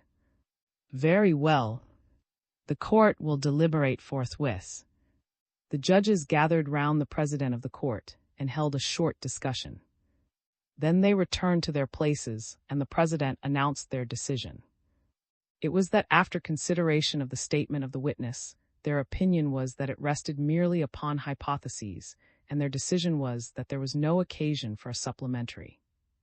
And the president immediately called upon the public prosecutor to address the court. Neither in the lengthy address of that functionary, nor in the ensuing address on behalf of the defendant, was the slightest allusion made to the fresh facts adduced by the detective. The theories he put forward were so unexpected and so utterly astonishing that nobody paid the least attention to them. Then the sitting was suspended while the jury considered their verdict. The judges retired and guards removed the prisoner, and who had accepted the dismissal of his application for a further with perfect equanimity, went up to the press box and spoke to a young journalist sitting there. Shall we go out for a quarter of an hour? And when they were presently in the corridor, he smote the young fellow in a friendly way on the shoulder and inquired, Well, my boy, what do you say to all that? Seemed to be overwhelmed. You accuse my father. You really accuse of being Gurn. Surely I am dreaming. My dear young idiot, growled, do pray understand one thing. I am not accusing your father, your real father, but only the man who represented himself to be your father. Just think, if my contention is right that the who killed the Marquise is Gurn, it is perfectly obvious that Gurn is not your father, for he is only 35 years of age. He has merely represented himself to be your father. Then who is my real father? I don't know anything about that, said the detective. That's a matter we will look into one of these fine days. You take it from me that we are only just at the beginning of all these things. But the court has refused a supplementary. Gad, said I quite expected it would.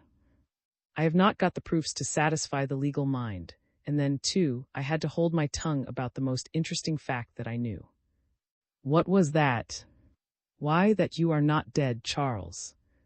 I had to conceal that fact, my boy, for the melancholy reason that I am a poor man and depend on my job. If I had let out that I had known for a long time that Charles was alive when he was supposed to be dead, and that I had known him first as and then as, and yet had said nothing about it, I should have been dismissed from the service as sure as eggs are eggs, and it is equally certain that you would have been arrested, which is precisely what I do not wish to happen. In tense silence, the foreman of the jury rose. In the presence of God and man, and upon my conscience, I declare that the answer of a majority of the jury is yes to all the questions submitted to them. Then he sat down. He had made no mention of extenuating circumstances. The words of the fatal verdict fell like a knell in the silent court of assize, and many a face went white. Have you anything to say before sentence is passed? Nothing, Gurn replied. In rapid tones, the president read the formal pronouncement of the court. It seemed horribly long and unintelligible, but presently the president's voice became slower as it reached the fatal words. There was a second's pause, and then he reached the point. The sentence on the prisoner Gurn is death. And almost simultaneously he gave the order. Guards, take the condemned away. Who had returned to court spoke to the young journalist. Gad, he exclaimed, I know what pluck is. That man is a truly remarkable man. He never turned a hair. Aye, a tragic dawn. As his cab turned by the end of the Royal towards the looked at his watch and found, as he had anticipated, that he had a good quarter of an hour before the train that he intended to take was due to start. He called a porter and gave him the heavy valise and the bundle of rugs that formed the whole of his hand baggage. Where is the office for forwarding luggage, my man? He inquired. The porter led him through the famous paneled hall of the and satisfied himself that his trunks had been properly registered for the station at which he had to alight for the Still attended by the porter, who had conceived a respectful admiration for him in consequence of the authoritative tone in which he demanded information from the various railway servants, and who scented a probable munificent tip, M proceeded to the booking office and took a first-class ticket. He spent a few minutes more at the bookstall where he selected an imposing collection of illustrated papers, and then, his final preparations completed, he turned once more to the porter. "The train," he said, "where is it?" And as the man only made a vague gesture and growled something wholly indistinct, he added, "Lead the way, and I will follow." It was now just 8:30, and the station showed all the animation inseparable from the departure of trains. Ems hurried onwards, and reaching the platform from which all the lines begin, was stayed by the porter who was laden with his baggage. "You want the express, sir?" "No, the slow train, my man." The porter showed some surprise, but made no remark. "Do you like the front or the back of the train?" "The back by choice." "First class, isn't it?" "Yes, first class." The porter, who had stopped a moment, picked up the heavy valise again. "Then there isn't any choice.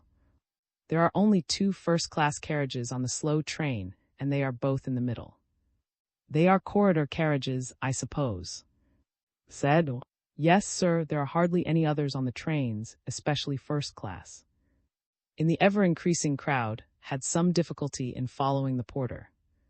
That has little or none of the attractiveness of the other stations, which cannot fail to have a certain fascination for any imaginative person who thinks of the mystery attaching to all those iron rails reaching out into the distance of countries unknown to him.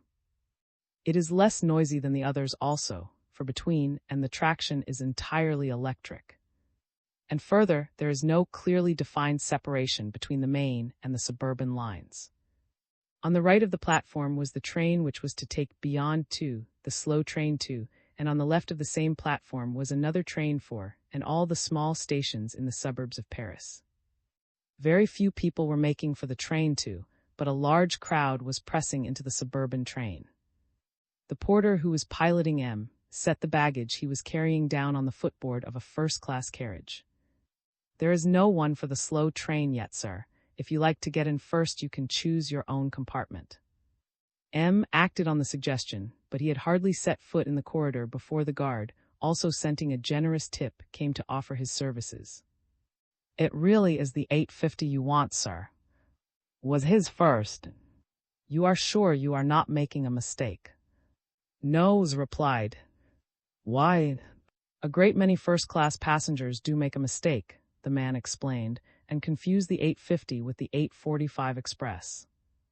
As he spoke, the guard took the baggage from the porter who had remained on the platform, and the porter, after being generously remunerated for his trouble by M, hurried away to look for other.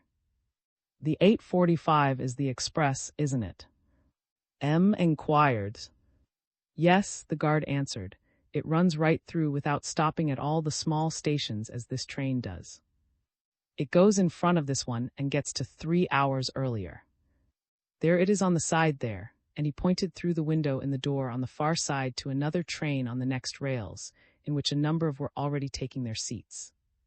"If you prefer to go by that one, sir," he went on, "there is still time for you to change. You are entitled to take your choice since you have a first-class ticket." But after a moment's consideration, declined the suggestion. "No, I would rather go by the slow train. If I take the express, I should have to get out at, and then I should be 12 or 13 miles from Saint, which is my destination, whereas the slow train stops at, where, by the way, I have already telegraphed to say I shall arrive tomorrow morning." He walked a little way along the corridor, assuring himself that the various compartments were still quite empty, and then turned to the guard. "Look here, my man," he said, "I am awfully tired, and I mean to get some sleep tonight, consequently I should like to be alone. Now where shall I be most quiet and undisturbed?" The man understood. M's about the place where he would be most quiet was an implicit promise of a handsome tip if nobody did disturb him. "If you like to settle yourself here, sir," the man answered, "you can draw down the blinds at once, and I dare say I shall be able to find room for any other passengers somewhere else." "Good," said M, moving towards the compartment indicated. "I will smoke a cigar until the train starts, and immediately afterwards I will settle down to sleep. By the way, my man, since you seem so obliging, I wish you would undertake to call me tomorrow morning in time for me to get out at." I am desperately sleepy, and I am quite capable of not waking up. The guard touched his cap. You can be perfectly easy, sir, and sleep without the least anxiety. I won't fail. Very well. When his baggage had been stowed away and his rugs spread out to make the seat more comfortable still, M repeated his appeal, for he was an old and knew that it does not do to rely too much upon the promises of chance attendance. I can rely upon you, can't I? I may sleep as sound as I like, and you will wake me at. And the more to assure himself that the guard would execute his orders, he slipped a franc into his hand. When he was left alone, M continued his preparations for the night. He carefully drew down the blinds over the door and over the windows of the compartment that gave onto the corridor, and also lowered the shade over the electric light, and then, in order to enjoy the last puffs at his cigar in peace, he opened the window over the other door and leant his elbows on it, watching the final preparations being made by the express on the other line. The departure of a train is always a picturesque sight, and M leant forward inquisitively to note how the passengers had installed themselves in the two compartments which he could see from his coign of vantage. There were not many people in the train. As a matter of fact, the inn line is not much used at this time of year. If the number of passengers in the express were any criterion, might reasonably expect that he would be the only one in the slow train. But there was not much time for observations and reflections of this kind. On the platform for the express, which he got a glimpse of through the compartments, people were hurrying up their farewells. The passengers had got into their carriages, and the friends who had come to see them off were standing alone upon the platform. There was the sound of safety locks being fastened by porters, and the noise of being wheeled along bearing articles for sale. Pillows, rugs, sweets, papers. Then came the whistle of the guard, the shriller scream from the electric engine, and then, slowly at first but steadily, more rapidly as the engine got up speed, the express moved along the platform and plunged into the tunnel on the way to. Meanwhile, the guard of the slow train was doing wonders. Shamelessly resolved to assure perfect quiet to his passenger, he managed, without unduly compromising himself, but yet without leaving any doubt about it in any mind, to insinuate discreetly that M's carriage was reserved, so that that gentleman might count upon an entirely undisturbed night. A few minutes after the express had gone, the slow train drew out in its turn, and disappeared into the darkness of the underground tunnel. At the of young Charles was just finishing dressing, when a gentle tap sounded on the door of his room. "It is 4:45, Charles. Get up at once." "I am awake already," Charles answered with some pride. "I shall be ready in 2 minutes." "What? Up already?" the girl exclaimed from the other side of the door. "Oh, I congratulate you. I'm ready too. I will wait for you in the dining room. Come down as soon as you are dressed." "All right," the young man answered. He wasted no time over his toilette, the more so because it was none too warm in his room, for at this early hour it was still quite dark, and then taking his light in one hand, he opened his door carefully so as to make no noise, tiptoed along the landing, and went down the staircase to join in the dining room. The girl was an accomplished housekeeper already, and while waiting for the young fellow she had got a scratch meal together. "Let us have breakfast quickly," she suggested. "It isn't snowing this morning, and if you like we might walk to the station. We have plenty of time, and it will do us good to have a walk." "It will warm us up anyhow," Charles replied. He was only half awake, but he sat beside and did justice to the preparations she had made. "Do you know that it is very wonderful of you to get up so punctually?" His granddaughter remarked. "How did you manage it? Last night you were afraid you would sleep on as usual." "It was not much trouble for me to wake up," Charles answered. "I hardly closed an eye all night. But I promised to come and knock at your door myself, so you might have slept without any anxiety." "That's so, but to tell you the truth, I was regularly upset and excited by the thought of Papa arriving this morning." They had both finished breakfast and got up. "Shall we start?" she asked. "Yes." Opened the hall door, and the two young people went down the flight of steps leading to the garden. The girl had thrown a big cloak over her shoulders, and she inhaled the pure morning air with keen delight. "I love going out in the early morning," she declared. "Well, I don't like it at all," Charles confessed with characteristic. "Good Lord, how cold it is. And it is still pitch dark. Surely you are not going to be frightened," said teasingly. Charles made an irritable movement of vexation and surprise. "Frightened? What do you take me for?" "If I don't like going out in the early morning, it's really only because it is cold." She laughed at him while they were crossing the lawn towards the outbuildings, through which she meant to get out onto the high road. As they passed the stables, they came across a groom who was leisurely getting an old brougham out of the coach-house.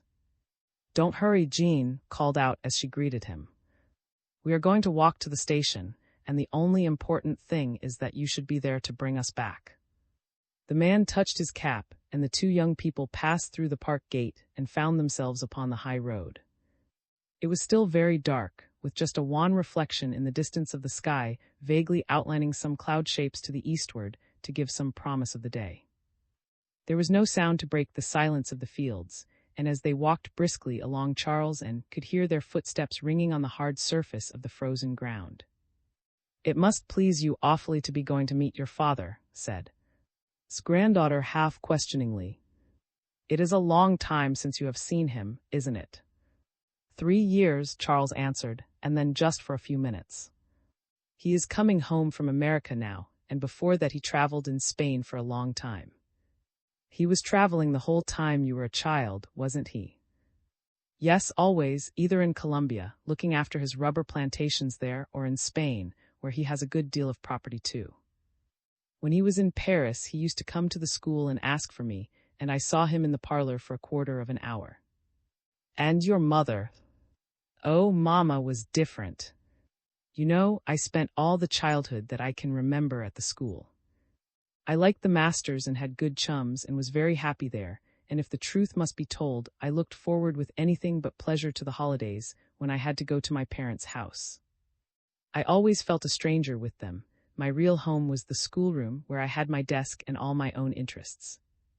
And then, you know, when one is little, one doesn't understand things much. I didn't feel having hardly any family very much." "But you loved your mother very much?"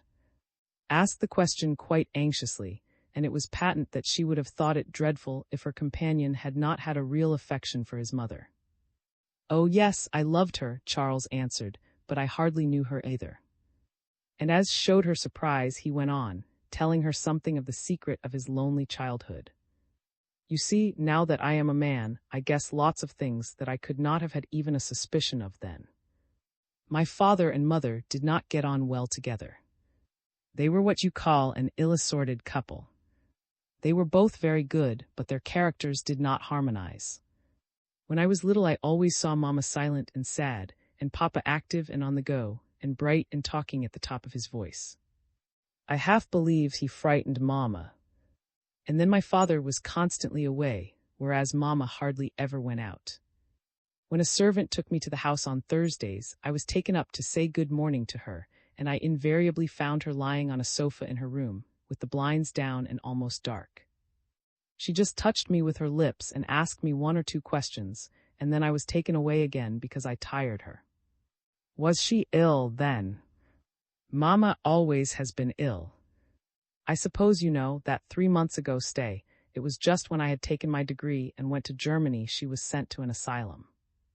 I believe my father had wanted her to agree to undergo careful treatment of the kind long before, but she would not. Was silent for a few minutes. 'You have not been very happy,' she said presently. 'Oh, it was only after I grew up that I felt unhappy. When I was a little chap, I never thought of how sad it is to have no real father or mother. The last 4 or 5 years it has hurt me, but when he came to see me once at school, Papa told me he would take me with him as soon as I had taken my degree and grown up. Last October, after my examination, he wrote and told me to be patient a little longer, and that he was hurrying on with the winding up of his business and coming back to France. That gave me a hope which has brightened these last few months, and will also make you understand why I am so pleased this morning at my father's coming.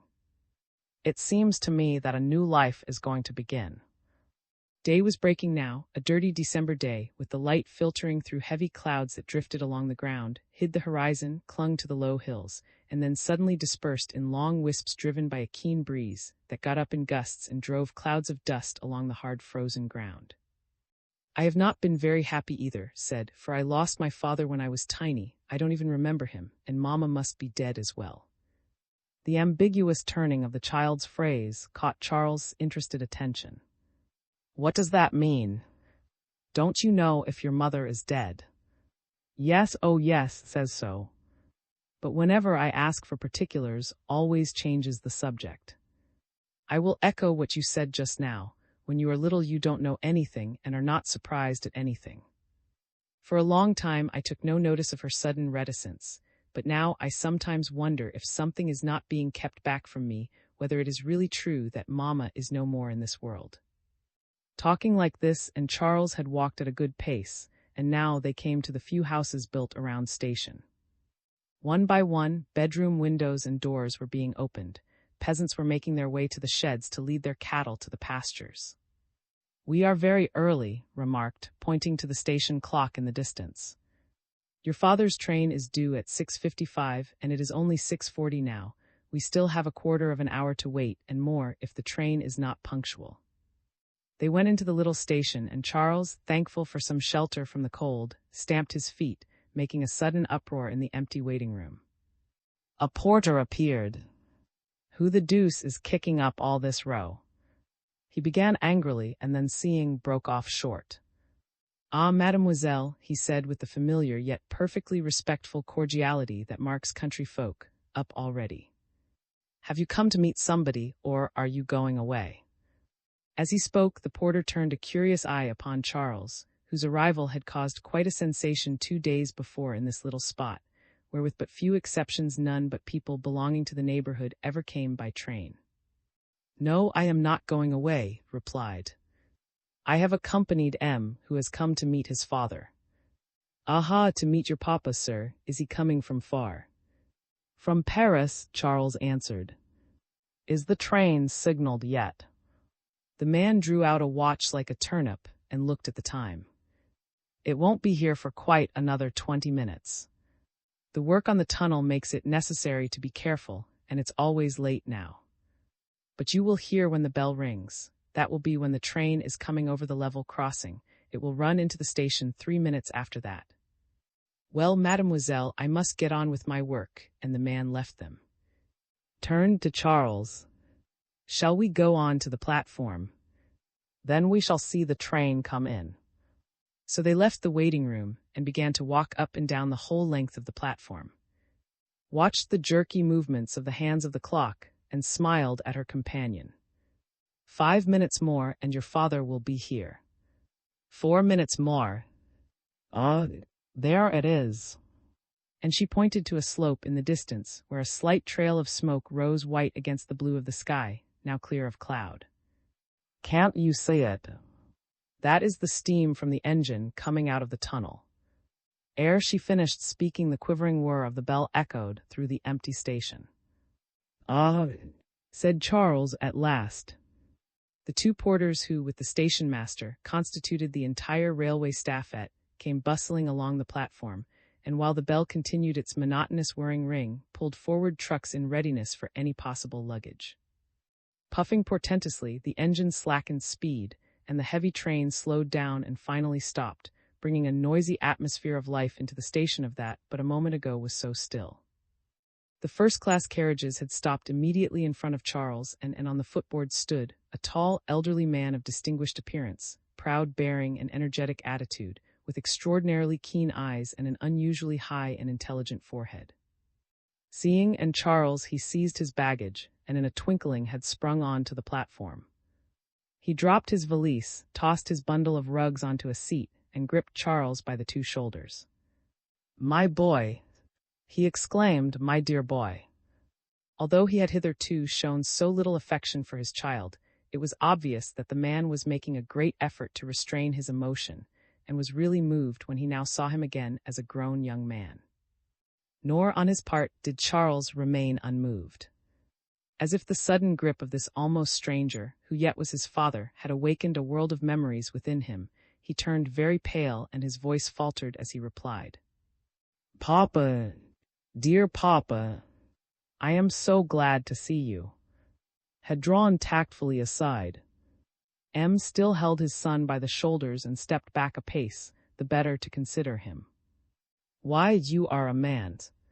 How you have altered, my boy. You are just what I hoped you would be, tall and strong. Ah, you are my son all right. And you are quite well, hey? Yet you look tired." "I did not sleep well," Charles explained with a smile. "I was afraid I should not wake up." Turning his head, M saw and held out his hand. "How do you do, my little?" he exclaimed. "You have altered too since I saw you last. I left a little chit of a child, and now I behold a grown-up young lady. Well, I must be off at once to pay my respects to my dear old friend, your grandmother. All well at the age." Shook hands warmly with M and thanked him prettily. "Is very well. She told me to tell you to excuse her if she did not come to meet you, but her doctor says she must not get up very early." "Of course you're as excused, my dear. Besides, I have to thank her for her kindness to Charles, and for the hospitality she is going to extend to me for a few days." Meanwhile the train had gone on again, and now a porter came up to M. "Will you take your luggage with you, sir?" Recalled to material things, contemplated his trunk which the porters had taken out of the luggage van. "Good Lord," he began, but interrupted him. "Said she would send for your heavy luggage during the morning, and that you could take your valise and any small parcels with us in the brougham." "What's that?" "Your has taken the trouble to send her carriage." "It's a long way to's, you know," replied. "Ask Charles if it is. We came on foot, and the walk would be too tiring for you after a whole night in the train." The three had reached the station yard and stopped in surprise. "Why, how that?" she exclaimed, "the carriage is not here." And yet Jean was beginning to get it ready when we left the. M was resting one hand on his son's shoulder and contemplating him with an affectionate, all-embracing survey every now and then. He smiled at. "He may have been delayed, dear. I tell you what we will do. Since you're going to send for my luggage, there is no need for me to take my valise. We can leave everything in the cloakroom and start for the on foot. If my memory serves me right, and it is a very good memory, there is only one road, so we shall meet Jean and can get into the carriage on the way." A few minutes later, all three set out on the road too. M walked between the two young people. He had gallantly offered his arm to, who was not a little proud of the attention, which proved to her mind that she was now regarded as a grown-up young lady. On the other side of his father, Charles made answer to the incessant questions put to him. M enjoyed the walk in the quiet morning through the peaceful countryside. With a tender half-melancholy, he every turn in the road, every bit of scenery. "Just fancy my coming back here at 60 years of age, with a great son of 18. He said with a laugh. "And I remember as if it were yesterday the good times I have had at the of. And I will have plenty of memories to talk over. Gad, it must be quite 40 years since I came this way, and yet I remember every bit of it. Say, isn't it the fact that we shall see the front of the directly we have passed this little copse?" "Quite true," the girl answered with a laugh. "You know the country very well, sir." "Yes," said, "when one gets to my age, little, one always does remember the happy days of one's youth. One remembers recent events much less distinctly. Most likely that means, my dear, that the human heart declines to grow old and refuses to preserve any but pictures of childhood." For a few minutes M remained silent, as if absorbed in somewhat melancholy reflections. But he soon recovered himself and shook off the tender sadness evoked in his mind by memories of the past. "Why, the park enclosure has been altered," he exclaimed.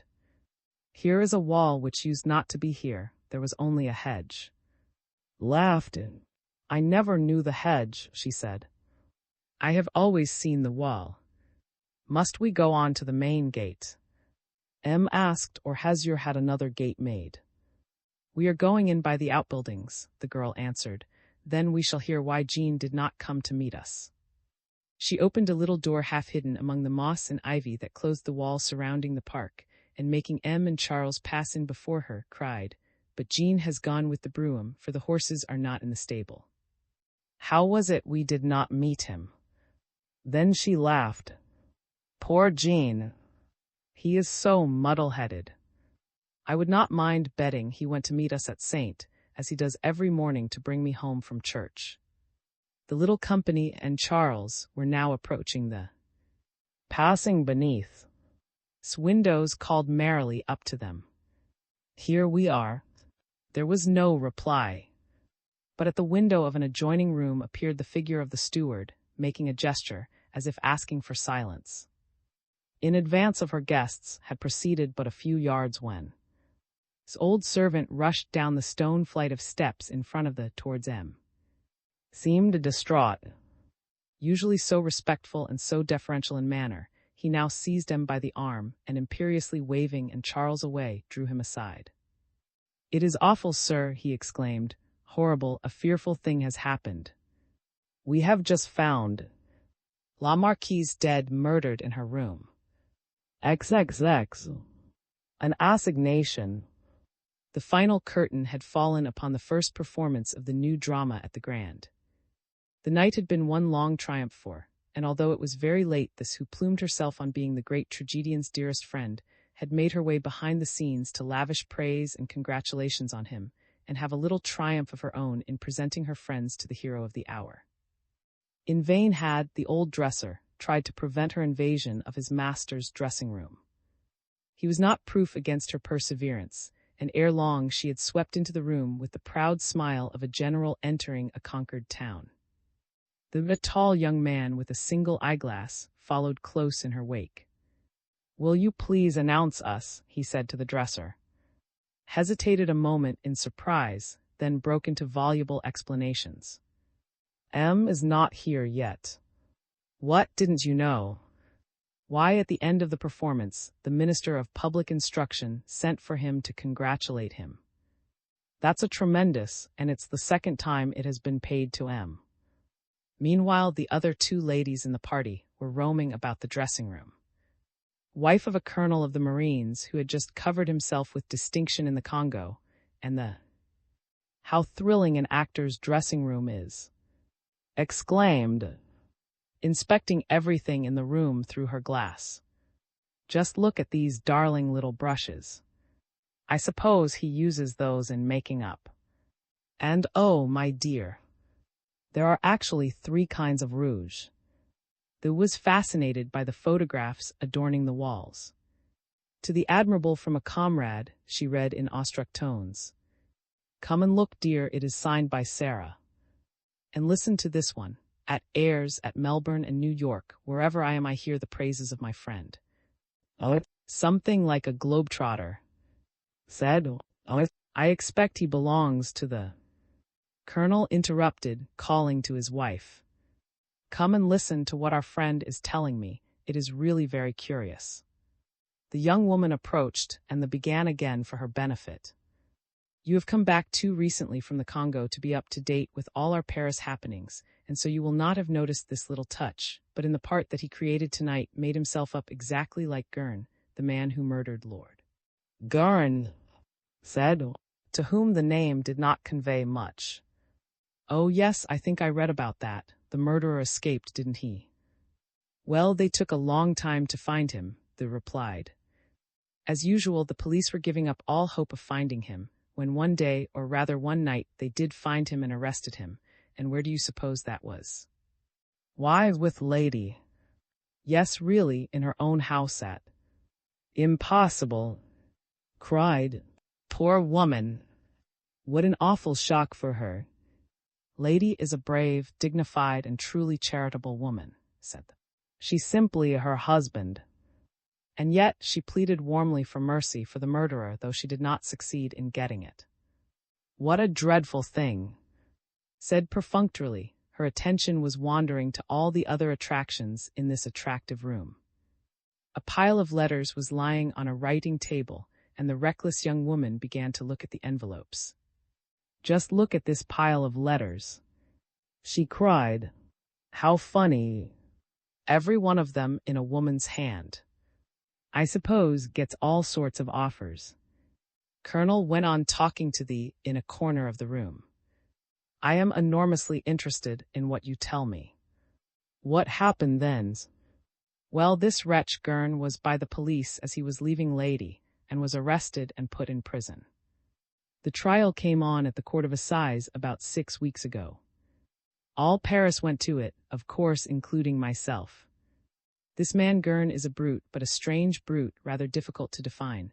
He swore that he had killed Lord after a quarrel, practically for the sake of robbing him, but I had a strong impression that he was lying. But why else should he have committed the murder?" Then I shrugged his shoulders. "Nobody knows," he said. "Politics, perhaps nihilism, or perhaps again love. There was one fact or coincidence worth noting. When Lady came home from the Transvaal after the war, during which, by the way, she did splendid work among the sick and wounded, she sailed by the same boat that was taking Gurn to England. Gurn also was a bit of a popular hero just then. He had volunteered at the beginning of the war and came back with a sergeant's stripes and a medal for distinguished conduct. Can Gurn and Lady have met and got to know each other? It is certain that the ladies during the trial lent itself to comment, if not exactly to scandal. She had odd collapses in the presence of the murderer, collapses which were accounted for in very various ways. Some people said that she was half out of her mind with grief at the loss of her husband. Others said that if she was mad, it was over someone, over this vulgar criminal martyr or accomplice, perhaps.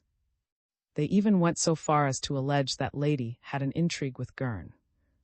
Come, the colonel protested, a great ladylike lady, so religious and so austere. Absurd. People say all sorts of things, said the vaguely. He turned to another subject. Anyhow, the case caused a tremendous sensation. Gurn's condemnation to death was very popular, and the case was so typically Parisian that our friend, knowing that he was going to create the part of the murderer in this tragedy tonight, followed every phase of the Gurn trial closely, studied the man in detail, and literally identified himself with him in this character. It was a shrewd idea. You noticed the sensation when he came on the stage? Yes, I did, said the colonel. I wondered what the exclamations from all over the house meant. Try to find a portrait of Gurn in some one of the illustrated papers, and compare it with I think this is coming. They had tired of her conversation with the old dresser, and had left him to take up her stand outside the dressing room, where she greeted with nods and smiles the other actors and actresses as they hurried by on their way home, and listened to the sounds at the end of the passage. Presently a voice became distinguishable, the voice of singing a refrain from a musical comedy. The hurried to meet him with both hands outstretched and led him into his dressing room. Let me present M. She exclaimed, and then presented the two young women to the bowing actor. Pardon me, ladies, for keeping you waiting, the actor said. I was deep in conversation with the minister. He was so charming, so kind. He turned to He did me to offer me a cigarette. A relic. You must put this cigarette in the little box where all my treasures are. It is very full already, M. said deprecatingly. We must not keep you long, the murmured. You must be very tired. Passed a weary hand across his brow. Positively exhausted. Then he raised his head and looked at the company. What did you think of me? A chorus of eulogy sprang from every lip. Splendid. Wonderful. The very perfection of art. No, but really, protested, swelling with satisfied vanity. Tell me candidly, was it really good? You really were wonderful, could not have been better, they exclaimed enthusiastically, and the crowd endorsed every word until the artist was convinced that their praise was quite sincere.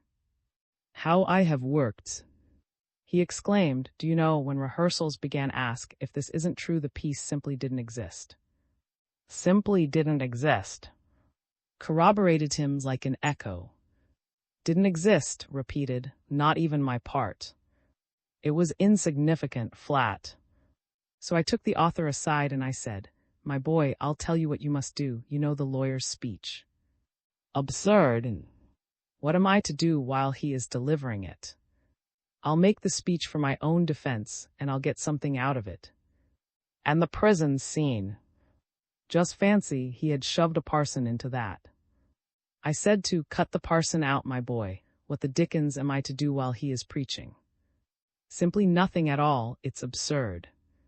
"Give his speech to me. I'll preach to myself." And there you are. I don't want to boast, but really I did it all. "And it was a success, eh?" Again the chorus broke out, to be stopped by, who was contemplating his reflection in a mirror. "And my makeup, Colonel. Do you know the story of my makeup? I hear they were talking about it all over the house. Am I like Gurns? What do you think?" "You saw him quite close at the trial. What do you think?" "The resemblance is perfectly amazing," said the with perfect truth. The actor stroked his face mechanically. A new idea struck him. "My beard is a real one," he exclaimed. "I let it grow on purpose. I hardly had to make myself up at all. I am the same build, the same type, same profile. It was ridiculously easy." "Give me a lock of hair from your beard for a locket," said the impudently. Looked at her and heaved a profound sigh. Not yet, dear lady. I am infinitely sorry, but not yet. A little later on, perhaps, wait for the 100th performance." "I must have one too," said, and with great dignity replied, "I will put your name down for one, madame." But they had looked furtively at his watch, and uttered an exclamation of surprise. "My good people, it is most horribly late. And our great artiste must be overcome with sleep." Forthwith they all prepared to depart, in spite of the actor's courteous protests that he could not hear of letting them go so soon. They lingered at the door for a few minutes in eager, animated conversation, shaking hands and exchanging farewells and thanks and congratulations. Then the sound of their footsteps died away along the corridors, and he and her friends left turned back into his dressing room and locked the door, then dropped into the low and comfortable chair that was set before his dressing table. He remained there resting for a few minutes, and then sat up and threw a whimsical glance at his dresser, who was putting out his ordinary clothes. Hang it all! What's exhaustion? The mere sight of such jewels as those enchanting women would wake one from the dead. Shrugged his shoulders. Will you never be serious, M? Heavens, I hope not, exclaimed the actor. I hope not, for if there is one thing of which one never tires here below, it is woman, the peerless rainbow that illuminates this vale of tears. You are very poetical tonight, the dresser remarked. I am a lover in love with loves. Oh, love, love. And in my time, you know, he made a sweeping, comprehensive gesture and came back abruptly to mundane affairs. Come, help me to dress. Offered him a bundle of letters, which took with careless hand. He looked at the envelopes one after another, hugely amused. Violet ink and monograms and coronets and perfume. Say, is this a proposal? What do you bet? You never have anything else, the dresser grumbled, except bills. Do you bet? If you insist, I bet it is a bill, then you will win, said. Done, cried. Listen, and he began to declaim the letter aloud. Oh, wondrous genius, a flower, but now unclosing got it. Another of them. He tore open another envelope. Aha! Photograph enclosed, and will I send it back if the original is not to my fancy? He flung himself back in his chair to laugh. Where is my collar?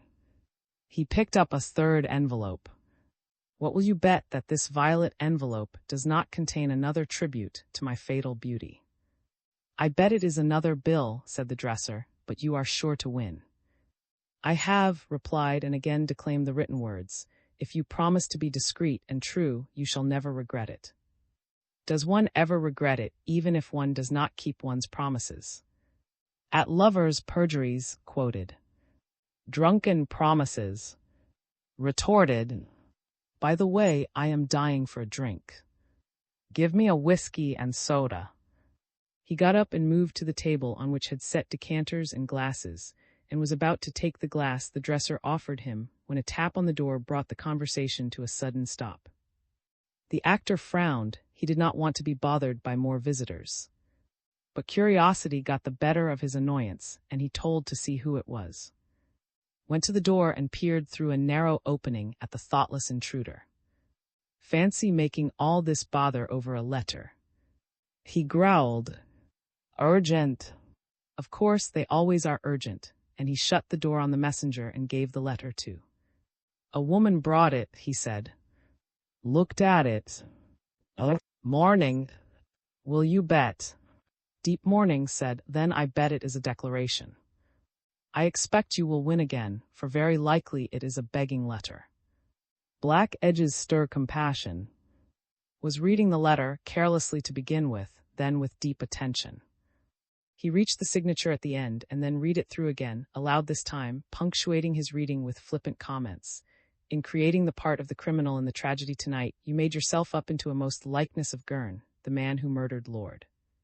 Come tonight at 2 o'clock in your costume to 22 Rue Messier. Take care not to be seen, but come. Someone who loves you is waiting for you there." "And it is signed," said the dresser. "That, my boy, I'm not going to tell you," said, and he put the letter carefully into his pocketbook. "Why, man, what are you up to?"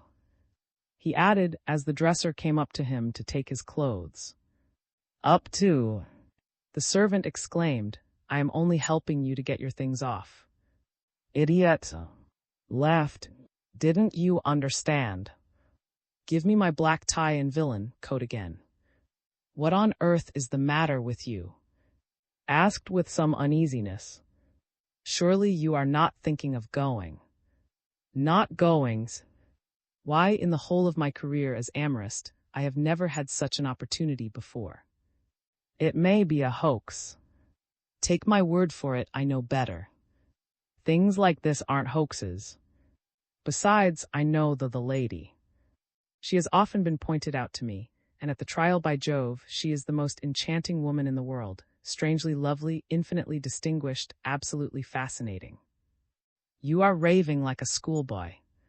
"So much the better for me. Why, I was half dead with fatigue, and now I am myself again." "Be quick, booby. My hat." "Time is getting on." "Where is it?" "Where is what?" the bewildered asked. "Why, this place," answered irritably, "this Rue Messier. Look it up in the directory."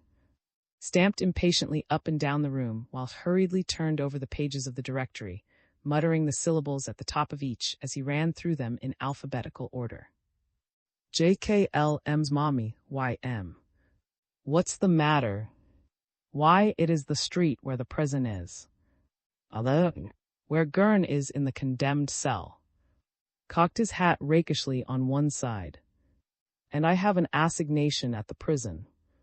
"Not exactly, but not far off. Right opposite. Yes, number 22 must be right opposite."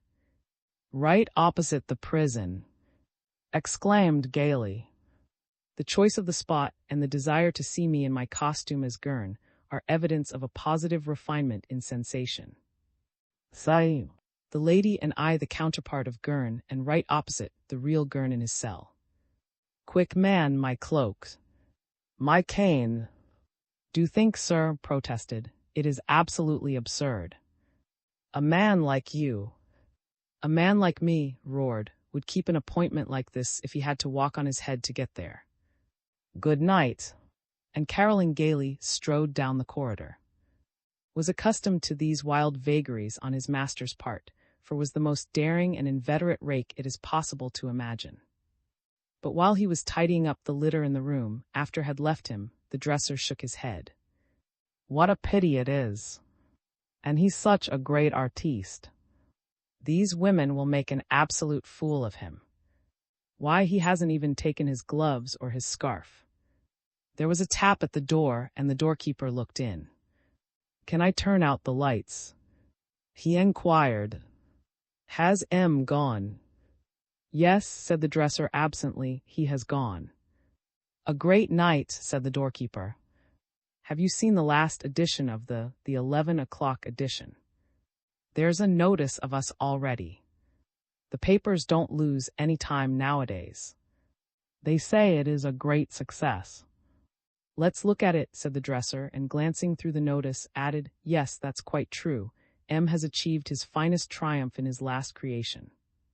He looked casually through the newspaper, and suddenly broke into a sharp exclamation.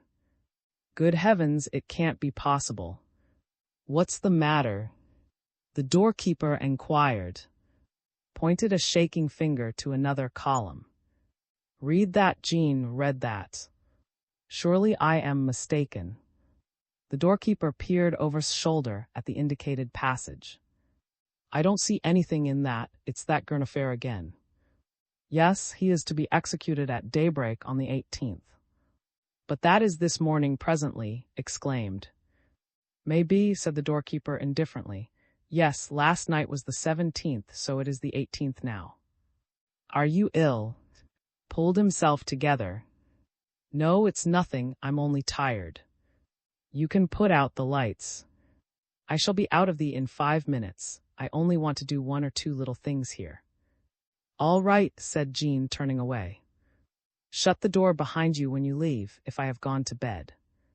Sat on the arm of a chair and wiped his brow. "I don't like this business," he muttered. Why the deuce did he want to go? What does this woman want with him? I may be only an old fool, but I know what I know, and there have been no end of queer stories about this job already. He sat there meditating till an idea took shape in his mind. Can I dare to go round there and just prowl about? Of course he will be furious, but suppose that letter was a decoy and he is walking into a trap. One never can tell.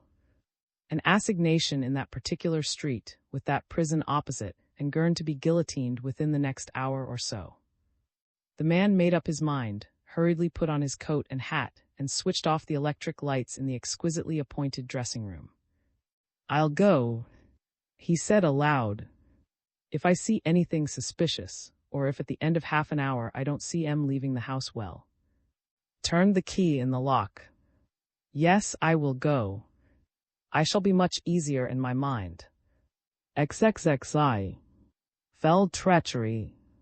Number 22 Rue Messier was a wretched one-storied house that belonged to a country who seldom came to Paris. It was damp, dirty, and dilapidated, and would have had to be rebuilt from top to bottom if it were to be rendered habitable. There had been a long succession of so-called tenants of this hovel, shady, disreputable people who, for the most part, left without paying any rent, the landlord being only too glad if occasionally they left behind them a little miserable furniture or worn-out kitchen utensils. He was finding it ever more difficult to let the wretched house, and for weeks together it had remained unoccupied. But one day, about a month ago, he had been astonished by receiving an application for the tenancy from someone who vaguely signed himself, and still further astonished by finding in the envelope banknotes representing a year's rent in advance. Delighted with this windfall, and congratulating himself on not having gone to the expense of putting the hovel into something like repair unnecessary now, since he had secured a tenant and a good one, for at least 12 months the landlord promptly sent a receipt to this with the keys, and thought no more about the matter. In the principal room on the first floor of this hovel, a little poor furniture had been put, a shabby sofa, an equally shabby armchair, a few cane-bottomed chairs, and a deal table. On the table was a teapot, a small kettle over a spirit stove, and a few cups and small cakes. A smoky lamp shed a dim light over this depressing interior, and a handful of coal was smoldering in the cracked grate. And here, in these miserable surroundings, Lady was installed on this 18th of December. The great lady was even paler than usual, and her eyes shone with a curious brilliance. That she was suffering from the most acute and feverish nervous excitement was patent from the way in which she kept putting her hands to her heart as though the violence of its throbbing were unendurable, and from the restless way in which she paced the room, stopping at every other step to listen for some sound to reach her through the silence of the night. Once she stepped quickly from the middle of the room to the wall opposite the door that opened onto the staircase. She pushed ajar the door of a small cupboard and murmured, "Hush," making a warning movement with her hands as if addressing someone concealed there, Then she moved forward again and, sinking onto the sofa, pressed her hands against her throbbing temples. "No one yet," she murmured presently. "Oh, I would give 10 years of my life too. Is all really lost?" Her eyes wandered round the room. What a forbidding, squalid place. And again she sprang to her feet and paced the room. Through the grimy panes of the window, she could just see a long row of roofs and chimneys outlined against the sky. Oh, those black roofs, those horrible black roofs, she muttered. The already wretched light in the wretched room was burning dimmer, and Lady turned up the wick of the lamp. As she did so, she caught a sound and stopped. "Can that be he?" she exclaimed and hurried to the door. Footsteps, and a man's footsteps. The next moment she was sure. Someone stumbled in the passage below, came slowly up the stairs, was on the landing. Lady recoiled to the sofa and sank down on it, turning her back to the door and hiding her face in her hands. Was a man with a passion for adventure. But invariable success in his flirtations had made him, and now it was only the absolutely novel that could appeal to him. And there could certainly be no question about the woman who had sent him the present invitation being anything but a commonplace one. Moreover, it was not just any woman who had asked him to keep this assignation in the outward guise of Gurn, but the one woman in whose heart the murderer ought to inspire the greatest abhorrence, the widow of the man whom Gurn had murdered. What should his deportment be when he came face to face with her? That was what preoccupied the actor as he left and made him dismiss the taxi in which he had started before he reached his destination. Came into the room slowly and with a trained eye for effect. He flung his cloak and hat theatrically on the armchair and moved towards Lady, who still sat motionless with her face hidden in her hands. "I have come," he said in deep tones. Lady uttered a little exclamation as if of surprise, and seemed even more anxious to hide from him. "Odd thought. She seems to be really upset. What can I say to her, I wonder?" But Lady made a great effort and sat up, looking at the actor with strained eyes, yet striving to force a smile. "Thank you for coming, sir," she murmured. "It is not from you, madame, that the thanks should come," answered magnificently. "Quite the reverse. I am infinitely grateful to you for having summoned me. Pray believe that I would have been here even sooner, but for the delay inevitable on a first performance. But you are cold," he broke off, for Lady was shivering. "Yes, I am," she said almost inaudibly, mechanically pulling a scarf over her shoulders. Was standing, taking in every detail of the squalid room in which he found himself with this woman whose wealth, and taste, and sumptuous home were notorious. I must clear up this mystery, he thought, while he moved to the window to see that it was shut and searched about in vain for a little coal to put upon the fire. While he was thus occupied, Lady also rose, and going to the table poured out 2 cups of tea. "Perhaps this will warm us in the absence of anything better," she said, making an effort to seem more amiable. "I am afraid it is rather strong, I hope you do not mind." And with a hand that trembled as if it held a heavy weight, she brought one of the cups to her guest. "Tea never upsets me, madame," replied as he took the cup. "Indeed, I like it." He came to the table and picked up the basin filled with castor sugar, making first as if to put some in her cup. "Thanks, I never take sugar in tea," she said. Made a little grimace. "I admire you, but I will not imitate you," he said, and unceremoniously tipped a generous helping of the sugar into his own cup. Lady watched him with haggard eyes. While they were sipping their tea, there was silence between them. Lady went back to the sofa and took a chair quite close to her. The conversation was certainly lacking in animation, he reflected whimsically. Would the lady succeed in reducing him to the level of intelligence of a callow schoolboy? And she most certainly did seem to be horribly upset. He raised his eyes to her and found that she was gazing into infinity. "One has got to draw upon psychology here," mused. "It is not me myself in whom this lovely creature takes any interest, or she would not have desired me to come in these trappings that make me look like Gurn. It's his skin that I must stop in. But what is the proper attitude to adopt? The sentimental or the brutal? Or shall I appeal to her proselytizing mania and do the repentant sinner act? I'll chance it, here goes." And he rose to his feet. As he moved, Lady looked round, uneasy, frightened, almost anguished. It seemed as though that the moment had come for extraordinary things to happen. Began to speak as he did upon the stage, restraining his effects at first and controlling his voice of set purpose to give full effect to it later on, modulating it cleverly. "At your summons, madame, the prisoner Gurn has burst his bonds, broken through the door of his cell, and scaled his prison walls, triumphing over every obstacle with the single object of coming to your feet. He comes," and he took a step nearer to her. Lady stayed him with a gesture of terror. Don't, please say no more," she murmured. "I've got a bite," said to himself. "Let's try another bait," and as if repeating a part, he said dramatically, "Has your charitable heart turned towards the guilty soul that you fain would rescue from transgression? Men say you are so great a lady, so good, so near to heaven." Again Lady put up a protesting hand. Not that," she said imploringly.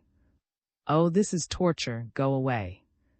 In her distress she was really superbly beautiful, but knew too much about women of every temperament, neurotic, hysterical, and many another kind, not to suppose that here he was merely taking part in a sentimental comedy. He made a rough gesture and laid his hand on Lady's arm. "Do you not know me?" he said harshly. "I am Gurns. I will crush you to my heart." And he tried to draw her close to him. But this time Lady threw him off with the violence of despair. "Stand back, you brute," she cried in tones that there was no mistaking. Recoiled in real dismay and stood silent in the middle of the room, while Lady went to the wall farthest from him and leaned for support against it. "Listen, madame," began presently, in dulcet tones that had the effect of making Lady try to control her emotion and murmur some faint words of apology. "Of course you know I am the actor. I will for having come to you like this, but I have some small excuse in your note."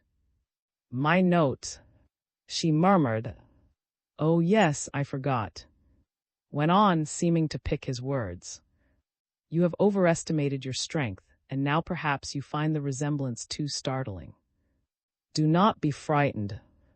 But your letter came to me like healing balm upon a quivering wound." For weeks, long weeks, the actor stopped and mechanically rubbed his eyes. "It's odd," he thought to himself, "but I feel ever so much more inclined to go to sleep than to make love." He shook off his real desire for sleep and began again. "I have loved you since the day I saw you first. I love you with an intensity." For some moments Lady had been looking at him with a calmer air and eyes that were less hostile. The old amorist observed it and made a tremendous effort to overcome his most inopportune drowsiness. "How shall I be silent when at last kind heaven is about to grant the fondest desire of my heart? When all afire with love, I am kneeling at your feet." Dropped to his knees. Lady drew herself up, listening. In the distance a clock struck 4. "Oh, I can bear it no longer," she cried stammeringly. "I can bear no more. Listen, 4 o'clock. No.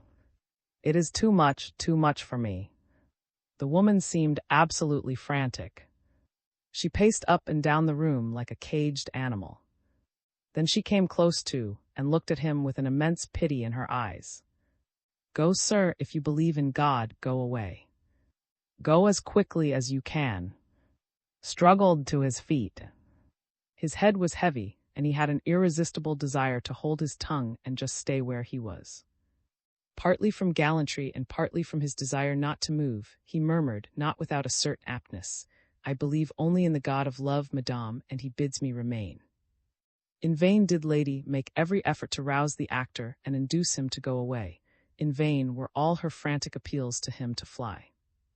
"I will stay," was all he said, and he dropped heavily on the sofa by Lady's side and mechanically tried to put his arm round her.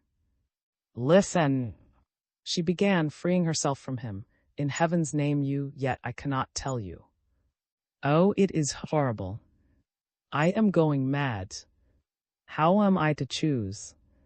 What am I to do? Which? Oh, go, go, go. There is not a minute to lose. I will stay. Said again, this amazing drowsiness was gaining on him so fast that he had but one desire left for sleep. Surely a strange assignation, this, and a poor kind of lover, too. Lady stopped her torrent of appeal and looked at the actor crumpled up beside her. Suddenly she started and listened. A slight noise became audible coming from the staircase. Lady stood erect and rigid, then dropped to her knees upon the floor.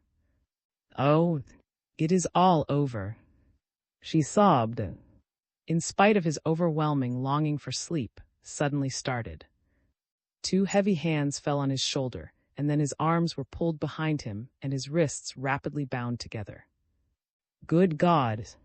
He cried in stupefied surprise, turning quickly round. Two men stood before him, old soldiers by the look of them, in dark uniforms relieved only by the gleam of metal buttons. He was going to say more, but one of the men laid his hand over his lips. Hush, he said peremptorily, made frantic efforts to prevent himself from falling. What does this mean? Let me go. What right? The two men began to drag him gently away. Come along, said one of them in his ear. Time's up. Don't be obstinate. Besides, you know it's quite useless to resist, Gurn, the other added, not unkindly. Nothing in the world could. I don't understand, protested feebly. Who are you? And why do you call me Gurns? Let me finish, growled one of the men irritably. You know we are running an awful risk in getting you out of the prison and bringing you here when you are supposed to be with the chaplain. You swore you would behave squarely with us and go back when you were told. Now you've got to keep your promise. The lady paid us well to give you an hour with her, the other man put in, but you've had more than an hour and a half, and we've got our characters and our situations to look after. So now come along, Gurn, and don't let us have any nonsense. Fighting hard against his overpowering sleepiness, began to have some vague comprehension of what was happening. He the uniforms and guessed that the men were prison warders. Good God! He exclaimed thickly, the fools think I am Gurn. But I am not Gurns. Asked, he cast a despairing eye at Lady, who throughout the awful scene remained on her knees in a corner of the room, dumb with anguish, apparently deaf and turned to stone. Tell them, madame, he implored her. Oh, God save me. But still the warders dragged him towards the door. By an Herculean effort, he swayed them back with him into the middle of the room. I am not Gurn, I tell you, he shouted. I am's the actor. Everybody in the world knows me. You know it too, but search me, I tell you, and he made a sign with his head towards his left side. Look in my pocketbook, my name's inside, and you'll find a letter too, proof of the trap I've been led into, the letter from that woman over there. Better look and see, one warder said to the other, and two he added, not so much noise, man. Do you mean to get us all caught? Passed a quick hand through his pockets, there was no notebook there. He shrugged his shoulders. Besides, what about it? He growled. We brought Gurn here, didn't we? Well, we've got to take Gurn back again. That's all I know. Come on. Beaten down by the drowsiness that was quite irresistible, and worn out by his violent but futile efforts to resist the warders, was half dragged, half carried out by the two men, his head drooping on his chest, his consciousness failing. But still, as they were getting him down the stairs, his voice could be heard in the half-dark room above, bleeding more weakly and at longer intervals. I am not Gurns. I am not Gurns. Once more silence reigned in the room. After the three men had gone, Lady rose to her feet, tottered to the window, and stood there listening. She heard their footsteps crossing the street and stopping by the door into the prison. She waited for a few minutes to make sure that they had escaped unnoticed from their amazing adventure, then turned again to the sofa, struggled to unfasten the collar of her dress to get more air, drew a few deep sighs, and swooned. The door opposite the staircase opened slowly, and noiselessly Gurn emerged from the darkness and went towards Lady. The murderer flung himself at her feet, covered her face with kisses, and pressed her hands in his. "Maud," he called. "Maud." She did not answer, and he hunted about the room for something to revive her. Presently, however, she recovered consciousness unaided and uttered a faint sigh. Her lover hurried to her. "Oh, Gurn," she murmured, laying her white hand on the wretch's neck. "It's you, dear. Come close to me and hold me in your arms. It was too much for me. I almost broke down and told everything. I could have borne no more. Oh, what an appalling time." She sat up sharply, her face drawn with terror. "Listen, I can hear him still." "Try not to think about it," Gurn whispered, caressing her. "Did you hear him, how he kept on saying, 'I am not Gurn. I am not Gurn's'? Oh, heaven grant they may not find that out." Gurn himself was shaken by the horror of the plot he had contrived with his mistress to effect this substitution of another for himself. It surpassed in ghastliness anything that had gone before, and he had not dared to give the least hint of it too. "The warders were well paid," he said to reassure her now. "They would deny everything." He hesitated a second and then asked, "He drank the drug, didn't he?" Lady nodded assent. "It will take effect." It was acting already, so rapidly that I thought for a moment he would fall unconscious there at my feet. Gurn drew a deep breath. "Maud, we are saved," he exclaimed. "See," he went on, "as soon as it is light and there are enough people in the street for us to mix with them unobserved, we will go away from here. While you were with him, I burned my other clothes, so I will take these to get away in." He picked up the hat and cloak which had thrown upon the chair and wrapped the heavy cloak around himself. "This will conceal me effectively. Let us go at once." Lady exclaimed, but Gurn stayed her. "I must get rid of this beard and he said, and he took a pair of scissors from his pocket and was walking towards a looking-glass when suddenly they both heard the distinct sound of footsteps coming slowly and steadily up the stairs. Gurn had no time to get back to his former hiding place.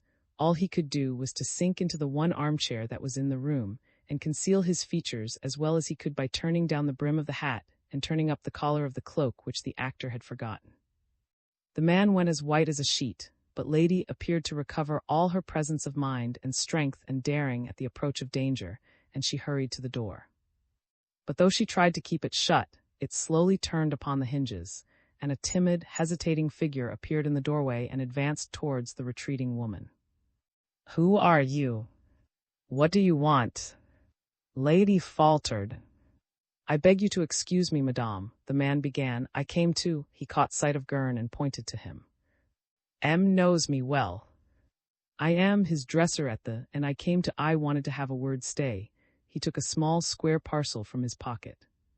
M went off so hurriedly that he forgot his pocketbook, and so I came to bring it to him. The dresser was trying to get near the murderer, whom he supposed to be his master, but Lady, in the most acute anxiety, kept between the two men. Misunderstood her intention. "I also came too." He stopped again and whispered to Lady. "He does not speak. Is he very angry with me for coming?" "I didn't come out of curiosity, or to cause you any trouble, madame. Will you ask him not to be very angry with his poor old—" Lady felt like swooning again. She could endure very little of this old man's garrulity. "Go, for goodness' sake, go," she said peremptorily. "I am going," said. "I know I am in the way, but I must explain to him," and he raised his voice and spoke to Gurn, who sat quite still, sinking as far as he could into the shadow of the chair. "You are not very angry with me, are you?" And getting no reply, he looked apologetically at Lady.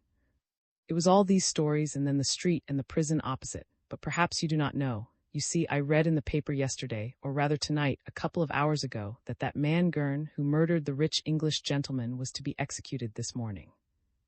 And so I was rather what you might call uneasy. At first I only meant to follow M and wait for him down below, but I lost my way and I have only just arrived. I found the door open, and as I did not know whether he had gone or was still here, I took the liberty to come upstairs. But I am going now, quite easy in my mind, since he is quiet and happy here with you. And I beg your pardon, madame." He threw a last appeal to where Gurn sat. I hope you will forgive me, M. He sighed as no answer was forthcoming, and made a pathetic little appeal to Lady. You will explain to him, madame, won't you? He is a kind master, and he will understand. One does get fancies like that, you know. But now I will go away easy, quite easy in my mind, since I have seen him. Turned away slowly, with bent shoulders.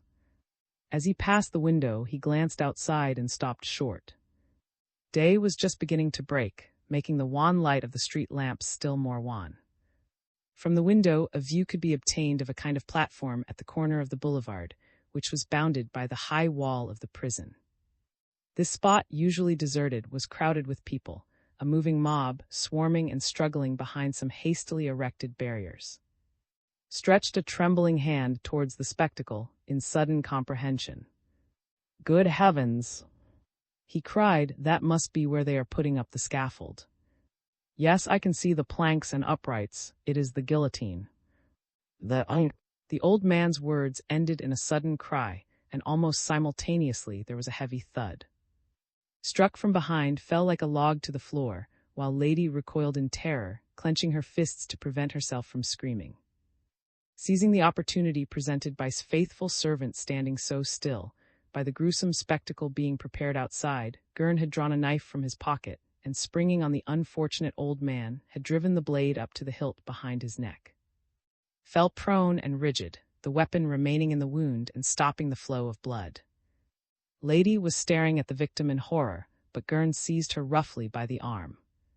Without troubling to alter the appearance of his face, but horrified as she was by the tragedies which had succeeded one another in such appalling and rapid succession during this awful night, Gurn drew the half-fainting woman to him and hurried her away.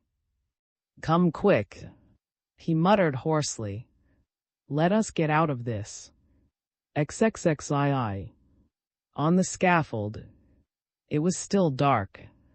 In the keen morning air a crowd came hurrying along the pavements, flowing over into the roadways. The boulevards were black with people, all marching briskly towards one common goal. And it was a light-hearted, singing crowd, chanting the choruses of popular songs and swarming into the open restaurants and wine shops and drinking dens. And it was noticeable that all these late birds belonged to one of two sharply divided classes. They were either rich or miserably poor. They either came from the nightclubs, or they were the poor devils with no homes or hearths who roam about the city from one year's end to another. There were crooks whose faces shone with the evil excitement of alcohol, out-of-works of all kinds, beggars, and young men, all young men with sleek oiled hair and shiny boots, in whose eyes and theft and crime could be seen. By a curious coincidence, the great news seemed to have reached all toffs and crooks alike, at exactly the same time. About midnight the had run round the town. It was certain, definite this time. The official steps had been taken, and the guillotine was going to raise her blood-stained arms towards the sky. At earliest dawn, Gurn, the man who had murdered Lord, was to undergo the supreme punishment and expiate his murder with his life. No sooner had the great news become known than all prepared, as for a holiday, to go to see the man's head fall. At Montmartre carriages were requisitioned, and taxicabs were at a premium. Women in gorgeous toilets and sparkling with jewels streamed from the open doors into the carriages, which should bear them swiftly towards the prison and the place of execution. In the faubourgs likewise, the bars were emptied of their customers, and men and women, linked arm in arm, set forth on foot, with songs and ribaldries upon their lips, for the spectacle of blood and the boulevard. Around the prison an atmosphere of pleasure reigned as the people, massed together in tight ranks, produced bottles of wine and ate sausages, and gaily enjoyed an improvised supper in the open air, while speculating about the details of the sight they had come to see. And so the crowd amused itself, for Gurn's head was going to fall. Worming his way through the crowd, the landlord of the Saint's Pig led a little company of friends who took advantage of his great stature to find the best path to take. The landlord was half drunk, already in of the occasion. "Come along, Billy Tom," he shouted. "Catch hold of the tail of my coat, and then you won't lose us. Where is Hogshead?" "He's coming along with." "Good. Just fancy if I'd tried to get through here with his train. There are some people about, eh?" Two men passed the landlord of the market in just then. "Come along," said one of them, and as the other caught him up, added, "Didn't you those fellows?" "No," said. Told him the names of the men whom they had passed. "You will understand that I don't want them to me," he said, and as smiled went on, "It's a queer thing, but it is always the future customers of the guillotine, Apache and fellows like that, who make a point of seeing this ghastly spectacle." The detective stopped and laid a hand upon the journalist's shoulder. "Wait," he said, "we are right in front now. Only the men who are holding the line are ahead of us. If we want to get through and avoid the crush, we must make ourselves known at once. Here is your pass." Took the card which held out to him and had got for him as a special. "What do we do now?" he asked. "Here come the municipal guards," replied. "I can see they're flashing. We will get behind the newspaper kiosks and let them drive the crowd back, and then we will go through." Had correctly anticipated the which the officer in command of the squadron immediately proceeded to execute. Grave and imposing, and mounted on magnificent horses, a large number of municipal guards had just arrived on the boulevard by the side of the prison and just where the detective and the journalist were standing. A sharp order rang out, and the guards deployed fanwise and, riding knee to knee, drove the crowd back irresistibly to the end of the avenue, utterly disregarding the angry murmur of protest and the general crushing that ensued. The municipal guards were followed by troops of infantry, and these again by gendarmes who, holding hands, moved on all who by some means or other had managed to worm their way between the horses of the guards and the infantry, determined at any cost to keep in the front row of spectators. And armed with their special passes which admitted them to the enclosure where the guillotine actually stood, had no difficulty in getting through the triple line. They found themselves in the center of a large portion of the boulevard, entirely clear of spectators, and bounded on one side by the walls of the prison and on the other by those of a convent. In this clear space about a dozen individuals in black coats and silk hats were walking about, affecting a complete indifference to what was going to happen, although really they were profoundly affected by it. "Chief detective inspectors," said, pointing them out, "my colleagues. Some of yours too, do you say them? Chief reporters of the big dailies. Are you aware that you are uncommonly lucky to have been selected, at your extremely youthful age, to represent your paper at this lugubrious function?" Made an odd grimace. "I don't mind admitting to you that I am here because I am like you in wanting to see Gurn's head fall. You have satisfied me beyond all doubt that Gurn is, and I want to be sure that is really dead. But if it were not the execution of that one particular wretch the only thing that can make society safe, I should certainly have declined the of reporting this event." "It upsets you." "Yes." Bent his head. "So it does me. Just think, for more than 5 years I have been fighting. For more than 5 years I have believed in his existence, in spite of all ridicule and sarcasm. For more than 5 years I have been working for this wretch's death, for death is the only thing that can put a stop to his crimes." Paused a moment but made no comment. "And I am rather sick and sorry too, because although I have reached this certainty that Gurn is, and have succeeded in convincing intelligent people who were ready to study my work in good faith, I have nevertheless not succeeded in establishing legal proof that Gurn is. And the public prosecutor, and people generally, think that it is merely Gurn who is going to be decapitated now. I may have secured this man's condemnation, but none the less he has beaten me and deprived me of the satisfaction of having brought him to the scaffold. I have only consigned Gurn to the scaffold, and that is a defeat." The detective stopped. From the boulevard, from the end to which the crowd had been driven back, cheers and applause and joyous shouts broke out. It was the mob welcoming the arrival of the guillotine. Drawn by an old white horse, a heavy black van arrived at a fast trot, escorted by 4 mounted police with drawn swords. The van stopped a few yards from, and the police rode off, and a shabby brougham came into view, from which 3 men in black proceeded to get out. Paris and his assistants, informed, and his men, shivered and went on with his explanations. "That van contains the timbers and the knife. And his men will get the guillotine up in half an hour, and in an hour at the outside will be no more." While the detective was speaking, the executioner had stepped briskly to the officer in charge of the proceedings and exchanged a few words with him. He signified his approval of the arrangements made, saluted the superintendent of police of that division, and turned to his men. "Come along, lads, get to work." He caught sight of and shook hands with him. "Good morning," he said, adding, as though his work were of the most commonplace kind, "Excuse me, we are a bit late this morning." The assistants took from the van some long cases, wrapped in canvas and apparently very heavy. They laid these on the ground with the utmost care.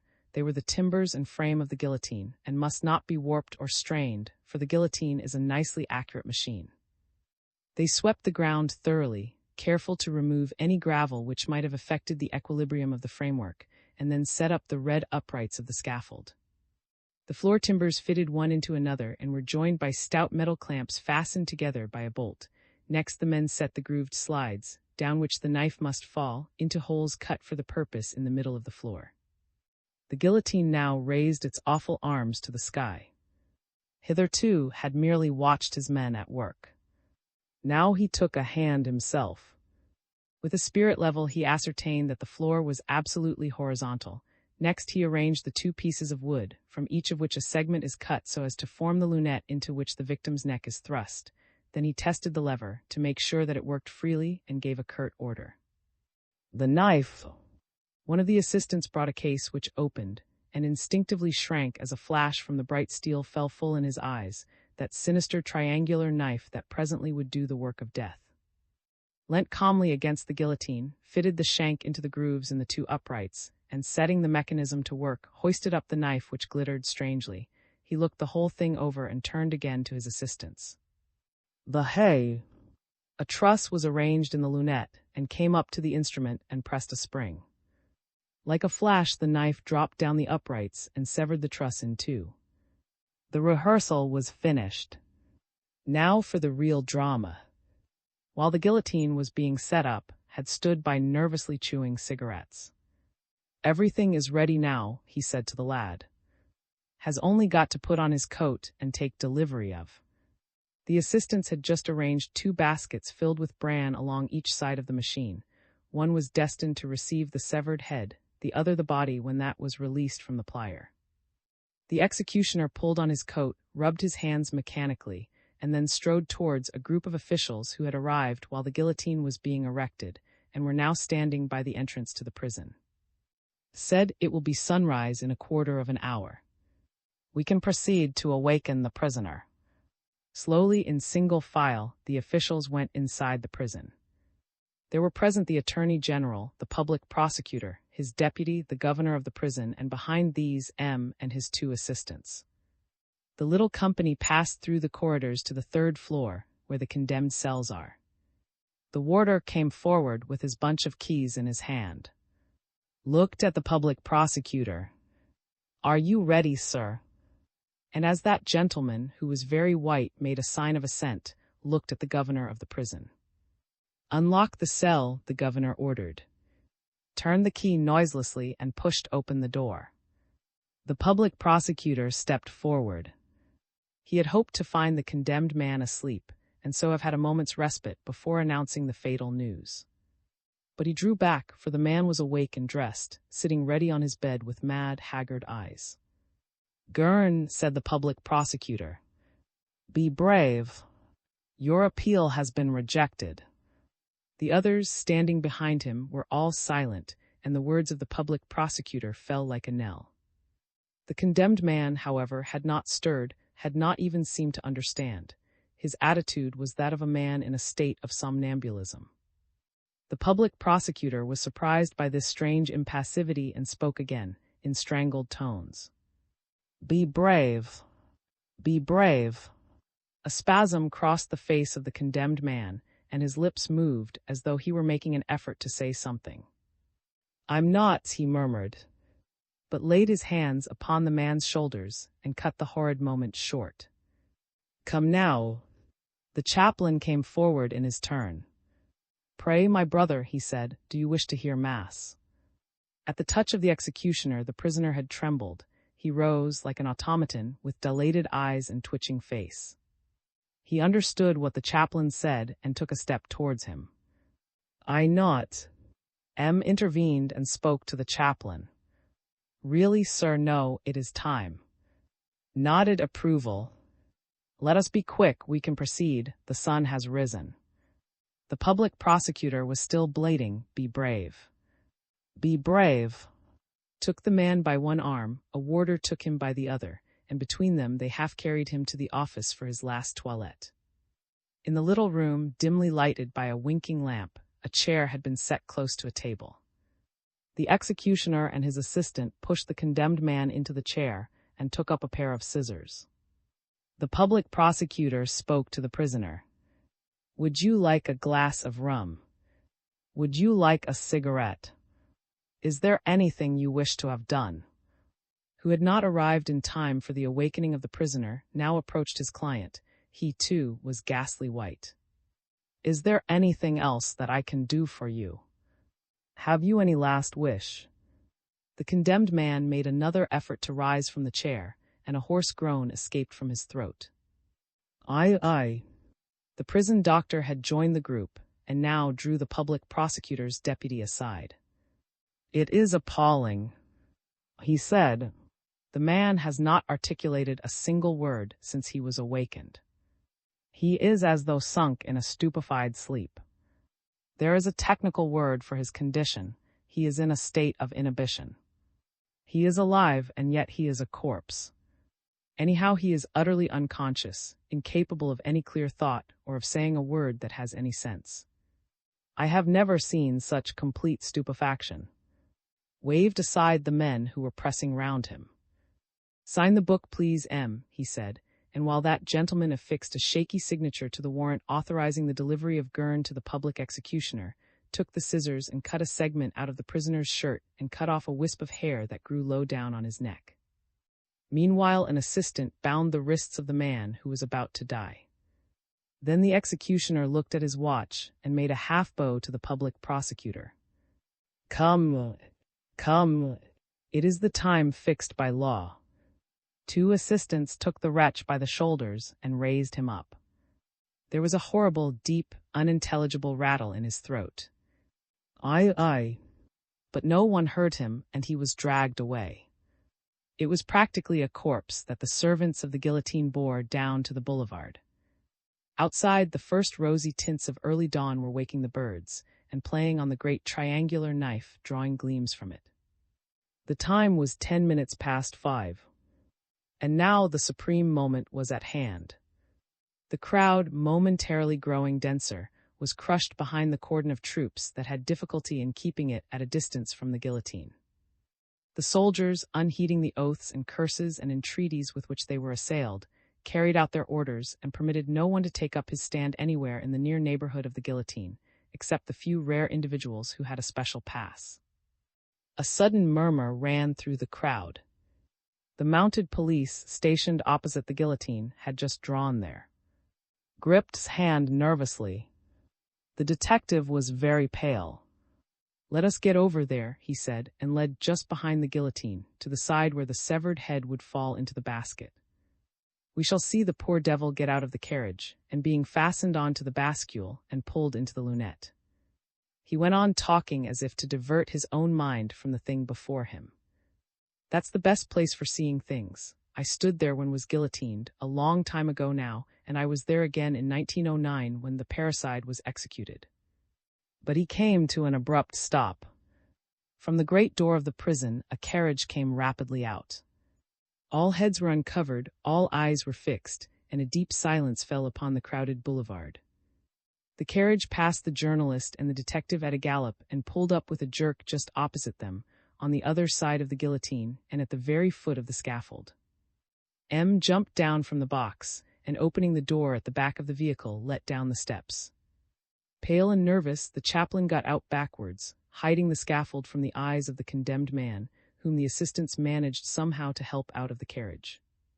Was shaking with nervousness and muttering to himself. But things moved quickly now. The chaplain, still walking backwards, hid the dread vision for yet a few seconds more, then stepped aside abruptly. The assistant seized the condemned man and pushed him on to the bascule. Was watching the unhappy wretch and could not restrain a word of admiration. That man is a brave man. He has not even turned pale. Generally condemned men are livid. The executioner's assistants had bound the man upon the plank. It tilted upwards. Grasped the head by the 2 ears and pulled it into the lunette, despite one last convulsive struggle of the victim. There was a click of a spring, the flash of the falling knife, a spurt of blood, a dull groan from 10,000 breasts, and the head rolled into the basket. But had flung aside and sprang towards the scaffold. He thrust the assistants away, and plunging his hands into the bran that was all soaked with blood, he seized the severed head by the hair and stared at it. Horrified by this scandalous action, the assistants rushed upon the detective. Forced him backwards. "You must be mad. Get away." Saw that was staggering and seemed about to swoon. He rushed towards him. "Good God!" he cried in tones of anguish. "It is Gurn who has just been put to death." Panted brokenly. "This face has not gone white because it is painted. It is made up like an actor. Oh, curses on him. Has escaped. Has got away. He has had some innocent man executed in his stead. I tell you is alive. Aye. The hunt for the man." The examining magistrate in charge of the court had just arrived at the having been of the tragedy by the police sergeant stationed at St. The magistrate was a young, fashionable, and rather aristocratic man of the world, whose grievance it was to be tied down to work that was mechanical rather than intellectual. He was essentially modern in his ideas, and his chief ambition was to get away as quickly as possible from the small provincial town to which he had been exiled by the changes and chances of promotion. He was sick of, and now it occurred to him that a crime like this present one would give him an opportunity of displaying his gifts of intuition and deduction, prove his quality, and so might enable him to get another appointment. After had received him at the magistrate had first of all made as to who was in the house at the time. From the information given him, he was satisfied that it was unnecessary to subject either or Charles to immediate examination, both of the young people being much too upset to be able to reply to serious questions, and both having been taken away to the house of the. It was also clear that M. Sr., who had only arrived after the crime, could not furnish any interesting information. "Tell me exactly how you discovered the crime, M.," he said as, pale and trembling, the steward accompanied him along the corridor to the scene of the murder. "I went this morning as usual, sir," the steward replied, "to say good morning to, and receive her orders for the day. I knocked at her door as I always did, but got no answer. I knocked louder, but still there was no answer. I don't know why I opened the door instead of going away. Perhaps I had some kind of presentiment. Oh, I shall never forget the shock I had when I saw my poor dear mistress lying dead at the foot of her bed, steeped in blood, and with such a horrible gash in her throat that for a moment I thought her head was severed from the trunk." The police sergeant corroborated the steward's story. "The murder certainly was committed with peculiarly horrible violence, sir," he remarked. "The body shows that the victim was struck with the utmost fury. The murderer must have gone mad over the corpse from sheer lust of blood. The wounds are shocking. Knife wounds?" M. asked. "I don't know," said the sergeant uncertainly. "Your worship can form your own opinion." The magistrate followed the steward into the room where had taken care that nothing was touched. In its furniture and general arrangement, this room corresponded with the character of the old lady. It was large and quietly furnished with old presses, armchairs, chairs, and old-fashioned tables. It was evident that she had had no liking for modern fashions, but had preferred to have her own room stamped with the rather severe, yet very comfortable character of former days. The whole of one side of the room was filled by the marquise's bed. It was large and raised upon a kind of dais covered with a carpet of subdued tones. At the foot of the bed on the right was a large window, fastened half open despite the keen cold, no doubt for hygienic reasons. In the middle of the room was a round mahogany table with a few small articles upon it, a blotting pad, books, and so on.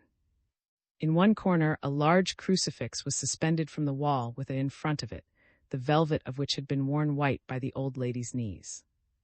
Finally, a little further away was a small escritoire, half open now, with its drawers gaping and papers scattered on the floor. There were only two ways of ingress into the room, one by the door through which the magistrate had entered, which opened onto the main corridor on the first floor, and the other by a door communicating with the Marquise's dressing room. This dressing room was lighted by a large window, which was shut. The magistrate was shocked by the spectacle presented by the corpse of the Marquise. It was lying on its back on the floor with the arms extended. The head was towards the bed, the feet towards the window. The body was almost naked. A gash ran almost right across the throat, leaving the bones exposed. Torrents of blood had saturated the victim's clothes, and on the carpet round the body, a wide stain was still slowly spreading wider. M stooped over the dead woman. "What an appalling wound," he muttered.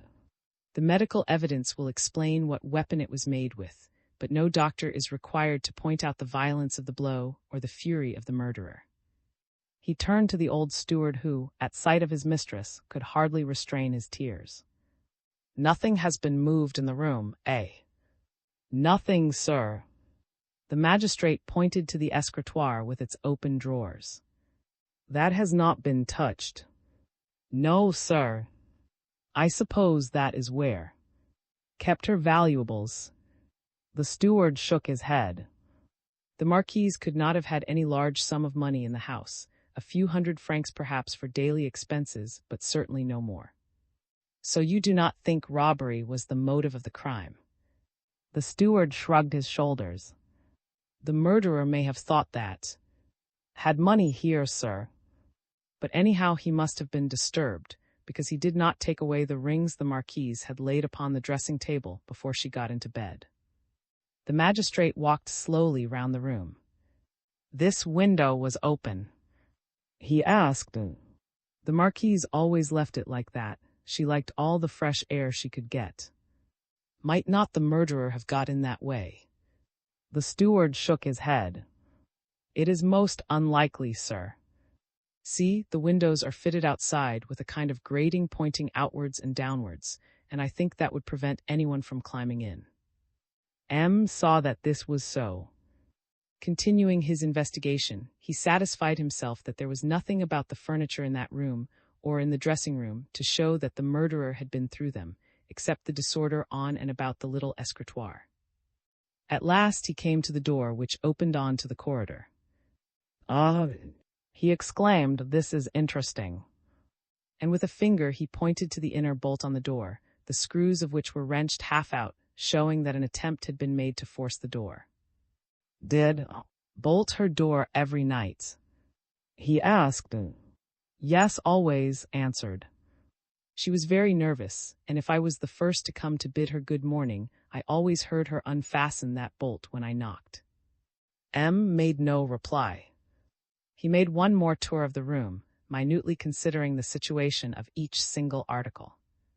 "M, will you kindly take me where I can have the use of a table and inkstand, and anything else I may need to get on with my preliminary?" "Your clerk is waiting for you in the library, sir," the steward replied. "He has everything ready for you there." "Very well. If it is convenient to you, we will join him now." M followed down to the library on the ground floor, where his enterprising clerk had already established himself. The magistrate took his seat behind a large table and called to the police sergeant. "I shall ask you to be present during my, sergeant. The first investigations will devolve upon you, so it will be well for you to hear all the details the witnesses can furnish me with. I suppose you have taken no steps as yet." "Beg pardon, sir, I have sent my men out in all directions, with orders to interrogate all tramps and to detain any who do not give a satisfactory account of their time last night." "Good. By the way, while I think of it, have you sent off the telegram I gave you when I arrived, the telegram to the police headquarters in Paris, asking for a detective to be sent down?" "I took it to the telegraph office myself, sir." His mind made easy on this score, the young magistrate turned to. "Will you please take a seat, sir?"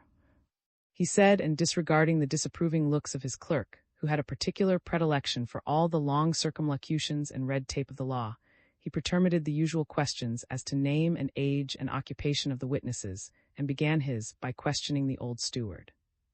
"What is the exact plan of the—" "Was his first, and—" "You know it now, sir, almost as well as I do. The passage from the front door leads to the main staircase, which we went up just now, to the first floor where the bedroom of the Marquise is situated. The first floor contains a series of rooms separated by a corridor. On the right is this room, and then come guest chambers, which are not occupied now. On the left is the bedroom of the Marquise, followed by her dressing room on the same side, and after that there is another dressing room, and then the bedroom occupied by M. Charles." "Good. And the floor above, how is that arranged?" "The second floor is exactly like the first floor, sir, except that there are only servants' rooms there. They are smaller, and there are more of them." "What servants sleep in the house?" "As a general rule, sir, the 2 maidservants, the housemaid and the cook, and also the butler, but did not sleep in the last night. He had asked the mistress's permission to go into the village, and she had given it to him on condition that he did not come back that night." "What do you mean?" inquired the magistrate, rather surprised. "The Marquise was rather nervous, sir, and did not like the idea of anyone being able to get into the house at night, so she was always careful to double-lock the front door and the kitchen door herself every night. She went round all the rooms too every night, and made sure that all the iron shutters were properly fastened, and that it was impossible for anyone to get into the house. When goes out in the evenings, he either sleeps in the village and does not return till the following morning, which is what he did today, or else he asks the coachman to leave the yard door unlocked, and sleeps in a room above the stables, which as a rule is not occupied." "That is where the other servants sleep, I suppose?" "Yes, sir. The gardeners, the coachman, and the keepers all live in the outbuildings. With regard to myself, I have a small cottage a little farther away in the park." M. sat silent for a few moments, thinking deeply. The only sound in the room was the irritating squeak of the clerk's quill pen, as he industriously wrote down all the steward's replies. At last M. looked up. So, on the night of the crime, the only persons sleeping in the were her granddaughter, M. Charles, and the 2 maids. "Is that so?" "Yes, sir." "Then it does not seem likely that the crime was committed by anyone living in the—" "That is so, sir, and yet I do not believe that anybody got into the— only 2 people had a key of the front door, the Marquise and myself. When I got to the house this morning, I found the door open because— went out early with M. Charles to meet M. Sr. at the station, and she opened the door with the keys that the Marquise had given into her care the night before, but she told me herself that when she started to meet the train at 5 o'clock the door was shut. Had put her keys under her pillow, and my bunch had never left my possession. Is it not possible, the magistrate suggested, that someone may have got in during the day, hidden himself, and have committed the crime when night came? Remember M. the bolt inside. His bedroom door has been wrenched away. That means that the murderer made his entrance by that door and made it by force." But the steward shook his head. "No, sir, nobody could have secreted himself during the day. People are always coming to the kitchen, so the back door is under constant supervision, and all yesterday afternoon there were gardeners at work on the lawn in front of the main entrance. If any stranger had presented himself there, he would certainly have been seen, and finally had given orders, which I always attended to myself, to keep the door locked through which one gets down to the cellars. So the murderer could not have hidden in the basement, and where else could he have hidden? Not in the rooms on the ground floor. There was company to dinner last night, and all the rooms were used more or less. The Marquise or some one of the guests would certainly have discovered him. So he would have had to be upstairs, either on the first or second floor. That is most unlikely. It would have been very risky. Besides, the big house dog is fastened up at the foot of the staircase during the day, and he would not have let any stranger pass him. Either the dog must have known the man, or at all events some meat must have been thrown to him, but there are no traces to show that anything of the sort was done." The magistrate was much perplexed. "Then the crime is inexplicable, M. You have just told me yourself that there was no one in the but the 2 young people and Charles and the 2 maids. It certainly is not any one of those who can be the guilty person, for the way in which the crime was committed and the force of the blows dealt show that the criminal was a professional murderer in fact. Consequently, the guilty person must have got in from outside. Come now, have you no suspicions at all? The steward raised his arms and let them fall in utter dejection. No, he replied at last, I do not suspect anybody. I cannot suspect anybody. But, sir, as far as I am concerned, I feel certain that although the murderer was not one of those who occupied the last night, he nevertheless did not come in from outside. It was not possible. The doors were locked and the shutters were fastened. Nevertheless, M. remarked, inasmuch as someone has committed a murder, it must necessarily be the fact, either that someone was hidden inside the wen. Herself locked the front door, or else that he got in during the night. Do you not see yourself, M., that one or other of these two hypotheses must be correct? The steward hesitated. It is a mystery, sir, he declared at last. I swear to you, sir, that nobody could have got in, and yet it is perfectly clear also that neither M. Charles nor yet either of the two maids is the murderer. M. sat wrapped in thought for a few minutes, and then desired the old steward to fetch the two women servants. Come back yourself, he added, as the old man went away. I may require further particulars from you. Left the room, and the clerk leant forward towards the magistrate. Tact was not the most shining of M.'s qualities. When your is finished, sir, presently we shall have to pay a visit to the mayor of Saint. That is in accordance with the usual procedure. And then he cannot do less than invite us to stay to dinner. No, I am not mad. The next day but one after the crime, on the Friday, the cook, who was still terribly upset by the dreadful death of the good mistress in whose service she had been for 15 years, came down to her kitchen early. It was scarcely daybreak, and the good woman was obliged to light a lamp to see by. With her mind anywhere but on her work, she was mechanically getting breakfast for the servants and for the visitors when a sharp knock on the back door made her jump. She went to open it and uttered a little scream as she saw the cocked hats of gendarmes silhouetted against the wan light of the early morning. Between the gendarmes were two miserable-looking specimens of humanity. Had only opened the door a few inches when the sergeant, who had known her for many years, took a step forward and gave her a military salute. I must ask your hospitality for us, and for these two fellows whom we have taken up tonight, prowling about the neighborhood, he said. The dismayed broke in. Good heavens, Sergeant, are you bringing thieves here? Where do you expect me to put them? Surely there's enough trouble in the house as it is.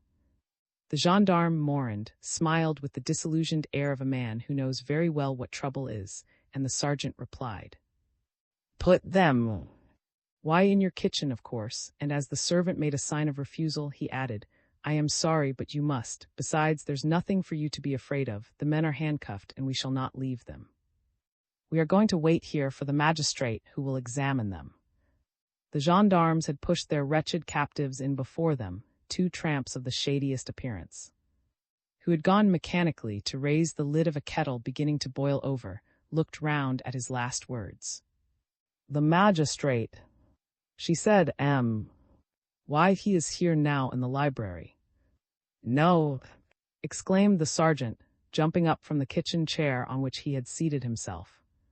He is, I tell you, the old woman insisted, and the little man who generally goes about with him is here too. You mean his clerk? Very likely, muttered. I leave the prisoners with you, Morand, said the sergeant curtly. Don't let them out of your sight.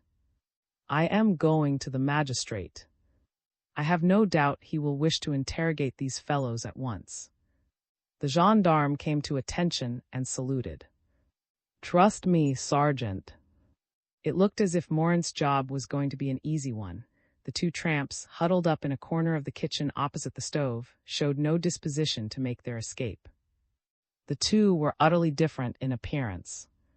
One was a tall, strongly built man, with thick hair crowned by a little jockey cap, and was enveloped in a kind of overcoat which might have been black once but which was now of a greenish hue, the result of the inclemency of the weather. He gnawed his heavy in silence and turned somber, uneasy looks on all, including his companion in misfortune. He wore hobnailed shoes and carried a stout cudgel. He was more like a piece of the human wreckage one sees in the street corners of great cities than a genuine tramp. Instead of a collar, there was a variegated handkerchief round his neck. His name, he had told the sergeant, was. The other man, who had been discovered at the back of a farm just as he was about to crawl inside a stack, was a typical country tramp. An old soft felt hat was crammed down on his head, and a shock of rebellious red and hair curled up all round it, while a hairy beard entirely concealed all the features of his face. All that could be seen of it was a pair of sparkling eyes, incessantly moving in every possible direction. This second man contemplated with interest the place into which the police had conducted him. On his back he bore a heavy sort of wallet in which he stowed articles of the most varied description. Whereas his companion maintained a rigid silence, this man never stopped talking. Nudging his neighbor every now and then he whispered, "Say, where do you come from? You're not from these parts, are you? I've never seen you before, have I?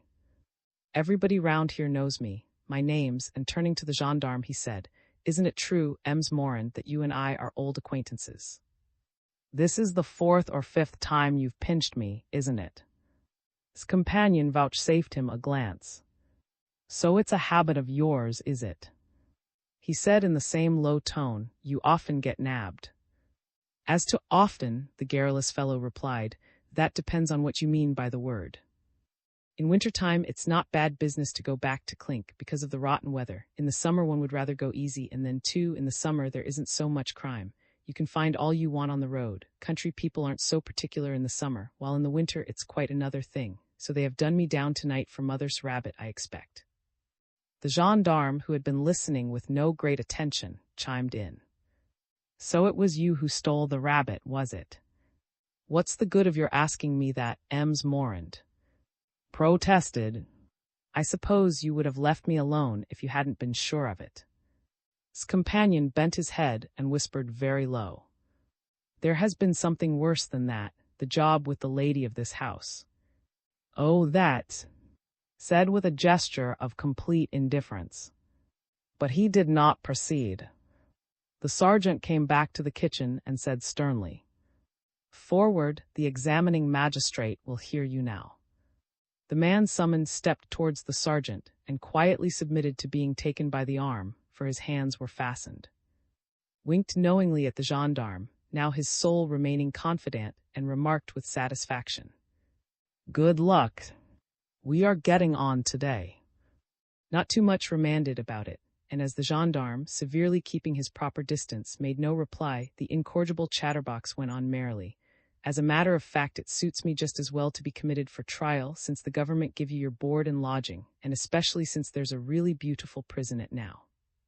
He leaned familiarly against the gendarme's shoulder. "Ah, Ems Morin, you didn't know it, you weren't old enough. Why, it was before you joined the force, but the lockup used to be in an old building just behind the law courts.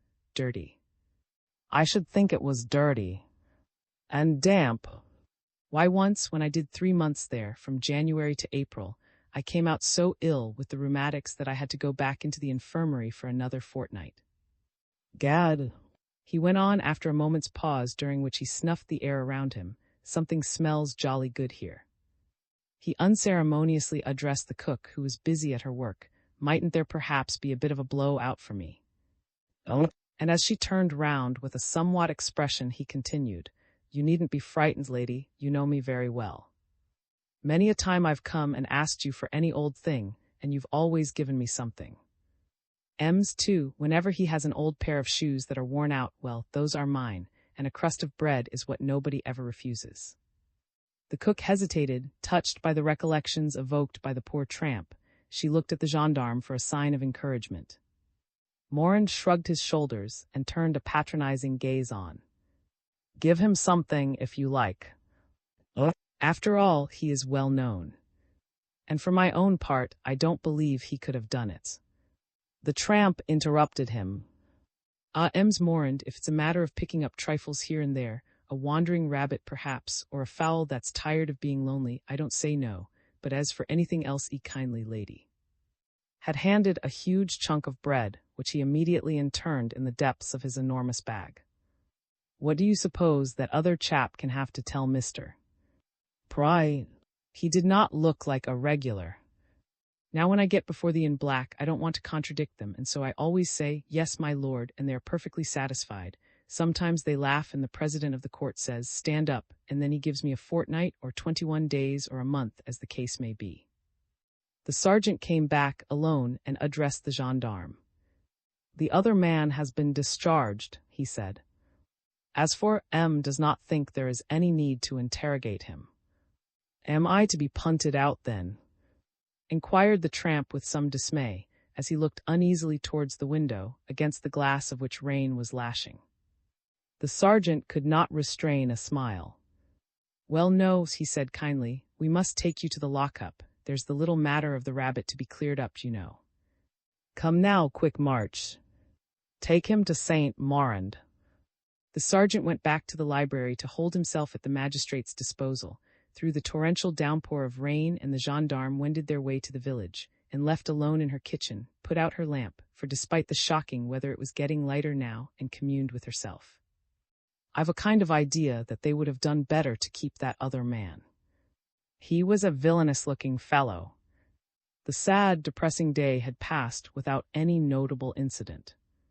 Charles and his father had spent the afternoon with, and the continuously addressing large black-edged envelopes to the relations and friends of the Marquise, whose funeral had been fixed for the next day but one. A hasty dinner had been served at which the was present. Her grief was distressing to witness. Somewhat futile to outward seeming, this woman had a very kind and tender heart. As a matter of course, she had constituted herself the protector and comforter of, and she had spent the whole of the previous day with the childette, ransacking the local shops to procure her mourning. Was terribly shocked by the dreadful death of her grandmother, whom she adored, but she displayed unexpected strength of character, and controlled her grief so that she might be able to look after the guests whom she was now entertaining for the first time as mistress of the house. That had failed in her attempt to persuade to come with her to sleep. Was determined in her refusal to leave thee, and what she termed her post of duty. "Will stay with me," she assured the kind, "and I promise you I shall have sufficient courage to go to sleep tonight." So her friend got into her car alone at 9 o'clock and went back to her own house, and went up at once to bed with the faithful servant who, like the cook, had been with her ever since she was born. After having read all the newspapers, with their minute and often inaccurate account of the tragedy for everyone in the had been besieged the previous day by reporters and representatives of various press agencies, said to his son simply, but with a marked gravity, "Let us go upstairs, my son, it is time." At the door of his room, Charles deferentially offered his cheek to his father, but seemed to hesitate. Then, as if taking a sudden resolution, he entered his son's room instead of going on to his own. Charles kept silence and refrained from asking any questions, for he had noticed how lost in sad thought his father had seemed to be since the day before. Charles was very tired. He began to undress at once. He had taken off his coat and waistcoat, and was turning towards a looking-glass to undo his tie, when his father came up to him. With an abrupt movement, put both his hands on his son's shoulders and looked him straight in the eyes.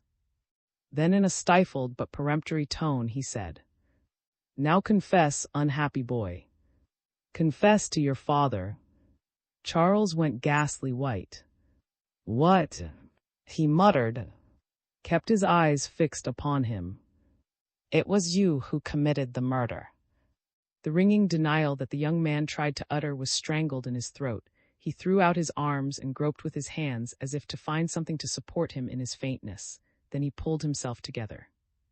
"Committed the murder? You accuse me of having killed the Marquise.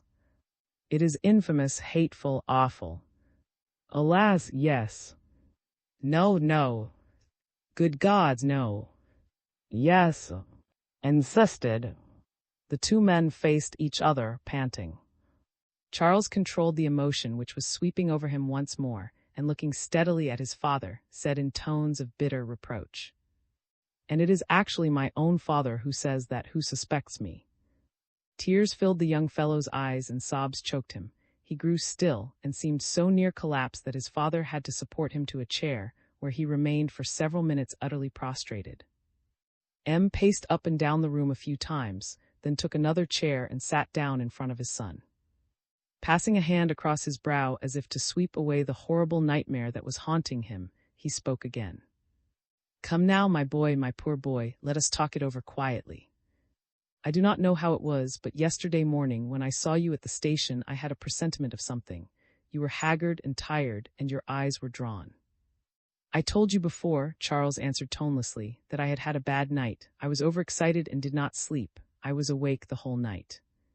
"By Jove, yes." His father rapped out, "I can believe that. But if you were not asleep, how do you account for your not hearing anything?" "Did not hear anything either," said Charles after a moment's reflection. "This room was a long way off," M replied, "while there was only a thin wall between yours and that of the Marquise." "You must have heard, you did hear." "More than that, oh my boy, my unhappy boy." Charles was twisting and untwisting his hands, and great drops of cold perspiration beaded his brow. "You are the only single person who thinks I committed such an awful crime," he said half-questioningly. "The only ones," muttered. "Perhaps, as yet.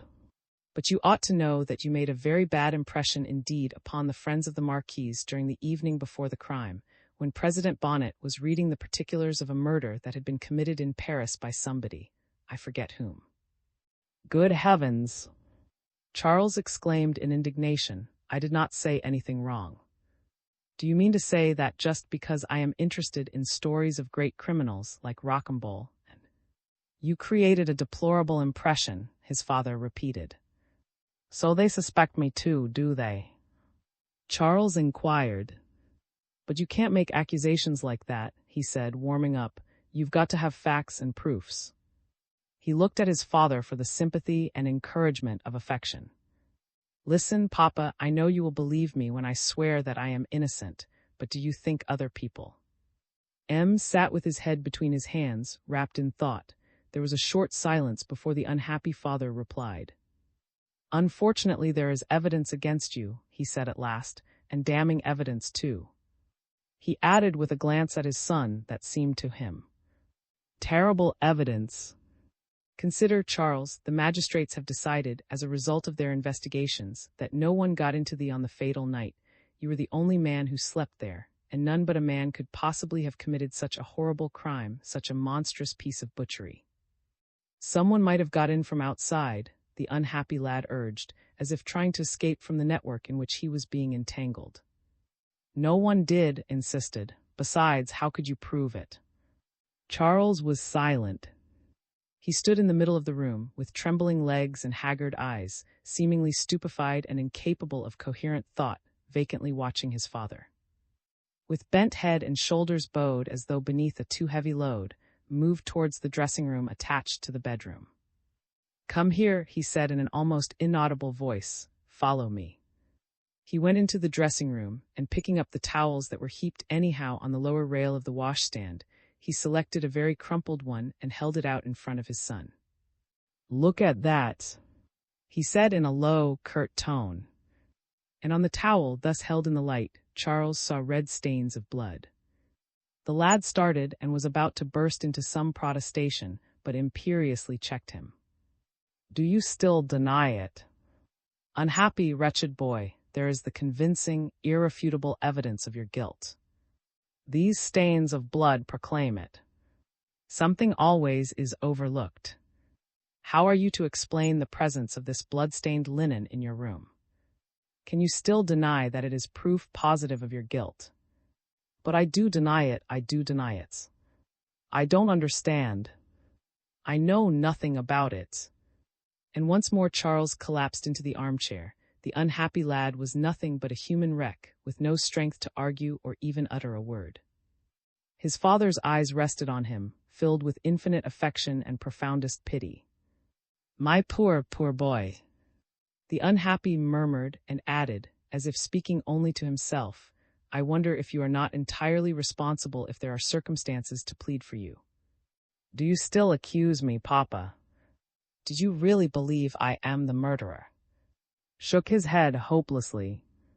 "Oh, I wish," he exclaimed, "that for the of our name and for the sake of those who love us, I could prove you had congenital, hereditary tendencies that made you not responsible.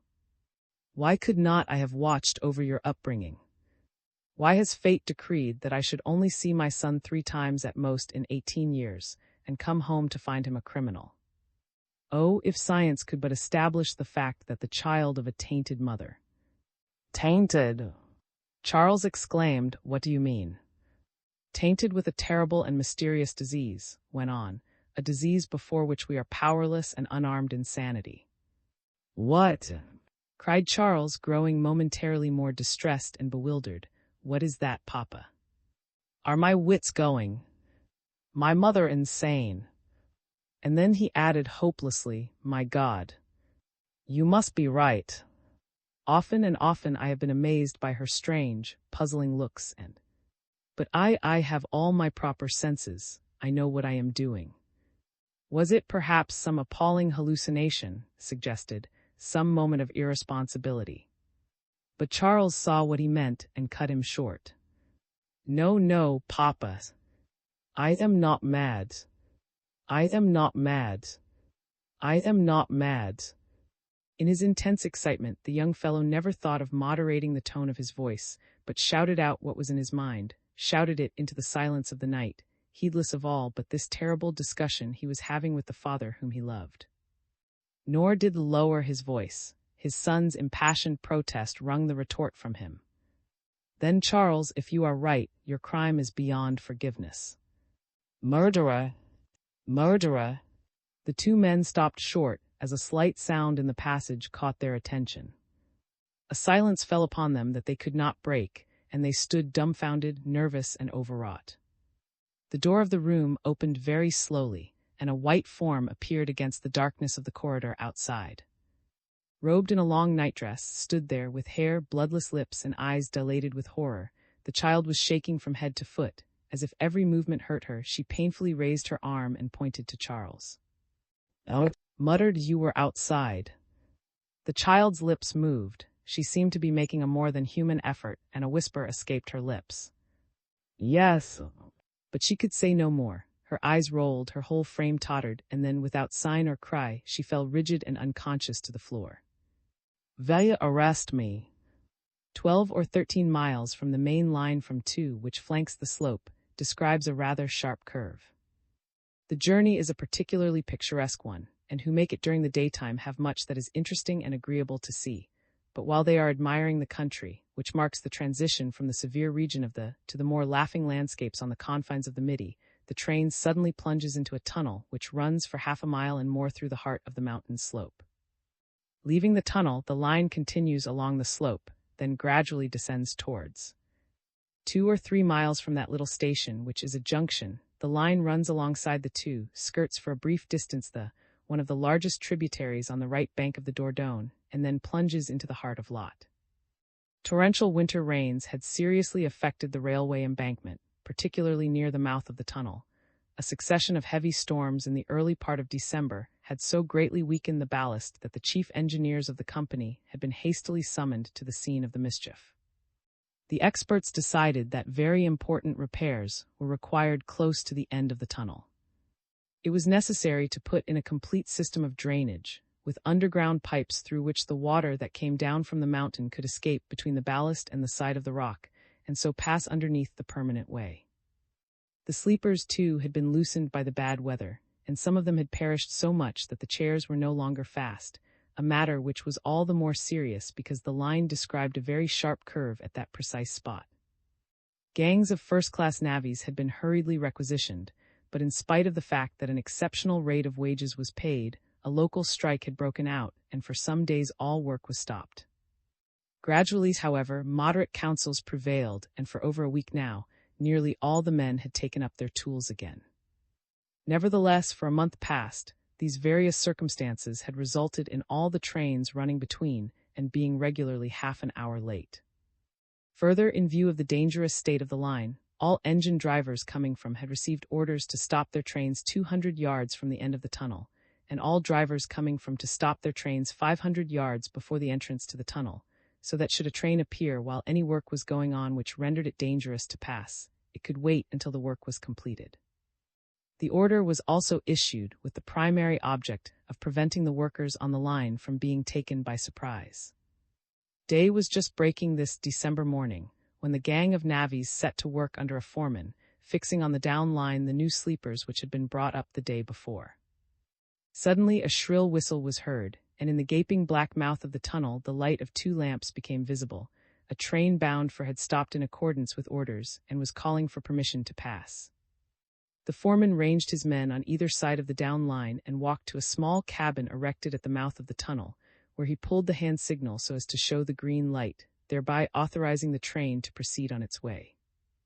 There was a second short, sharp whistle. Heavy puffs escaped from the engine, and belching forth a dense volume of black smoke, it slowly emerged from the tunnel, followed by a long train of carriages, the windows of which were frosted all over by the cold temperature outside. A man approached the cabin allotted to the in charge of that section of the line in which the tunnel was included. "I suppose this is the train due at 6:55. He said carelessly. "Yes," they answered, "but it's late, for the clock down there in the valley struck 7 several minutes ago." The train had gone by. The 3 red lamps fastened at the end of it were already lost in the morning mist. The man who spoke to the was no other than the tramp who had been discharged by the magistrate installed at the at precisely the same time the day before, after a brief examination. In spite of the deep wrinkle furrowed in his brow, the man seemed to make an effort to appear friendly and to want to carry on the conversation. "There aren't many people in this morning train," he remarked, "especially in the first-class carriages." He appeared in no wise unwilling to postpone for a few moments his tiring and chilly underground patrol. He put down his pick before answering. "Well, that's not surprising, is it? People who are rich enough to travel first class always come by the express which gets to at 2:50 a.m. "I see," said, "that's reasonable and more practical for 2 or. But what about the people who want to get out at or any of the small stations where the express doesn't stop?" "I don't know," said but I suppose they have to get out at or and drive or else travel by the day trains, which are fast too and slow afterwards." Did not press the matter. He lit a pipe and breathed upon his benumbed fingers. Hard times these, and no mistake. This seemed sorry for him. "I don't suppose you're an independent gentleman, but why don't you try to get taken on here?" He suggested. "They want hands here." "Oh, do they?" "That's the fact. This is the foreman coming along now. Would you like me to speak to him for you?" "No hurry," replied. "Course I'm not saying no, but I should like to see what sort of work it is they're doing here. It might not suit me. I shall still have time to get a couple of words with him," and with his eyes on the ground the tramp slowly walked along the embankment away from the foreman met and passed him, and came up to at the mouth of the tunnel. "Well, how goes it with you? Still got the old complaint?" "Middling, boss," the worthy fellow answered. "Just keeping up, you know." "And how's yourself? And the work? When shall you finish?" "I don't know if you know it, but these trains stopping regularly in my section give me an extra lot of work." "How that?" the foreman inquired in surprise. "The engine drivers take advantage of the stop to empty there, and they leave a great heap of mess there in my tunnel, which I'm obliged to clear away. In the ordinary way they dump it somewhere else, where I don't know, but not in my tunnel, and that's all I care about." The foreman laughed. "You're a good. If I were you, I would ask the company to give me another man or 2. "And do you suppose the company would?" Retorted. "By the way, that poor devil who's going along there, shivering with cold and hunger, was grumbling to me just now, and I advised him to ask you to take him on." "What do you think he said?" "Why, that he would have a look at the work first," and off he went. It's a fact that it's mighty difficult to come across people who mean business nowadays. It's quite true that I want more hands. But if that chap doesn't ask me to engage him in another minute, I'll kick him out. The embankment is not public property, and I don't trust these rascals who are forever coming and going among the workmen to see what mischief they can make. I'll go and cast an eye over the bolts and things, for there are all sorts of vagrants about the neighborhood just now. And criminals too, said Old. I suppose you have heard of the murder up at the Ov. Rather. My men are talking of nothing else. But you are right, I will get a closer look at all strangers, and at your friend in particular. The foreman stopped abruptly. He had been examining the foot of the embankment and was standing quite still, watching. The followed his glance and also stood fixed. After a few moments' silence, the two men looked at each other and smiled. In the half-light of the valley they had seen the outline of a gendarme. He was on foot and appeared to be looking for somebody, while making no attempt to remain unseen himself. Good, whispered that sergeant, I know him by his stripes. They say the murder was not committed by anyone belonging to this part of the country. Everybody was fond of the Marquise. Look. The foreman broke in, pointing to the gendarme who was slowly climbing up the embankment. It looks as if the sergeant were making for the gentleman who was looking for work just now and hoped he would not find it. The sergeant's got a word for him, eh, what? That might be, said, after a moment's further watching. That chap has a villainous, ugly face. One can tell from the way he's dressed that he don't belong to our parts. The two men waited with utmost interest to see what was going to happen. Sergeant reached the top of the embankment at last and hurried past the navvies, who stopped their work to stare inquisitively after the representative of authority. 50 yards beyond them, wrapped in thought, was walking slowly down towards the station of. Hearing the sound of steps behind him, he turned. When he saw the sergeant, he frowned.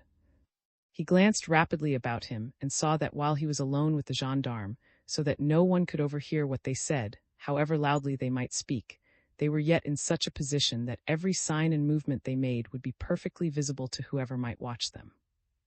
And as the gendarme paused a few paces from him, and remarkable fact seemed to be on the point of bringing his hand to his cap in salute, the mysterious tramp rapped out. I thought I said no one was to disturb me, Sergeant. The sergeant took a pace forward. I beg your pardon, Inspector, but I have important news for you.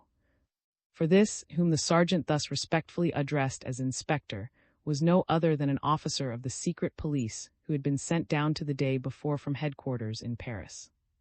He was no ordinary officer. As if M had had an idea that the affair would prove to be puzzling and complicated, he had singled out the very best of his detectives, the most expert inspector of them all. It was who for the last 48 hours had been prowling about the Ov disguised as a tramp, and had had himself arrested with that he might prosecute his own investigations without raising the slightest suspicion as to his real identity. Made a face expressive of his vexation at the over-deferential attitude of the sergeant. Do pay attention, he said low. We are being watched. If I must go back with you, pretend to arrest me. Slip the handcuffs on me. I beg your pardon, Inspector, I don't like to, the gendarme answered. For all reply turned his back on him. Look here, he said, I will take a step or two forward as if I meant to run away. Then you must put your hand on my shoulder roughly, and I will stumble. When I do, slip the bracelets on. From the mouth of the tunnel the foreman and the navvies all followed with their eyes the unintelligible conversation passing between the gendarme and the tramp 100 yards away. Suddenly they saw the man try to get off, and the sergeant seize him almost simultaneously. A few minutes later the individual, with his hands linked together in front of him, was obediently descending the steep slope of the embankment by the gendarme's side, and then the two men disappeared behind a clump of trees. I understand why that chap was not very keen on getting taken on here, said the foreman. His conscience was none too easy. As they walked briskly in the direction of, asked the sergeant, What has happened at the then? They know who the murderer is, Inspector, the sergeant answered. Little, vi, it is death. Hurrying back towards with the sergeant, ran into M outside the park gate. The magistrate had just arrived from in a motor car, which he had commandeered for his personal use during the last few days. Well, said in his quiet, measured tones, have you heard the news? And as the magistrate looked at him in surprise, he went on, "I gather from your expression that you have not. Well, sir, if you will kindly fill up a warrant, we will arrest M. Charles." Briefly repeated to the magistrate what the sergeant had reported to him, and the sergeant added a few further details. The three men had now reached the foot of the steps before the house, and were about to go up when the door of the was opened and appeared. He hurried towards them with unkempt hair and haggard face, and excitedly exclaimed, "Didn't you mate the? Where are they? Where are they?" The magistrate, who was bewildered by what had told him, was trying to form a coherent idea of the whole sequence of events, but the detective the situation at once and turned to the sergeant. "The bird has flown," he said. The sergeant threw up his hands in dismay. Inside the hall, and M. ordered to give them an exact account of the discovery made by in the course of the previous night. "Well," said the old fellow, who was greatly upset by the discovery of the murderer of the Marquise, "when I got to the early this morning, I found the two old servants, and entirely occupied attending to the young mistress. Slept in an adjoining room to hers last night, and was awakened about 5 o'clock by the poor child's inarticulate cries. Was bathed in perspiration. Her face was all drawn, and there were dark rings under her eyes. She was sleeping badly and evidently having a dreadful nightmare. She half woke up several times and muttered some unintelligible words too, who thought that it was the result of overexcitement. But about 6 o'clock, just as I arrived, really woke up and, bursting into a fit of sobbing and crying, repeated the names of her grandmother and the. She kept on saying, 'The murderer, the murderer,' and making all sorts of signs of terror, but we were not able to get from her a clear statement of what it was all about. I felt her pulse and found she was very feverish, and prepared a cooling drink, which she persuaded her to take. In about 20 minutes, it was then nearly 6:30, quietened down and managed to tell us what she had heard during the night, and the dreadful interview and conversation between M. and his son, which she had seen and overheard. 'What did you do then?' inquired M. 'I was dreadfully upset myself, sir, and I sent Jean, the coachman, to say to fetch the doctor and also to let Sergeant know. Sergeant got here first. I told him all I knew, and then I went upstairs with the doctor to see.' The magistrate turned to the police sergeant and questioned him. Directly M. told me his story, the sergeant replied, I thought it my duty to report to M., who I knew was not far from on his way to. M. told me last night that he meant to explore that part in the early morning. I left Morand on duty at the entrance to with orders to prevent either of them from leaving. And Morand did not see them going away. The magistrate asked, had already divined what had happened, and replied for the sergeant.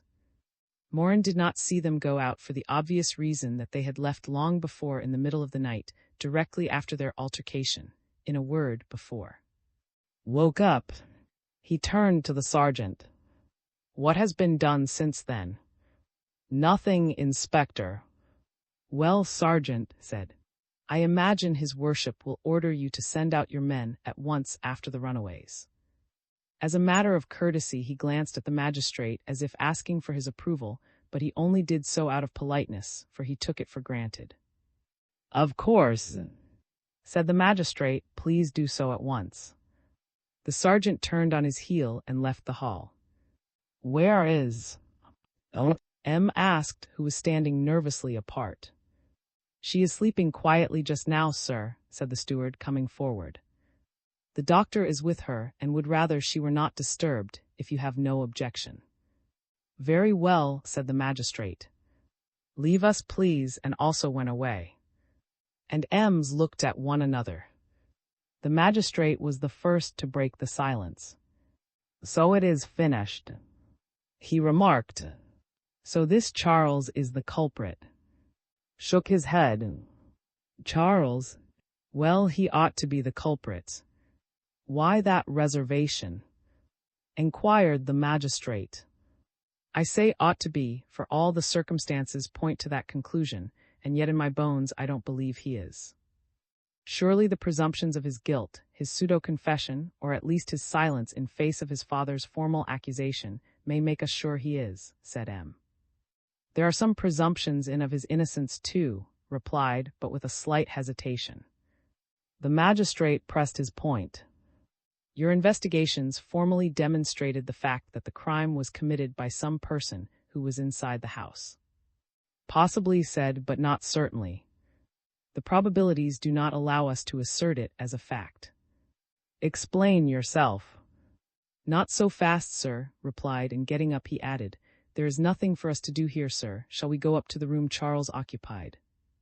M followed the detective, and the two men went into the room, which was as plainly furnished as that of any young girl. The magistrate installed himself comfortably in an easy chair and lighted a cigar, while walked up and down, scrutinizing everything with quick, sharp glances, and began to talk. I said not so fast just now, sir, and I will tell you why. In my opinion, there are two preliminary points in this affair which it is important to clear up, the nature of the crime and the motive which can have actuated the criminal. Let us take up these 2 points, and first of all ask ourselves how the murder of the Marquise ought to be classified in the technical sense. The first conclusion which must be impressed upon the mind of any observant person who has visited the scene of the crime and examined the corpse of the victim is that this murder must be placed in the category of crapulous crimes. The murderer seems to have left the implicit mark of his character upon his victim. The very violence of the blows dealt shows that he is a man of the lower orders, a typical criminal, a professional. What do you deduce that from? M inquired. Simply from the nature of the wound. You saw it as I did. His throat was almost entirely severed by the blade of some cutting instrument. The breadth and depth of the wound absolutely proved that it was not made with one stroke. The murderer must have gone amuck and dealt several blows, have gone on striking even when death had finished his work, or at least was quite inevitable. That shows clearly that the murderer belongs to a class of individuals who feel no repugnance for their horrid work, but who kill without horror and even without excitement. Again, the nature of the wound shows that the murderer is a strong man. You no doubt know that weak men with feeble muscles strike deep by choice, that is to say with a pointed weapon and aiming at a vital organ, whereas powerful murderers have a predilection for blows dealt superficially, and for broad, ghastly wounds. Besides, that is only following a natural law. A weak man finesses with death, tries to make sure of it at some precise point, penetrating the heart or severing an artery. A brutal man does not care where he hits, but trusts to his own brute strength to achieve his purpose. We have next to determine the sort of weapon with which the murder was committed. We have not got it at any rate up to the present. I have given orders for the drains to be emptied and the pond to be dragged and the shrubberies to be searched, but whether our search is crowned with success or not, I am convinced that the instrument was a knife, one of those common knives with a catch lock that Apache always carry. If the murderer had had a weapon whose point was its principal danger, he would have stabbed and stabbed to the heart instead of cutting. But he used the edge, the part of a knife that is most habitually used, and he actually cut. When the first wound was made, he did not strike anywhere else, but continued working away at the wound and enlarging it. It is a point of capital importance that this murder was committed with a knife, not with a dagger or stiletto, and therefore this is a crapulous crime. And what conclusion do you draw from the fact that the crime is a crapulous one? The magistrate proceeded to inquire. Merely that it cannot have been committed by Charles, answered very gravely.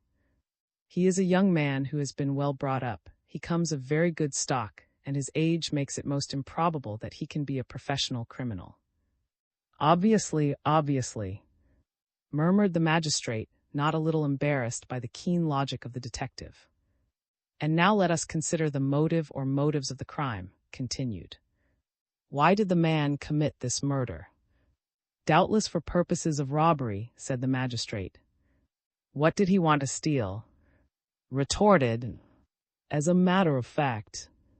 His diamond rings and watch and purse were all found on her table, in full view of everybody.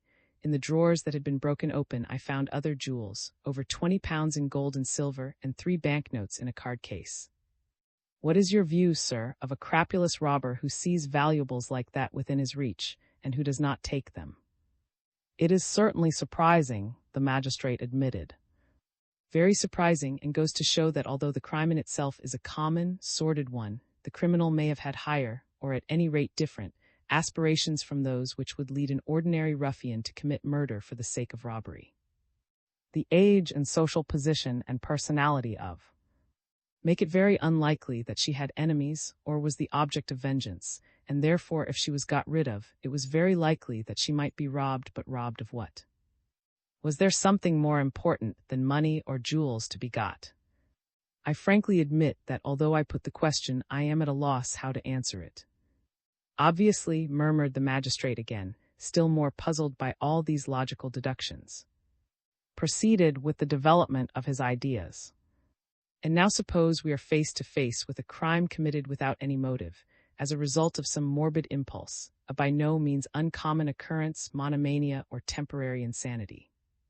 In that case, although in consequence of the crapulous nature of the crime, I had previously dismissed the very serious presumption of guilt attaching to Young, I should be inclined to reconsider my opinion and think it possible that he might be the culprit. We know very little about the young fellow from the physiological point of view. In fact, we don't know him at all, but it seems that his family is not altogether normal, and I understand that his mother's mental condition is precarious. If for a moment we regard Charles as a hysterical subject, we can associate him with the murder of the Marquise, without thereby destroying our case that the crime is a crapulous one, for a man of only medium physical strength, when suffering from an attack of mental alienation, has his muscular power increased at least tenfold during his paroxysms. Under such influence as that, Charles might have committed murder with all the fierce brutality of a giant. But I shall soon be in possession of absolutely accurate knowledge as to the muscular strength of the murderer, proceeded. Quite lately M. invented a dynamometer, which enables us not only to ascertain what kind of lever has been used to force a lock or a piece of furniture, but also to determine the exact strength of the individual who used the tools. I have taken samples of the wood from the broken drawer, and I shall soon have exact information. That will be immensely important, M. agreed. Even if it does away with our present certainty of Charles' guilt, we shall be able to find out whether the murder was committed by any other occupant of the house, still assuming that it was committed by some member of the household. With regard to that, said, we can proceed with our method of deduction and eliminate from our field of observation everybody who has a good alibi or other defense. It will be so much ground cleared. For my own part, I find it impossible to suspect the two old maidservants, and the tramps whom we have detained and subsequently released are too simple-minded, elementary people to have been capable of devising the minute precautions which demonstrate the subtle cleverness of the man who murdered the Marquise. Then there is, but I imagine you will agree with me in thinking that his alibi removes him from suspicion, more especially as the medical evidence proves that the murder was committed during the night, between 2 and 3 o'clock. Only M is left, the magistrate put in, and about 9 o'clock that evening he left the station in the slow train which reaches at 6:55 a.m. He spent the whole night in the train, for he certainly arrived by that one. He could not have a better alibi. Not possibly, replied. So we need only trouble ourselves with Charles, and warming up to the subject, the detective proceeded to pile up a crushing indictment against the young man. The crime was committed so quietly that not the faintest sound was heard, therefore the murderer was in the house. He went to the Marquise's room and announced his arrival by a cautious tap on the door. The Marquise then opened the door to him and was not surprised to see him, for she knew him quite well. He went into her room with her and... "Oh, come, come," M. broke in, "you are romancing now, M. You forget that the bedroom door was forced, the best proof of that being the bolt, which was found wrenched away and hanging literally at the end of the screws." "I was expecting you to say that, sir," said with a smile. "But before I reply, I should like to show you something rather quaint." He led the way across the passage and went into the bedroom of the Marquise, where order had now been restored. The dead body had been removed to the library, which was transformed into and 2 nuns were watching over it there. "Have a good look at this bolt," he said to M. "Is there anything unusual about it?" "No," said the magistrate. "Yes, there is," said. "The slide bolt is out, as when the bolt is fastened, but the socket into which the slide bolt slips to fasten the door to the wall is intact. If the bolt really had been forced, the socket would have been wrenched away too." Next asked M to look closely at the screws that were wrenched halfway out of the door. "Do you see anything on those?" The magistrate pointed to their heads. "There are tiny scratches on them," he said rather, for in his inmost heart he knew the detective's real superiority over himself, and from those I must infer that the screws have not been wrenched out by the pressure exerted on the bolt, but really unscrewed, and therefore, broke in, this is a mere blind, from which we may certainly draw the conclusion that the murderer wished to make us believe that the door was forced, whereas in reality it was opened to him by the Marquise.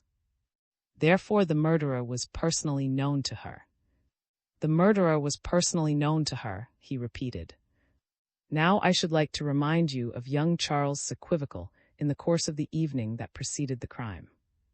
It struck President Bonnet and shocked the priest. I also recall his hereditary antecedents, his mother's insanity, and finally, broke off abruptly and unceremoniously dragged the magistrate out of the room and into Charles' bedroom. He hurried into the dressing room adjoining, went down on his knees on the floor, and laid a finger on the middle of the oilcloth that was laid over the boards. "What do you say there, sir?" he demanded. The magistrate adjusted his eyeglass and, looking at the place indicated by the detective, saw a little black stain. He wetted his finger, rubbed it on the spot, and then, holding up his hand, observed that the tip of his finger was stained red. "It is blood," he muttered. "Yes, blood," said, "and I gather from this that the story of the blood-stained towel which M. Senior found among his son's things, and the sight of which so greatly impressed, was not an invention on that young lady's part, but really existed, and it forms the most damning evidence possible against the young man. He obviously washed his hands after the crime in the water from the tap over this wash-hand basin here, but one drop of blood falling on the towel and dripping onto the floor has been enough to give him away." The magistrate nodded. "It is conclusive," he said. "You have just proved to demonstration, M., that Charles is the guilty party. It is beyond argument. It is conclusive. There were a couple of seconds of silence, and then suddenly said, "No." "No," he repeated. "It is quite true that we can adduce perfectly logical arguments to show that the murder was committed by some member of the household, and that, therefore, Charles is the only possible culprit. But we can adduce equally logical arguments to show that the crime was committed by some person who got in from outside. There is nothing to prove that he did not walk into the house through the front door." "The door was locked," said the magistrate. "That's nothing," said with a laugh. "Don't forget that there isn't such a thing as a real safety lock nowadays, since all locks can be opened with an outside key. If I had found one of the good old-fashioned catch locks on the door, such as they used to make years ago, I should have said to you, 'Nobody got in,' because the only way to get through a door fastened with one of those locks is to break the door down. But here we have a lock that can be opened with a key. Now the key does not exist of which one cannot get an impression, and there is not such a thing as an impression from which one cannot manufacture a false key. The murderer could easily have got into the house with a duplicate key." The magistrate raised a further objection. "If the murderer had got in from outside, he would inevitably have left some traces round about but there aren't any." "Yes, there are," retorted. "First of all, there is this piece of an ordnance map, which I found yesterday between and the embankment." He took it from his pocket as he spoke. "It is an odd coincidence that this scrap shows the neighborhood of the of." "That doesn't prove anything," said the magistrate. "To find a piece of a map of our district in our district is the most natural thing possible. Now if you were to discover the rest of this map in anybody's possession, then you may rest assured that I shall try to do so with the least possible delay," said gently. "But this is not the only argument I have to support my theory. This morning, when I was walking near the embankment, I found some very suspicious footprints. It is true there are any number of footprints near the end of the tunnel, where the navvies are at work.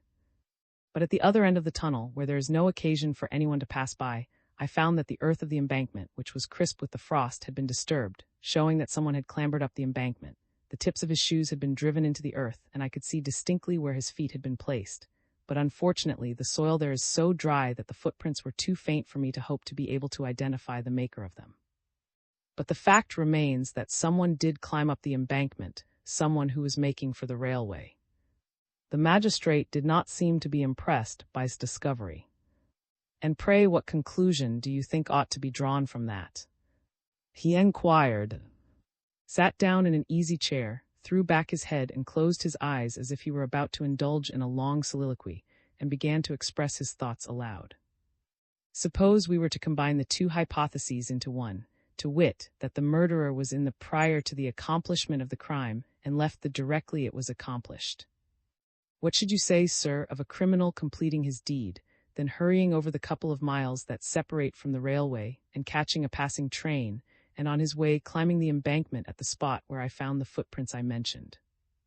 I should say, the magistrate replied, that you can't jump into a moving train as you can into a passing tram, and further, that at night none but express trains run between. All right, said, I will merely point out that owing to the work on the line at present, all trains have stopped at the beginning of the tunnel for the last 2 months. If the murderer had planned to escape in that way, he might very well have been aware of this regular stoppage. The magistrate's confidence was a little shaken by these new deductions on the part of the detective, but he submitted yet another objection. We have not found any traces round about the... Strictly speaking, no, we have not, admitted, but it is clear that if the murderer walked on the grass, and he probably did so, he walked on it during the night, that is to say, before the morning dew. Now everybody knows that when the dew rises in the early morning, grass that has been bent down by any passing man or animal stands up again in its original position, thereby destroying all traces. So if the murderer did walk on the lawn when he was getting away, nobody could tell that he had done so. Nevertheless, on the lawn in front of the window of the room where the murder was committed, I have observed, not exactly footprints, but signs that the earth has been disturbed at that spot. I imagine that if I were to jump out of a first-floor window onto the soft surface of a lawn and wanted to efface the marks of my boots, I should smooth the earth and the grass around them in just the same way that the little piece of lawn I speak of seems to have been smoothed. I should like to have a look at that, said M.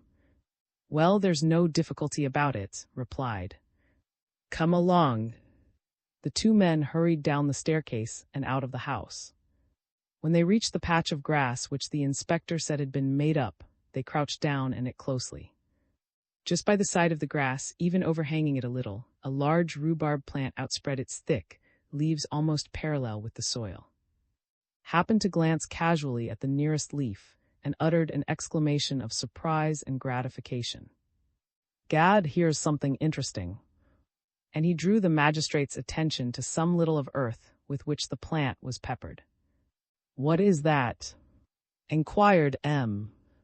Earth, said who had swept the top of the leaf with the palm of his hand, ordinary earth like the rest 10 inches below on the grass. Well, what about it? Said the puzzled magistrate. Well, said with a smile, I imagine that ordinary earth or any kind of earth has no power to move of its own volition, much less to jump up 10 inches into the air and settle on the top of a leaf, even a rhubarb leaf. So I conclude that since this earth did not get here by itself, it was brought here. How? That is very simple. Somebody has jumped onto the grass there, M. He has removed the marks of his feet by smoothing the earth with his hands. The earth soiled his hands, and he rubbed one against the other quite mechanically. The earth which was on his hands fell off in little balls onto the rhubarb leaf and remained there for us to discover. And so it is certain this is one proof more that even if the murderer did not get in from outside, he did at any rate take to flight after he had committed the crime. So it can't be Charles after all, said the magistrate. It ought to be Charles, was baffling reply. The magistrate waxed irritable. My dear sir, your everlasting contradictions end by being rather absurd. You have hardly finished building up one laborious theory before you start knocking it down again. I fail to understand you. Smiled at M's sudden irritability, but quickly became grave again. I am anxious not to be led away by any preconceived opinion. I put the hypothesis that so-and-so is guilty and examine all the arguments in support of that theory. Then I submit that the crime was committed by somebody else and proceed in the same way. My method certainly has the objection that it confronts every argument with a diametrically opposite one, but we are not concerned with establishing any one case in preference to another. It is the truth, and nothing else, that we have to discover. And that is tantamount to saying that in spite of the overwhelming circumstantial evidence, and in spite of the fact that he has run away, Charles is innocent. Charles is the culprit, sir, replied brightly. If he were not, whom else could we possibly suspect? The detective's placidity and his perpetual self-contradictions exasperated M. He held his tongue and was silently revolving the case in his mind when made yet one more suggestion. There is one final hypothesis which I feel obliged to put before you. Do you, sir, that this is a typical crime? M. shrugged his shoulders as the detective pronounced this half-mythical name. Upon my word, M., I should never have expected you to invoke. Why is the too obvious subterfuge the cheapest device for investing a case with mock? Between you and me, you know perfectly well that is merely a legal fiction, a lawyer's joke. Has no existence, in fact. Stopped in his stride. He paused a moment before replying, then spoke in a restrained voice, but with an emphasis on his words that always marked him when he spoke in all seriousness. You are wrong to laugh, sir, very wrong. You are a magistrate, and I am only a humble detective inspector, but you have 3 or 4 years' experience, perhaps less, while I have 15 years' work behind me.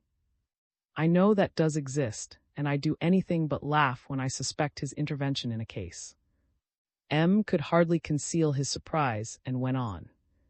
No one has ever said of me, sir, that I was a coward. I have looked death in the eyes. I have often hunted and arrested criminals who would not have had the least hesitation in doing away with me. There are whole gangs of rascals who have vowed my death. All manner of horrible revenges threaten me today. For all that I have the most complete indifference.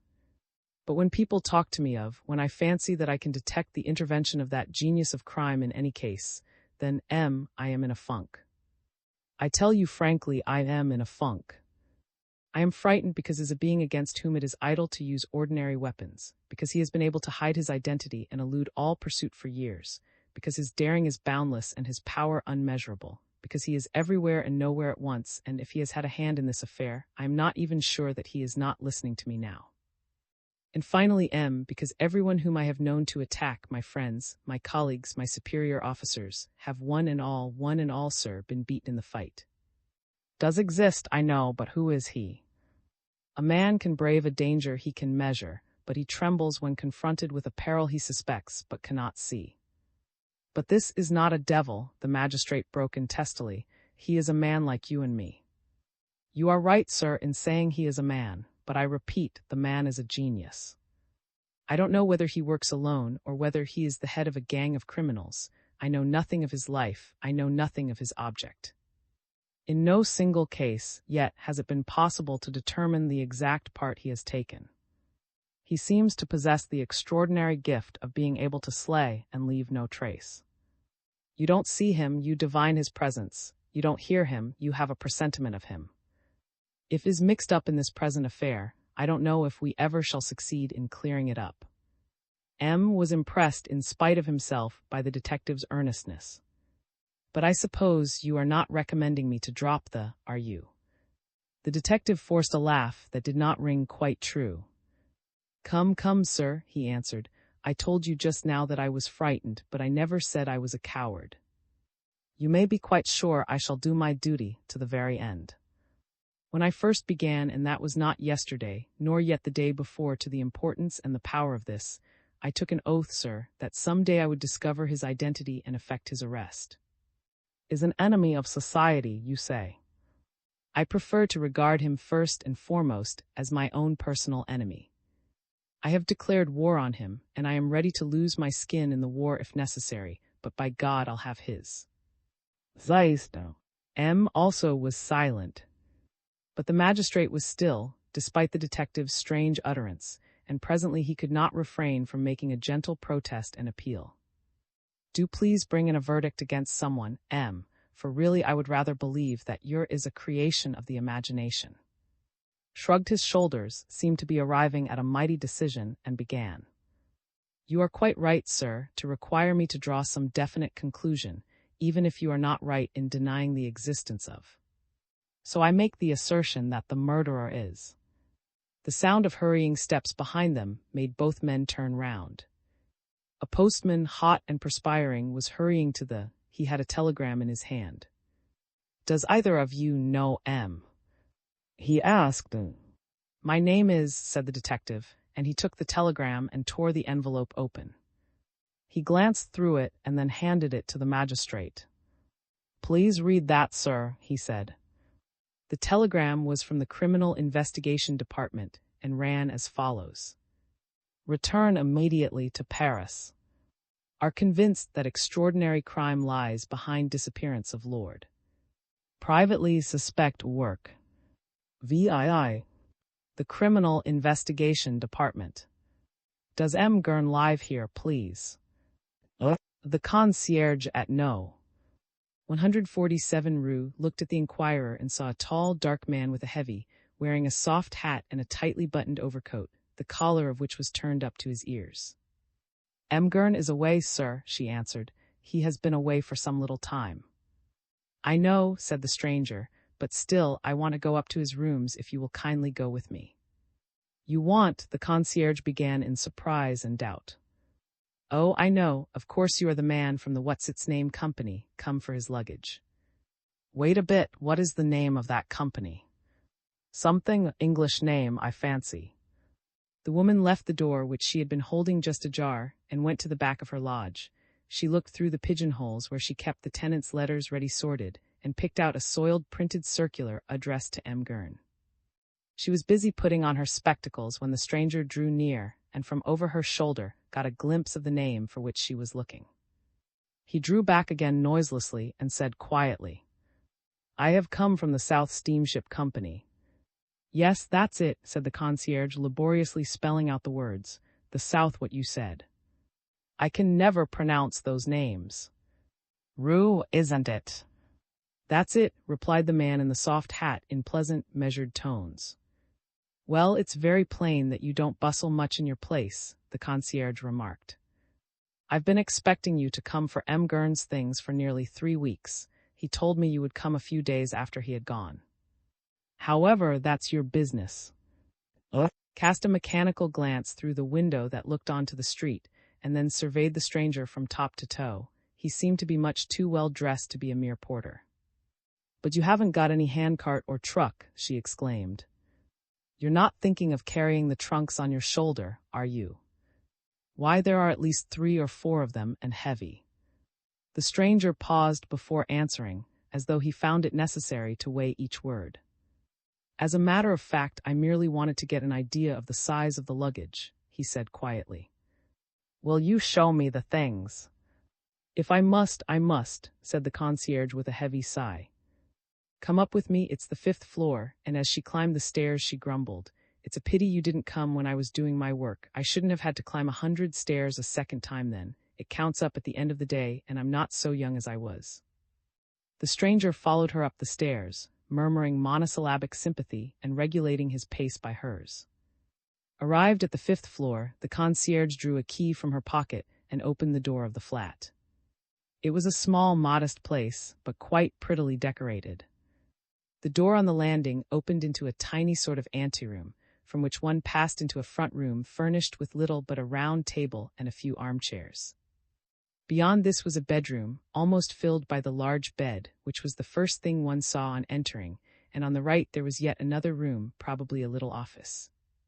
Both the first room, which was a kind of general living room, and the bedroom had wide windows overlooking gardens as far as one could see.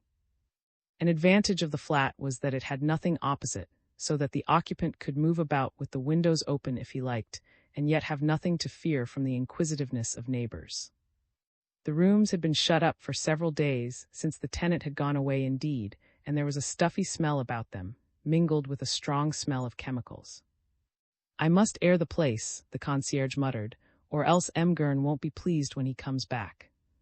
He always says he is too hot and can't breathe in Paris. So he does not live here regularly," said the stranger, scanning the place curiously as he spoke. "Oh no, sir," the concierge answered.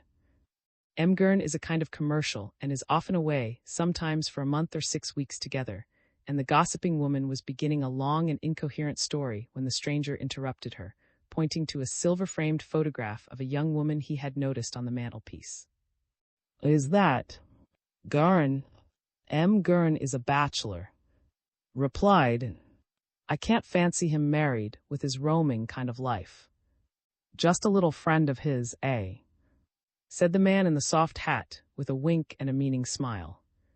Oh no, said the concierge, shaking her head. That photograph is not a bit like her. So you know her, then? I do and I don't. That's to say, when M. Gurn is in Paris, he often has visits from a lady in the afternoon. A very fashionable lady, I can tell you, not the sort that one often sees in this quarter. Why, the woman who comes is a society lady, I am sure. She always has her veil down and passes by my lodge ever so fast, and never has any conversation with me, free with her money, too. It's very seldom she does not give me something when she comes. The stranger seemed to find the concierge's communications very interesting, but they did not interrupt his mental inventory of the room. In other words, your tenant does not keep too sharp an eye on his money. He suggested. No, indeed, the rent is always paid in advance, and sometimes M. Gurn even pays 2 terms in advance, because he says he never can tell if his business won't be keeping him away when the rent falls due. Just then a deep voice called up the staircase. Concierge M. Gurn, have you anyone of that name in the house? Come up to the 5th floor, the concierge called back to the man. I am in his rooms now, and she went back into the flat. Here's somebody else for M. Gurn, she exclaimed. Does he have many visitors? The stranger enquired. Hardly any, sir, that's why I'm so surprised. 2 men appeared, their blue blouses and metal-peaked caps proclaimed them to be porters. The concierge turned to the man in the soft hat. I suppose these are your men come to fetch the trunks. The stranger made a slight grimace, seemed to hesitate, and finally made up his mind to remain silent. Rather surprised to see that the 3 men did not seem to be acquainted with each other, the concierge was about to ask what it meant, when one of the porters addressed her curtly. We've come from the South Steamship Company for 4 boxes from M. Gurn's place. Are those the ones? And taking no notice of the visitor in the room, the man pointed to 2 large trunks and 2 small boxes which were placed in a corner of the room. But aren't you 3 all together? Enquired, visibly uneasy. The stranger still remained silent, but the first porter replied at once. No, we have nothing to do with the gentleman. Get on to it, mate. We've no time to waste. Anticipating their action, the concierge got instinctively between the porters and the luggage. So too did the man in the soft hat. Pardon, said he politely but peremptorily. Please take nothing away. One of the porters drew a crumpled and dirty memorandum book from his pocket and turned over the pages, wetting his thumb every time. He looked at it attentively and then spoke. There's no mistake, this is where we were told to come, and again he signed to his mate. Let's get on with it. The concierge was puzzled. She looked first at the mysterious stranger, who was as quiet and silent as ever, and then at the porters, who were beginning to be irritated by these incomprehensible complications. Mistrust waxed greater, and she sincerely regretted being alone on the 5th floor with these strangers, for the other occupants of this floor had gone off to their daily work long ago. Suddenly she escaped from the room and called shrilly down the stairs. Madame, Madame. The man in the soft hat rushed after her, seized her gently but firmly by the arm, and led her back into the room. I beg you, madame, make no noise, do not call out. He said in a low tone. Everything will be all right. I only ask you not to create a disturbance. But the concierge was thoroughly alarmed by the really odd of all these men, and again screamed at the top of her voice. Help! Police! The first porter was exasperated. It's unfortunate to be taken for thieves, he said with a shrug of his shoulders. Look here, just run down to the corner of the street and bring back a gendarme. The gentleman can explain to the concierge in his presence, and then we shall be at liberty to get on with our job.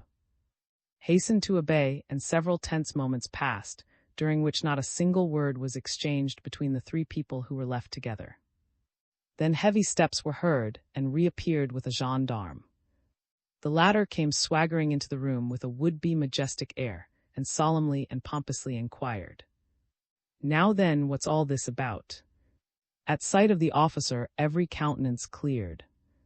The concierge ceased to tremble, the porter lost his air of suspicion. Both were beginning to explain to the representative of authority, when the man in the soft hat waved them aside, stepped up to the guardian of the peace, and looking him straight in the eyes, said, "Criminal Investigation Department. Inspector." The gendarme, who was quite unprepared for this announcement, stepped back a pace and raised his eyes towards the man who addressed him, then suddenly raised his hand to his and came to attention. "Beg pardon, Inspector, I didn't you. And you have been in this division a long time too." He turned angrily to the foremost porter. "Step forward, please, and let's have no nonsense," who had thus disclosed his identity as a detective, smiled, seeing that the gendarme assumed that the South Steamship Company's porter was a thief. "That's all right," he said. "Leave the man alone. He's done no harm." "Then who am I to arrest?" the puzzled gendarme asked. The concierge broke in to explain. She had been much impressed by the style and title of the stranger. "If the gentleman had told me where he came from, I would certainly never have allowed anyone to go for a gendarme." Inspector smiled. "If I had told you who I was just now, madame, when you were, quite naturally, so upset, you would not have believed me. You would have continued to call out. Now I am particularly anxious to avoid any scandal or noise at the present moment. I rely on your discretion." He turned to the two porters, who were dumb with amazement and could make nothing of the affair. "As for you, my good fellows, I must ask you to leave your other work and go back at once to your office in the Rue, and tell your manager what is his name." One of the men replied. "Good, tell him that I want to see him here at the earliest possible moment, and tell him to bring with him all the papers he has that refer to M. Gurn. And not a word to anyone about all this, please, especially in this neighborhood. Take my message to your manager, and that's all." The porters had left hurriedly for the Rue, and a quarter of an hour went by. The detective had requested the concierge to ask the madame, to whom she had previously appealed so loudly for help, to take her place temporarily in the lodge. Kept upstairs with him, partly to get information from her, and partly to prevent her from gossiping downstairs. While he was opening drawers and ransacking furniture, and plunging his hand into presses and cupboards, asked the concierge to describe this tenant of hers, M. Gurn, in whom he appeared to be so deeply interested. "He is a rather fair man," the concierge told him, "medium height, stout build, and clean-shaven like an Englishman. There is nothing particular about him. He is like lots of other people." This very vague description was hardly satisfactory. The detective told the policeman to unscrew the lock on a locked trunk and gave him a small screwdriver which he had found in the kitchen. Then he turned again to who was standing stiffly against the wall, severely silent. "You told me that M. Gurn had a lady friend. When used he to see her?" "Pretty often when he was in Paris, and always in the afternoon. Sometimes they were together till 6 or 7 o'clock, and once or twice the lady did not come down before 7:30. "Used they to leave the house together?" "No, sir." "Did the lady ever stay the night here?" "Never, sir." "Yes, evidently a married woman," murmured the detective as if speaking to himself. Made a vague gesture to show her ignorance on the point. "I can't tell you anything about that, sir." "Very well," said the detective. "Kindly pass me that coat behind you." The concierge obediently took down a coat from a hook and handed it to who searched it quickly, looked it all over, and then found a label sewn on the inside of the collar. It bore the one word Pretoria. "Good," said he in an undertone. "I thought as much." Then he looked at the buttons. These were stamped on the underside with the name Smith. The gendarme understood what the detective was about, and he too examined the clothes in the first trunk which he had just opened. "There is nothing to show where these things came from, sir," he remarked. "The name of the maker is not on them." "That's all right," said. "Open the other trunk." While the gendarme was busy forcing this second lock, went for a moment into the kitchen and came back holding a rather heavy copper mallet with an iron handle, which he had found there. He was looking at this mallet with some curiosity, balancing and weighing it in his hands, when a sudden exclamation of fright from the gendarme drew his eyes to the trunk, the lid of which had just been thrown back.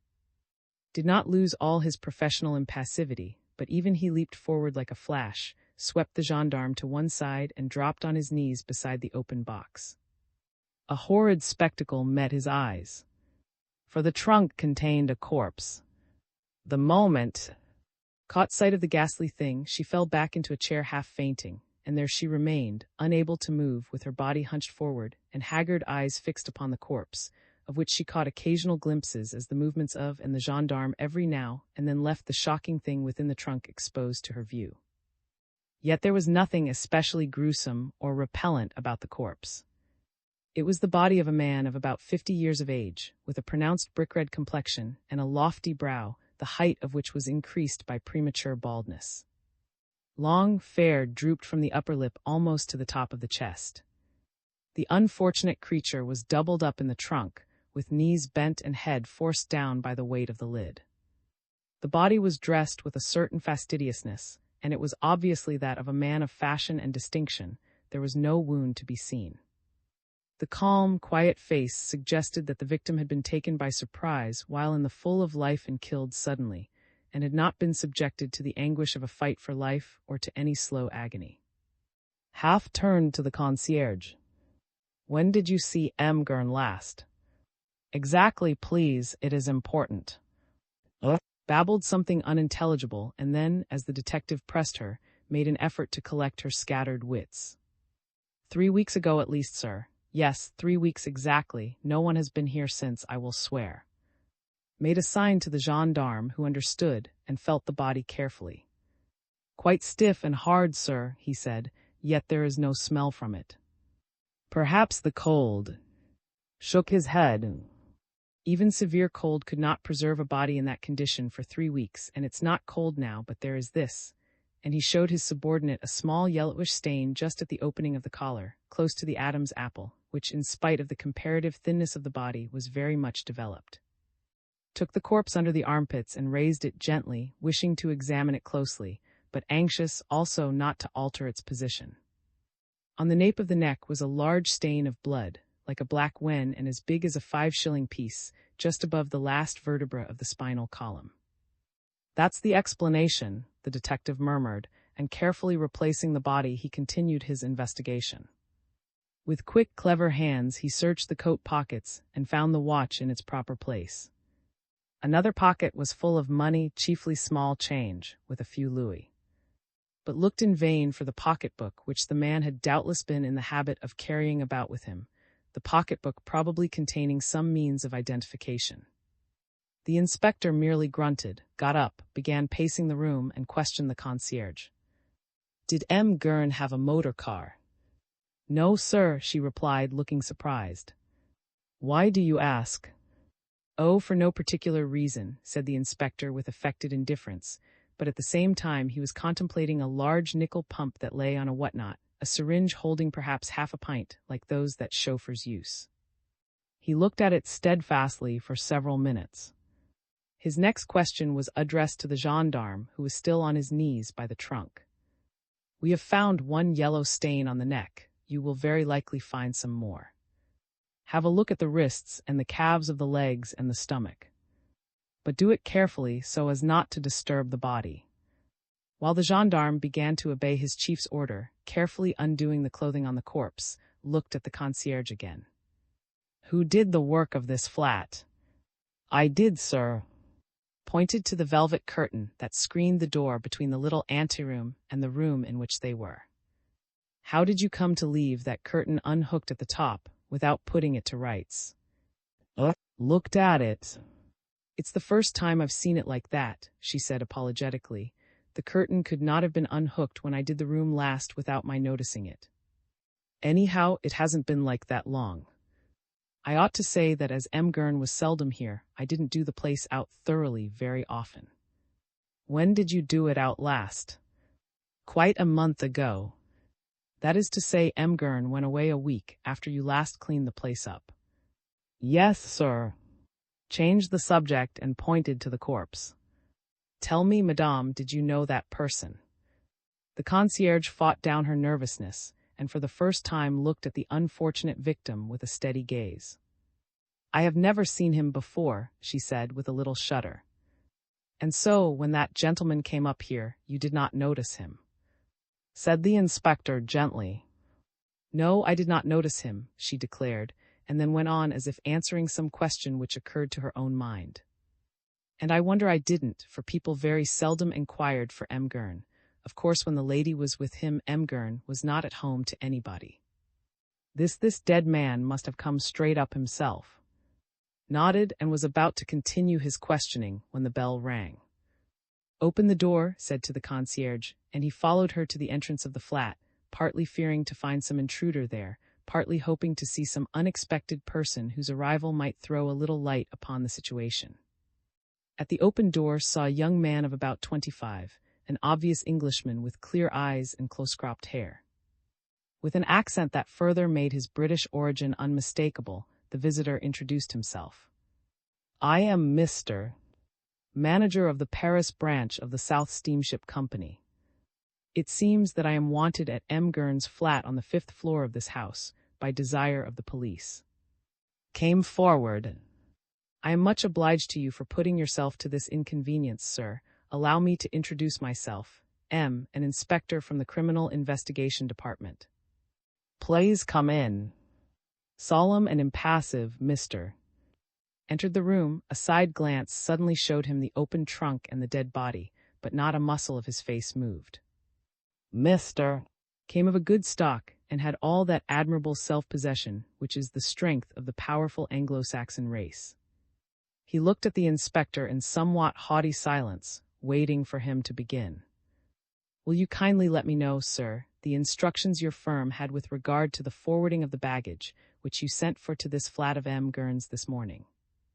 4 days ago, Inspector, said the young man, on the 14th of December to be precise, the London mail brought us a letter in which Lord, who had been a client of ours for several years, instructed us to collect on the 17th of December, that is, today, 4 articles marked HWK 1, 2, 3, and 4 from M. Gurn's apartments, 147 Rue. He informed us that the concierge had orders to allow us to take them away. To what address were you to dispatch them? Our client instructed us to forward the trunks by the first steamer to Johannesburg, where he would send for them. We were to send 2 invoices with the goods as usual. The 3rd invoice was to be sent to London, Box 63, Charing Cross Post Office. Made a note of Box 63, Charing Cross in his pocketbook. Addressed to what name or initials? Simply, good. There are no other documents relating to the matter. No, I have nothing else, said Mr. The young fellow relapsed into his usual impassive silence. Watched him for a minute or two and then said, You must have heard the various current in Paris 3 weeks ago, sir, about Lord. He was a very well-known personage in society. Suddenly he disappeared. His wife left nothing undone to give the matter the widest publicity. Were you not rather surprised when you received a letter from Lord 4 days ago? Mr. was not disconcerted by the rather embarrassing question. Of course I had heard of Lord's disappearance, but it was not for me to form any official opinion about it. I am a businessman, sir, not a detective. Lord might have disappeared voluntarily or the reverse. I was not asked to say which. When I got his letter, I simply decided to carry out the orders it contained. I should do the same again in similar circumstances. Are you satisfied that the order was sent by Lord? I have already told you, sir, that Lord had been a client of ours for several years. We have had many similar dealings with him. This last order which we received from him appeared to be entirely above suspicion, identical in form and in terms with the previous letters we had had from him. He took a letter out of his pocketbook and handed it to. Here is the order, sir. If you think proper, you can compare it with similar documents filed in our office in the Rue, and as was silent, Mr. With the utmost dignity, enquired, Is there any further occasion for me to remain here? Thank you, sir, no, replied Mr. Made an almost imperceptible bow, and was on the point of withdrawing when the detective stayed him once more. Did you know Lord? No, sir, Lord always sent us his orders by letter. Once or twice he has spoken to us over the telephone, but he never came to our office, and I have never been to his house. Thank you very much, said, and with a bow Mr.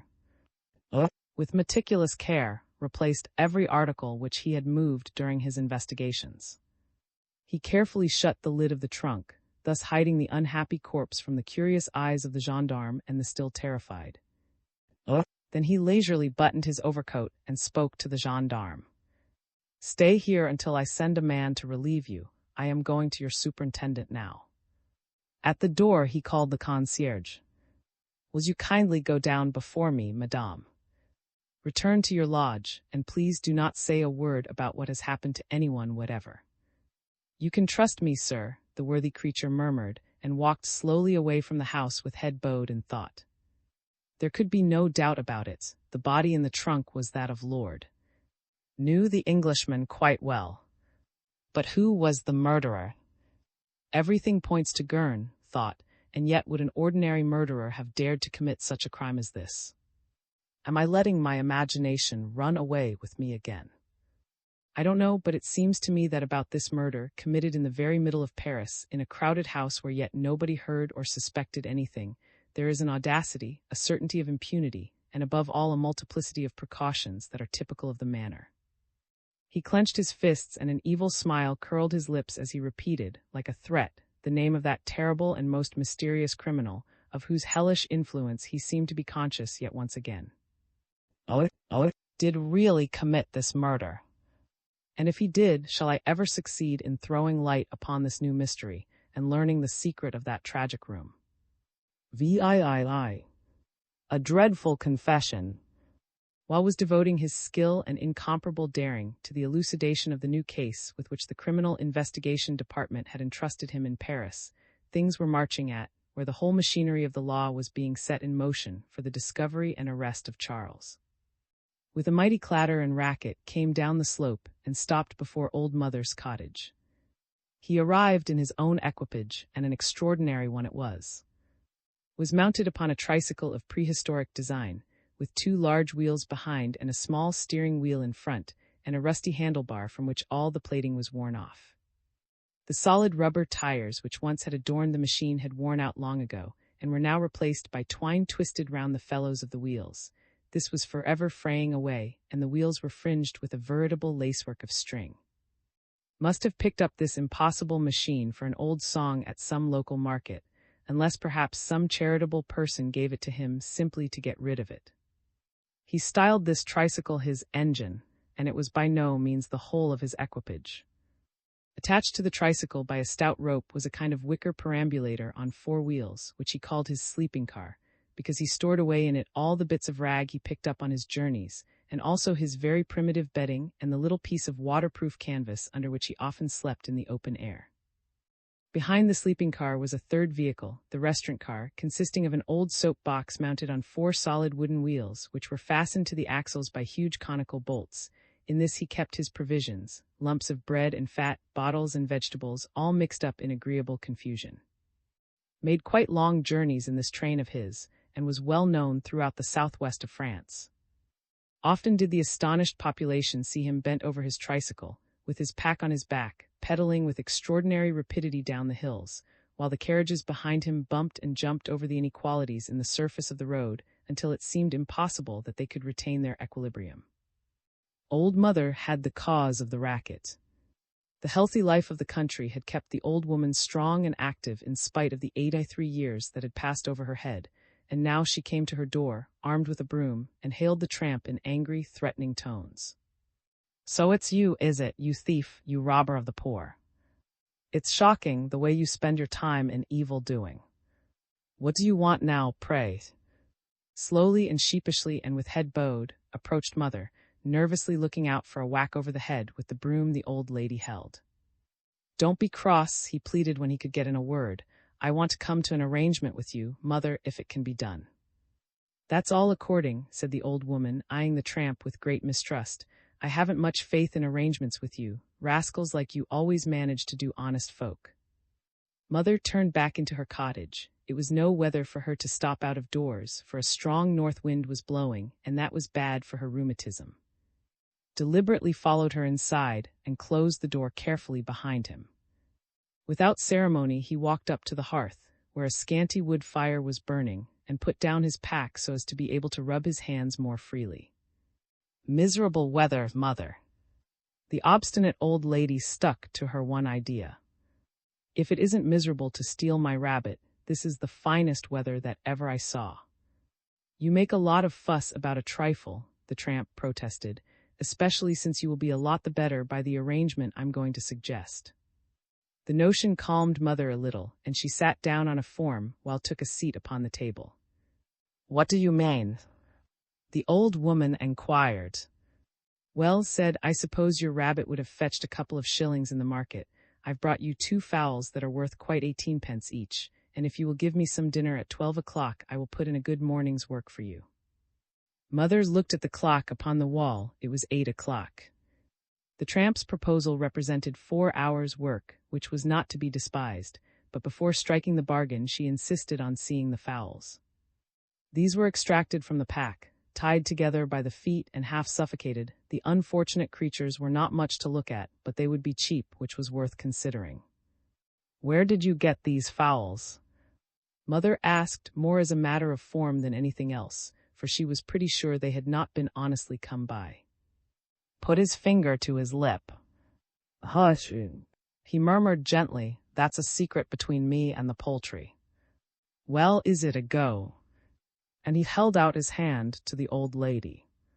She hesitated a moment and then made up her mind.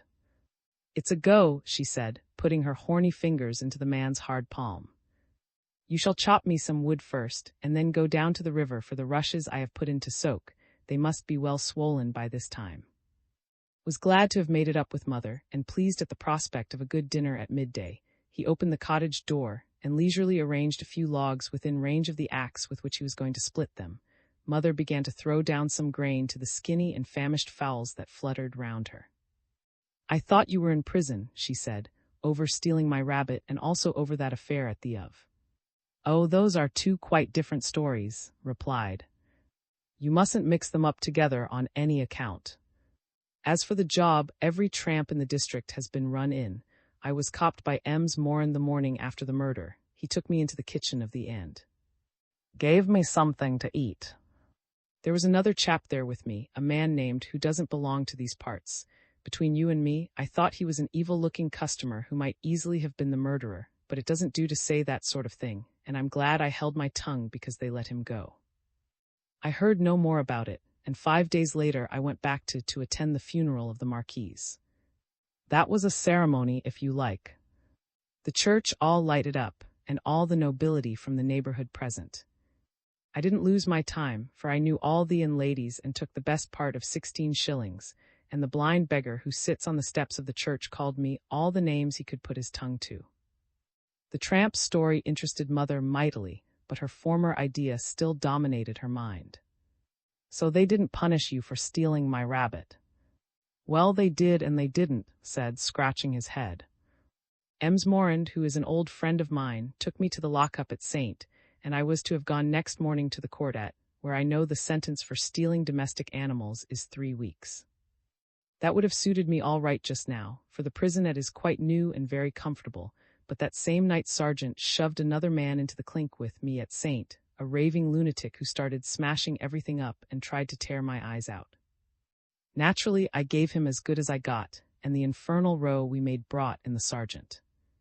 I told him the chap wanted to throttle me, and he was nonplussed, for he couldn't do anything with the man, who was fairly mad, and couldn't leave me alone there with him. So at last the sergeant took me to one side and told me to hook it, and not let him see me again. So there it is. While he was chattering like this, had finished the job set him by Mother, who meanwhile had peeled some potatoes and poured the soup on the bread. He wiped his brow, and seeing the brimming pot, gave a meaning wink and licked his tongue. "I'll make the fire up, Mother. I'm getting jolly hungry." "So you ought to be at 11:30, the old woman replied. Yes, we'll have dinner, and you can get the rushes out afterwards. Mother was the proud freeholder of a little cottage that was separated from the bank of the Dordogne by the high road between and. Round the cottage she had a small orchard, and opposite, through a gap in the trees, was a view of the yellow waters of the Dordogne and the chain of hills that stood up on the far side of the river. Living here summer and winter with her rabbits and her fowls, Mother earned a little money by making baskets, but she was crippled with rheumatism and was miserable every time she had to go down to the river to pull out the bundles of rushes that she put there to soak. The work meant not merely an hour's paddling in mud up to the knees, but also a fortnight's acute agony and at least a shilling for medicine. So whoever wanted to make a friend of the old woman only had to volunteer to get the rushes out for her. As he ate, told Mother of his plans for the coming spring. Yes, he said, since I'm not doing any time this winter, I'm going to undertake a long journey. He stopped munching for a second and paused for greater effect. I am going to Paris, Mother. Then, seeing that the old lady was utterly dumbfounded by the announcement, he leant his elbows on the table and looked at her over his empty plate. I've always had one great desire to see the tower. That idea has been running in my head for the last 15 years. Well, now I'm going to gratify the wish. I hear you can get a room in Paris for twopence halfpenny a night, and I can manage that. How long will it take you to get there? Inquired the old woman, immensely impressed by his venturesome plan. That depends, said the tramp. I must allow quite 3 months with my train. Of course, if I got run in on the way for stealing, or as a rogue and vagabond, I couldn't say how long it would take. The meal was over, and the old woman was quietly washing up her few plates and dishes, when who had gone down to the river to fetch the rushes, suddenly called shrilly to Mother. Mother, Mother, come and look. Just fancy, I've earned 25 francs. The summons was so urgent, and the news so amazing, that the old lady left her house and hurried across the road to the river bank.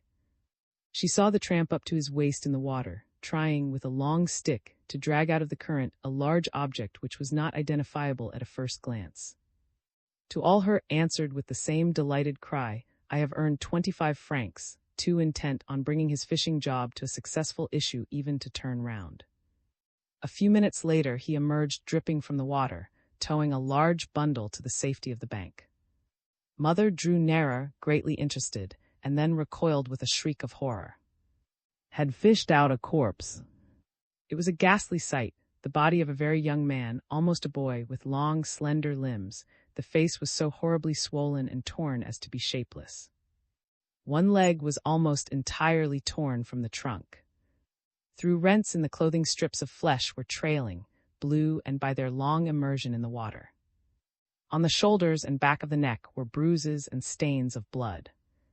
Who was quite unaffected by the ghastliness of the object and still kept up his gay chant, I have fished up a body, I've earned 25 francs, observed that there were large splinters of wood, rotten from long immersion, sticking in some of the wounds. He stood up and addressed Mother, who, white as a sheet, was watching him in silence. I see what it is, he must have got caught in some mill wheel, that's what has cut him up like that. Mother shook her head uneasily. Suppose it was a murder. That would be an ugly business. It's no good my looking at him any more, said. I don't him, he's not from the country. That's sure, the old woman agreed. He's dressed like a gentleman. The two looked at each other in silence. Was not nearly so complacent as he had been a few minutes before. The reward of 25 francs prompted him to go at once to inform the police. The idea of a crime, suggested by the worthy woman, disturbed him greatly, and all the more because he thought it was well-founded. Another murder in the neighborhood would certainly vex the authorities and put the police in a bad temper. Knew from experience that the first thing people do after a tragedy is to arrest all the tramps, and that if the police are at all crotchety, they always contrive to get the tramps sentenced for something else.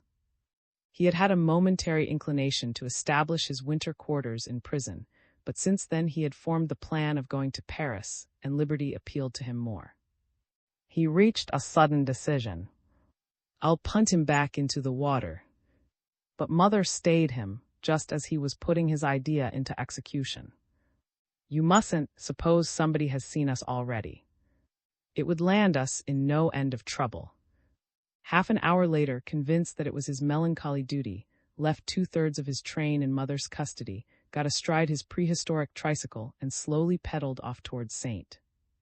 New Year's Day is a melancholy and a tedious one for everybody whose public or private relations do not make it an exceptionally interesting one. There is the alteration in the date, for one thing, which is provocative of thought, and there is the enforced idleness for another, coming upon energetic folk like a temporary paralysis and leaving them nothing but meditation wherewith to employ themselves. Comfortably installed in his own private study, was realizing this just as evening was falling on this 1st of January. He was a confirmed bachelor, and for several years had lived in a little flat on the 5th floor of an old house in the Rue Bonaparte. He had not gone out today, but though he was resting, he was not idle.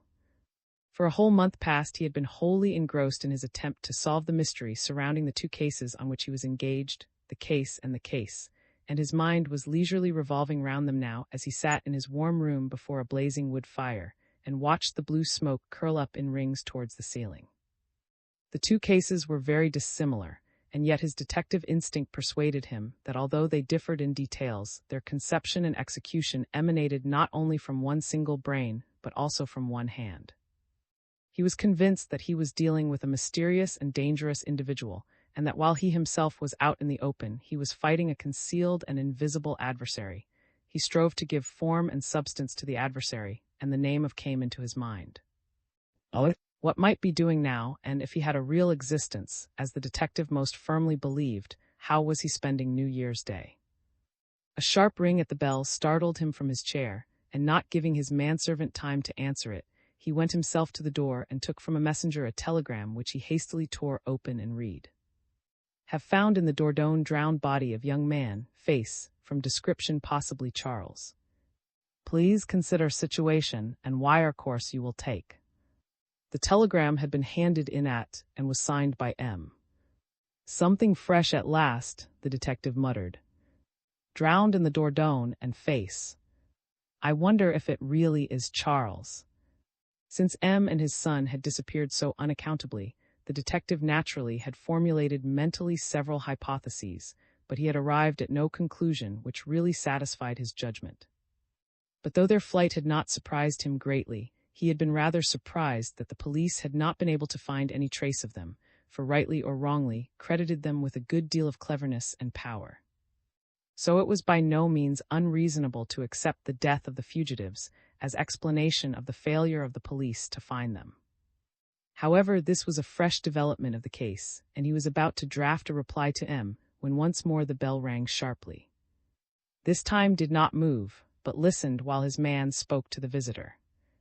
It was an absolute rule of never to receive visitors at his flat. If anyone wanted to see him on business, he was to be found almost every day in his office at headquarters about 11 in the morning. To few people he was willing to give appointments at a quiet and discreet little in the Boulevard Saint, but he invited no one to his own rooms except 1 or 2 of his own relations from the country, and even they had to be provided with a password before they could obtain admission. So now, to all the entreaties of the caller, his servant stolidly replied with the assurance that his master would see no one. Yet the visitor's insistence was so great that at last the servant was prevailed upon to bring in his card, albeit with some fear as to the consequences for himself. But to his extreme relief and surprise, when he had read the name engraved upon the card, said sharply, "Bring him in here at once." And in another couple of seconds M was in the room. The old gentleman who had fled so mysteriously a few days before, taking with him the son over whom so dread a charge was hanging, bowed deferentially to the detective, with the pitiful mien of one who is crushed beneath the burden of misfortune. His features were drawn, his face bore the stamp of deepest grief, and in his hand he held an evening paper, which in his agitation he had crumpled almost into a ball. "Tell me, sir, if it is true," he said in low, trembling tones. "I have just read that," pointed to a chair, took the paper mechanically, and smoothing it out, read, below a large headline, "Is this a sequel to the crime?" A story similar to that he had just gathered from M. telegram. Contemplated M. in silence for a few minutes, and then, without replying directly to his visitor's first question, asked him a question in that quiet voice of his, the wonderful indifferent tonelessness of which concealed the least clue to his inmost thoughts. "Why do you come to me, sir?" "To find out, sir," the old man answered. "To find out what?" "If that poor drowned corpse is my son, is my poor Charles." "It is rather you who can tell me, sir," said, impassive as ever. There was a pause. Despite his emotion, M seemed to be thinking deeply. Suddenly he appeared to make an important decision, and raising his eyes to the detective, he spoke very slowly. "Have pity, sir, on a father. Listen to me, I have a dreadful confession to make." Drew his chair close to M. "I am listening," he said gently, and M began his dreadful confession. Alfred. Society had mustered in force at the law courts, where the assizes were about to be held. Hooting motor cars and antiquated coaches drawn by Percy horses were arriving every minute, bringing gentry from the great houses in the neighborhood, squirings and well-to-do country people, prosperous farmers and jolly wine growers, all of them determined not to miss the trial that was causing such immense excitement because the principal figure in it was well known as a friend of one of the oldest families in those parts. And because he was not merely a witness, nor even the victim, but actually the defendant in the case, although he had been admitted to bail in the interval by order of the court. Compared with those of large towns, this courtroom was small, but it was filled by a considerable and most select crowd. Quiet greetings and low-toned conversation were freely exchanged, but there was an air of melancholy about every person present, and it was obvious that they were drawn there by no mere curiosity or desire for horrid details, but by legitimate interest in the development of great drama. One of the leading heroines in the case was pointed out with particular sympathy. "That's over there in the first row." The president of the court gave her that seat. The officer who took the card of admission over told me so. "That's where lives, isn't it?" "Yes, she is sitting next to now, that pretty woman in since death she has kept the child with her, thinking, very rightly, that it would be too painful for her to be at. The family council have appointed President Bonnet temporary guardian of. He is that tall, thin man over there, talking to the steward." The turned affectionately to, who was looking dreadfully pale in her long mourning veil. "Are you sure this won't tire you too much, dear? Shall we go outside for a little while?" "Oh no, please do not worry about me," replied. "Indeed, I shall be all right." President Bonnet sat by the two ladies. He had been engaged solemnly exchanging bows with everyone in the courtroom whom he considered it flattering to himself to know. Now he took part in the conversation and displayed his special knowledge by explaining the constitution of the court and pointing out where the clerk sat and where the public prosecutor sat and where the jury sat, all at great length and much to the interest of the people near him, with, however, one exception. A man dressed entirely in black, with his head half buried in the huge collar of a traveling ulster, and dark glasses over his eyes, appeared to be vastly bored by the old magistrate's disquisition. For it was he knew too much about legal procedure to require explanations from President Bonnet. Suddenly a thrill ran through the room and conversation stopped abruptly. M had just walked down the gangway in the court to the seat reserved for him, just in front of the witness box and close to a kind of rostrum in which an old member of the bar immediately took his place.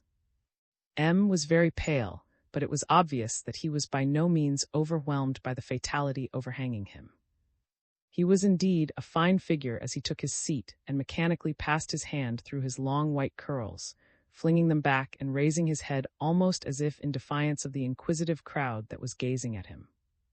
Almost immediately after he had taken his seat, a door was thrown open and the jury filed in, and then a black-gowned usher came forward and shrilly called for silence. "Stand up.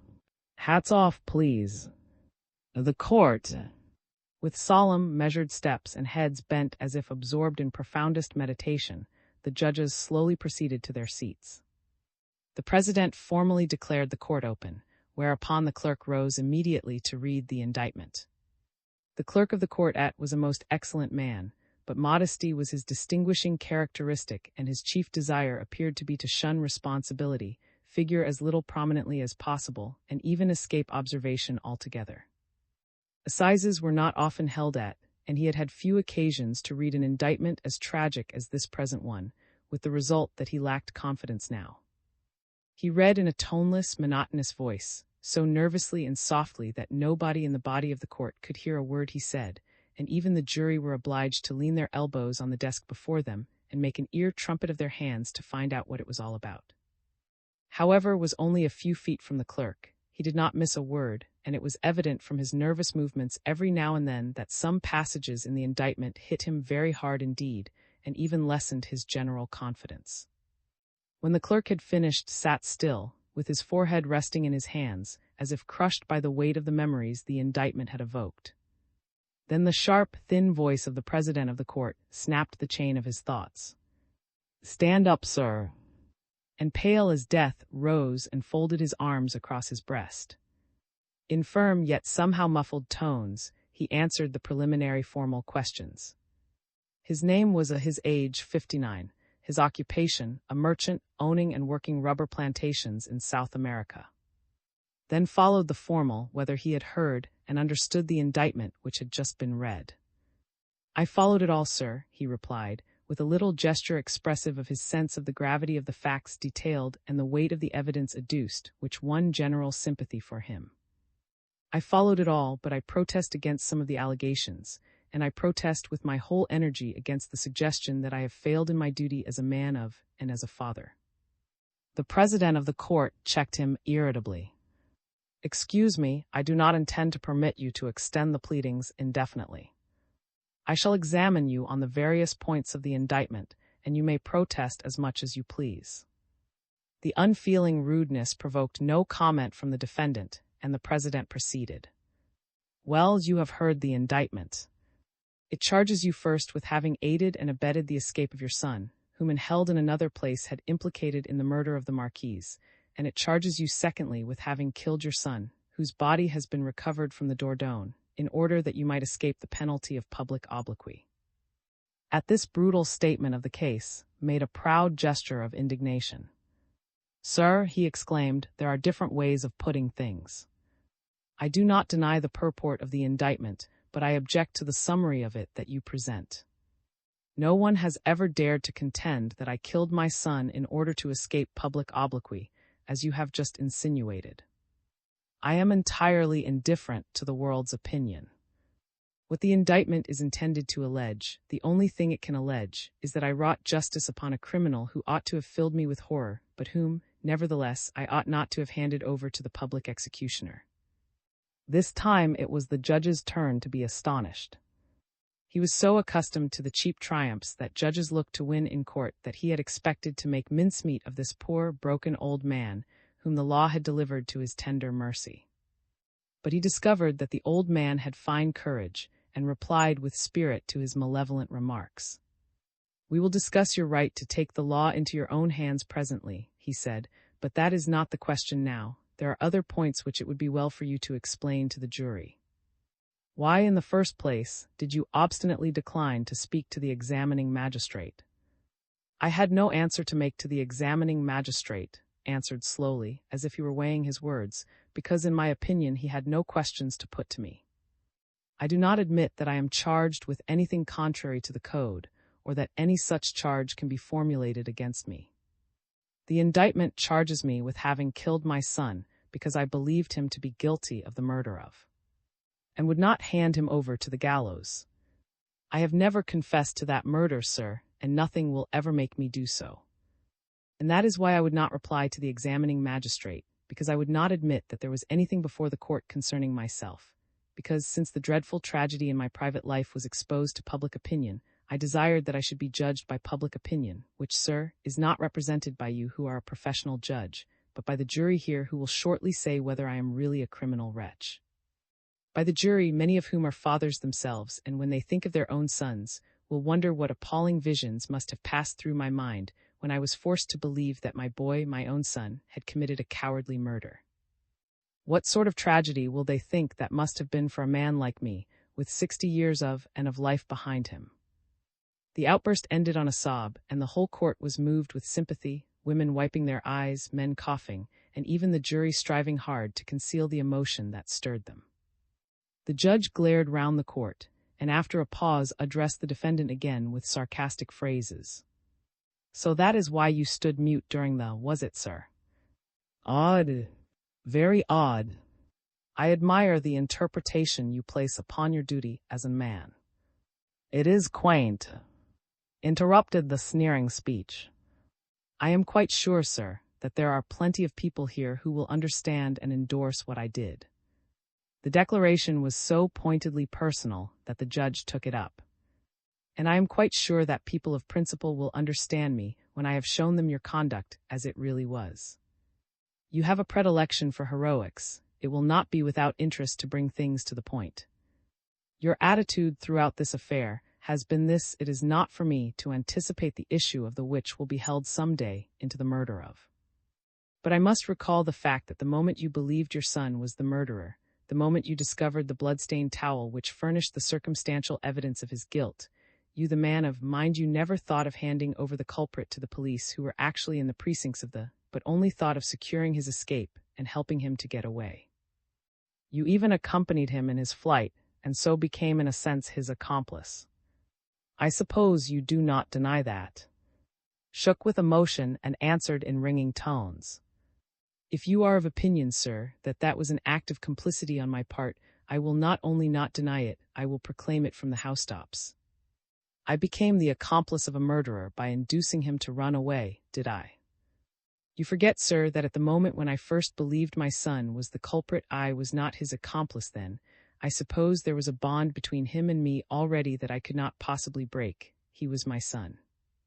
Sir, the duty of a father and I attach the very loftiest meaning to the word. Duty can never entail his giving up his son." A fresh murmur of sympathy through the court annoyed the judge, who shrugged his shoulders. "Let us leave empty rhetoric alone," he said. "You have plenty of fine phrases with which to defend your action. That, indeed, is your concern, as the jury will doubtless appreciate. But I think it will be more advantageous to clear up the facts a little, not more advantageous to you, perhaps, but that is what I am here to do. So will you please tell me whether your son confessed to having murdered, either during that night when you persuaded him to run away or afterwards? Yes or no, please." "I can't answer, sir. My son was mad. I will not believe my son was a criminal. There was absolutely no motive to prompt him to the deed, and his mother is in an asylum. That is the whole explanation of the crime. If he committed murder, it was in a fit of temporary insanity. He is dead. I refuse to cover his memory with the stain of infamy. In other words, according to you, Charles did confess, but you don't want to say so." "I do not say he did confess. You leave it to be inferred." Made no reply, and the judge passed on to another point. "What exactly did you do after you left what anyone does, I suppose, when he runs away? We wandered miserably about, going through fields and woods, I accusing him and he defending himself. We avoided the villages, scarcely venturing even in the early morning to go and buy food, and walked quickly, wishing to get as far away as possible. We spent the most frightful time it is possible to conceive." "How long was all this?" "I was with my son for 4 days, sir." "So it was on the 4th day that you killed him." "Have pity, sir. I did not kill my son. It was a murderer that I had with me, a murderer for whom the police were hunting and for whom the guillotine was waiting." "A murderer, if you prefer it so," said the judge, entirely heedless of the unhappy man's protests. "But you had no right to assume the functions of executioner. Come, you admit you did kill him." "I do not admit it." "Do you deny that you killed him?" "I did what my duty told me to do." "Still the same story," said the judge, angrily drumming his fingers on the desk. "You refuse to answer. But even in your own interests, you must have the courage to adopt some definite theory. Well, would you have been glad if your son had taken his own life? May I entreat you to remember that my son is dead?" Said once more, "I can only remember the one fact that he was my son. I can't say that I desired his death. I don't even know now if he was guilty. Whatever horror I may feel for a crime, I can only remember now that Charles was not in his right mind, and that he was the son of my loins." Again a tremor of emotion passed through the court, and again the judge made an angry gesture ordering silence. "So you decline to answer any of the principal points of the indictment. The jury will no doubt appreciate the reason. Well, can you let us know any of the advice you gave your son? If you did not desire him to take his own life, and if you had no intention of killing him, what did you want?" Oblivion said more calmly this time. "It was not for me to give my son up, and I could only desire for him oblivion, and if that was impossible, then death. I implored him to think of the life that was before him and the future of shame, and I urged him to disappear forever." "Ah, you admit you did recommend him to commit suicide." "I mean, I wanted him to go abroad." The president feigned to be occupied with his notes, purposely giving time for the importance of the last admission he had wrung from to sink into the minds of the jury. Then, without raising his head, he asked abruptly, "You were very surprised to hear of his death?" "No," said dully. "How did you part from each other?" "The last night we slept out of doors under a stack. We were both worn out and heartsick. I prayed God of his mercy to have pity on us. It was by the bank of the Dordogne. Next morning when I woke up I was alone. He might have disappeared. I know no more." The judge quelled the emotion in the court by a threatening glance, and sprang a question on the defendant which was like a trap to catch him lying. "If at that time you knew no more, how was it that a few days later you called on Inspector and asked him at once what was known about the dead body of your son?" The body had only been recovered within the previous hour or two, and had not been absolutely identified. The newspapers, at any rate, only suggested the identity with the utmost reserve. "But you, sir, had no doubt on the subject. You knew that the corpse was that of your son." "Why, how—" It was one of the strongest points that could be made in support of the theory that had murdered his son, and the defendant immediately saw the difficulty he would have in giving an adequate answer without compromising himself. He turned to the jury, as though he had more hope in them than in the court. He cried, "This is torture. I can bear no more. I cannot answer any more. You know quite enough to form your judgment of me. Form it now. Say if I failed in my duty as a man of and a father. I at least can answer no more questions." And he sank back in his place like a beaten man, crushed by the distress evoked by all these painful memories. The judge nodded to the jury with the grim complacency of a man who has run down his game. "This refusal to answer my questions is in itself tantamount to a confession," he said acidly.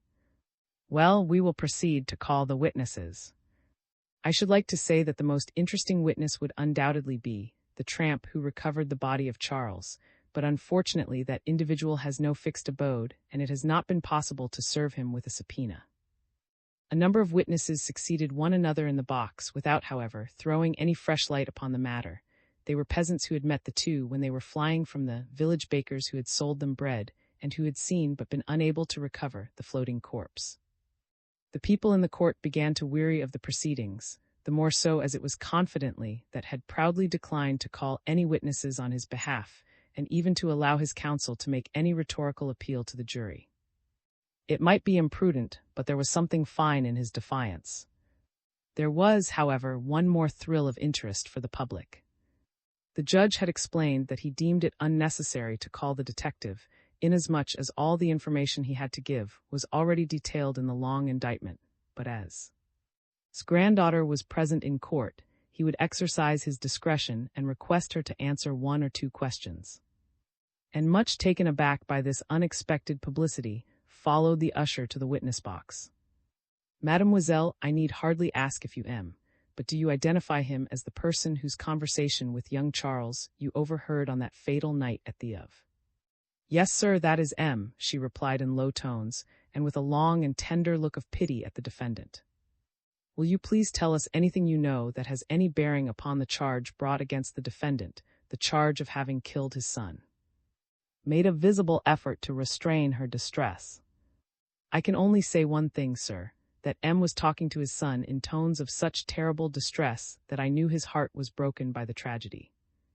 I have heard so much from my dear grandmother about M, that I can only remember that she always declared him to be a man of the very highest principle, and I can only tell him here how dreadfully sorry I am for him, and that everybody pities him as much as I do.